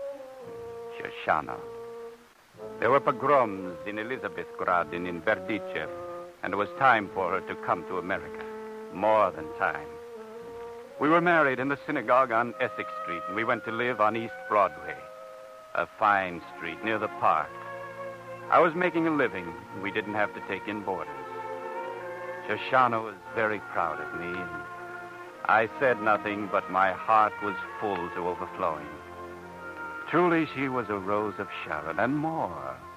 She also had a head on her shoulders, which I always knew, but perhaps which I did not appreciate enough. Until that day after the Purim festival, when I had a cold. Mm-hmm. Out. You're not leaving this house, Abraham. Oh, it's nothing. Just a cold in my nose. Listen to him. You're staying home. No, I have to tend to my business. Your customers can wait. No. I say yes. Besides, you can take care of your business from the house. How? Oh, excuse me. You went to school. You know how to write. Well... Send a letter to every customer. Put a postcard in every letter with your address on the front, and in the back, mark down everything you sell. Oh. Thimbles, spools, cheesecloths, shoe polishes, and everything. All they have to do is to make a cross for whatever they want. Sign their names, drop it in the box, and you'll send it to them by mail. I'll help you. A regular bail order business. Is that what you mean, Shoshana? Why not? Now you sit there and don't move. I'm getting you a glass of tea with lemon. All right, Shoshana.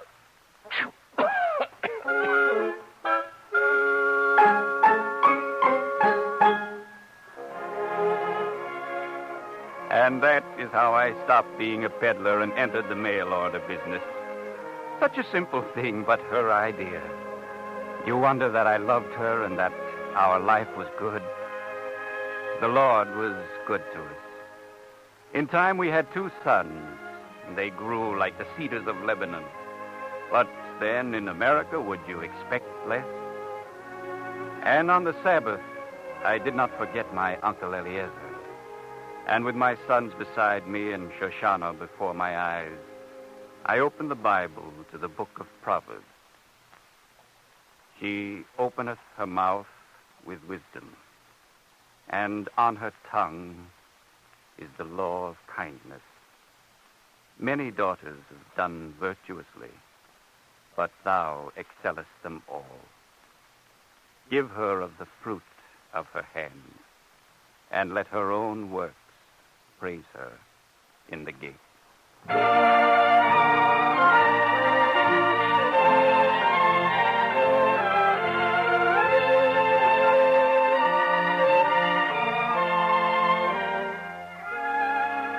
And do you think it was only for Shoshana that I read these words? It was for something else. For something that gave me a pillow for my head and a shade tree against the sun. For a land of schools and friendly people and cheerful spirits. For a new land as open-hearted as the old land was narrow. Yes, I read these words also for the new land and my land. I say it again to America.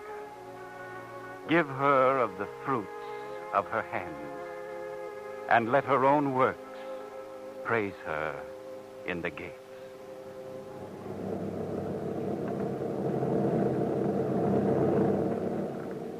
Listen to the sound. Listen to the sound of the iron loom. We ride invisible in the stratosphere on a filament of air, but the sound weaves like a shuttle. Eastward from England, westward from Russia, crossing near the place where the 53rd parallel intersects the 13th meridian. A place called Berlin. And east I ride, and west I ride on the flying shuttle you call the Liberator. Joe Berger. Look out towards 9 o'clock. You know what it is? Yeah, I know. It's Muggerland. Free and without a ghetto.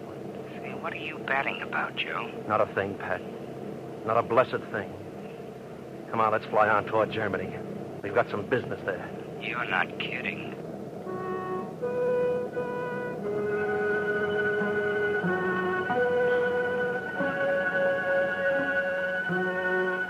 I will say it for myself, and I will say it for them. Only take heed to thyself and keep thy soul diligently, lest thou forget the things which thine eyes saw.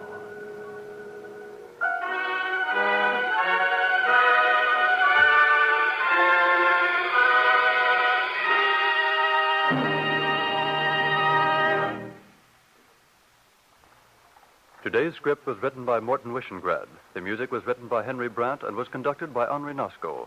The entire production was under the direction of Anton M. Leader. Cantor David Putterman sang the liturgical music.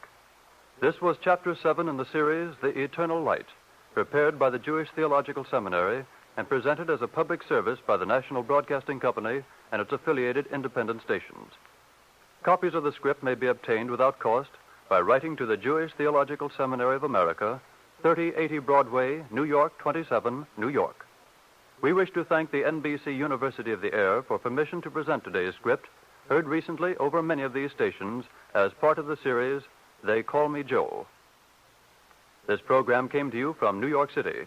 This is the National Broadcasting Company.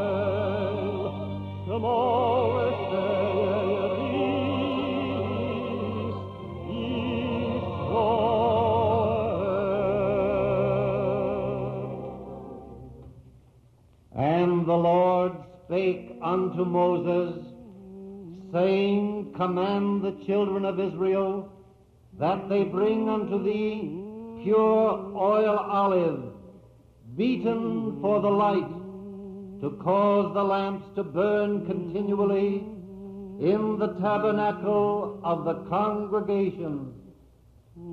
And it shall be a statute forever in your generations. The Eternal Light.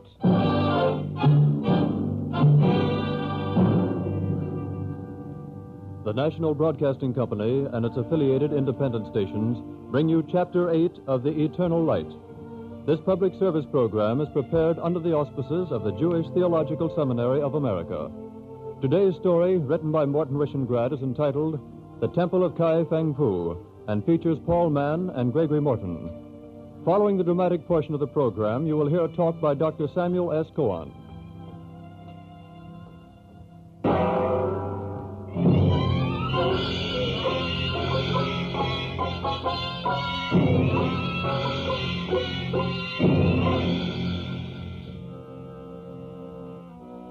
South of Shanxi Province, north of Hubei, lies the city of Kai Feng Fu in the province of Hunan. Past the city flows the turbid water of the Huanghe, the sluggish, silt-laden Yellow River. Since the days of Yu the Great, there have been terrible alternations of flood and drought and famine and bandits. But in the year 1642, the year of our story, there was also a scholar and a soldier of the sect Chao Ching Chao, one called Li Kuang Tian. And on this day there was much happiness in the house of Li, for this was his marriage day. I can't see anything. Shh. I want to see. Be still. I want to see. Ow! Don't say another word. Shh. Bridegroom. Yes? Bridegroom. Place the ring. What's the matter, Li? I seem to have misplaced it. Lee. Yes, May? The little pocket inside your sleeve. Huh? Oh, of course. Here's the ring, Rabbi. Bridegroom, place the ring upon the forefinger of the right hand of the bride. Yes, Rabbi. Now repeat after me. Behold thou May, the daughter of Hao Liang Han. Behold thou May, the daughter of Hao Liang Han. Art betrothed unto me, Li Kuang Tian. Art betrothed unto me, Li Kuang Tian. The son of Li Jung. The son of Li Jung. According to the law of Moses and Israel.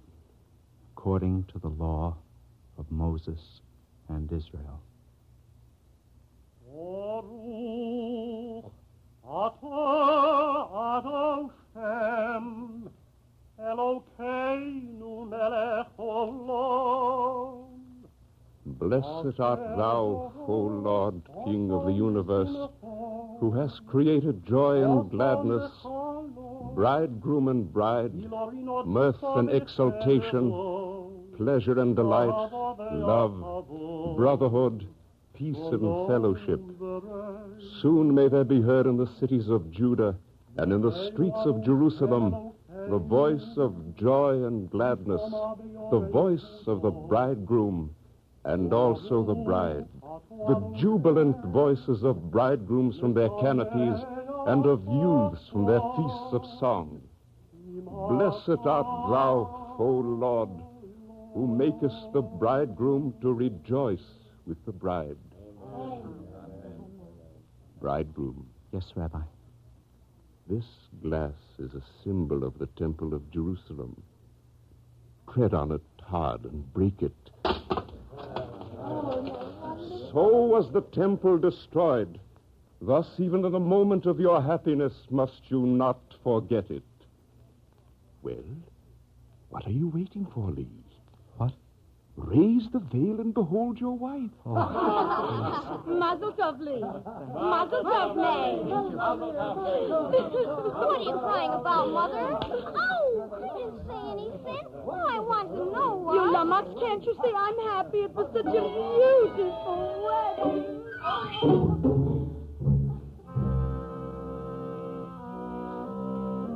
Thus did I, Rabbi Moshe, perform a marriage service. A marriage service among the Israelites of China, the sect Chao Ching Chao of the city of Kaifeng Fu in the year 1642. We spoke Chinese, our women bound their feet, men wore their hair in braids, and yet in this ancient temple of Kaifeng Fu, we worshipped according to the law of Moses. Whence did we come? Some said by silk caravan from distant Persia. Some said in the ships of King Solomon. Some said even that we were the remnants of the 10 lost tribes. Let the scholars dispute. It matters only that in the year 1642, Li Kuang Tian, who was a scholar and also a soldier, took unto himself May, the daughter of Hao Liang Han, and prepared a house for his bride. It's a fine new house. You're a lucky girl, May. What are you waiting for, May? Does he have to drag you in by the hair? Quiet, please, everybody, quiet. May. Yes, May, we can't go in before the new house is consecrated. honorable husband. Will you say the benediction? You see, she can't wait. May, I should like you to say it. Thank you, Lee, my husband. But that is not a usual thing. And are you a usual bride, May? Say it, please. Very well, my husband. Lord, who shall abide in thy tent? Who shall dwell in thy holy mountain? He that walketh blamelessly and worketh righteousness, and speaketh truth in his heart. He that slandereth not with his tongue, nor doeth evil to his fellow, nor bringeth reproach upon his neighbor.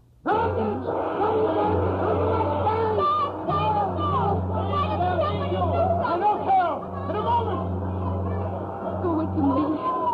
You're a soldier. It's our wedding day, little May. Only the first. There will be many others. Thank you, May. Thank you. He's here. I do not weep. I know what is written in our book of laws. In wars that are a duty, everyone must go forth. Even the bridegroom from his chamber. And the bride from the wedding canopy. You see, I do not weep. May, little May. Truly you are the wife of a scholar. A soldier's wife also. Go to them, Lee. Go to your troops.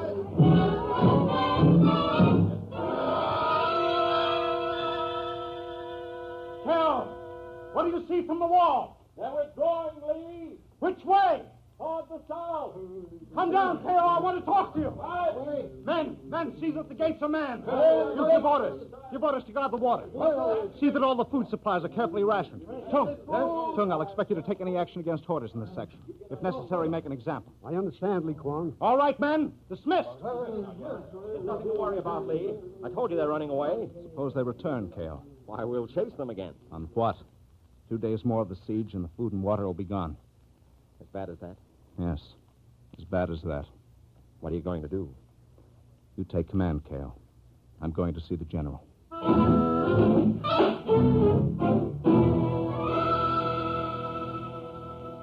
You've done good work, Lee. Kaifeng is proud of the Israelite battalion. Thank you, sir. We're Chinese. This is where we've lived for 900 years. Like you, we're only defending our homes. Good, good. Now, what's troubling you? The river, sir. They won't come that way. Our boats are patrolling. That's not what I mean, sir. Hmm? Suppose they use the river against us. Suppose they break the dikes and flood the city. Yeah, absurd. They're after loot. And it's going to ruin what they come after. Maybe they would. Yeah, maybe they would at that. That's what I thought, General. If only we knew their plan. 500,000 lives depend on it. Let me go, General. When night comes, I can swim across the river. Don't be a fool. I'll cut you into little pieces. You said 500,000 lives, General. All right, Lee. You better go home and tell your wife.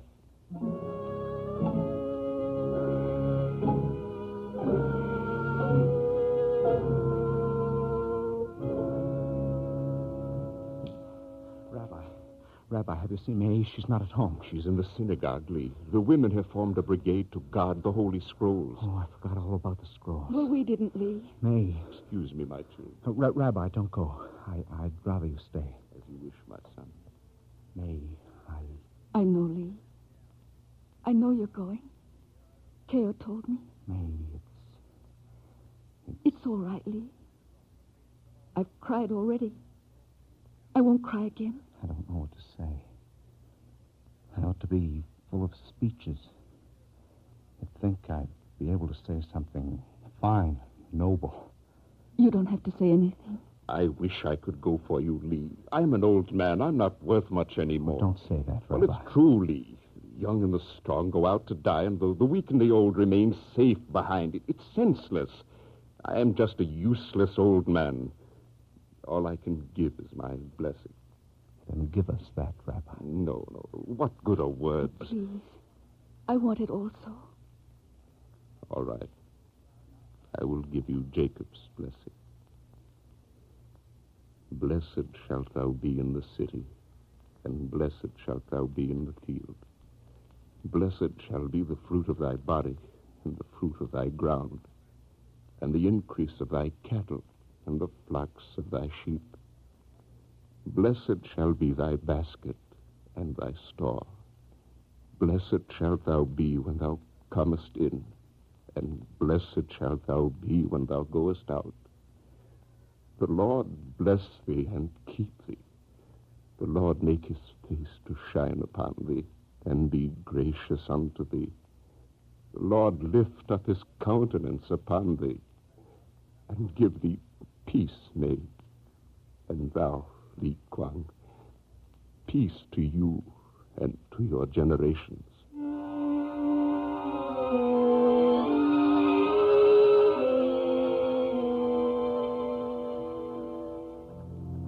With my blessing sounding in his ears, Lee Kwang Tien stole silently from the gates of the city of Kaifeng Fu and swam the dark river in search of news of the enemy's plan. He slept like a hunted animal between the furrows of earth, while Kaifeng waited in fear behind its ancient walls.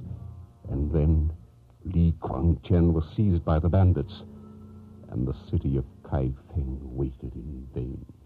Honorable jailer, what do you want, prisoner? You brought me swine's flesh. It's because I like your face. I stole it from the captain's mess. They'd shoot me if they knew. Then eat it, please. Oh, go ahead.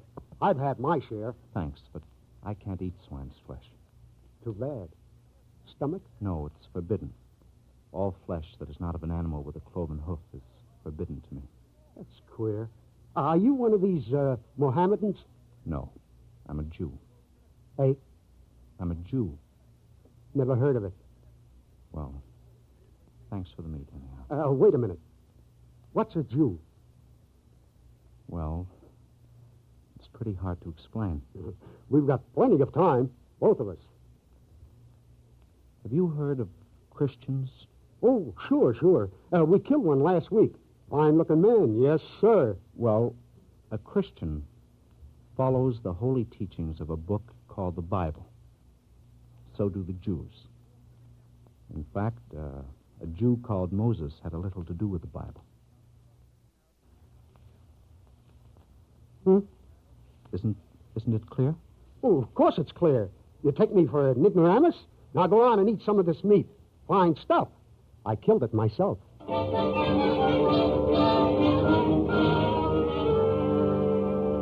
Hey, prisoner! What's that? What did you call me? Prisoner? You sick? I'm the jailer. You're the prisoner. Am I? You're absolutely right, you are. Why, you're locked up. You can't go anyplace. I see to it. Can you go anyplace? Hey? Can you go any place you want to? Well, don't be a fool. I've got to watch you. I'm your jailer. Yes, sirree. I see. I can't go anyplace. That's the idea. And you can't go anyplace. Huh? You have to watch me. Hello, prisoner. Say, yes, hang it, you're right. What do they think they're doing to me? Who do they think I am? You joined to be a bandit, not a prisoner. That's right. They can't do this to me. Not a fine bandit like you. That's right. I'm not going to stand for it. I'm not going to be a prisoner. Where are my keys? I'm getting out of here. Who do they think they are? They think I'm a fool? Come on out. We're both going to be free.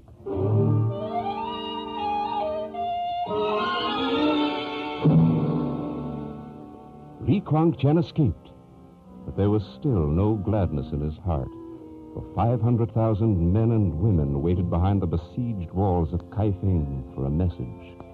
And then one night, while he lay hungry and cold outside the tents of the enemy, eyeing the warmth of the campfires, listening to the laughter of the men, he heard... No use losing more men. That's what I say.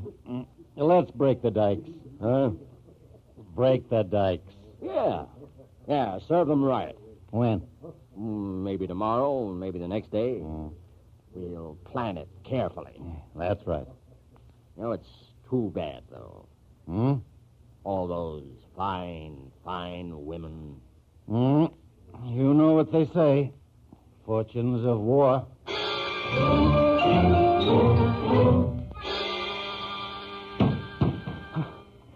You've got to help me. I?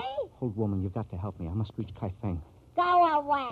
Lives depend on it, old woman. Am I stopping you? No, my hunger is. I can't go further without something in my belly. Then you've come to the wrong place. There's no food here. If it's money, I've got silver. Keep your silver. It's no good to me. Please, old woman, I need strength to swim the river. I haven't eaten for 5 days. In China, that's not a long time to be hungry. Old woman, please, I'm desperate. 500,000 people are desperate. There is no food in the house. Here, that's all I have. I have nothing. Are you telling the truth? By my ancestors. There's water boiling on the fire. That's all there is. Just water boiling. Old woman. Huh? Do you have a pudding stone? What's that? A pudding stone. Are you joking? No, not at all. It's a fine recipe. You see that stone there? There, that's a pudding stone. This one here? That's right, of course. You just drop it in the boiling water. It'll make a delicious pudding. Drop it in like this? Uh-huh. How do I know when it's done? Well, you can smell it now. Smell it? Well, it does smell like... If only we had a little sauce, it would bring the flavor out. I seem to remember a bit of sauce. There it is. Oh, good. Now we'll stir it. There, you smell that? Isn't that good? It's too bad, though. If we had a bit of onion, it would... There's a bit of onion behind the pot. Oh, good. This old head forgets. And some rice, perhaps? A very small cupful. 2 cups full. Under the fat. Quick. Drop them in. Now, just smell it. Good, huh? It does smell good, doesn't it? Oh, this will be the most wonderful pudding stone soup you ever tasted. It's an old Hebrew recipe. But quickly, old woman, quickly. I haven't time. Smells wonderful. Now, if we only had a bit of fish. Too bad.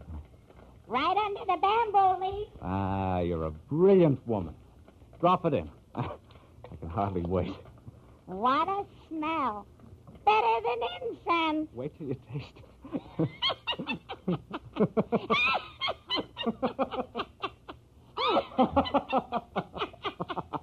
Oh, woman, quick. Quick, take it out of the pot. I've got to get to Kai Feng.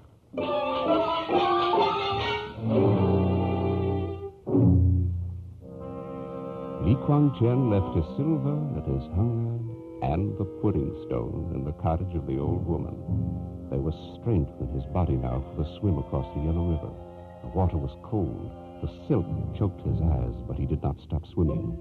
We opened the gates of Kai Feng Fu for him in the dead of night, and the alarm sounded.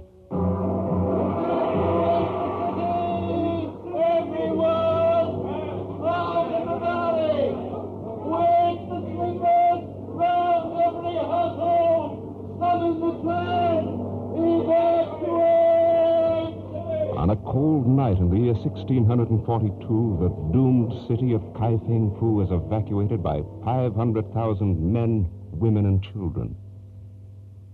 And when the dikes were broken by the bandits, the silt-laden yellow water of the river Huanghu spilled angrily over an empty city.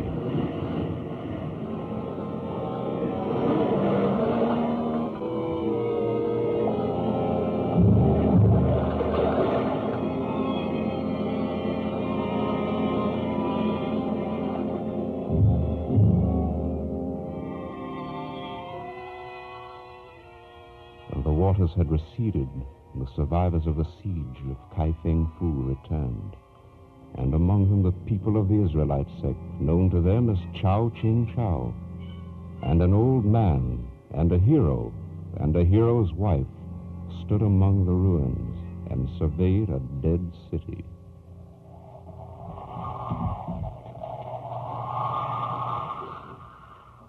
Take my shawl, Rabbi. It's cold. No, my daughter. Please, Rabbi.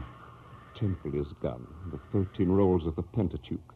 The gold-lacquered cases which enclose them. All gone. We'll replace them, Rabbi. There are some things which cannot be replaced, Li Guangchen. Only life, Rabbi. And we've still got that. But the temple is... It will be rebuilt. How many times has it been destroyed, Rabbi? Flood, fire, but it rises again. It rises as the books arise, as the word arises. And even though we die, Rabbi, the word remains. Forever, Li Guang? Yes, May.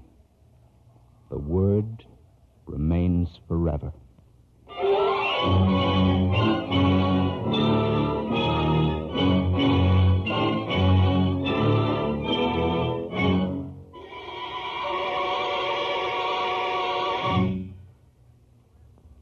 Copies of the script you have just heard, including the talk which follows immediately, may be obtained free of cost by writing to the Jewish Theological Seminary of America, 3080 Broadway, New York 27, New York. And now we take pleasure in presenting a brief talk by Dr. Samuel S. Cohen, well-known rabbi and professor of theology at the Hebrew Union College in Cincinnati, Ohio. Dr. Cohen speaks to you from Cincinnati.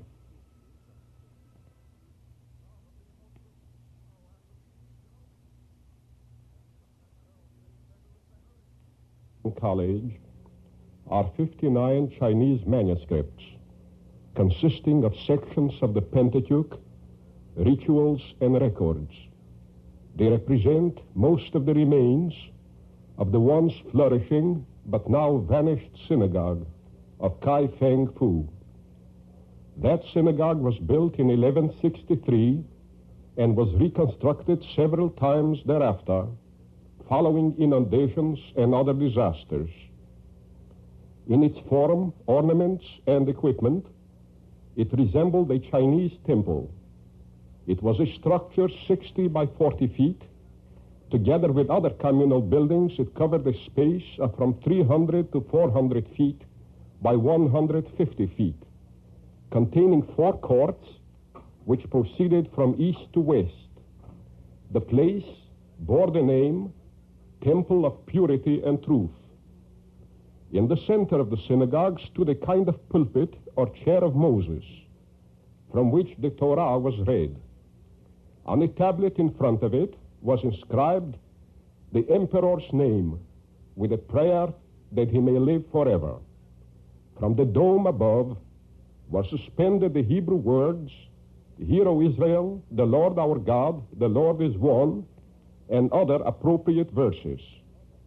On a table by the door at the east end stood 6 candelabra, a vase for incense, and a tablet recording the kindness of the emperor who directed the burning of the incense. At the western end, that is directed toward Jerusalem, on an elevation stood the house of heaven, or ark, with steps leading up to it on both sides. Within it were deposited 13 scrolls of the law. Nearby were also 2 tablets inscribed with the 10 Commandments in letters of gold. The Chinese Jews so thoroughly assimilated themselves to their surroundings that they were indistinguishable from their neighbors in language, dress, and manners. Only in religion they stood out from the rest.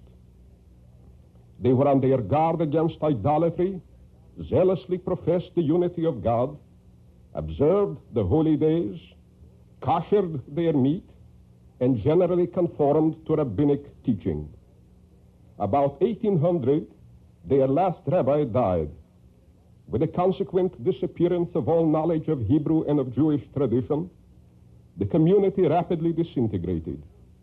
Public worship ceased, and personal observance fell into neglect. Ruined by civil disorders and floods, the impoverished people sold their venerable synagogue piece by piece to the Mohammedans and disposed of their monuments and manuscripts to the Protestant missionaries. Though the light of Judaism died out in Kaifeng, a glimmer of hope still lingers on. When Mr. David Brown visited the survivors of this orphan Jewish colony in 1932, they grieved for the religious spirit that went out of their lives and asked for a school that their children might learn the meaning of their Jewish past and walk in the ways of their forefathers. May their prayer not remain unanswered when peace will be restored to the world.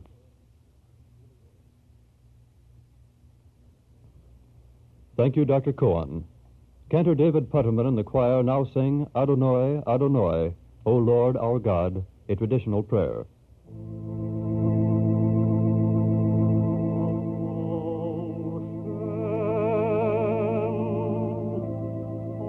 Oh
You have just heard Chapter 8 of The Eternal Light.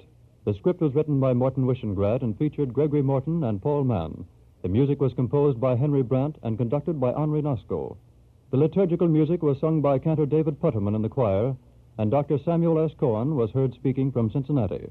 The entire production was under the direction of Anton M. Leader. Write for free copies of the script to the Jewish Theological Seminary of America, 3080 Broadway, New York, 27, New York.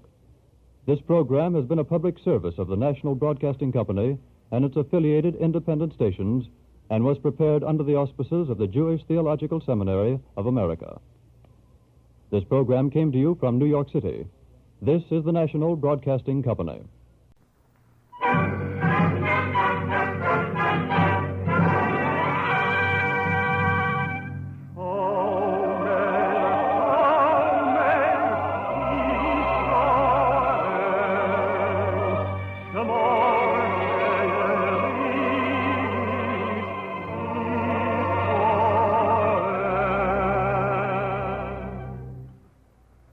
Eternal light.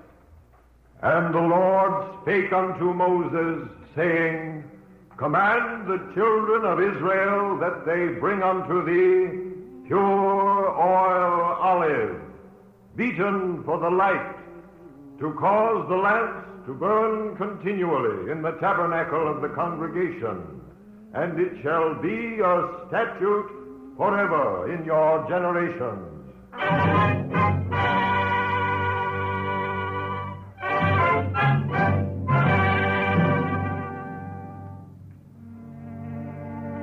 The National Broadcasting Company and its affiliated independent stations bring you Chapter 9 of The Eternal Light. This public service program is prepared under the auspices of the Jewish Theological Seminary of America. Today's story, written by Morton Wishengrad, features Roger de Koven as Maimonides, the great philosopher-physician of the Middle Ages. Following the dramatic portion of the program, you will hear a talk by Dr. Max D. Klein.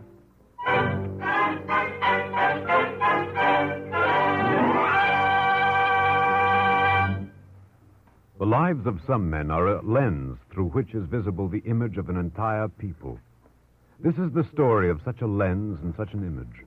A man called Maimonides, a man who spoke the words of the prophet Micah.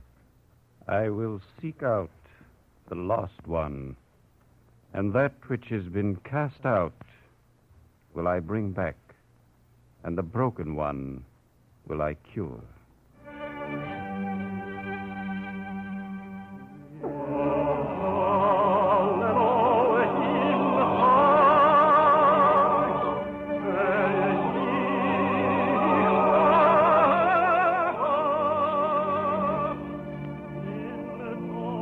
The hymn Yigdal, they sing, the hymn of the 13 creeds of Moses Maimonides, a hymn to the righteous God.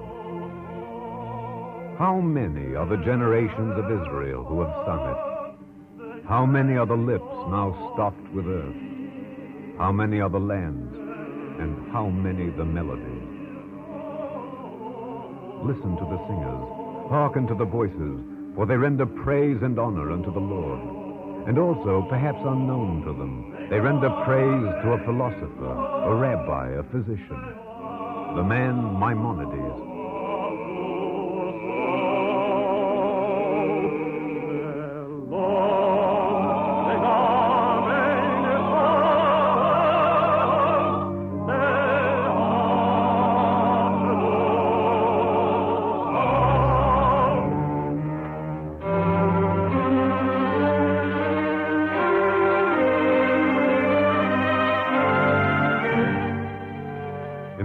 Decade of the 12th century, there came from the Andalusian city of Cordova to the Moroccan city of Fez the man Moses, the son of Rabbi Maimon, the son of the learned Rabbi Joseph.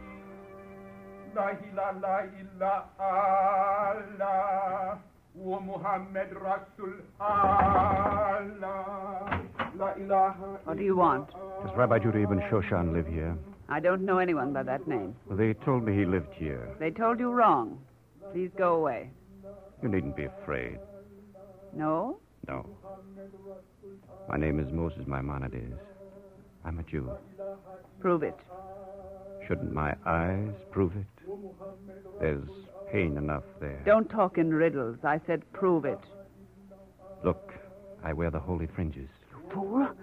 Do you want us both to die? Cover them quickly. You ask for... Don't stand there. Quick, inside.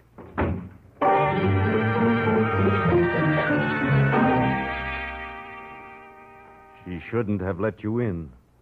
How do I know you're what you say you are? Why should I deceive you? Because you might be a spy. Please believe me, Rabbi Judah. The Muslims came to Cordova and burned the churches and synagogues. They gave Jews and Christians the alternative of conversion or exile. And so you came to the city of Fez?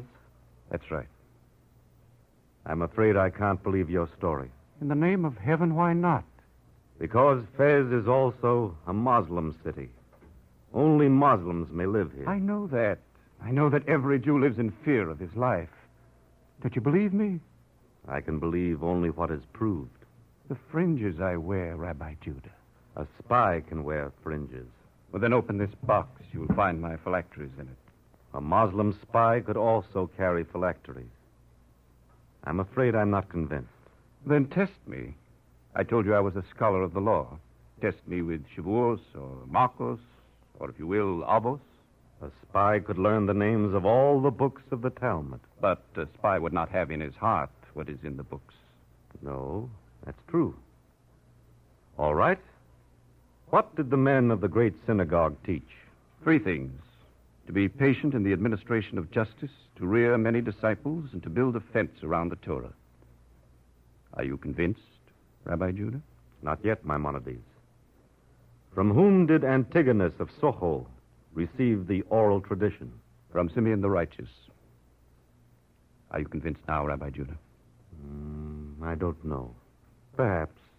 Perhaps in the words of Yossi ben Yohanan.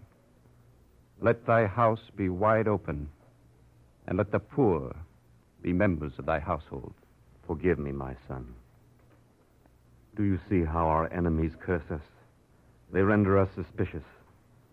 We have pleaded guilty to so many imaginary sins, we can no longer distinguish between the real and the imaginary. I make you welcome, Maimonides.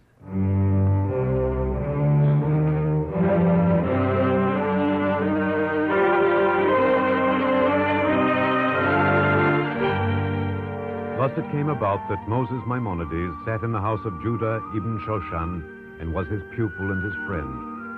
Together they disputed the meaning of obscure passages of the Mishnah, and together they met with the other Jews of the city of Fez and prayed in secret. We will sanctify thy name in the world, even as they sanctify it in the highest heavens, as it is written by the hand of thy prophet. And they called one unto the other and said, Holy, holy, holy is the Lord of hosts. The whole earth is full of his glory. Those over against them say, Blessed, blessed be the glory of the Lord from his place. And in thy holy words it is written... The signal! Put out the lights. Wait. I'm sorry. I guess I was nervous. I whistled too soon. You can go on with the service. Simon, are you certain? Yes, it wasn't anything. I'm just nervous. Everyone's nervous. You see things that aren't there. You hear things that never were. You imagine things that never could be. Oh, what's the good? Easy, Simon. Easy? Is anybody easy? I just can't stand this anymore. You're upset. Of course I'm upset. What do you take me for, a block of wood? Don't raise your voice, Simon. Yes. Don't raise your voice, Simon. Whisper. Pray softly. Walk softly. Look under the bed at night. Run to the mosque in the morning and say, Ilah Allah. And then run home and wash the words from your mouth and weep over the 18 benedictions. Let us resume the service. No. Simon. I tell you no. Judah is the rabbi, Simon. Is he? What kind of a rabbi is he? What kind of Jews are we? What kind of human beings are we? We're nothing. We'd be better off if we were Muslims. What are you looking at me for? What did I say that was so terrible? They believe in one God. So do we. Don't they, Maimonides? Yes, Simon, they do. Why torture ourselves then? It isn't worth it. I've got to stop feeling like a trapped animal. I've got to stop being afraid of sunlight. I want to be human, do you hear? Simon, you're a Jew. What for? There's too much pain in being a Jew. I think I've had all I can stand. Where are you going? It doesn't matter where I'm going. No, it doesn't matter. Anyway, what's one Jew, more or less? Let us pray. O Lord, be gracious unto us, for we are sated to the full with contempt. In wrath remember to be merciful, for he knoweth our frame. He remembereth that we are dust. Help us, O God of our salvation, for the sake of the glory of thy name, and deliver us and pardon our sins for thy name's sake. Why are you looking at me? You don't have to look at me anymore. I'm not coming back. If you want to see me from now on, look for me in the mosque.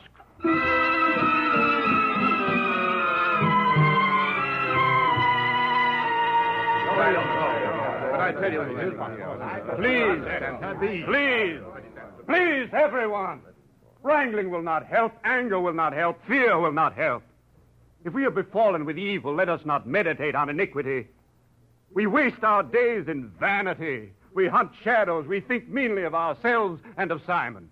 Do you defend him, Maimonides? He's a human being. Shouldn't I defend him? He is an apostate. Not yet. He is seen at the mosque every day. So are you, Samuel. You know it's different with me. Well, then why shouldn't I believe it's different with Simon? Maimonides. Yes, Rabbi Judah. Simon hasn't prayed with us for more than 3 weeks. He will come back. Suppose he doesn't come back. Then what can we do? At least you don't have to defend him. But I must defend him. Who are we to judge him? Besides, he isn't lost to us. He is lost, Maimonides. You're wrong. I saw this happen in Andalusia.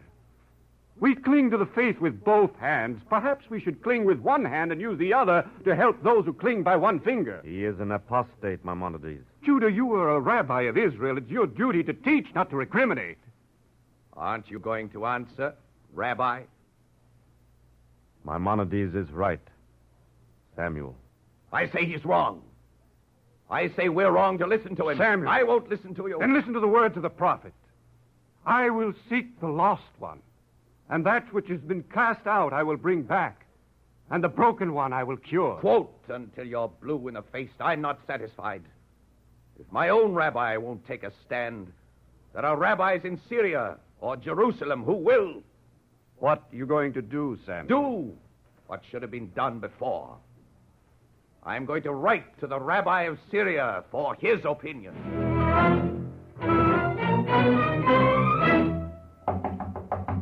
Maimonides. Moses ben Maimon, please open the door. I am Simon's wife. Please, he needs you right away. What is it, Jude? Come quickly, it's Simon.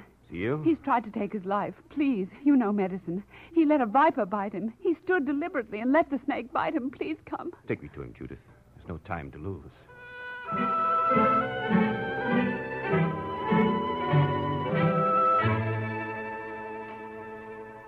Let me alone. Don't interfere. Hand me that cord, Judith. Here it is. Go away. Judith, I'm going to tie this ligature above the bite to prevent the poison from reaching the vital parts. Let me alone. Can I do something? Yes. Have you any sores in your mouth? No. Simon, tell me when this gets too tight. Judith, cover your lips and tongue with olive oil. Right away, but why I want you to suck the poison out. How's that, Simon? I can stand it. You still want to die? I'm not sure now. That's right, Judith.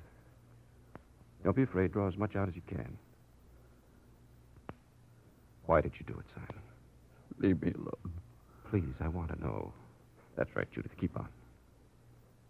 Simon. Quit. I'm being punished enough. I don't want to punish you. But tell me why. Don't you know? I thought it would be better to be a dead Jew than a live Muslim. I hoped you'd say that, Simon. But I know something a good deal better than a dead Jew. A live Jew, Simon. Don't stop, Judith. Draw it all out. Keep the wound open. I'm going back for medicine. Your husband isn't lost, Judith. He isn't lost.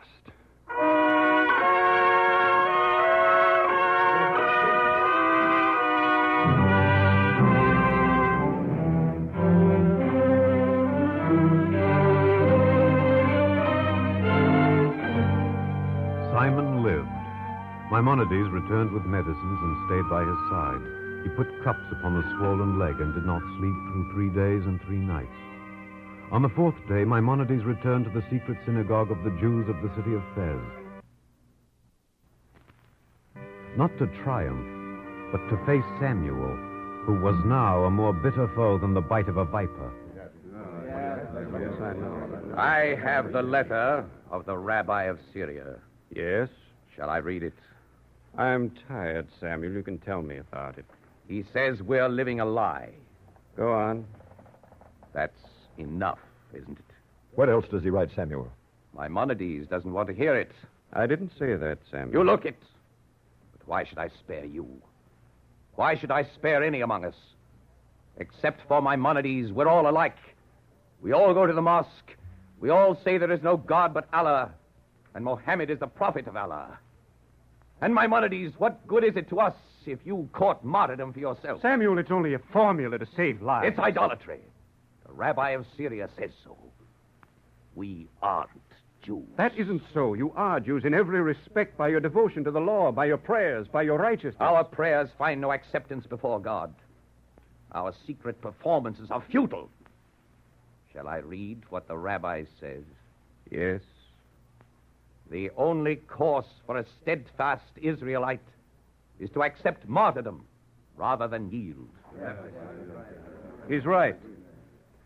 And yet, how many hundreds of miles does your rabbi live from here, Samuel? That's irrelevant. Is it? Is it irrelevant that where he lives no one persecutes him? Is it? Is it irrelevant that he sits safely in his chair and is a hero at your expense? Well, is it, Samuel? Yes. Then you don't know. Is there not agony enough in Israel? Are we not already scattered and fugitive enough without this easy heroism that comes from a safe distance? God in heaven, is there a man who has the right to demand martyrdom at the expense of your life? I'm sick of the scoffers who pray only with the lips. I'm sick of the heroes who sit safe in their chairs and turn their faces toward the wall. Can you read the law with your tongue while your heart is the hardness of stone? Tell me, Samuel, can you? You don't answer. Why don't you answer? The words come so easy. All right, Samuel, call the entire congregation, every man, woman, and child. We shall see what we have to do.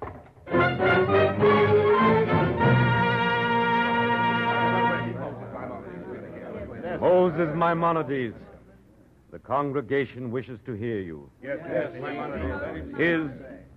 Is Simon here? He wanted to come, but he is still weak. I made him stay. But he wanted to come, Yes, Judith. very badly. Samuel, are you answered? No, Maimonides. Then your ears are stopped and your eyes are sealed. I appeal to you all. This is the answer. Simon is your answer. Until today, if a man came to me and asked, shall I utter the formula of Islam or be slain? My answer was, utter that formula and live. My son, I am filled with misgiving. How long can we continue to yield to coercion? How long can we live in self-contempt? Pray God, not very much longer. But you yourself told us. I don't understand. Nor I. Let me explain. I am a scholar of the law. I've been bred to the Torah. But I'm also a physician. What does that mean? Let me tell you. A physician cannot be a zealot. He does not drive the weakling into the desert or the sick into the grave. He makes his diagnosis first. He soothes the patient. He makes him aware of his condition. Is that what you have done? It's what I've tried to do, Ephraim. I've persuaded Simon and others like him that they've not lost their inheritance in the God of Israel. I've given hope to those who cling by one finger. Is that wrong, Rabbi? No, my son. It is not wrong. Samuel, do you think it is wrong? I don't know what to think. Thank you, Samuel. Before you were very sure. Yes. I was. Before. And I can tell you now. Let us begin to live openly as Jews. Let us abandon all duplicity. Let us go forth from this place. Let us go to another place where we can fulfill the law without compulsion, without fear. Let us forsake all we possess, our homes, our goods, our money, but let us be strong. We are scattered to the extremities of the earth, but we can still hold fast. Strengthen one another, each the other, the great, the small, the few, the many. Let us raise our voices in a faithfulness that will never fail.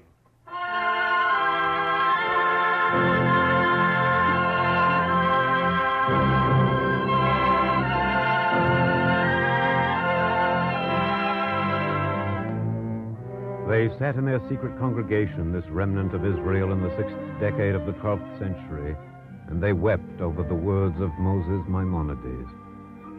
They walked straight now. They were full of courage and hope. It was a great thing that had been done to them. And yet the consequence was evil, for they were too brave, and they forgot where they were. You weren't at the mosque today, brother. That's so, isn't it? Yes, I wasn't at the mosque today. Simon, they're asking questions about you. Tell them I've stopped asking questions about myself. I give you a word of caution, Judah. It's known that there are open prayers at your house. Thank you, Ibrahim. But the prayers will continue. Judah, I'm a Muslim, but I'm your friend. You're being watched. You make me feel younger. Judah ibn Shoshan. Yes, that's my name. Come with us. What for? Don't you know? Rabbi? You're a prisoner of the Caliph.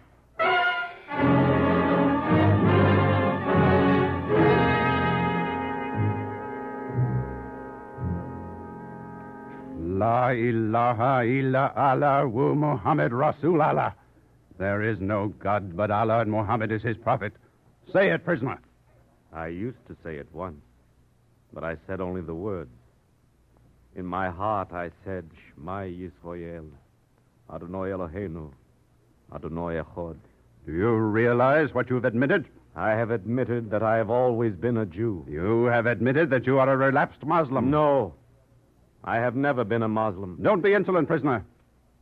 The crime of relapsing from Islam after conversion is punishable by death. Your Excellency, I plead compulsion. I plead force majeure. Under Muslim law, the plea of compulsion is inadmissible. Prisoner? Yes, Your Excellency. Judah ibn Shoshan, I sentence you to death.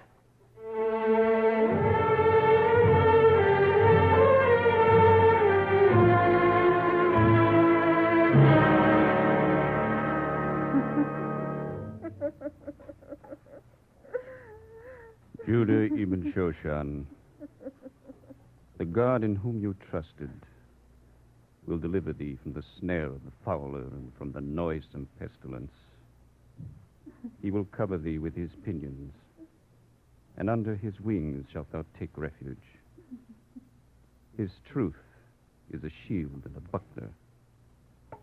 Thou shalt not be afraid of the terror by night, nor of the arrow that flieth by day. Blessed be the true judge, all whose judgments are righteous and true. Shema Yisrael, Adonai Eloheinu, Adonai Echad. גדול אלוהים חי וישתבח נמצא בעיני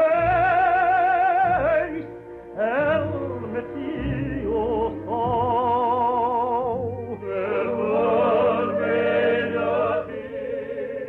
They came to seize Moses Maimonides in the dead of night. But he and the Israelites of the city of Fez had already departed. And Moses Maimonides settled in the city of Cairo and became physician to the great Saladin and a sage of Israel. And Saladin, who was a pious Muslim, held out a friendly hand to Jew and Christian. Maimonides' wisdom became a guide for the perplexed, and a strong arm for the weak. He filled his days with righteousness, and his great name was carried to the ends of the earth. His writings also were spread wide and live until this day.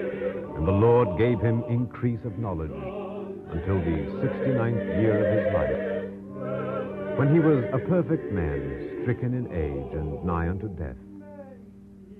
And Moses, the servant of the Lord, died there in the land of Moab by the mouth of the Lord. Baruch Adonai, Shem Tehillah.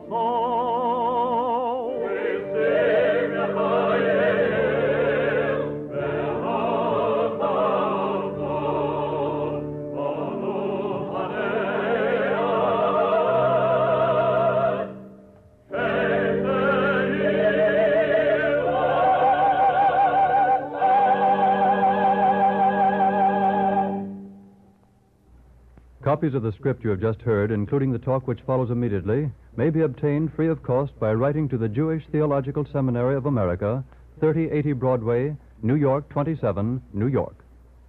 And now we take pleasure in presenting Dr. Max Klein, Rabbi of the Congregation Adath Jeshurun of Philadelphia, Pennsylvania, who speaks to you from Philadelphia.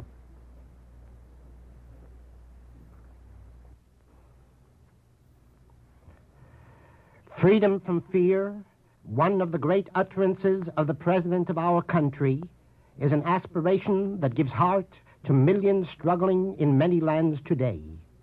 They are desperately holding on to life while life remains, clinging even to the mere shadow of the substance of life, in the hope of the birth of that new order for mankind, in which people and peoples both, without regard to race, religion, or color, will be able to live truly free lives together, because theirs will be the blessing of freedom from fear. My fellow countrymen, in view of the needs of our country and of humanity, I've been asked to say a word in behalf of the Bond Drive now going on, and whose great objective is to create that world blessed with freedom from fear. I do it gladly on this program, convinced that Maimonides himself would have approved an appeal made in behalf of the dignity of human personality and for the rescue of the human race. Maimonides wrote very movingly about charity.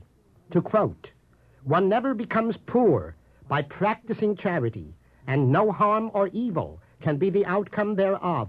As the prophet said, and the work of charity shall be peace, and the effect thereof quietness and security forever."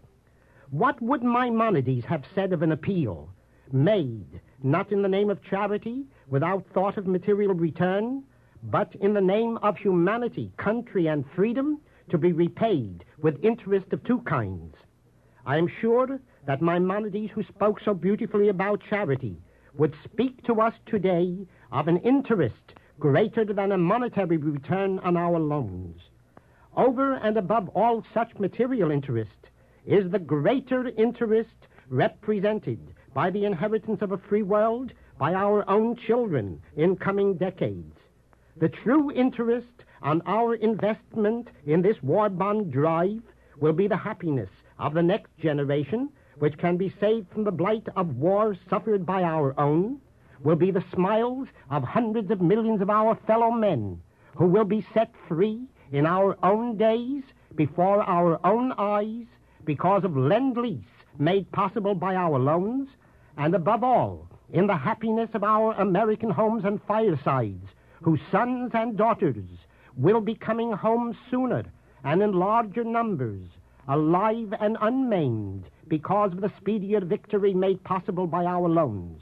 In the name, then, of every martyr who ever suffered on this earth, in the name of enlightened self-interest, in the name of our beautiful country, its parents and its children, we plead. Listen to the appeal of America and its future.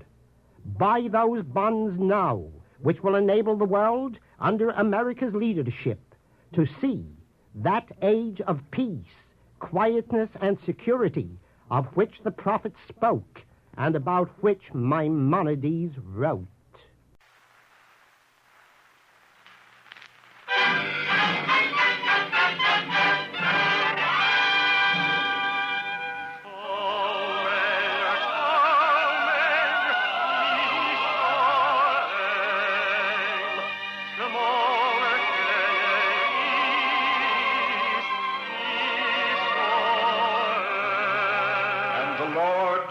unto Moses, saying, Command the children of Israel that they bring unto thee pure oil olive, beaten for the light, to cause the lamps to burn continually in the tabernacle of the congregation.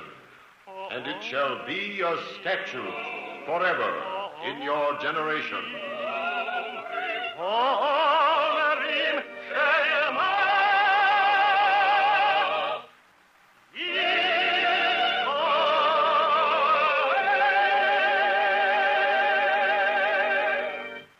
The Eternal Light.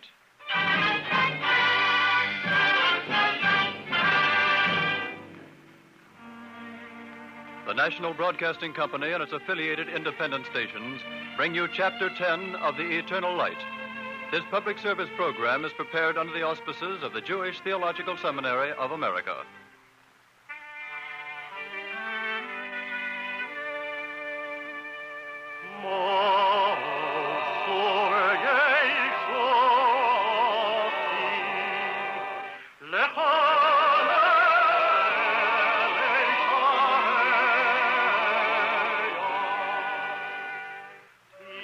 This evening at sundown, millions of the Jewish faith throughout the world begin the celebration of the Feast of Lights, Hanukkah.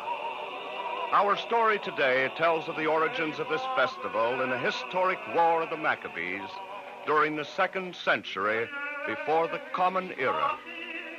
Our story is written by Morton Wishengrad and features Bernard Lenrow as narrator and Louis Van Rooten as Maccabeus. Following the dramatic portion of the program, you will hear a talk by Dr. David de Sola Poole.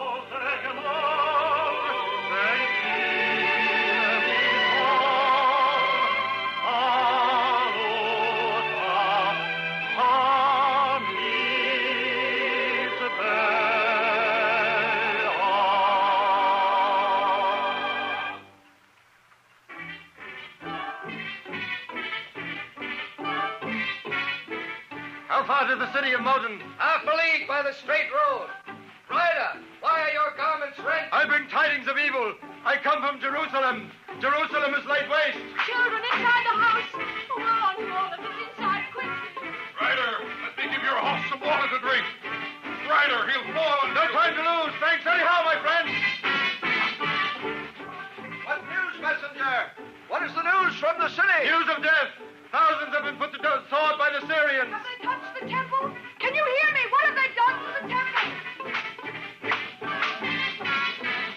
Have they set foot in the temple? Have they done anything to the temple? Desecrated, the altar plundered. Which way to the house of Mattathias and his 5 sons? Keep to the road, directly ahead. Thanks, I must reach Mattathias before dawn.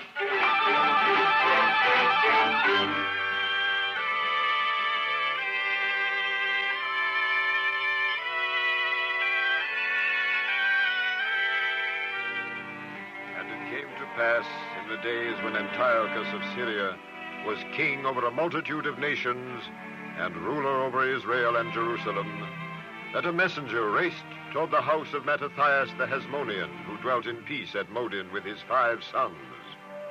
And the messenger fell as though dead into the arms of Maccabeus, the 3rd of the sons of Mattathias. And Maccabeus gave him to drink and saw to his horse. And when man and beast had drunk their fill, Maccabeus listened to the bearer of news. They came without warning. They didn't even give us time. Easy, man. Horsemen, chariots, soldiers on elephants. We didn't even have a stick in our hands. How many were slain? I don't know. It must have been thousands. Women? Yes. And children. The stones of Jerusalem. They're wet with blood. Easy. I can't get it out of my mind. But there's worse. They went into the sanctuary. Try to rest. I'll listen. No, hear it now. They defiled it, do you hear? Plundered the sacred vessels. They made a mockery and a blasphemy of the holiness of Israel. Jerusalem is into a wilderness. Her feasts are turned into mourning. Her Sabbaths into reproach. Her honor into contempt. Oh, Maccabees, the house of Jacob is clothed with shame. Rest, messenger. I'll tell my father. Yes, tell the priest, Matthias. Tell your father, Maccabees.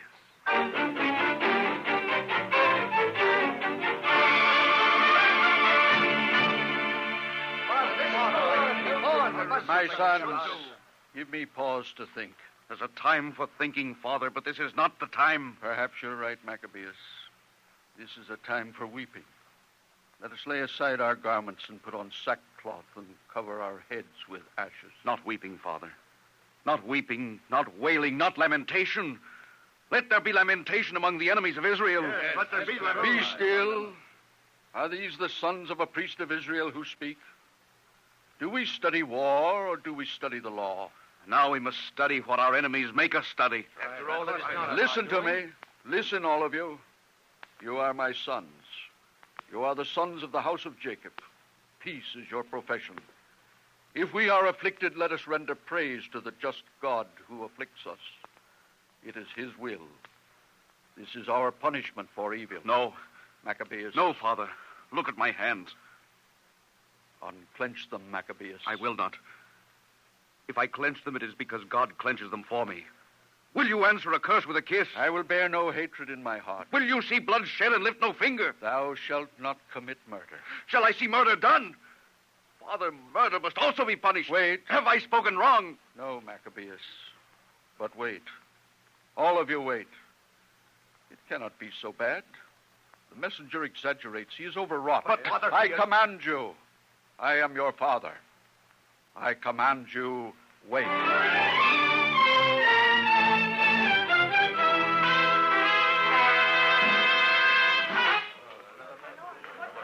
Hear ye! Hear ye! It is the royal command of Antiochus Epiphanes, ruler over all Syria, Israel, and Jerusalem, that in all the cities of Judah there be built altars and shrines and temples unto Jupiter. It is the royal command that henceforth and from this 25th day of Kislev that you renounce the God of Israel. Do you still say wait? Father, do you still say it? Yes, Maccabeus, I say wait. Give no provocation. It will pass. It will pass.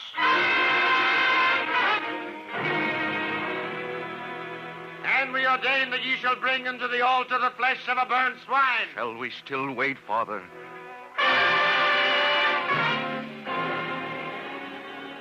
Henceforth no Israelite may circumcise his son, or keep the Sabbath, or read forbidden books. Shall we still wait, Father?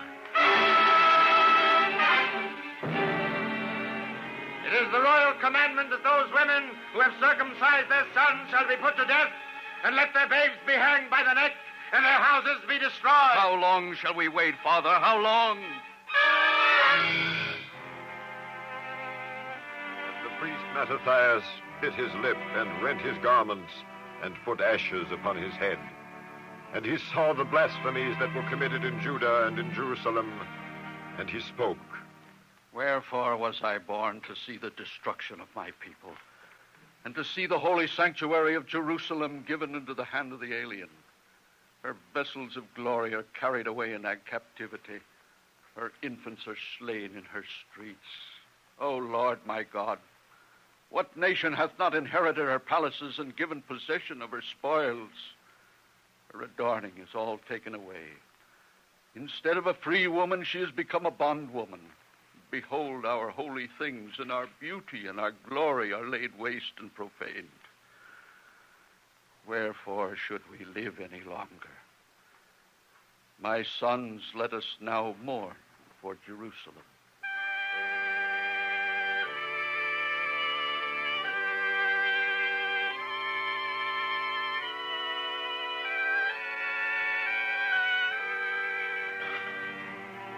It is written that to the city of Modin came officers of the king to enforce the apostasy. Many of Israel who were in fear came unto them. But Mattathias and his 5 sons were gathered together. And the king's officer spake to Mattathias, the venerable priest. You speak to me? Yes, I speak to you. There is an altar here. Well? You are the first of the Israelites in the city. Therefore, you will be the first to make a sacrifice here. This is a pagan altar. Don't be a fool. I've gold and silver for the first man to make the sacrifice. There's a curse on your gold. Hold your tongue. If you refuse, there are others who will not refuse. For the first time to make sacrifice to Jupiter, these bags of gold. Who comes forward? I, sir. Both bags. Ah, there's the sensible man. Both bags. Come forward, you. 2 bags of gold? I forbid it. My son, idolatry is a capital sin. Hearken to the commandments. Don't listen to the old fool. There is the altar. My son, I plead with you, do not go aside from our worship. Turn your face from these graven images. Mattathias, I do it to... It's to save my life. Don't be afraid of him. Go ahead. Mattathias, please, I'm sorry. You know Mattathias, no, put it down, please, don't, not the knife. Ah, let it die. And Mattathias, the venerable man of God, seized the knife that lay upon the pagan altar and slew the apostate. And he slew the officer of the king upon the altar. And he did not weep for his act, nor his son Maccabees, nor the other sons of his loins. And Mattathias stood among the people and said, Maccabees, you were right. There is a time for waiting and a time for weeping. But now it is a time for neither. We stand with you, Father. Good. Stand together, my sons. Stand together, Israel. Sons of Judah, stand together. What shall we do? People of Israel, are you zealous for the law? We are, Mattathias. Will you maintain the covenant? You know we will. Will you abide this mischief and this profanation in the land? No. Then come forth with me. Come forth after me and my sons. Let us forsake all that is in the city and flee into the mountains.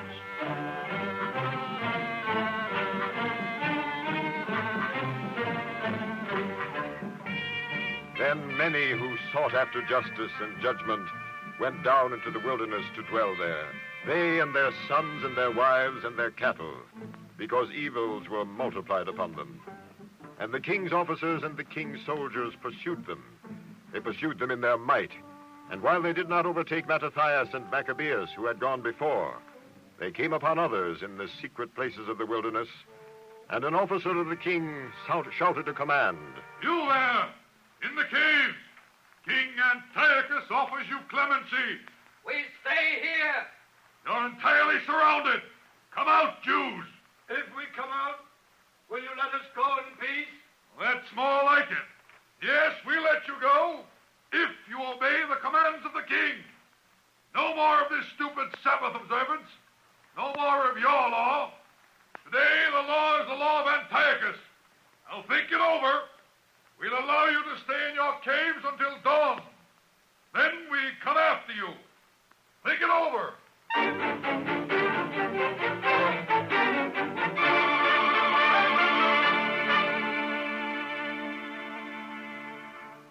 What will it be, Joshua? What have the men decided? What do you think, Hannah? The women are ready, Joshua. We have no weapons, but we can throw stones. No. No stones, Hannah. We can't let them murder us. It is God's will. This is the Sabbath, Hannah. Have you forgotten? We will take up no arms on the Sabbath. Then let us seal the openings of the cave with stones. No. No, we will not profane the Sabbath day. Joshua, please. Our children. God's will, Hannah. But before God, we are innocent. Then let us die in our innocence. And let heaven and earth bear witness that we were put to death without trial.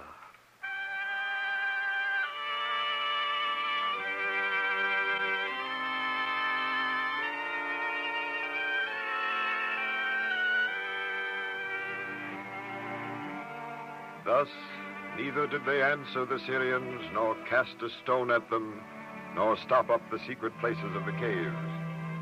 And the soldiers of the Syrians rose up against them in battle on the Sabbath, and the men of Israel died, and their wives and their children, to the number of 1,000 souls.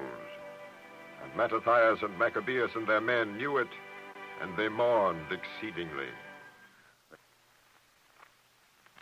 There's great wrong in this, Father. No, Maccabees, it is the judgment of God. They died and did not lift a finger. Even the young lamb balks at slaughter. But it was the Sabbath, my son. Does a physician refuse to attend the sick on the Sabbath? Is that a violation of the law? No, it is not. And why not? Because he saves a life that is precious to God. Is not every life precious?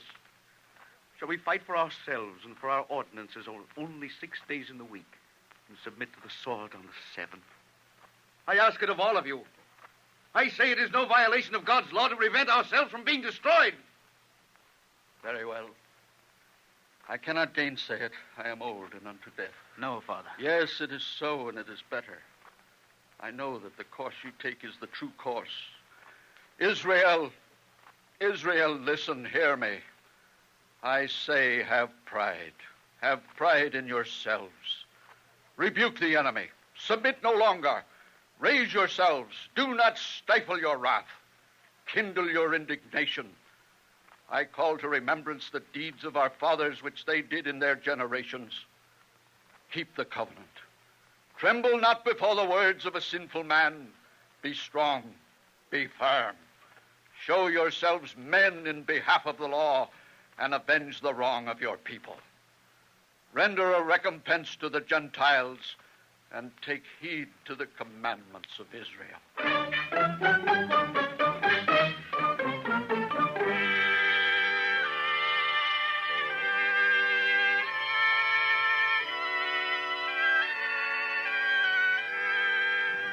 And Mattathias blessed them and was gathered to his fathers.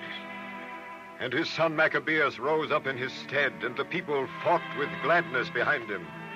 And Maccabeus was like a lion in his deeds, and as a lion's whelp roaring for prey. He pursued the lawless, and the lawless shrunk for fear of him.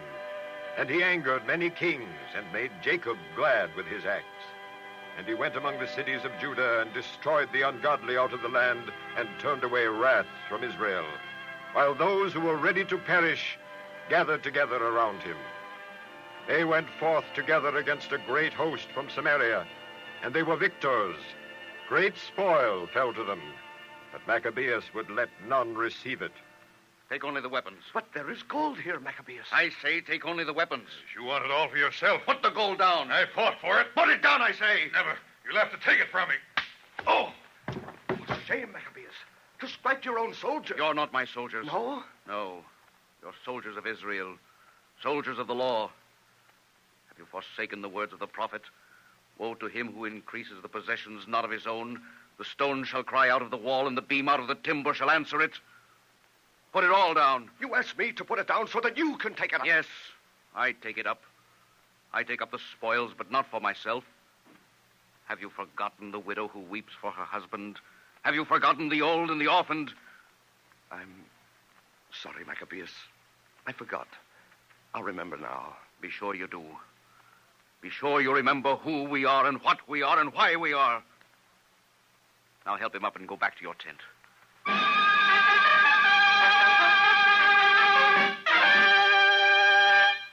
What is your muster, Eliezer? 6,000 men, my brother. Good. We march against the enemy. How can we, Maccabeus? They are many times 6,000. I have trust in God, Eliezer, and trust in the overweening insolence of the enemy. He is overconfident. It will be his undoing. Maccabeus, they have 40,000 foot soldiers and 7,000 horsemen. Eliezer, do you think strength is in the multitude? Order the trumpeter to sound the call. As you wish. Trumpeter! Sound the call! Yes, Eliezer.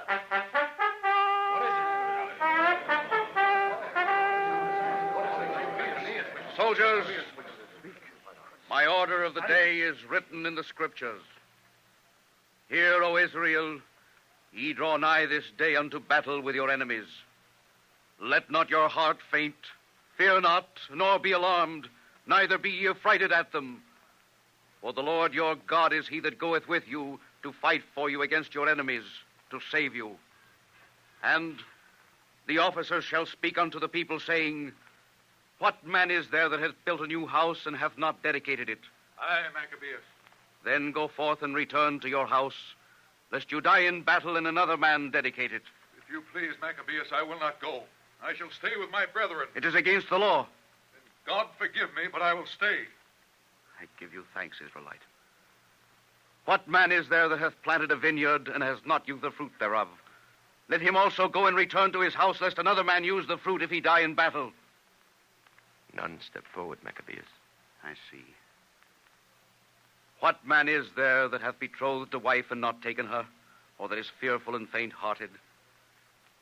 Let them go, lest their brethren's heart melt as their fear. No one. Then gird yourselves, men, and be valiant. It is better to die in battle than to look upon the evils of our nation. Look to yourselves, O men of Israel. We march!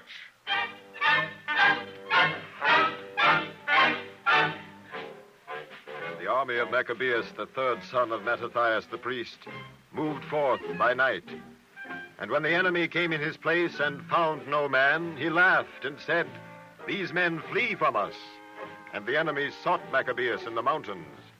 But Maccabeus came from behind and sounded his trumpets. And the Syrians were discomfited and fled into the plain. And all the hindmost fell by the sword and more besides, to the number of 3,000 men on the plains of Idumea. Then the armies of Lysias encamped against them and were also vanquished.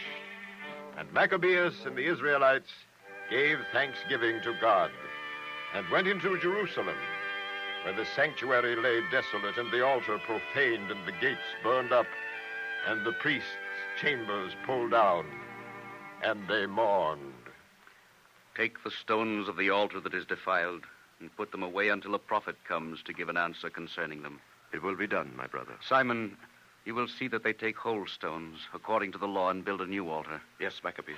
John, my brother, see to the holy vessels and the candlestick. New ones shall be fashioned. Good. Jonathan. Yes? See to the holy lights. Let the lamps be kindled again. The lights? Yes, I'll see to the lights, Maccabeus. Let them be kindled well, for the light is eternal. And Jonathan, it shall not die.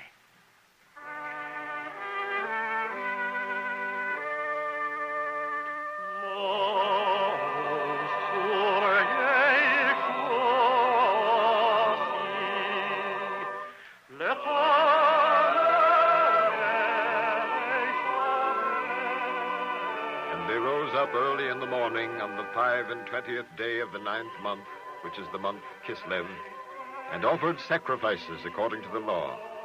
And the new altar was dedicated afresh with songs and harps and with lutes and with cymbals.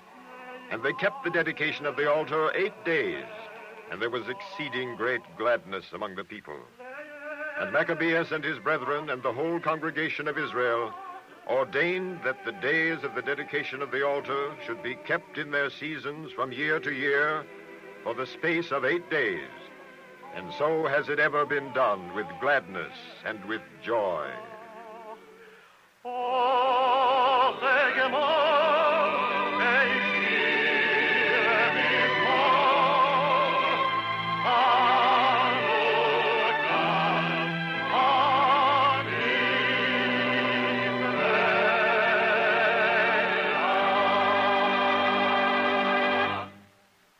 Copies of the script you have just heard, together with the talk which follows immediately, may be obtained free of cost by writing to the Jewish Theological Seminary of America, 3080 Broadway, New York 27, New York. And now we present a talk by one of the nation's outstanding religious leaders, Dr. David de Sola Poole, Rabbi of the Spanish and Portuguese Synagogue of New York City. Dr. Poole. In the dramatic program to which we have been listening, we have lived through a story of struggle that is curiously but encouragingly suggestive of the battle in which virtually all mankind is engaged today. Then, 2,000 years ago, it was only the tiny Jewish people which stood up alone against ruthless totalitarian pagan power. Then it was only the followers of Judas Maccabeus who, hiding in caverns and mountain retreats, organized an underground to battle in light-footed guerrilla warfare against the heavily armed, massive forces of tyranny. This little band of heroes battled through to victory and rekindled the eternal light in the sanctuary of the God of all mankind. Today, the children of the Maccabees do not stand alone. Though they have been the first and the most suffering of all the victims of the modern forces of darkness. In Norway, in Holland, in Greece, in Yugoslavia, and in land after land, modern Maccabees, hidden in caves and mountain retreats, have organized their underground to battle against ruthless totalitarian paganism. And today also, victory will be not with those who have been putting out the lights all over Europe, but with those brave forces of the Allied nations who are banded together to keep the eternal light undimmed. Who today is tending the eternal light? It matters not what be the denominational label given to our religion. For all of us who care for the eternal teachings of the eternal God are ministers of the eternal light. All of us who believe in a God of justice, a God of love, a God of mercy, a God of truth, are devotees of the eternal light. All of us who revere a supreme God of all mankind, who gives his love not to one race or people as against another, but to all his children alike, are guardians of the eternal light. In these dark days, we need courage and the light of faith. The Hanukkah story of the victorious Maccabees stirs our courage and brightens the light of our faith. For today, there are millions who in the spirit of the Maccabees are sworn to keep alive the light of him who, when darkness was upon the face of the deep, said, "Let there be light," and there was light. The Hanukkah festival of light rings out to the world the brave faith of the prophet of old, that thy sun shall no more go down, neither shall thy moon wane, for the Lord shall be thine eternal light, and the days of thy mourning shall be ended. Thank you, Dr. Poole. Cantor David Putterman and the choir now sing a Palestinian Hanukkah folk song, Mia Malel. Who can recount Israel's heroes? Emmanuel, Burot Israel, Lochane, Mimene, and Echel Yakum, Magibor Goel,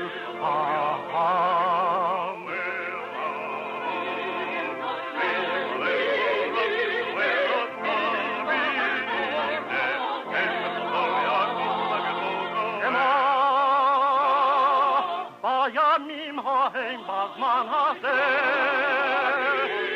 Maccabees Moshiach Ufozer, Uvyamenu Kol Am Yisrael, Yitzchak Yakum Lehigael.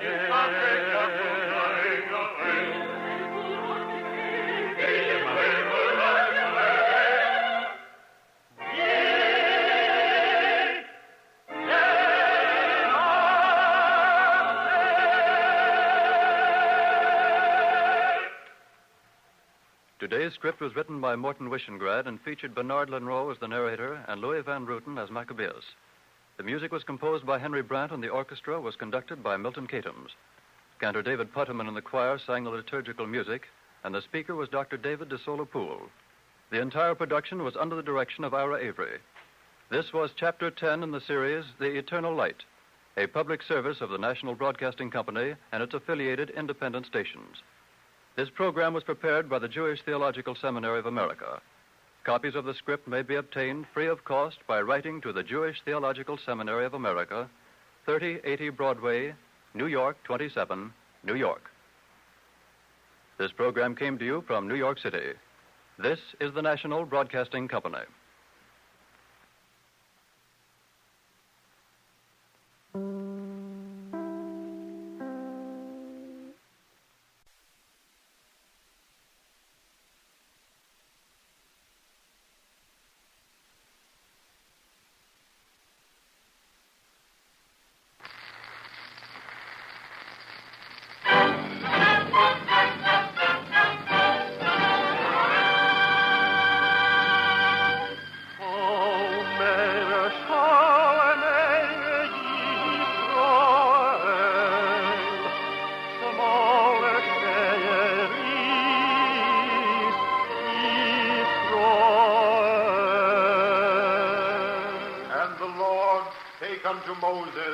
saying, Command the children of Israel that they bring unto thee pure oil olive, beaten for the light, to cause the lamps to burn continually in the tabernacle of the congregation.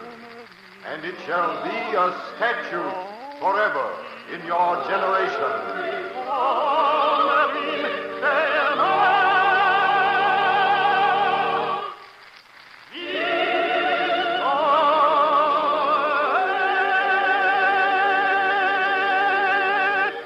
The eternal light.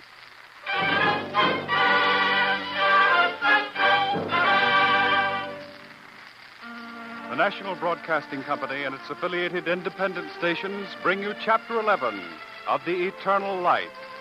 This public service program is prepared under the auspices of the Jewish Theological Seminary of America. Today's story, written by Morton Wishengrad, features Sidney Sloan as Ezra, priest and scribe of Israel. Following the dramatic portion of the program, you will hear a talk by Rabbi Ralph Simon.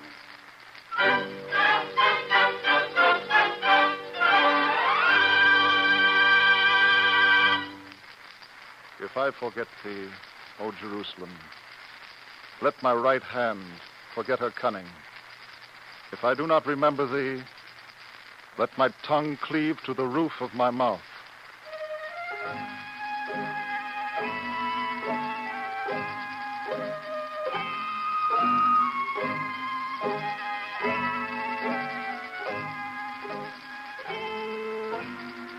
By the rivers of Babylon, there we sat down. Yea, we wept when we remembered Zion. We hanged our harps upon the willows in the midst thereof, and they that carried us away captive required of us a song. For there, they that wasted us required of us mirth, saying, Sing us one of the songs of Zion. But how shall we sing the Lord's song in a strange land?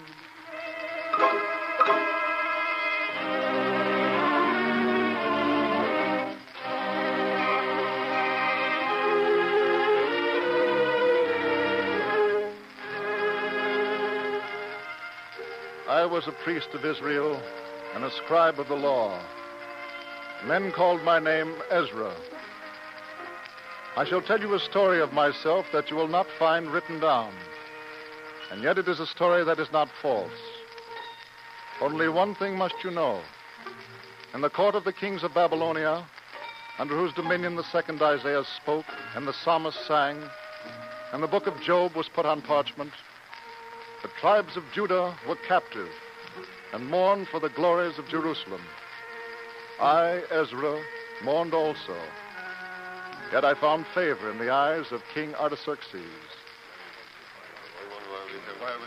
My nobles, my nobles. Behold, my nobles, behold this man, Ezra. He stands at my right hand. But, Your Majesty... Does someone question the king of Persia? Ezra stands by my side. Let there be no misunderstanding in this. On his finger I have put my signet ring. I myself give him this cake of sesame and honey. It is unseemly, Your Majesty. Be careful, my lord. You trespass on my good humor. Then forgive me, sire, but I cannot be still. This man is the enemy of Persia. He is an alien. He is an intruder. He laughs at the gods we worship. He laughs at us. He laughs at you, Your Majesty. Yes, Your Majesty. He laughs at you, sire. Is this true, Ezra? I have never laughed at Your Majesty. He lies. He is an intruder. He mocks us. May I answer him, sire? Be sure you answer him well. Thank you. I will. Why do you object to me, sir? You are a Jew. Does that offend you? It does. How so? What cause have I given you? You do not belong here. You are an alien in Persia. I do not deny that. But is that a crime? I would make it a crime. Israel did not ask to be brought here. We lived in peace. We did not molest you. It was Nebuchadnezzar the king who killed the high priest Sariah, my father's grandfather.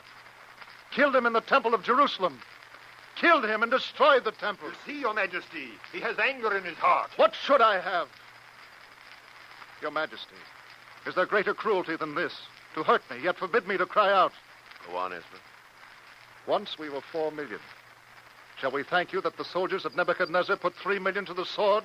Shall we? Or you still plot vengeance? No, you are wrong. That was Nebuchadnezzar's crime. I do not put it upon your head. But if Israel is a remnant, if the seed of Abraham is scattered and fugitive, do not ask me to thank you for it. Do not ask me to smile, to laugh, to sing a hymn of praise. I am a priest of Israel, but I am also a man. He does not answer me, Your Majesty. I charge him with being an intruder. I appeal to your sense of justice, sir. Babylon murders my ancestors. Babylon destroys my temple. Babylon carries me off in chains and compels me to live a captive. And now I am denounced as an intruder. Was there ever a more monstrous accusation? Do not be overwrought, Ezra. I do not believe him. You think I have so little faith in your goodness, such small confidence in your loyalty? Thank you, Your Majesty. Hear me, all of you. If I have raised this man up above you, it is only fitting. Who among you has served us with greater wisdom? Who better than Israel deserves our love? Your own people, Your Majesty. I expect nothing less from my own people. But here is a people I have oppressed. Here is a man who has true cause for injury. And how does he serve me? He teaches me mercy, kindness, moderation. I was born a king. He reminds me that I am a man, and that even a king is answerable to a higher judgment. Let there be an end to slander and malice. Begone, all of you.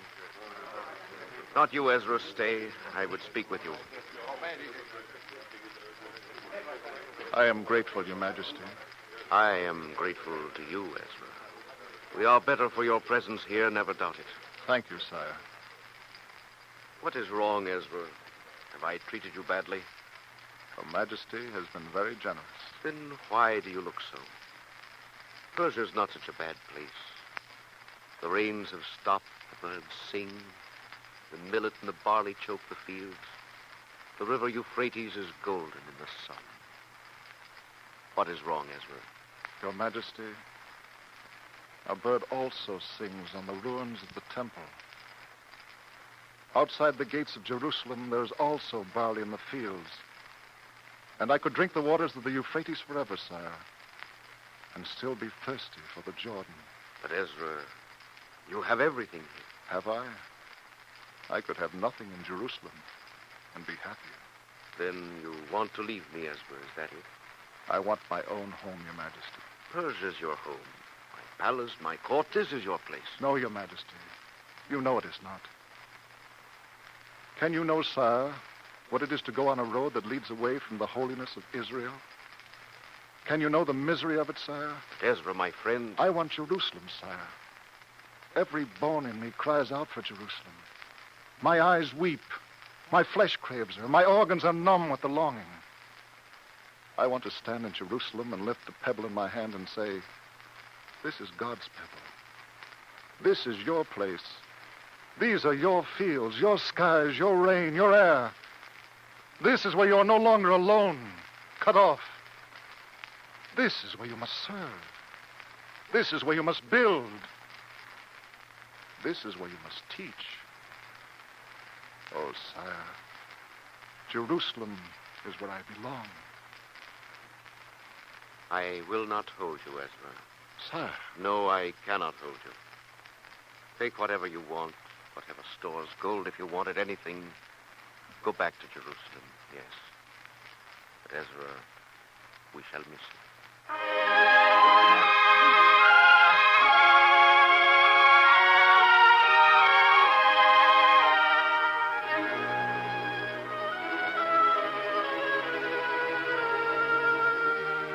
In the 7th year of the reign of Artaxerxes, I, Ezra, priest and scribe, the son of the house of Aaron, accompanied by Levites and singers, and 1,000 and more of the seed of Abraham, departed in joy from Persia. And God led us by the right path through the desert, and brought us to the place of our longing.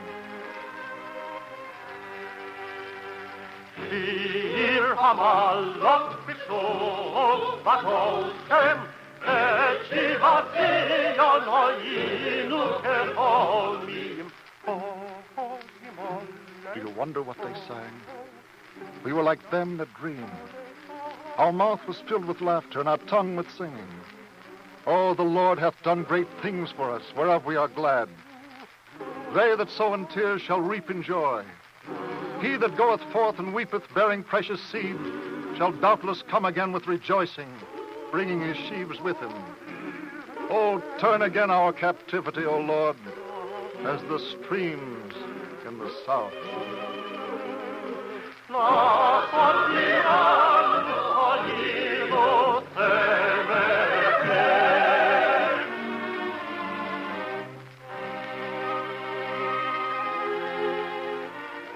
We stood in the place of our longing, and we sang praises unto him whose mercy endureth forever. And then my gladness turned to sorrow. My rejoicing gave place to lamentation. For Jerusalem was beset by men of Israel who were given in idolatry. Yea, the very priests were foremost in the transgression. From sunrise to sunset, his name was not glorified. And there was reverence among the people for false images. And there was marriage with the heathen. And the ways of the heathen were strong in the new sanctuary which had been builded. And I blushed and was ashamed. And I, who was a priest, denounced the priests for their iniquity. Why are we gathered here this time of the car? Why don't we talk about all night? Why are we gathered now? Why do you come here, Ezra? Why didn't you stay in town? Yes, why didn't you stay in town? Go back! Leave us alone. People of Israel! Go back, Ezra! People of Israel! Please! Are you my people? The heathen suffered me to come here. Will you send me back? And stop speaking scandal. I speak no scandal. I speak the truth. You speak against the Yes, priest. you're talking against the priest. They have done wrong. Should I hold my tongue? I am also of the house of Aaron. I am of a generation of priests. Perhaps that is what is wrong. Perhaps that is why there is a stench over Jerusalem. Because the priests are hereditary. Because men of merit can no longer be heard. Be still, you demagogue. Yes, be still. I will not be still. Look at yourselves. Oh, ye worshippers of idols, ye blasphemers, ye transgressors of the Sabbath, ye eaters of swine's flesh. Is this how you hearken to the law? The priests are the law. They do what we do. The priests are not the law. The Torah is greater than the priesthood. He proclaims rebellion. Do you hear that? I do. Yes.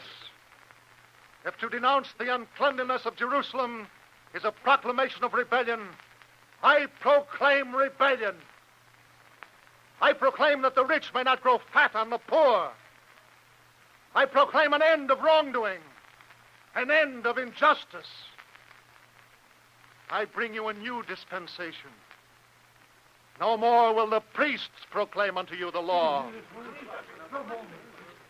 The law itself will be given unto your keeping, that you may hearken to it, that you may live by it each day, each hour, each moment. That is what I must do, people of Israel. And that is why I was sent, to bring you the law.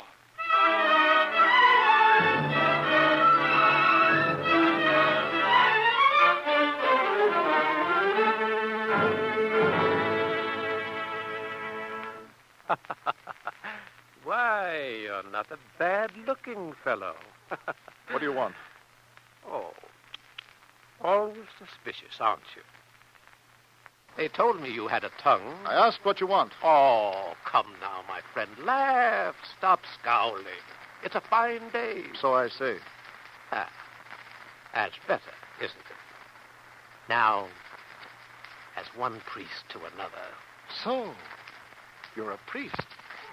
I confused you, didn't I? Well, confidentially, the priestly garments are an encumbrance. Sometimes. You know what I mean? Please continue. You know, I like you, Ezra. I always like a man to come right to the point. That's what I told the high priest. You know what I mean? If you'll excuse me, I have work to do. Work? Goodness sakes. Time enough for work? Please tell me why you've come. My, you are an impetuous fellow, aren't you?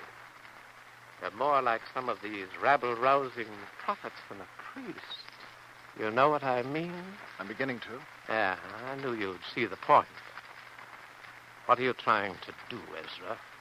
I'm translating the books of Moses into a language for all the people to read and understand. That's what they told us. Put it away. I think you misunderstand me. You put the law away. Oh, did I? You and the other priests. You stood between the people and the law. Now it's time for someone to break down that barrier. Oh, come now. You're not making a speech now, Ezra. What's your price? You hit me. May God forgive me for it. He'd better, Ezra, because I won't. Get out. In good time, Ezra, in my own good time. Now listen here. No one, you hear that? Not you, not the prophets, not anyone. No one is going to trifle with us. We are the priests, do you understand? We'll keep what we have. Now, that's what you should be doing instead of betraying your class. Now, you're not such a bad-looking fellow. In your place, I'd try to stay that way. You know what I mean?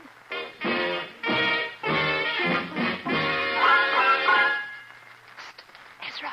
Do you want me? Not so loud. They're watching. Who? The priests. I have no fear of them. I do. Not so loud, Ezra. Very well.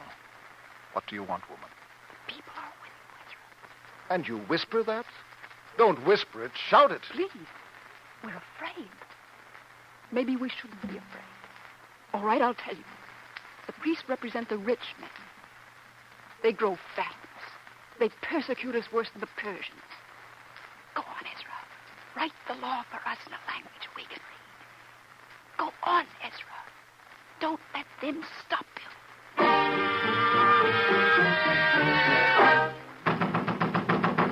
In the name of our xxxx, King of Persia and Jerusalem, open the door.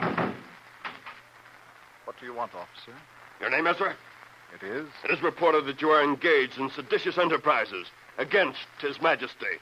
Is that what they told you to say? Never mind who told me what to say. Is the charge true? Isn't that for the judge to decide? Yes, you're quite right. Come with me.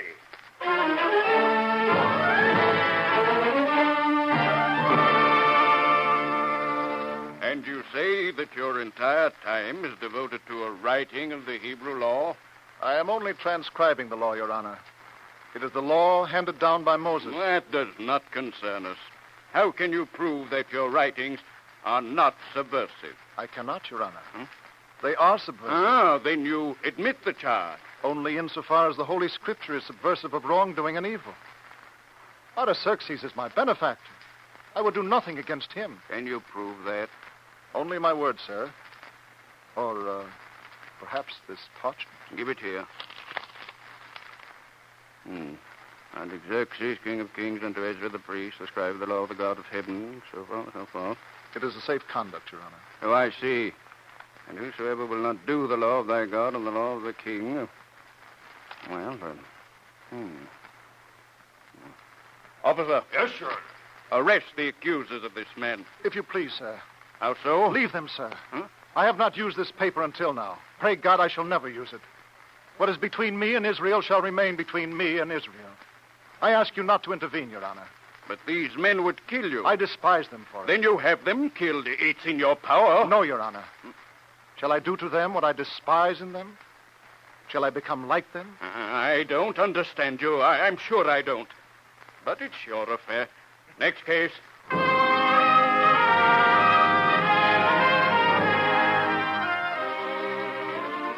In the 9th month, and on the 20th day of the month, a great rain came on Jerusalem, and the people trembled before it. And all the men of Judah were gathered together and sat in the broad place before the house of God. And I, Ezra, stood in the rain, and I spoke to them. Stand in the rain, ye who have broken faith.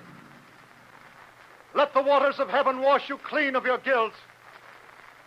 Make a covenant with justice and with mercy, according to the counsel of the Lord. O God, The heathen are come into thine inheritance. We are become a taunt to our neighbors, a scorn and a derision to them that are around us. Help us, God of our salvation. Let thy compassion speedily come to meet us, for we are brought very low. Stand in the rain, O Israel, and wash yourself clean. Stand in the rain and receive once again the law of Moses.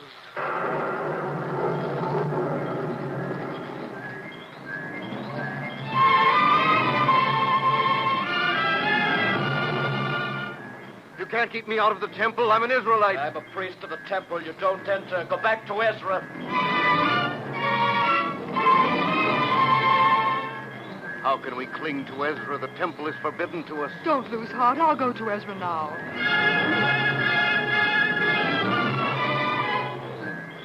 And he wouldn't admit your husband? No, Ezra, because he sides with you. You must do something, Ezra.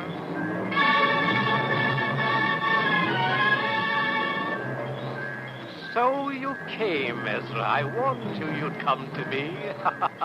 Now, my friend, we will negotiate. On my terms, you know what I mean?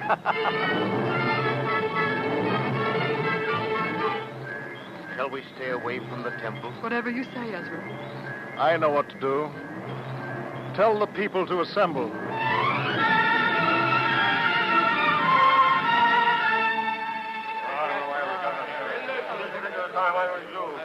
Tell us what to do, Ezra. Go back to Persia, you troublemaker. Let Ezra speak. Demagogue. Be silent, demagogue. He is an agent of the priest. Drive him away. No, I say.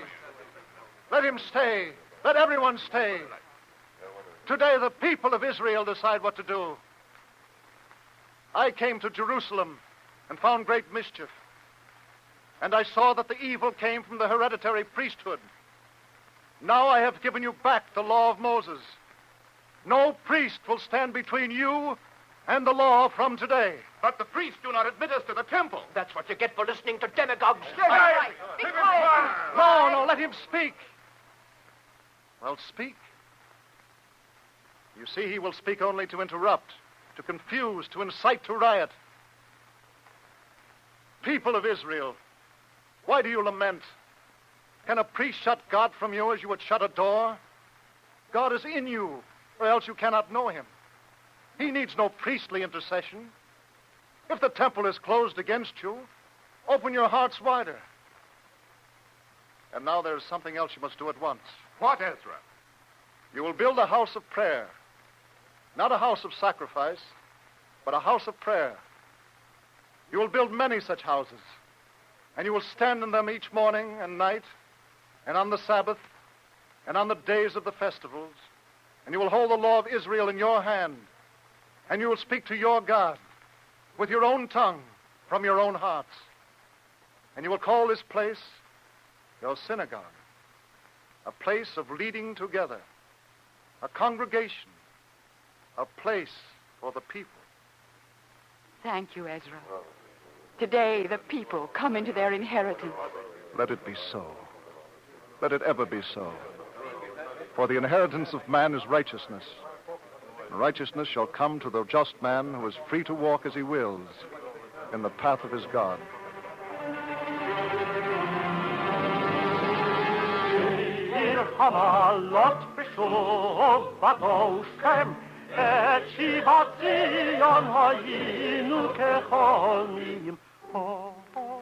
Ezra, the priest and the scribe of Israel, still lives. He lives not only for the seed of Abraham, but he lives also for all men in all lands. Therefore, sing again, O Israel. Sing again with the psalmist. Sing Shir Amalot. For when the Lord brought back those that returned to Zion, we were like unto them that dream. Then was our mouth filled with laughter and our tongue with singing. Then said they among the nations, the Lord hath done great things with thee. The Lord hath done great things with us. We are rejoiced. Oh,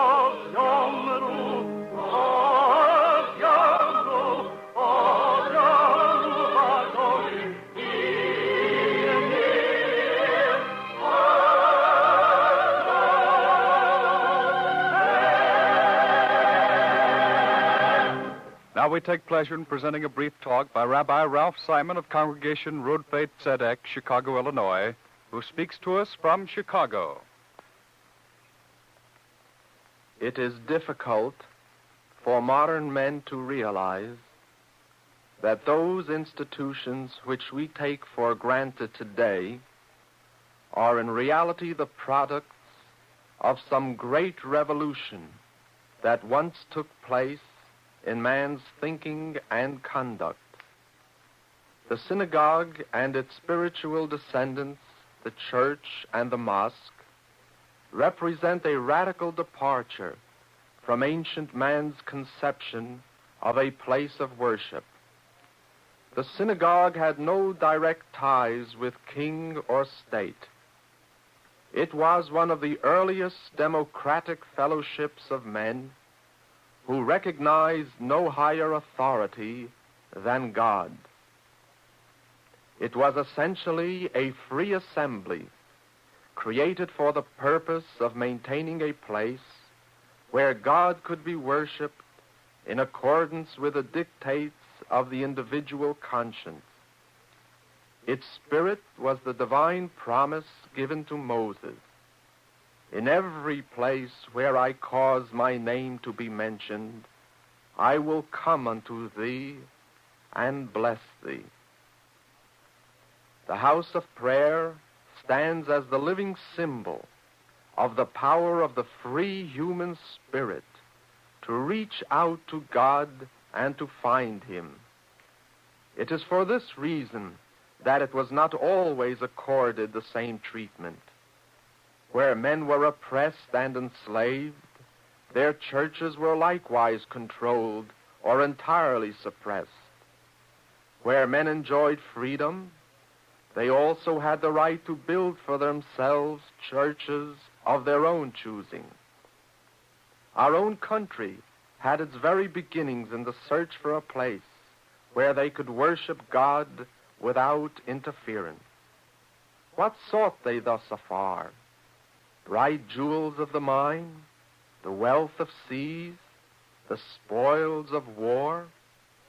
They sought a faith's pure shrine. From the days of Ezra to the year 1944 marks a span of over 2,300 years. Yet the liberty to build synagogues and churches is still a measure of the human rights which we enjoy. It is no mere accident that tyranny today resorts to the same repressive measures of the ancient despots. That is why Cardinal Faulhaber and Pastor Niemöller must languish in prison. That is why thousands of priests and ministers have died in concentration camps. That is why every synagogue in Nazi Germany was bombed and burned. When the great victory for which we all pray will be won, not the least of its blessings will be the restoration of that great institution, the product of the Jewish religious genius, a free house of God for all men. Thank you, Rabbi Simon. Copies of today's script and Rabbi Simon's talk may be obtained without cost by writing to the Jewish Theological Seminary, 3080 Broadway, New York, 27, New York. The script was written by Morton Wishengrad and featured Sidney Sloan as Ezra. This is the National Broadcasting Company.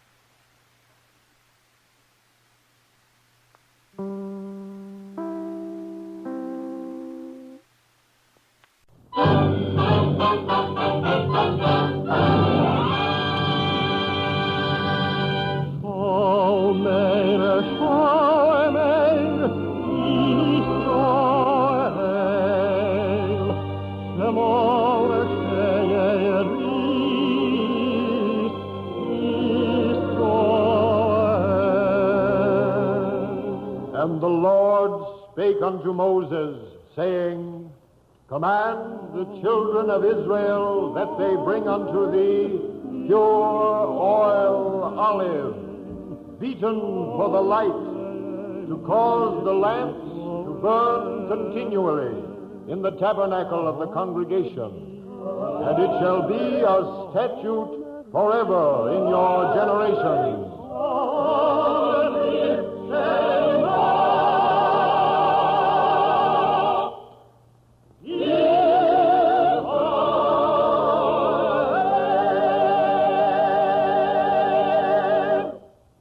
The Eternal Light.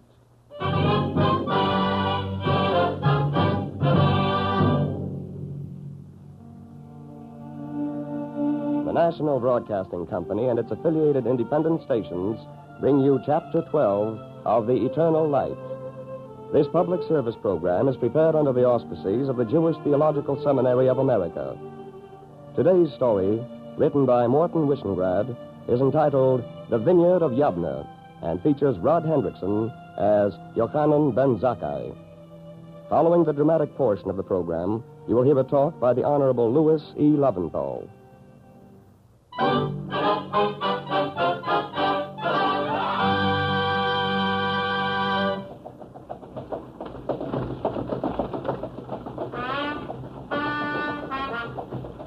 There are the walls, men.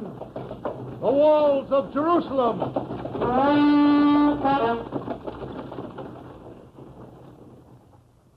They come. The legions of Rome are come unto Zion.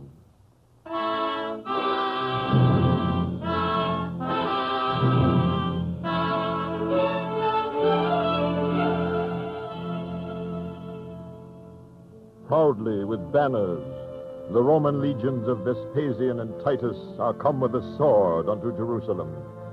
From Gischala in Upper Galilee to Beersheba in Idumea, there has been a terrible Roman harvest of red fruit. Israel is fallen to the conqueror, and now only Jerusalem stands and waits. It is dawn now.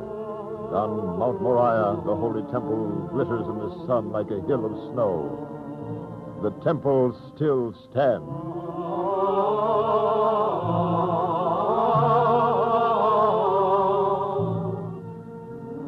It is the year 69 of the Common Era. Beyond the walls of Jerusalem, the Romans are mounting their catapults. The scaling ladders are made ready. The battering rams have been brought up. The giant slingshots are poised. For the last time, men of Jerusalem, do you yield? For the last time, I say, do you yield? Make ready, soldiers. Hold on, Lucan. At ease, men. Don't we fight today, Captain? Orders are to wait, Lucan. I don't understand it, sir. The general's orders. What's wrong, sir? Nothing. Nothing's wrong, Lucan. Why fight them? They're doing it for us. What's that, Captain? They're killing one another. What? That's right, Lucan. Inside those walls, the Jews are divided into 3 factions. I think they're going to save us a lot of trouble.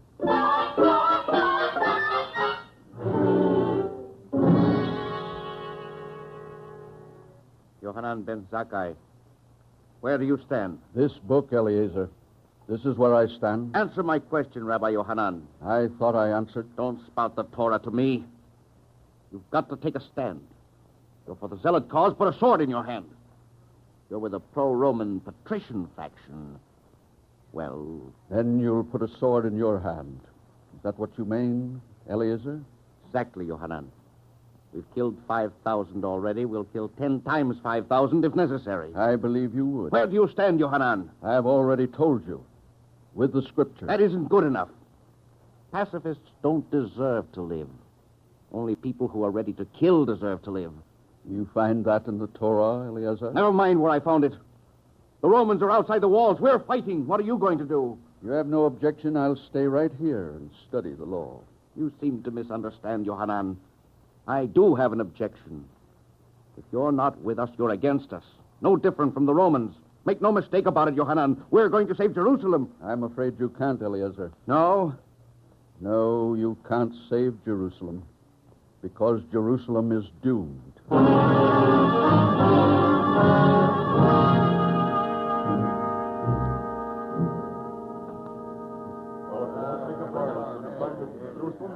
Bring the next one, Simeon. Who's this? You there. Matthias. You're next. What do you want? He'll tell you what we want. Well, so while we starve. Matthias. Well, You're a rich man, aren't you? Well? Did quite a bit of trading with the Romans, didn't you? Is there anything wrong with that? You like the Romans, don't you? I did before this senseless rebellion. Do you like them now? Yes, I do. They're good customers. They've been decent to me. They don't interfere with our religion. Why shouldn't I like them? I think we've heard enough, Eliezer. Yes, No, wait. Tell me, Matthias, hasn't the situation changed somewhat? I don't know what you mean. Nearly 1 million Jews have been slaughtered. What did you expect the Romans to do? Remember, the Romans were also attacked. Matthias, you're the kind of man who is always ready to see the other person's point of view.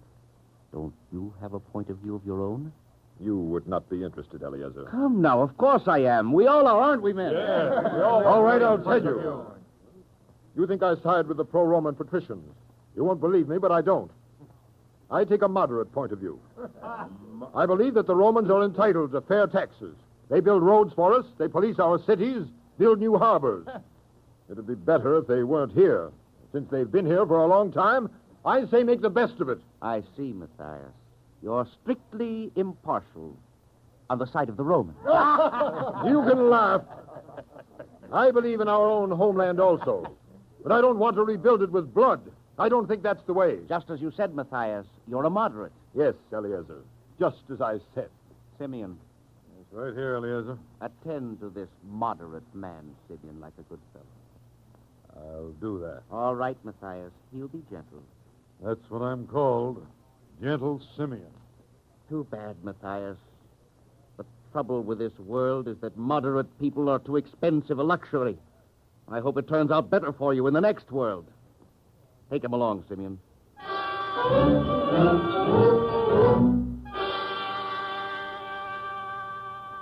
Eliezer, it must stop. Why, Yohanan, you're supposed to be reading the Torah. I'm not a young man, Eliezer. I've seen a great deal of evil, but not like this. I told you, Yohanan, we're zealots. It's a good name. You're fanatics. Why not? Fanatics are the only ones who get things done. My son, aren't you a Jew? Human life is sacred. We're not talking theology. You might term this the secular phase of my existence. Don't joke, Eliezer. You can't be a Jew and see a distinction between the secular and the sacred. You're a Jew always, everywhere, or you're not a Jew. When you lie or cheat in the marketplace, you profane the name of God.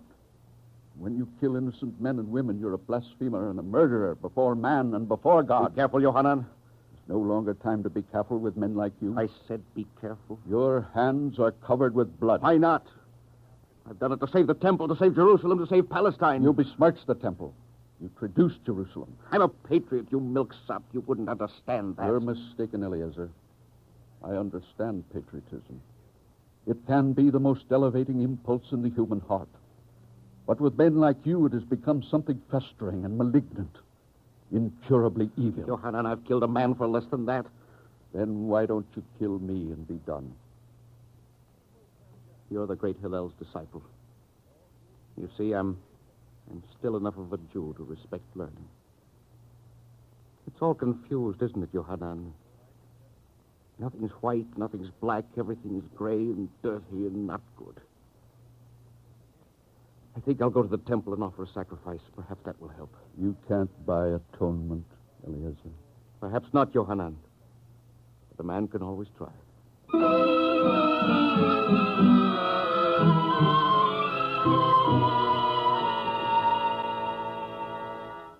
Eliezer admires you, Rabbi Yohanan. Is that what he sent you to say? No, but it's true. I'm his wife, and I know him. Thank you, Mariamne. But someone in Jerusalem must not swerve from the law. Tell your husband he can't win me over this way. Rabbi Yohanan, don't you believe in Jerusalem? I believe in the law. The Holy Temple is the law. Won't you lift a hand to fight for the temple? Mariamne, the temple is doomed. Then die defending it. Why are women more bloodthirsty than men? You evade my question, Rabbi. Wouldn't you die defending Jerusalem and the temple? That would be irrational, Mariamne, wouldn't it? Dead men offer no praise to the Lord. I cannot respect rational men while the Romans are standing outside the walls. There are times when people have to stop thinking and start obeying their emotions. Those times, Mariamne, the world goes straight to Gehenna. Yes. Eliezer was right. You wouldn't lift a finger to save Jerusalem. That's stupid. A stupid lie. What should I save? What should I build? Is Jerusalem a holy city because Jews live in it? No.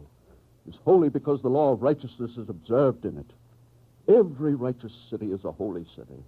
Every righteous land is a holy land because righteous people are holy. Then save your own people from the Romans. The Romans are also holy. I must save them both. Jerusalem first. No. Jerusalem is no longer righteous. Jerusalem is doomed. And it is doomed not by the Romans, but by the Jews. If Jerusalem is doomed, Rabbi Yohanan, the temple of Jerusalem is doomed. And if the temple is destroyed, Judaism is destroyed. Mariamne, that's what the Romans believe. In my heart, I know that is exactly what Vespasian and Titus believe, but they're wrong. They cannot comprehend. The temple will be destroyed, and I shall weep for it. Judea will die, but Judea will die in childbirth. Out of the destruction, something will come. Something will be born again. I feel it. I know it. And I know what it is also. The temple will be built again in the hearts of the people. Mariamne, that is something that cannot be destroyed.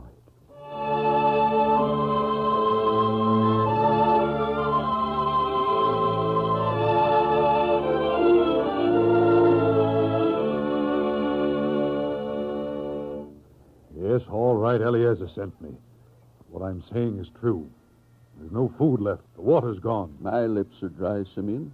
I'm starving with the others. That's not why I've come. People are wavering. Let Eliezer lift his sword. It's an infallible cure. I'm serious. People respect the disciple of Hillel. If you tell them our cause is right, they won't buckle. I can only tell them what I believe. The Torah is right. Neither you, nor I, nor Eliezer. Torah. Is that your answer? That's my answer.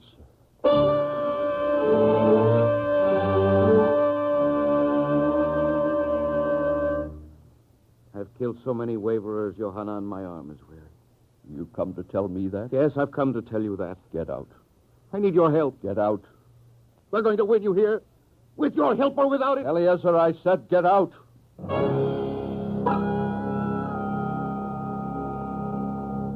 No, Rabbi, I am not begging for him. Then what do you want, Mariamne? Rabbi Yohanan, your life is in danger. Is there a Jew alive whose life is not in danger? Mariamne, what do you want? Save your life, Rabbi. He did send you, didn't he? I swear he didn't. No, he sent you. Yes. Yes, Eliezer sent me. Mariamne, your husband is doomed, just as Jerusalem is doomed. There's a callous on his soul that nothing can remove now. But say to Eliezer... Yes? Say that Yohanan ben Zakkai sends him thanks.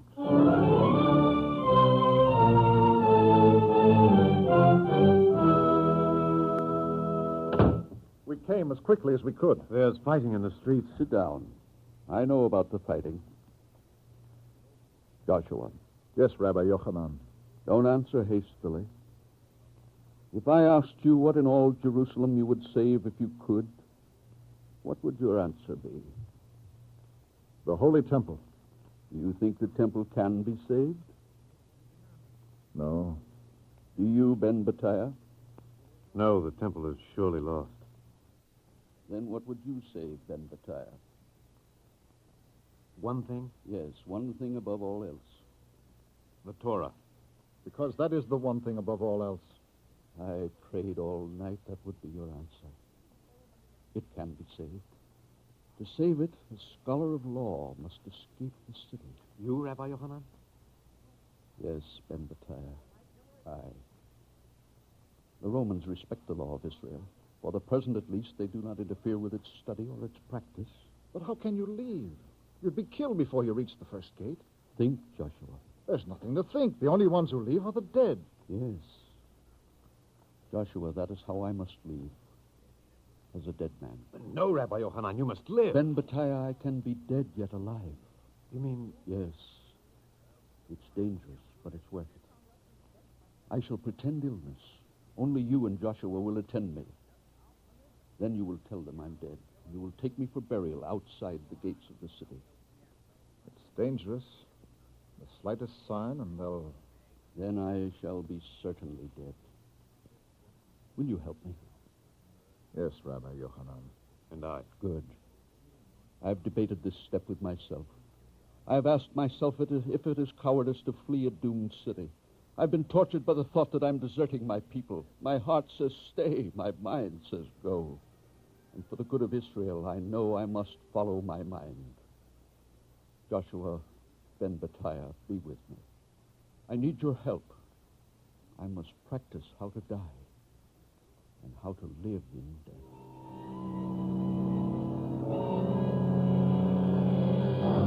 Not a quiver from your eyelids, Rabbi Yohanan. I've watched for 2 hours, not a single quiver.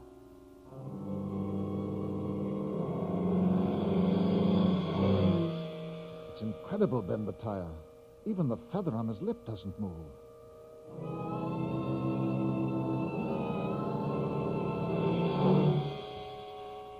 You can relax now, Rabbi Yohanan. I didn't believe it possible, but your chest was absolutely motionless.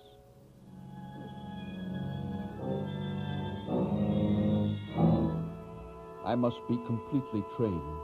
We'll do it for another week, Joshua. Then you can report my illness.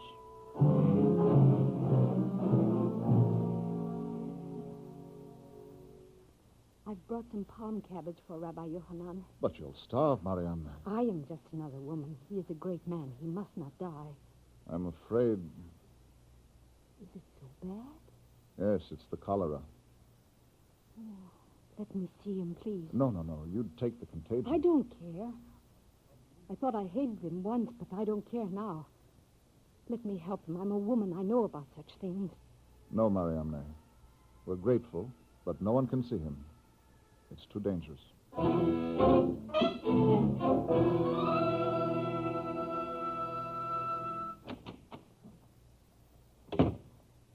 There he is, Eliezer. It's all over.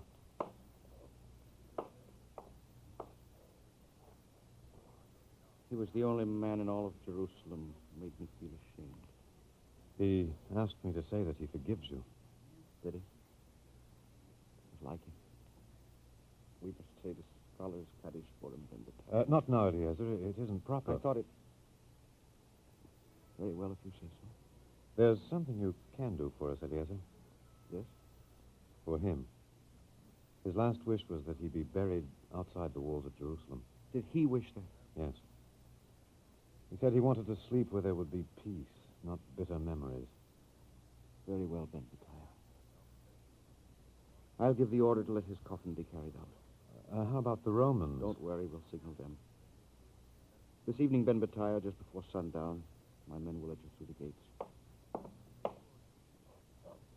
Are you coming? No, if you don't mind, I'd like to stay with him for a while. I understand, Ben Bettiah. He's gone, Rabbi Yohanan. It's very tiring to be dead, Ben Bettiah. Is there something you want, Rabbi Yohanan? A piece of meat, Ben Bettiah. Decomposed meat. Decomposed meat? It will be unpleasant, but I want some to hold under the shroud. The sun is hot in Jerusalem. There must be the odor of death. Yes, Rabbi Yohanan, you're right. They must not become suspicious. I'll get the meat.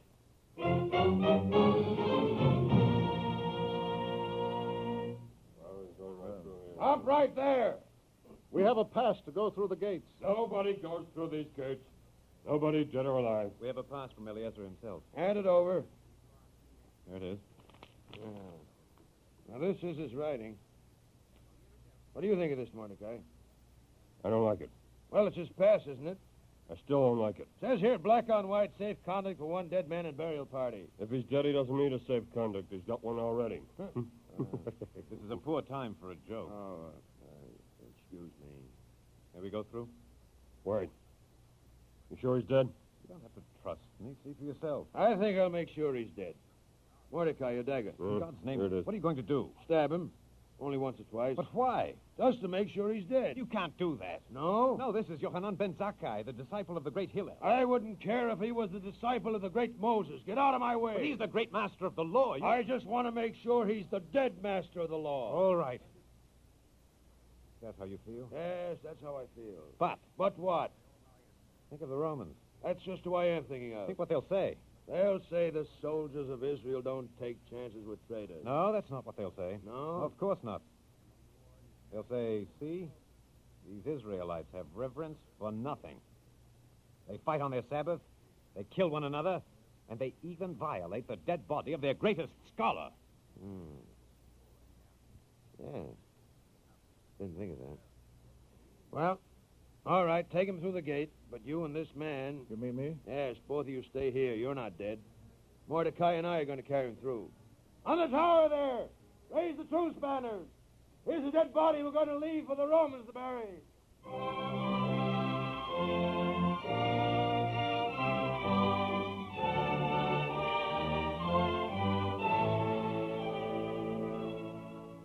And in this manner the sage and scholar Yochanan ben Zakkai was carried in his coffin through the gates of Jerusalem and discovered himself unto Vespasian, the imperious general of the Roman legions. And Yochanan ben Zakkai asked of him a small place for the study and the teaching of the law. And Vespasian smiled. Why not? Israel is dead. You want to mumble a few words over the cadaver. Why not? Your Excellency is very tolerant. For the moment, yes. It's a modest request, and it costs us nothing. And to the world, Rome will receive a reputation for mercy and lenience.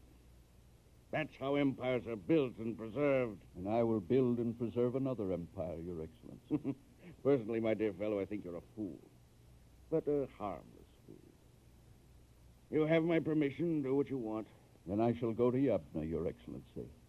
In the vineyard of Yabneh, the scholars who remain will come to me, and we shall study the law and the oral tradition that is my legacy from Hillel. We shall pass it on. Poor, harmless fools, we shall pass it on. And though Jerusalem falls, and though the temple falls, the word will remain and live on and grow.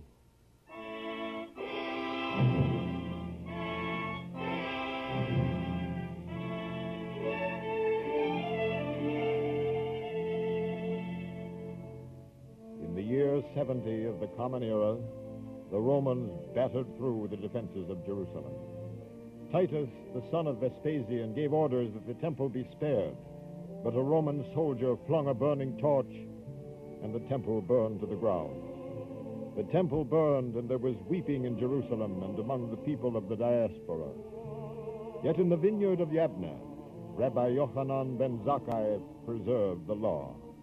Here the sages of Israel came and wrote the Talmud, the commentary upon the law. And Yochanan ben Zakkai, in the twilight of his life, said softly to his weeping disciples, My sons, if you have studied much Torah, take no pride, for study is the purpose of your creation.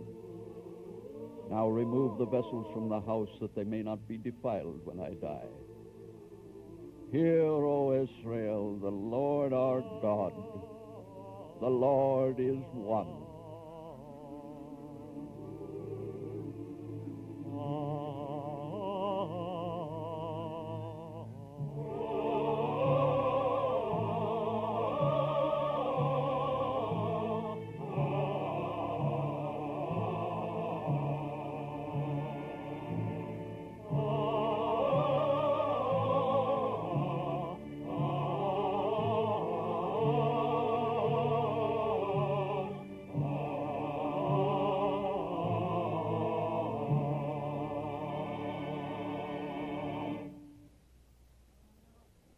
Copies of the scripts you have just heard, including the talk which follows immediately, may be obtained free of cost by writing to the Jewish Theological Seminary of America, 3080 Broadway, New York, 27 New York.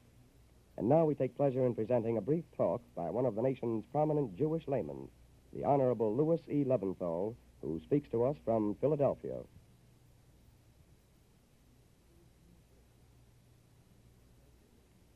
Jerusalem was destroyed by the Roman conqueror, but the spiritual truths enunciated and developed on the hills of Judea survived. The light of Jerusalem, burned on at the Rabbinical Academy of Yabneh.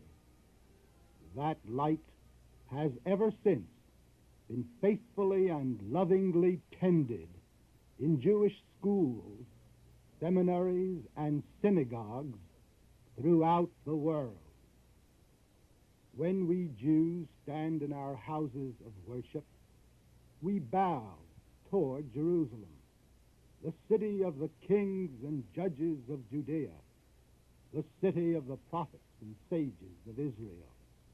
In our prayers, we voice our age-old yearnings for the return of the divine presence to Zion and for the reestablishment of a full, creative Jewish life in the land of Israel. Solemnly do we pray that thy dwelling again in the midst of Jerusalem, thy city, as thou hast spoken. Build up Zion speedily in our days for all time. Just as Jews regard Jerusalem as the spiritual center of Judaism, so the great religions stemming from Jerusalem also look to the Mount of Zion as their spiritual fountainhead. No one values the sanctity of Jerusalem for all mankind more highly than do those Jews who are devoted to the cause of rebuilding the Jewish national home in Israel's ancestral land. But truly we have an abiding faith in the vision of our ancient prophet who declared, "Many nations shall go and say, Come ye, and let us go up to the mountain of the Lord, to the house of the God of Jacob. For out of Zion shall go forth the law, and the word of the Lord from Jerusalem. And he shall judge between the nations, and they shall beat their swords into plowshares, and their spears into pruning hooks. Nation shall not lift up sword against nation, neither shall they learn war any more. On that day shall the eternal light of Jerusalem, the light of God's mercy, justice, and righteousness, shine for all the children of God."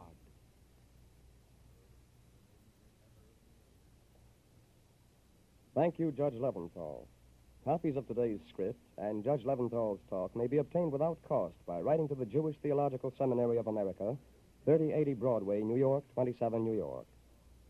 You have just heard Chapter 12 of The Eternal Light. The script was written by Morton Wishengrad and featured Rod Hendrickson. The music was composed by Henry Brandt and conducted by Milton Cadens.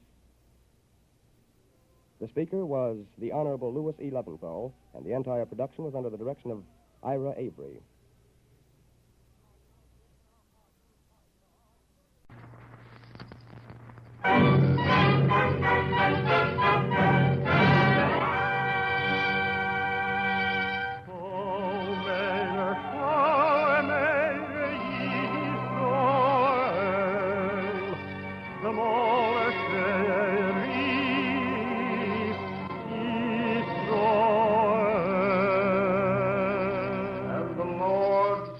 Unto Moses, saying, Command the children of Israel that they bring unto thee pure oil olive, beaten for the light, to cause the lamps to burn continually in the tabernacle of the congregation. And it shall be a statute forever in your generation.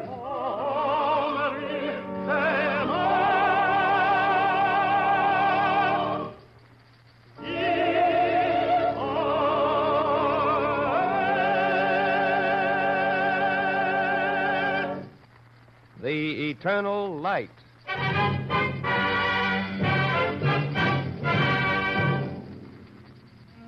The National Broadcasting Company and its affiliated independent stations bring you Chapter 13 of The Eternal Light. This public service program is prepared under the auspices of the Jewish Theological Seminary of America. Our story today, adapted by Morton Wishengrad from the Book of Esther, features Joan Alexander as Esther and Alexander Scorby as narrator. Following the dramatic portion of the program, you will hear a talk by Dr. Israel Goldstein.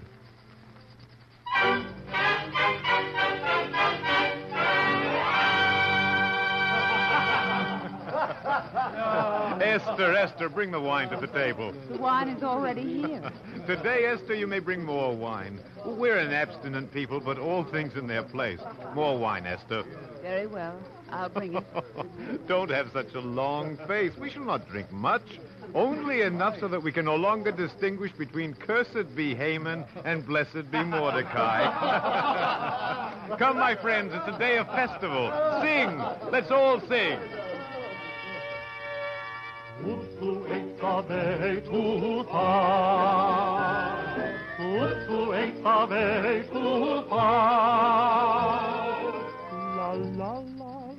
There's such gladness in the sound of music. Behold how good and how pleasant it is for brethren to dwell together in unity. The voices are like the precious ointment upon the head. Oh, Esther, my people, who can destroy him who has never forgotten to sing? The sorrow of the present is brief in moment, and honey tastes sweeter in the mouth after the bitterness of Mara.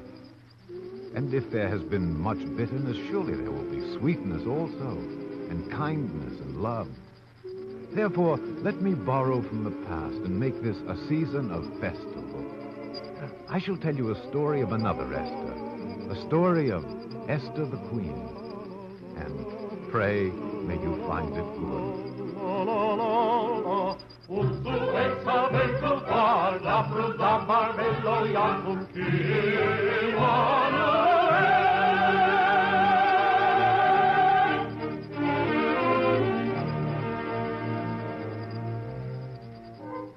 Now, it came to pass in the days of Ahasuerus, king over Persia and Media, that he made a feast unto his princes and his servants, and his heart was merry with wine. And Ahasuerus gave command to his 7 chamberlains to bring Queen Vashti to show her beauty, for she was fair to look on. And Vashti the queen refused to come, and the anger of Ahasuerus burned within him. Chamberlains, the queen does me great wrong. Yes, Your Majesty, but we are also wrong. How so, Chamberlain? If the queen may disobey the king, all women may disobey their husbands. Well, what is your advice, Chamberlain? If it please Your Majesty, let a royal commandment be promulgated. Yes? That it be written among the laws of the Persians and the Medes that Vashti is put down as queen, and that her royal estate be given unto one who is better than she. Chamberlain, that's a good plan. But I need a new queen. Yes, of course. What do you suggest? A competition, Your Majesty. Competition? Let all the young maidens be gathered and brought to Shushan, and the maiden who pleases you most will be my queen. A very good plan, Chamberlain. See to it at once.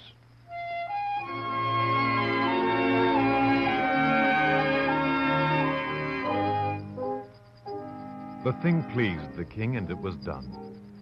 Now there was a certain Jew in Shushan whose name was Mordecai, a descendant of those carried away captive from Jerusalem by Nebuchadnezzar, king of Babylon. And Mordecai had brought up Hadassah, that is, Esther, his uncle's daughter, for she had neither father nor mother, and the maiden was fair to look on. Mordecai, they call me to the palace of the king. And why not, Esther? Thine eyes are as the pools of Heshbon by the gate of Bath-Rabbim. I do not wish to go among the heathen. She who is called must go, Esther. No, Mordecai. Do not fear. The king shall look upon my Esther and say, there are 80 queens and 80 concubines, and maidens without number. But this one is the only one of her mother. Yea, she is as fair as the moon, clear as the sun.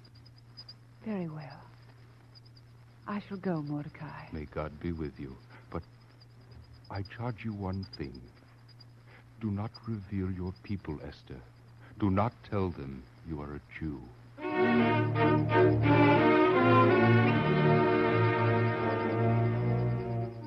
So it came to pass that many maidens were gathered together unto Shushan, and Esther also was brought unto the king's house. And what is your name? They call me Esther. Esther. It has a soft sound on the tongue. The pomegranates are in flower, but they are pale beside your lips. Esther, you are the fairest among women. It is not so, sire. Esther, I say it is so. Therefore, it must be so. Go into the house of the women, and let them anoint you with myrrh and frankincense. And say to them that Ahasuerus has found a queen.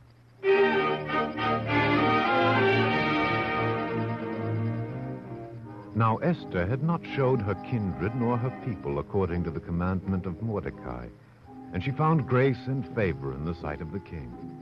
And Mordecai found it good, and came daily and sat before the gate of the palace of the king. Then one day, when he sat in the king's gate, there came two of the king's chamberlains, and they did not see Mordecai, and they whispered, You feel as I do? Yes. I hate Ahasuerus. He holds the scepter, but we are as good as he is. Better, perhaps. Then why do we wait? Do we have a debt to Ahasuerus? I have searched in my heart, but I know no debt. Then let us lay hands on him. Kill him? Why not? A king is only mortal. Yes. Yes. We shall kill Ahasuerus and sit in his place. Esther. Mordecai. There's a plot against the king. Are you sure? I overheard it. Quick, tell him. Save yourself, Ahasuerus. These men plot against your life. Esther, I shall not forget. Chamberlain, seize the plotters. Your Majesty, they have confessed. Hang them from the nearest tree. What is the name of him who told you, Esther? He is called Mordecai. Mordecai. Chamberlain, let the name be written in my chronicles, that it may be remembered.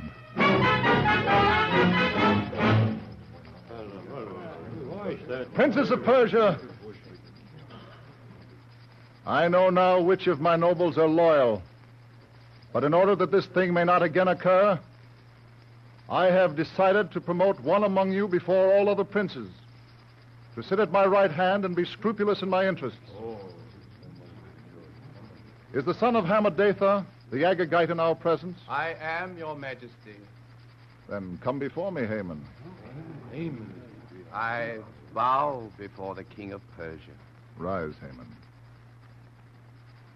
Know then, my princes, this is he, Haman, who is now second to me. It is my command that all my subjects render him homage and bow unto him. And let those who do not beware of my anger.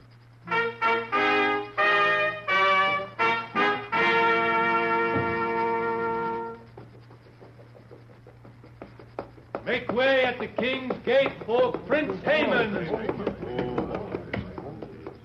That one there, he does not bow. You there, bow down. I said bow down.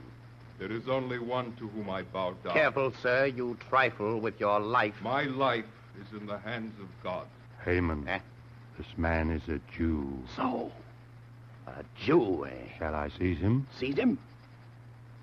Seize one man? No. You say he is a Jew. Aye. Haman is not to be offended. This becomes a difficult question.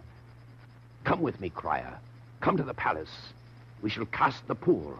Yes, we shall cast lots, and the gods of Persia will render decision.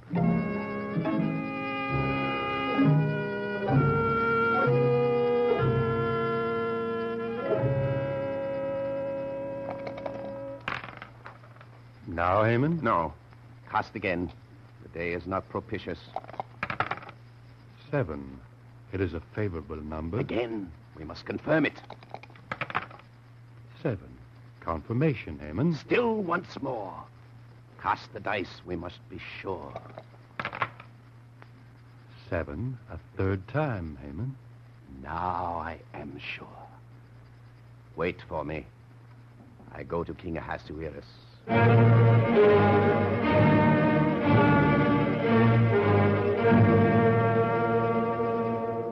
Haman, we have need of your counsel. The news is all bad. The battles go against us. I know the reason, King Ahasuerus. Then it is even plain to you. It is, Your Majesty. My course is clear, then. The disloyal generals will be hanged. No, Your Majesty. The generals are disloyal. You just said so, Haman. No, Your Majesty. The fault is not with the generals. No? They are loyal, Ahasuerus. But there are some in our midst who are not. Speak up, Haman. Who are the traitors? More than traitors, Ahasuerus. They offend the very gods of Persia. They keep diverse laws unto themselves. A strange, mysterious god. Sire, the Jews. The Jews? The Jews, Your Majesty. The gods punish us in battle because of the Jews. I hadn't thought of it. Think of it now, sire. It sounds plausible, yes. If it please Your Majesty, Go on. let it be written that the Jews be destroyed. Wait. These things are not to be lightly done. Have you further reasons? One reason, sire. One? An empty treasury, Your Majesty. If the Jews are destroyed, I will pay 10,000 talents of silver into your hand. You are grown suddenly rich, Haman. Not yet, Your Majesty. But dead Jews have no need for silver. And there are many Jews in Persia. Yes. I like the scheme, Haman. Thank you, Your Majesty. I believe in justice. But you're not above a bit of profit, eh, Haman? When it does not interfere with justice, Your Majesty, why not?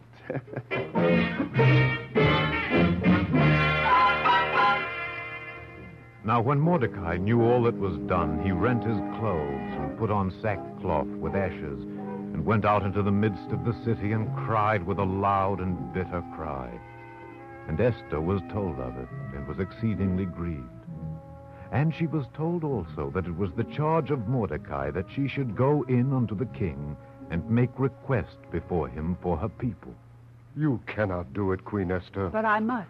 Consider, madam, whosoever comes unto the king who is not summoned to come may be put to death by law. Unless, sir, Yes, madam. you have not forgotten the law. Unless the king holds out the golden scepter. Madam, the risk is too great. I shall say so to Mordecai. The risk is too great.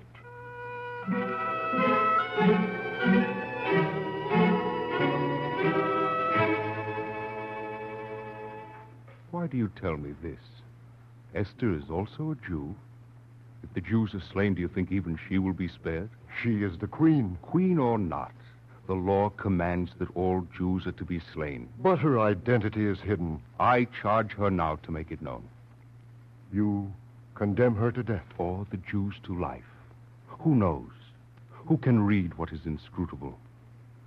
Perhaps it was ordained that she be made a queen in the land of the heathen for such a time as this.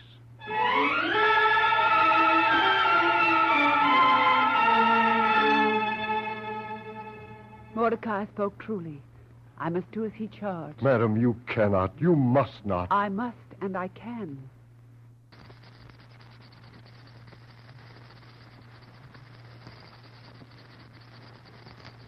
Give my answer to Mordecai. Let all the Jews of Shushan fast and pray for me, and I shall also fast. If I perish, I perish. But whether or not the king holds out the golden scepter, I go to the king for my people.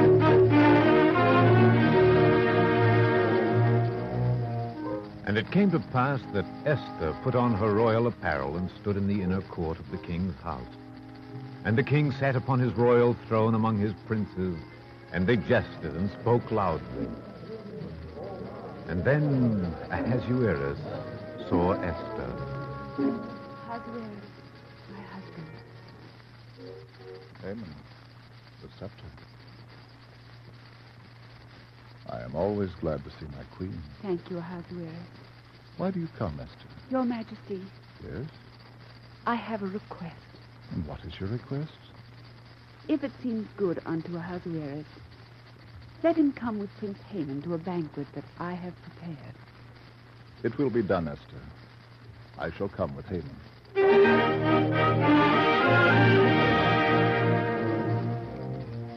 Then Haman went forth that day joyful and glad of heart.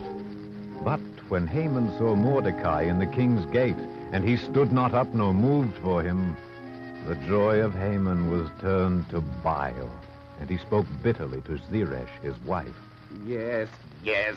Esther the queen will let none but the king and me come to her banquet, but now this is nothing to me. You should be overjoyed. I cannot be. But Haman, why? The sight of this Jew, Mordecai, sitting in the king's gate. Does it upset you so much? It fills my stomach with burning. Oh, you're such a foolish man. There is always a way. What way? It is still many days before the Jews are to be destroyed by the royal commandment. But if this Jew upsets you, you can attend to him. But how? What? If I were second to the king, I would not ask how or what. Build a gallows.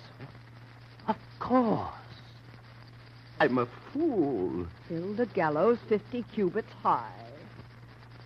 And in the morning... Yes, my wife. Why, you will speak to the king.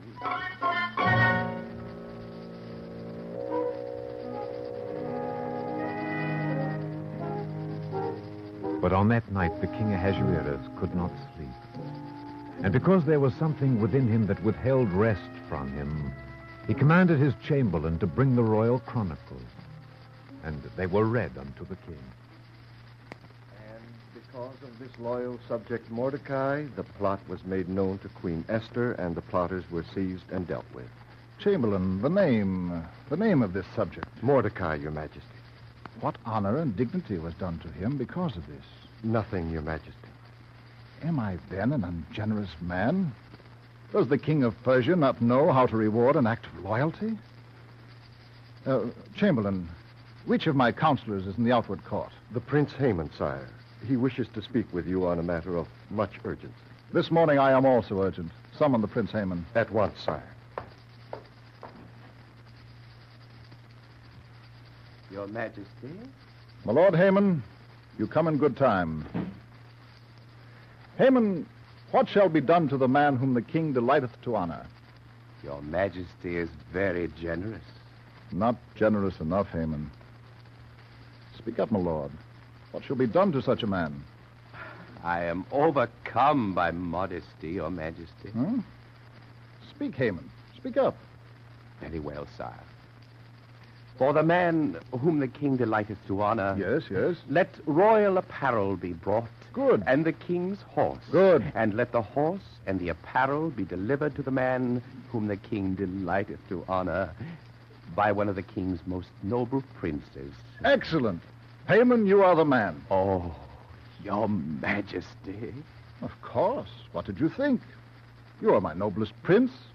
You will take the royal garments... Yes. And the royal horse... Thank you, sire. And cause him to ride on horseback throughout the city, uttering my proclamation before him. Him? Him? Did Your Majesty say him? What are you talking about? Mordecai, of course. The Jew, Mordecai. Mordecai? Haman, your plan is an excellent one. Carry it out.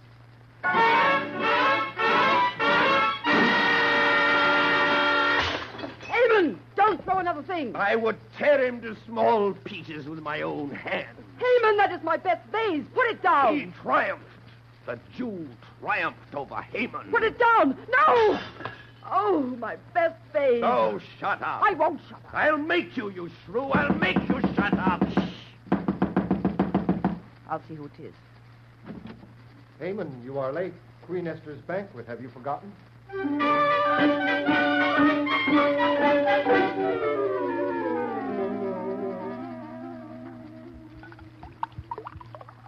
your good health, Queen Esther. Drink, Haman. Gladly, Your Majesty. Now, Esther, what is your request? It shall be granted, even if it is half the kingdom. If I have found favor in thy sight, Ahasuerus. Favor? You are unto me like the spring rain that cometh to the dry plains. Speak, Esther. I ask my life, sire. What nonsense is this? Ahasuerus, I ask my life. And the lives of my people. Your people?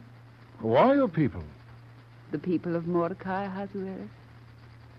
The people of Abraham, Isaac, and Jacob. Haman, did you know this? Your Majesty, I didn't know.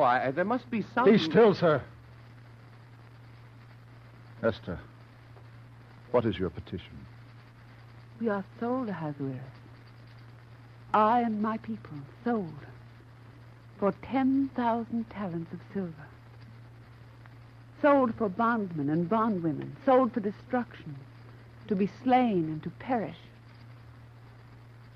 Does our adversary think that the loss to the King of Persia's loyal subjects would be compensated by 10,000 talents of silver? Who is this adversary, Esther? Show him to me. There he sits. With your wine on his lips. Haman? Haman. Chamberlain! Chamberlain, seize this man. Stand there, Haman. Don't move. Esther, what shall be done with him? Whatever you command, Esther. I, Ahasuerus? Yes, Esther. For you are set as a seal upon my heart. Say what shall be done with Haman. It is not for me to say. I am aggrieved, and I should not speak. Ask of your chamberlain. Chamberlain, what say you?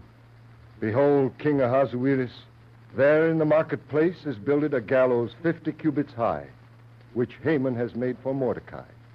For the man who saved my life? For him, sire.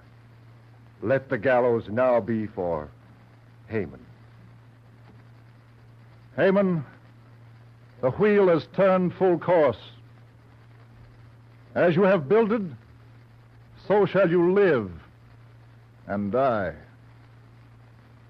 Chamberlain, take him away.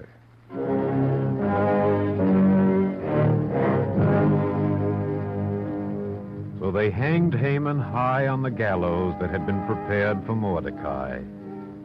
And the house of Haman was given unto Esther, and Esther set Mordecai over the house of Haman. And Mordecai went forth from the presence of the king in royal apparel of blue and white, and with a robe of fine linen and purple. And the city of Shushan shouted and was glad. And the Jews had gladness and joy, and a good day. And they made a festival to celebrate the casting of the lots, and called it Purim. And great was Mordecai among the multitude, seeking the good of the people, and speaking peace to all his seed.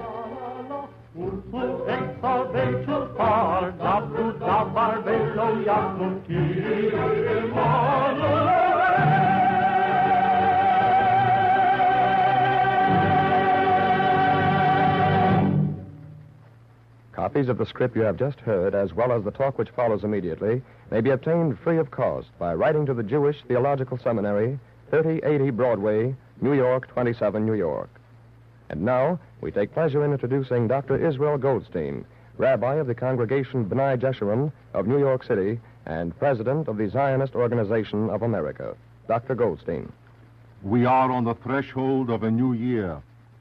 It is one of the great attributes of human nature that the approach of a new year induces new resolves and new hopes. After all, New Year's Day is a purely arbitrary point in a physical cycle, yet this physical point can stir in man's inner being processes of self-introspection, repentance, new hopes, new resolves, a new start at the good life, so that a new cycle can begin in his inner spiritual universe, matching the new point of the physical universe outside. This is the miracle of human nature and its divine quality. Judaism has been the first religion to fix upon this law of the inward spiritual cycle matching the outward physical cycle. Hence, Rosh Hashanah, the Jewish New Year, has been informed with the content of the fundamental spiritual law that man is the master of his inner life, that if he has erred, he can repent and start anew, that he can lift himself above the trials and discouragements of the hour to envision new and brighter horizons. Thus man, mere man, can share in the miracle of creation, can create a new spiritual universe within himself, just as God creates nature's universe anew every year, nay, every day, with the ever-repeated cycle of day and night, of birth and death. How desperately mankind needs this sense of renovation and regeneration and recreation just now as we stand on the threshold of the new year 1945. In considerable degree, the chances of regenerating the world of human affairs, which is so much in need of regeneration, will depend upon our will to do it and our faith that it can be done. The door to will is prayer. Therefore, on the eve of the new year, we pray. All of us, Jews and Christians alike, pray for a new world in the new year, a world in which the hosts of evil shall at last be crushed, in which peace instead of war shall become the norm of human life, in which the foundation shall be laid for a world order of collective security, and in which the humblest of men and the smallest of nations shall have freedom, the freedom to work at a living wage, freedom to worship God according to the dictates of conscience, freedom to express oneself individually and collectively in all the forms of human expression. In a word, the freedom to live with dignity for the Jewish people as a people. It also means the freedom to rebuild its ancient homeland, Palestine, as its national homeland again. In that all-inclusive sense, may the new year be a happier one than the old year has been, and lead mankind a long step forward on the road of self-renewal. Thank you, Dr. Goldstein. You have just heard Chapter 13 of The Eternal Light. The script was written by Morton Wishengrad and featured Joan Alexander as Esther and Alexander Scorby as narrator. The music was composed by Harry Brent and conducted by Milton Cadams. Cantor David Putterman and the choir sang the liturgical music, and Dr. Israel Goldstein was the speaker. The entire production was under the direction of Ira Avery. This program has been a public service of the National Broadcasting Company and its affiliated independent stations. It was prepared under the auspices of the Jewish Theological Seminary of America. For free copies of the script and the talk, write to the Jewish Theological Seminary of America, 3080 Broadway, New York 27, New York.